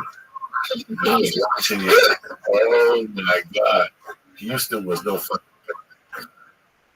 and like, It was raining. Wasn't it raining? They didn't feel like they'd been there like 2 hours. When I walked in, I saw them standing up. That's wrong. That's wrong. They were standing up in a shop. Oh, yeah. You could feed 45 minutes. But they no attention. I'm telling your brain, this is bullshit. This guy's not even funny. Your hips, your fucking brain, and this guy being even having a change. Because it's not. You have to be stupid. Anything like that. I think like now you're like concerts sometimes. It was great jumping up and down. But sit the fuck down. Give me a place like sit down, smoke weed.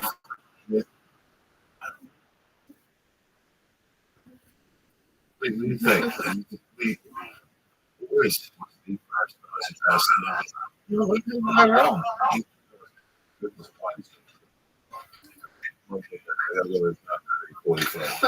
I've never done this on this show where I have to stand.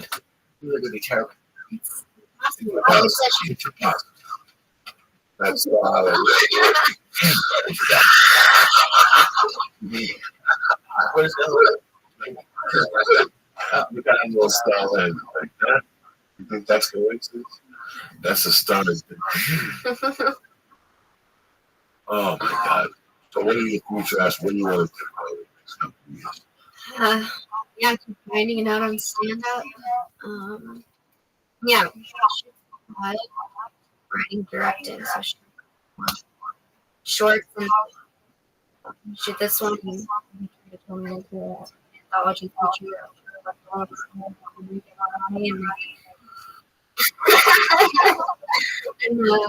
And then make a few more shorts for that all together. I got a lot of respect for you, man. You're a tough little fucking. You got it, Dave. That's why you're here. No, but there's something about you I really respect this for you because I don't know, it was a good reason. Say, and so for most of it, you're not complaining. Oh, yeah. That dog. Don't tell you. See you do well. So, yeah. Then I hosted at the school. You knew I was going to. You knew I was going out, especially with the wind, you know, and I tried as best as I could to listen to it. But then not after it was I looked at it from the perspective. Yeah.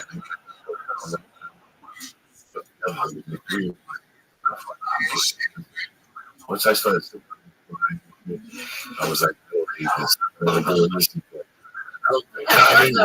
Yeah, no, I'm not doing comedy. I'm not doing that. That was not the purpose of this mission. And I felt so bad that night. I drove up that hill. I was thinking, wow, man. I was picked in between myself. I believe what God would check. Put up a young girl, put up a girl. I don't give a fuck. I just don't want to see. When I go to a comedy show now, I don't want to see that guy. Mix it up a little. You know, it's fucking black lesbian missing in the I don't give a fuck. Mix it up. I want to see the first time I go to a club. She's dirty. I gotta go. Is there no crew? We have no booking. Yeah. Is there no crew? No more booking. I want a strong comedy to me, but I also want a comedy. I don't want to go up there with three guys. I'm pussy. And I don't need that in my life. I don't know. I used to book shows.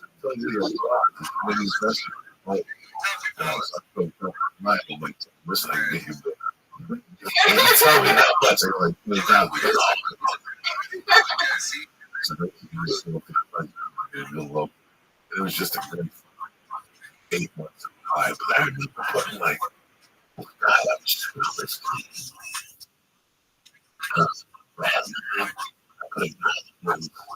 edgy, but not dirty. Like a lesbian. Are you kidding me? I'm in fucking circus. That's what people want to see. I don't want to see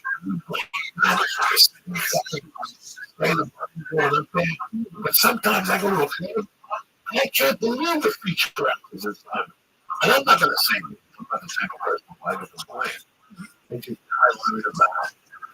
It's a club. Motherfuckers out. It's and the features of this. The time I got up there, I was like, I never raised my voice. So fucking, I actually like to do it more. It's just, you see this shit, but you learn it. You put a huge smile on my face. I hope you have a wonderful day. W. What's up? What's the problem? It's a struggle. One day, it never ends. Let's just try. I just fucking. I got it. Don't do it. We gotta eat 2 more. This is. How many you? What is Yom Kippur? What is Hanukkah? What is Hanukkah? Christmas Eve. So Christmas Eve, so it's the first. Yeah, it's like fucking one thing to go to a fucking house. Shut up. I call him mornings and Thursday mornings. Yes, you do. Yes, you do.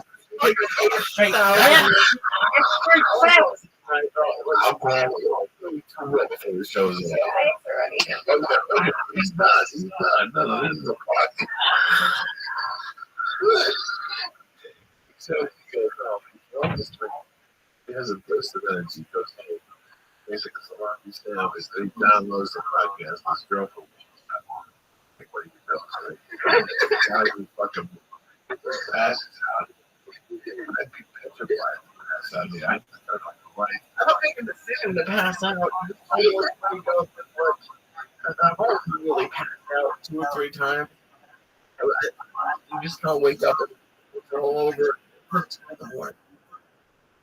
All was bad. Here? Yeah. You don't really love me. didn't pass out. I mean, wait, I knew you either way. But I could tell, listen, if he's going like this, podcast, he's laying back. I was just making noises. I'm like he is noise. I know he's not a long time to do this. I left him in the couch a few minutes. That's right. But when I left him, I turned on the lights. He talked to me, he's like, stop this. Cool, we got a pizza. We get some pizza delivered. Then he took an Uber. It was a Mexican food that these two big guys was terrified. So he went around the corner, made him trouble off, and then he called lift. No, this is like that adventure. No idea what it was. I was saying to them that, you know, this is no, I'm no picnic, but he ain't no fucking picnic. I professionally get over things. I don't know what's going to happen in the morning. That's nice. I got to stand like a monk. I got to wait in the corner. It's a fucking night. I'm sitting up all night. Where is this guy? What's going on? Nothing. I'm waiting for this thing to stop falling. I know he's fucking sleeping. Well, really, to be quite honest, is I'll just kind of zone out. Medicating. Like I'll be doing work, and then I'll just start thinking about stuff, and then like 45 minutes will go by. Like, oh, about 43 minutes ago. So I do. But then it's there's a couple nights I live maybe 3 months. It's a struggle. It's a struggle. I mean, those lights. My wife put Christmas lights up here. So I get to the park. I had to turn around. I told my wife, she's dying. She goes up the car. She fucking decorated the house. I drove by it the other night. Stone it goes right by. I didn't even know it was my house. Finally, I got to the park. Why am I here? I drove down the wrong block. I had to start all over and all over again. Oh, you know me, dog. I'm top Magoo. Let's do this all over again. I can't take it. I don't know where the fuck I am in those dark streets. There's people walking their dogs. I don't stop the direction. I just kept driving. Dog, I went back to the okay in the Riverside.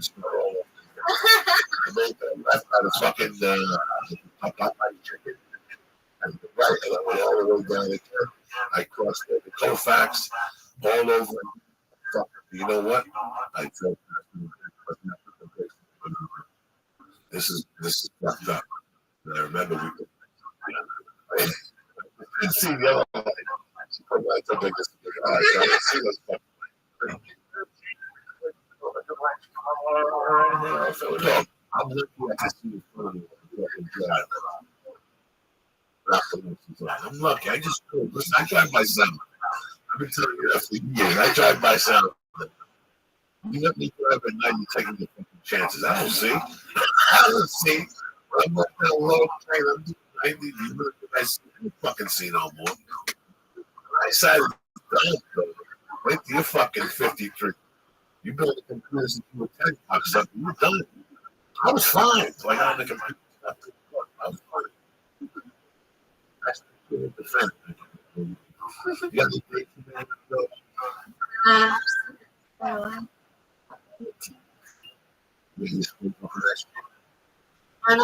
They look college. What's your website? This is why I love this. You know what I'm saying? Everybody's begging you. Yeah, the website. This is all it is. She's like, listen, I got this shit. I'm a fucking attorney. Get out of my face. Okay. Big slap. Why I love this fight. She's like this fucking sandwich. Yeah, this is a nice thing. You know about the job on Christmas. I don't know about it. Yes, that's shit. I just remember, I think it was last year. I was trying to do it on Christmas. in like this weird time, asking her about OB-GYN, IVF, so like babies and stuff. So I asked her if she hadn't seen. She hadn't, but she had been like who thought she was pregnant. She was like really yes. And then she's pregnant. But I guess the baby was living. No. And so they have to take the baby out, and I guess section like muscle it out and then pulled off the baby's head. And then because it's a stillborn, so they have to give it to parents to breathe. And so the doctor just sew the head back on. And my older sister just tells the story like our Christmas dinner. And we all just lost it.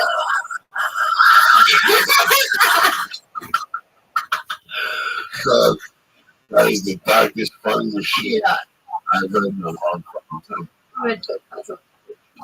Maybe she always told like tell them the story when it's all of us. They're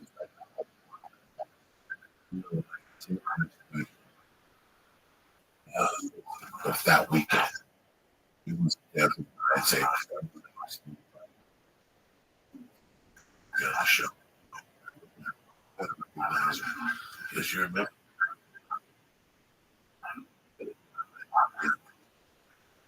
You remember. Club.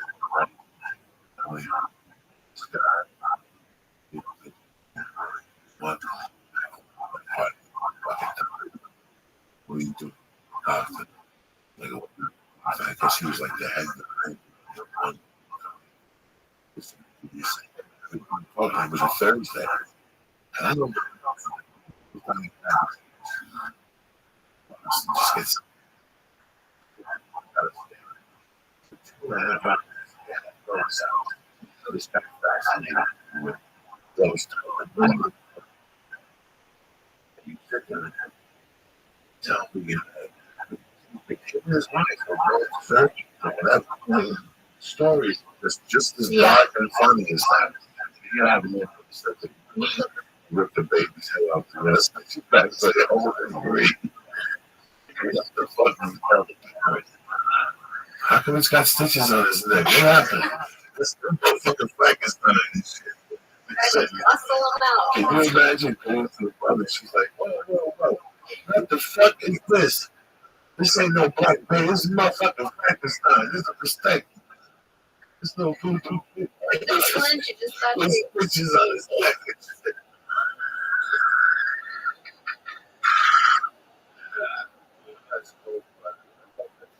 yeah. Yeah, my dad's been sick like the past. Every Christmas. She's been saying this for like 6 years. Every time I get there, she's like, just read he's like, he hasn't spoken for 8 years.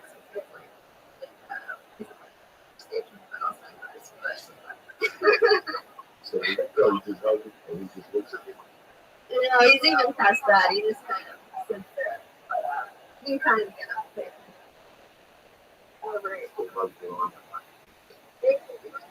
Sometimes I know. Yeah. That's it. I can't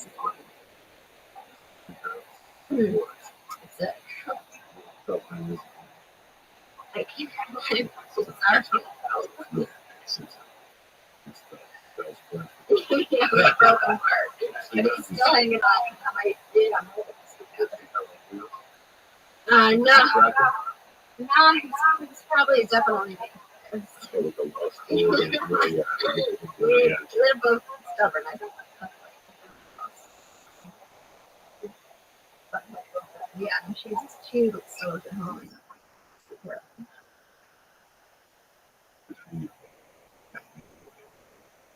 Yeah. Well, we got to say this.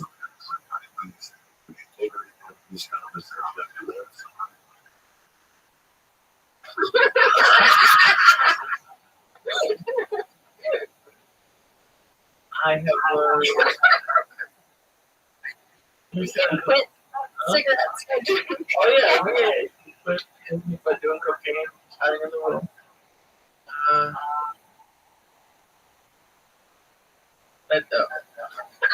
What else I remember? Nothing. Fucking nothing. It's not What have you learned? a fucking loop the loop. I learned it. Fucking, what's it called? Oh right. Shit. I think like an advertising for the evening.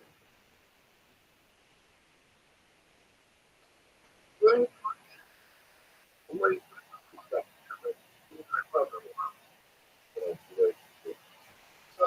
Yeah, Mom's actually cooking right now. We're back in for the holidays. Yeah, I'm doing it. It's like this night. It looks really good. I like it. I like it. It's really fun. What I thought. I know. I swear to God.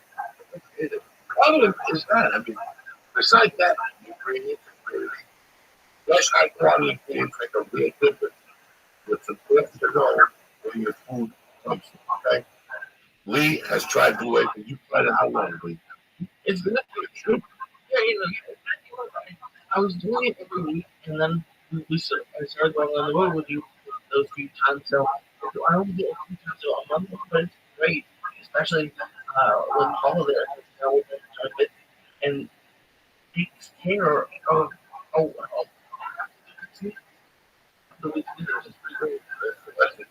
Is the person who able to deliver seasonal recipes with over proportion ingredients to make delicious home cooked meals. We choose from a variety of new recipes each week. We'll let Blue Apron's culinary team surprise you. Recipes are not repeated within a year, but you'll never get bored. Is that correct? Customize your recipes each week based on your preferences. Blue Apron has several delivery options. You can choose the one that fits your needs. And there's no weekly commitment, so you only get delivery when you want them, right? Each meal comes with a step-by-step. Really, are they lying? It's easy to follow a recipe card, pre-portion ingredients, and get prepared in 40 minutes or less. That means you get home, you smoke a number, take your socks off, pour a glass of wine, and go to work. By 7 o'clock, then you are eating, and you watch World News tonight at the same fucking time, right? Blue Apron fresh with guarantee promises that every ingredient in your delivery arrives ready to cook, or they'll make it right. Listen, this is a great holiday gift. Do me a favor. I'd love to. I might get you a couple. Okay? And then, away for that out. I think that's really quick. Yeah, that's absolutely true. I've had a couple issues with shipping that's not their fault. Their customer service has been tremendous. Literally the best. The best. And guys, this is. I just signed up with the code because I like it. I'm just regular customer. They don't know who I am. And they respond within like an hour. Usually within an hour. They take care of it. Great. Check out this week's menu and get your first 3 meals free with free shipping by going to blueapron.com/Joey. Look at what they got this week. They got black catfish with feather fruit sauce. They got steamed pork chops with free gut salad.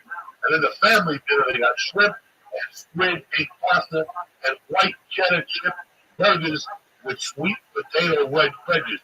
Are you kidding me? Well, what? Start off by going to blueapron.com/Joey. You'll love how good it feels and tastes and to create home cooked meals with Blue Apron. So don't wait. Do yourself a favor. Give it to a friend for Christmas. That's blueapron.com/Joey.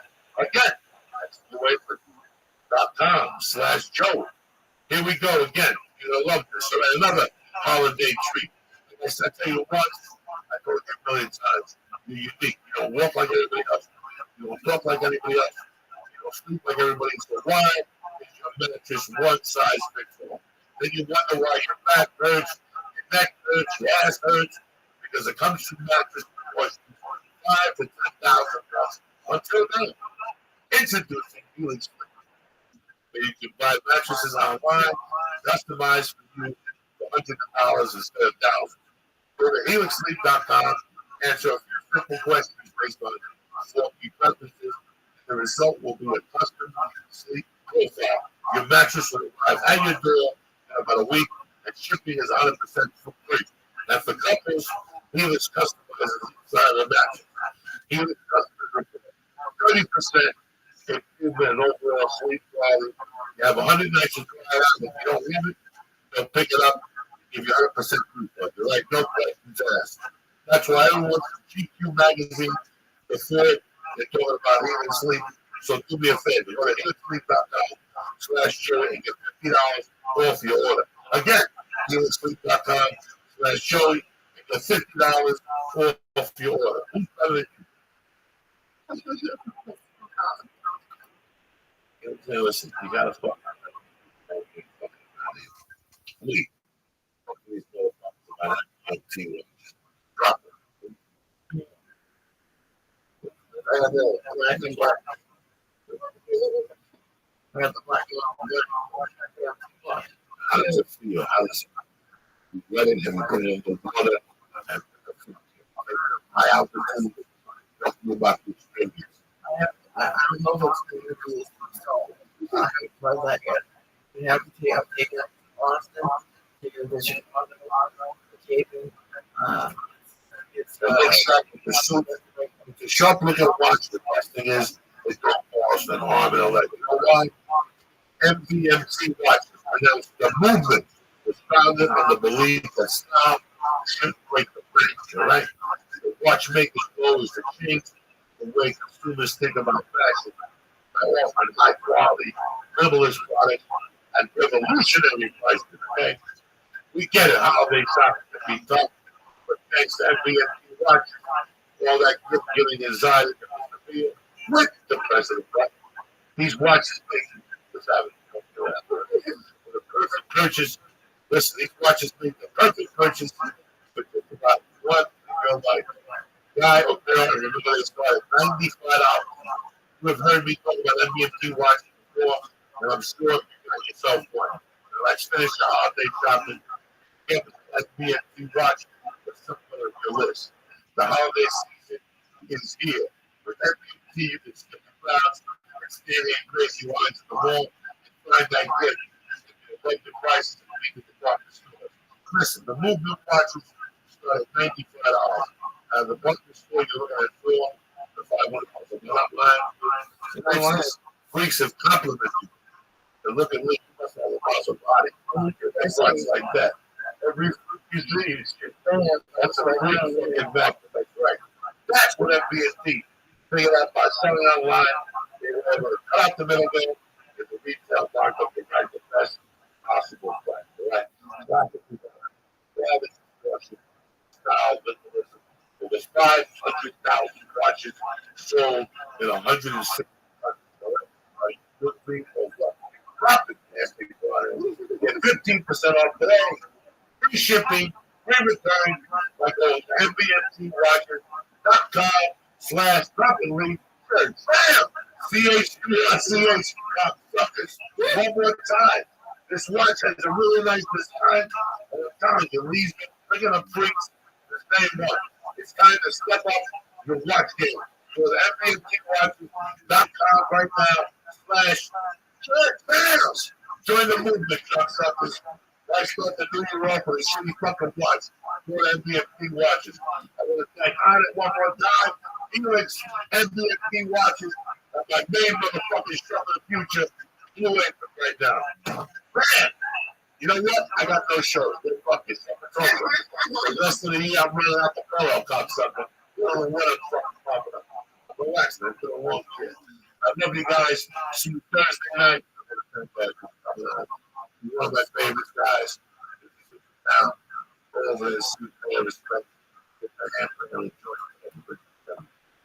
Okay. Yeah, what's up, bro? You have a room by surprise. Becky, by Judas, fucking on the map. Black Therapy Podcast. So can't wait for your special. Thank you for inviting me to go to see from right now. Guys, enjoy. I get 2 months of free. Ashley's a fucking genius. I'm very excited. Oh my god. Have a good Yeah. time. No, not yet. Say Ashley, drop it. You're ready. You'll be fucking happy to have a family there. You can tell us to shut the fuck up now, okay? Bitch, right up. I like that. I love you guys. Stay black. Hey, what the fuck you got to do? What's going on? What's going on? I'm doing fine. I don't know. Fucking say 2 years. You stand with that kid at the circus, and you don't know what's going on. Yeah. Good, man. Saw that Harry Potter movie. It was pretty good. That's it.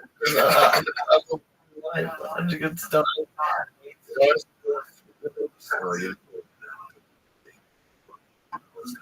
No, I went to the one in Hollywood. Planning to see stuff. First floor. If the escalator is fucked up, that's a long walk upwards.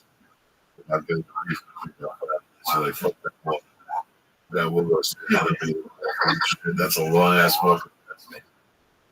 It was working on that night. All right, motherfuckers. By Thursday night, we're running Gomez and a bag of stars. Stay black. Have a great week. Don't forget about it. Love you. The Seesaw, Thursday, 8 o'clock. No, I don't know what time. I don't know what time it gets released. It's on TV right now. Listen, go and get fucking months. Guys, stay black.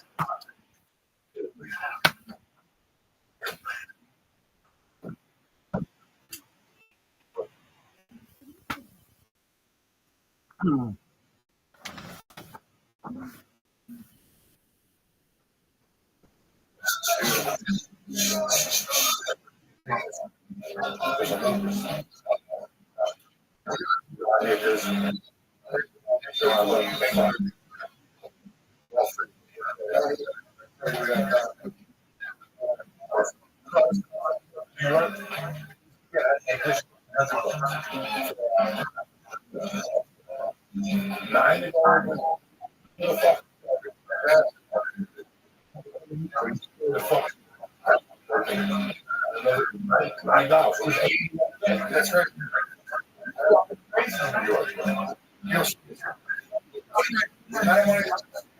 Crazy. We've been walking around.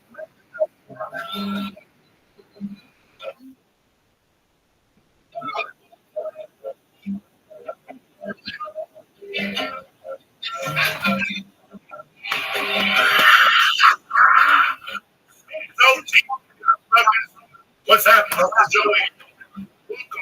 Fun-filled evening. It's Thursday, December 8th. I still can't hear them. I don't give a fuck. Reef is here to take these videos. My man, Mr. Gomez is here. He's here.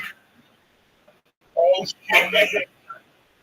Oh, look at this. Look at this. Look at this fucking medial fucking bars. Why you saying that? No, you don't. Fucking guys up. Get shit from Canada and shit down. They spread. We got all freaking Cuba. We got all that kind of stuff. That was dead. I feel so fucking good myself. You understand me?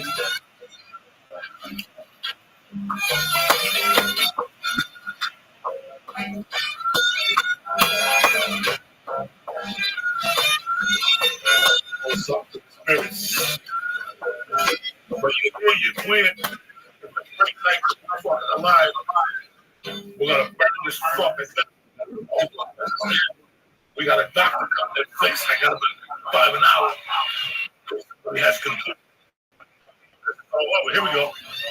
It's Pontiac. 1970 fucking the cheetah in New York City. If you weren't there,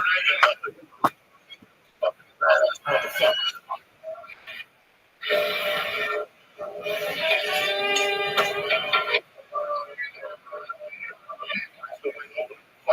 This is real smoke.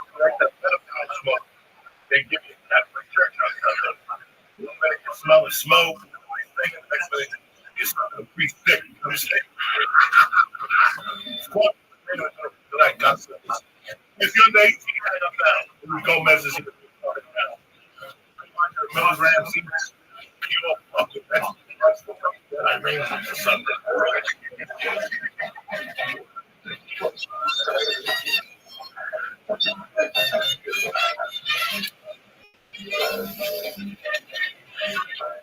You want a podcast? You got it.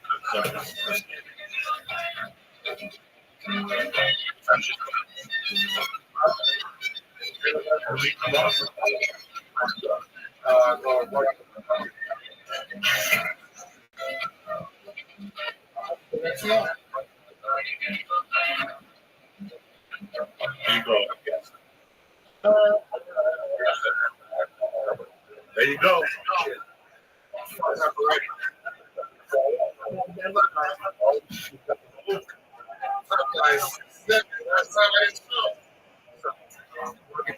That's what they say.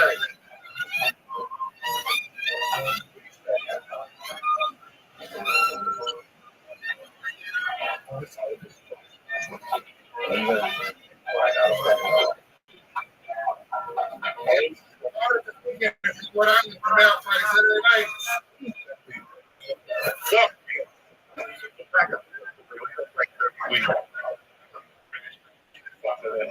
Being legal and studying some start.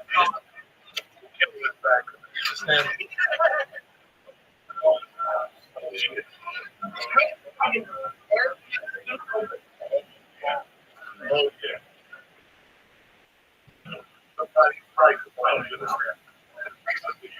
You don't need a fucking third plate of thought. It's fucking hard.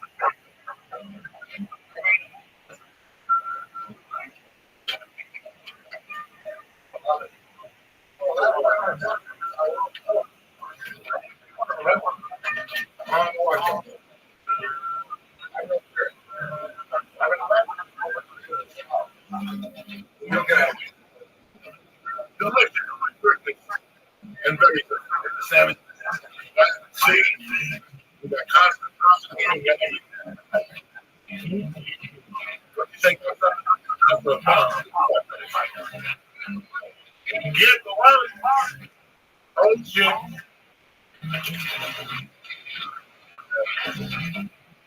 Stars is set. You'll wait like that.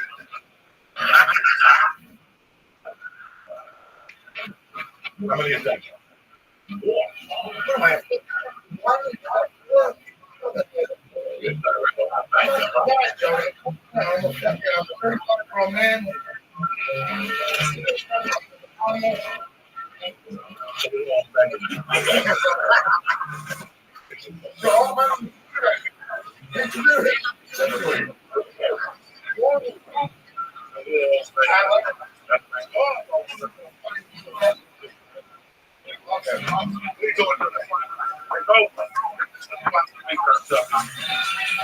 don't even know how many I mean. It's lovely for guys getting the seats go today. We're celebrating the next day, motherfuckers. Always. And all these guys said, and this also go away. Oh, shit. One more forward. Thanks.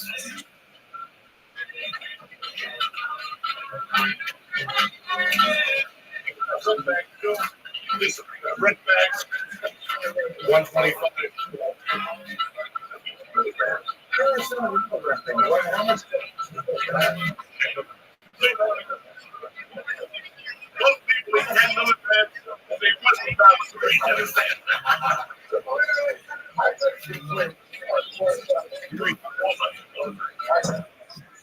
You're gonna go. I like it.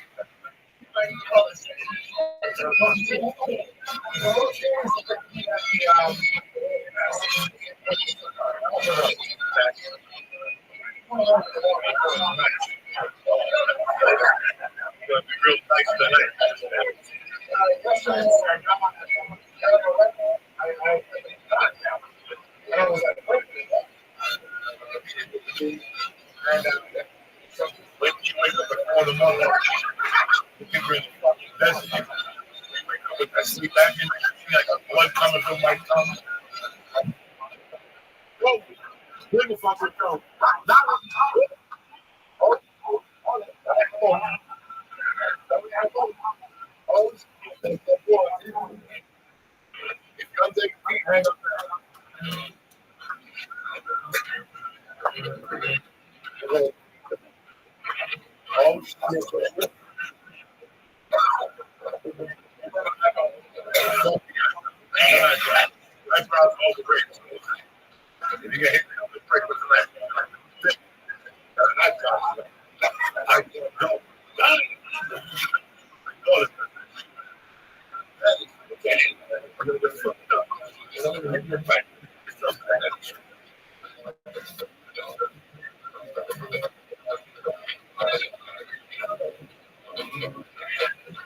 You thought it was going to be a boring evening.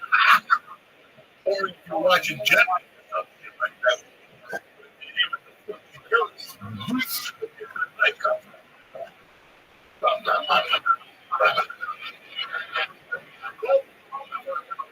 Oh shit.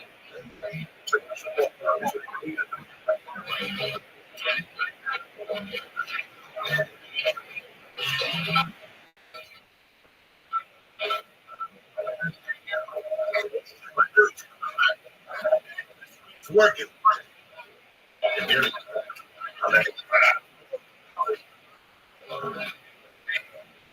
That week for Trump. We're going to hope it won't break it.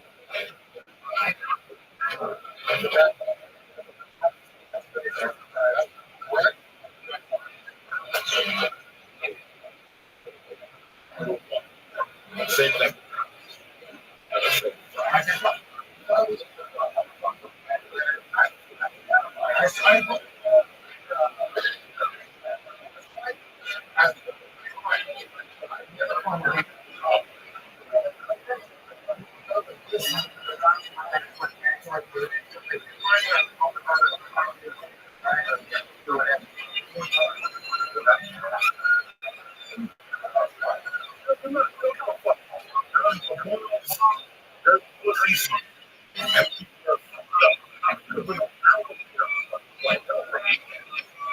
Here we go.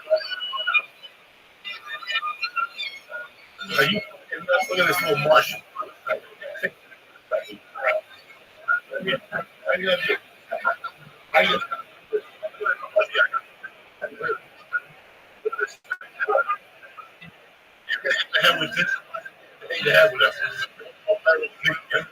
can't even show this.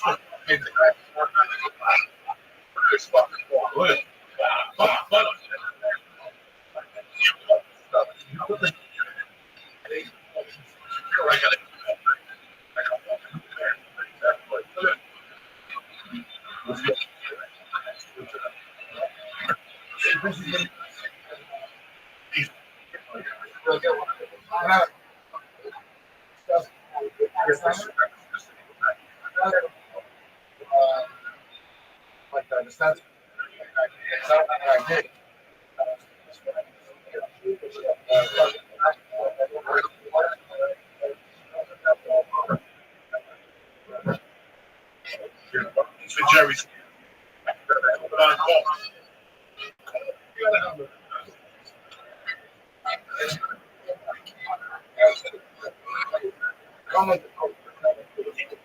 Yeah.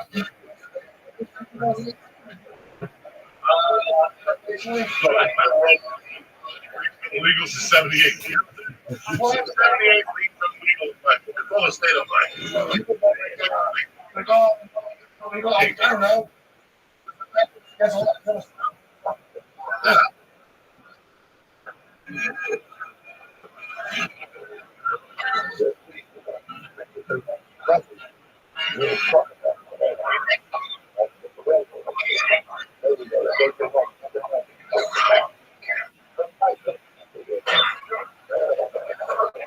It's late.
You're here, cocksucker. It's going to be a good Christmas.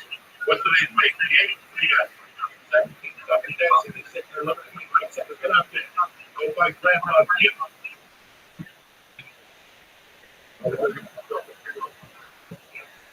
Wait!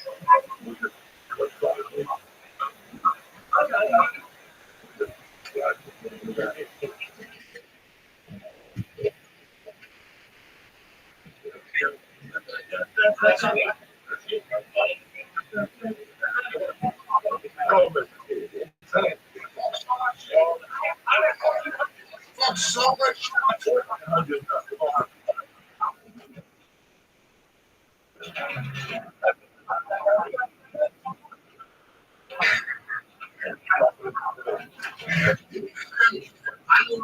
Watching.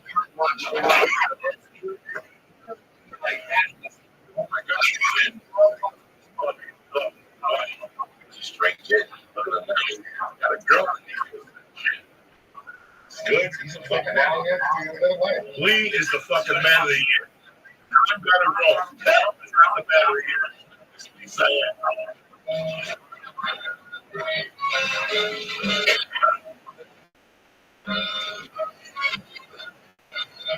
is it on the right side? Blood pressure going up. Oh shit. What's your blood pressure going up?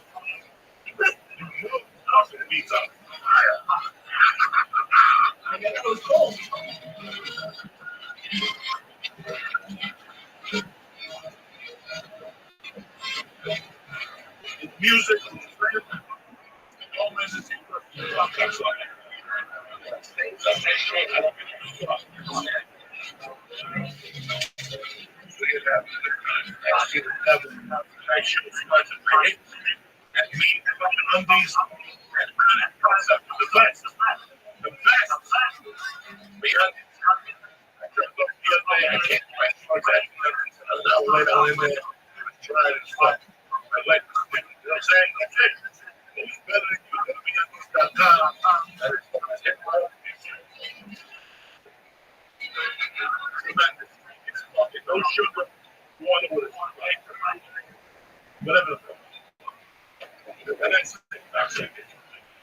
see some TV right now and download Uncle Joey's special. Do me the fucking favor as a personal. You understand me? The more numbers you get, the more specials we shoot. You dig me? You know I love you, cocksucker. Who wants another bomb? Fuck yeah. We'll start this party off correctly tonight, beautiful people. As my friend used to say, American people.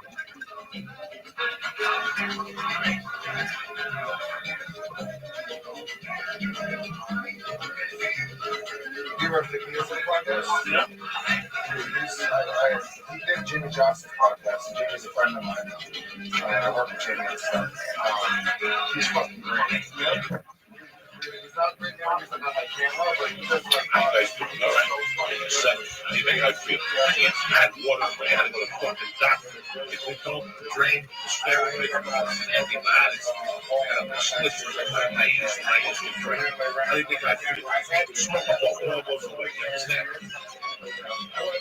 So anyway, my man, Mr. Gomez is here.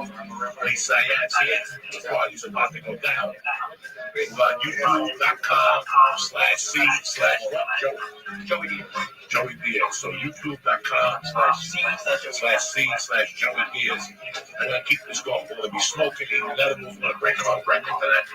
We're gonna go for 2,000. I gotta call fucking Ripley in the morning. What's his name? Who does the Raw Records? Oh, Ripley. I gotta call Ripley in the morning. Tell him, cocksucker, get it together, Ripley. We broke another record on the church last night. Guinness, Ripley, Guinness. Who gives a fuck? I don't know nothing. I don't know nothing. I don't know nothing. I don't want to know nothing. I don't bother nobody. It's me and you against the world. I'm with you, you're with me, and they want to be with us, cocksuckers. Go to YouTube/C/church. Joey D, whatever. I smoke. Listen, you saw that fucking that mule.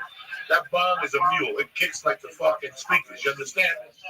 Don't forget, CISO, download the fucking special. You do me a personal favor. I do you fucking a lot of favors, cocksucker. Stay black, and we'll be back in 10 minutes. The Church of What's Happening Now is presented by Onyx. Bidets are back. The Church of What's Happening Now is thrilled to introduce you to HelloTushy.com. HelloTushy.com makes portable devices that spray your butt clean with water. Go to HelloTushy.com/church right now to get 10% off of your order. That's HelloTushy.com/church.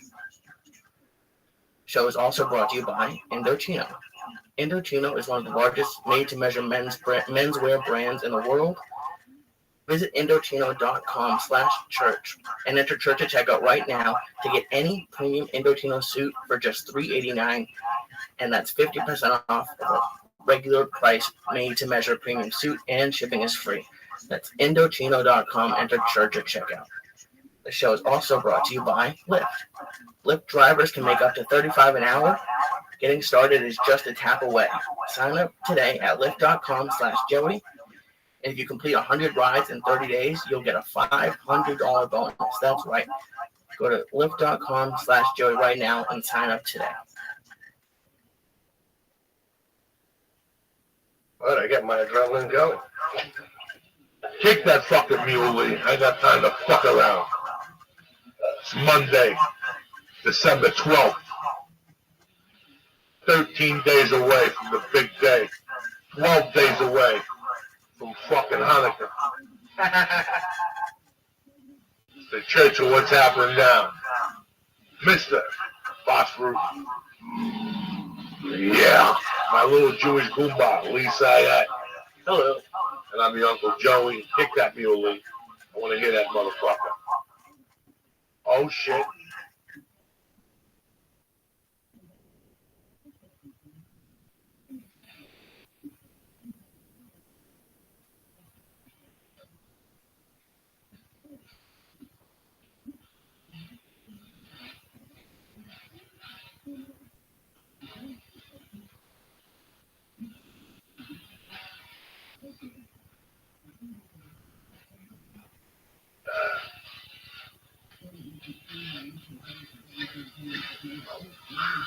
Oh, shit.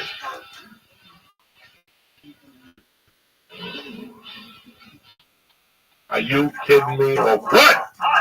12 days away, you'll be sitting around with your family, with your finger up your ass, looking around the room going, I work all year for this.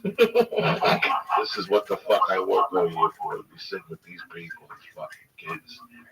I should be at a strip club, people's titties on my head, fuck Sam. Boss Root in the motherfucking house. How crazy is that? It's been in the making for a while here. Yes, it has. I'm happy you're on. Yeah, me too, man. Do you have any children, bro? I do. I have 3 girls, 3 daughters. How old? A 27-year-old. She just had a baby tomorrow. He's 1 year old. Scott, yeah. And then I have a 20 and a 15-year-old.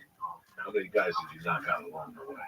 No, you know, I did threaten, but I never knocked anybody out yet. What a fucking nightmare is to have daughters. You know, I know, but the good thing in my school or in my city, Rutan is an unusual name, right? So it is always, I always tell my daughters, don't say anything.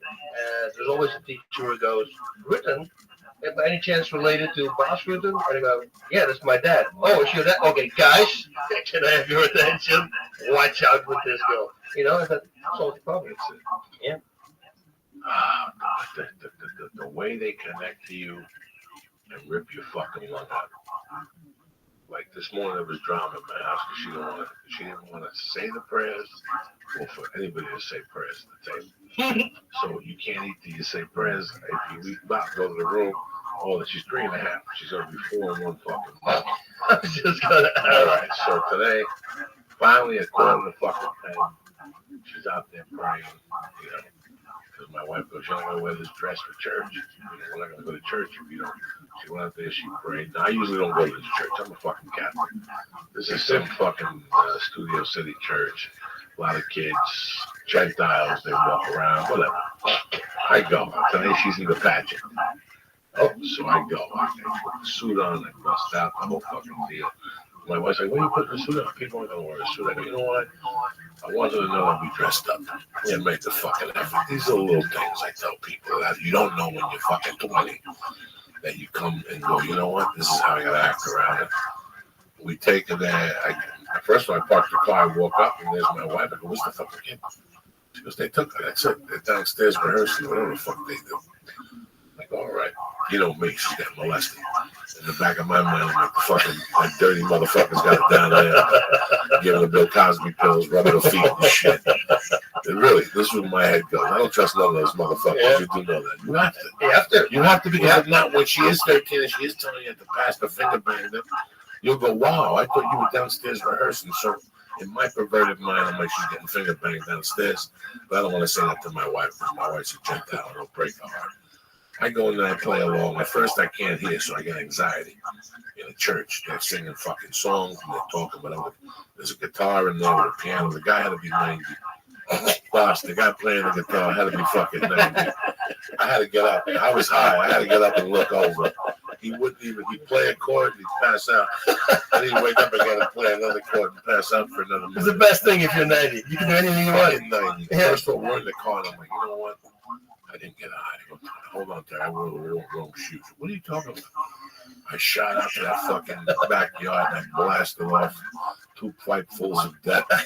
I took some Listerine, some mint, and I drank some fucking diet soda just to kill. I have no cologne. I don't use cologne. And if you're a man and you use cologne, I gotta shoot you. Yeah, I never use it. Amen to that. Yeah, you don't take showers and wash your pussy. Yeah. Your dick's gotta smell like your dick or not. That's it. So I run back out. I get in the fucking car. I park. I run in. I know I'm reeking a reefer, but I got a suit on. Nobody thinks it's me. Yeah, you look like a gangster now, too. Yeah, when you have a suit on, you reek a reefer. Nobody thinks it's you. Yeah, I think it's a kid. It took you 10 minutes to change your shoes, didn't your wife? Oh, no. I smoked 3 bowls in 2 minutes. You know me, dog. I'm a prisoner of war. I'm Cuban. I know how to smoke in quick situations. I even smoked a pipe underwater one time. You understand? Ask me later. Fucking, I get highest fuck. Last year, water is settling in my ear. I couldn't not, so they got me an antibiotic, steroids in my nose. A week, if I can't hear it, it's my ear. Oh, wow. It's killing me in jiu-jitsu because you have it back cardio, smoking too much, your cardio is fucked up. It's one thing. You got earplugs on, you hear a little heart. And I got to take them out.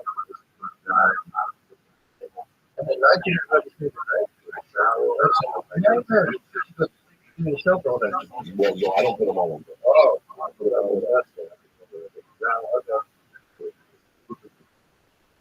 Oh, wow, okay.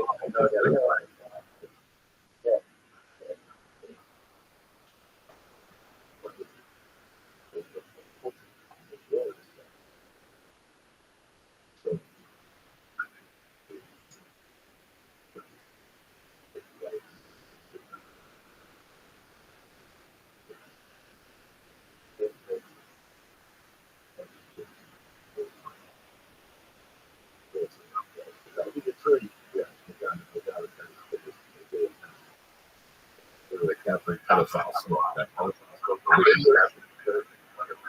That's your first one. Wow. You have to go and fix it up. The fuck? With my kid. My wife, I don't wear it. I do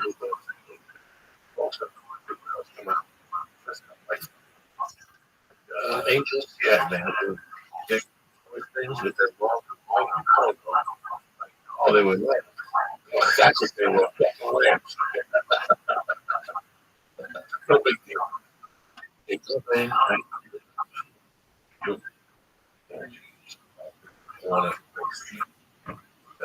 You know what? God, And she looks at me. Think to the house. That looks like me too. Yeah. Who gives a fuck? They're looking at each other. Hey, for the first time, I go.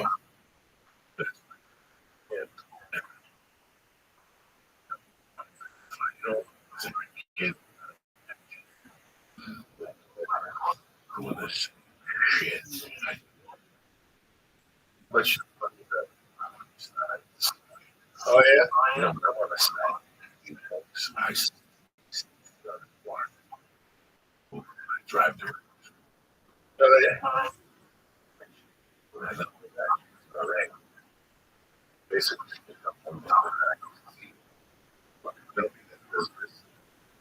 I'm serious about his job. He's a fool. He's out there like that. Yeah. I saw my daughter look at him. And then my daughter, she was up there. She was like smiling at me, but then she would think, but the previous never stayed on the farm. She always stayed on the farm. The whole time she was side to side. With the other kids, she would move with her hand. With an angel. Oh, wow. It's crazy, yeah. Something. I don't want to do a stand up.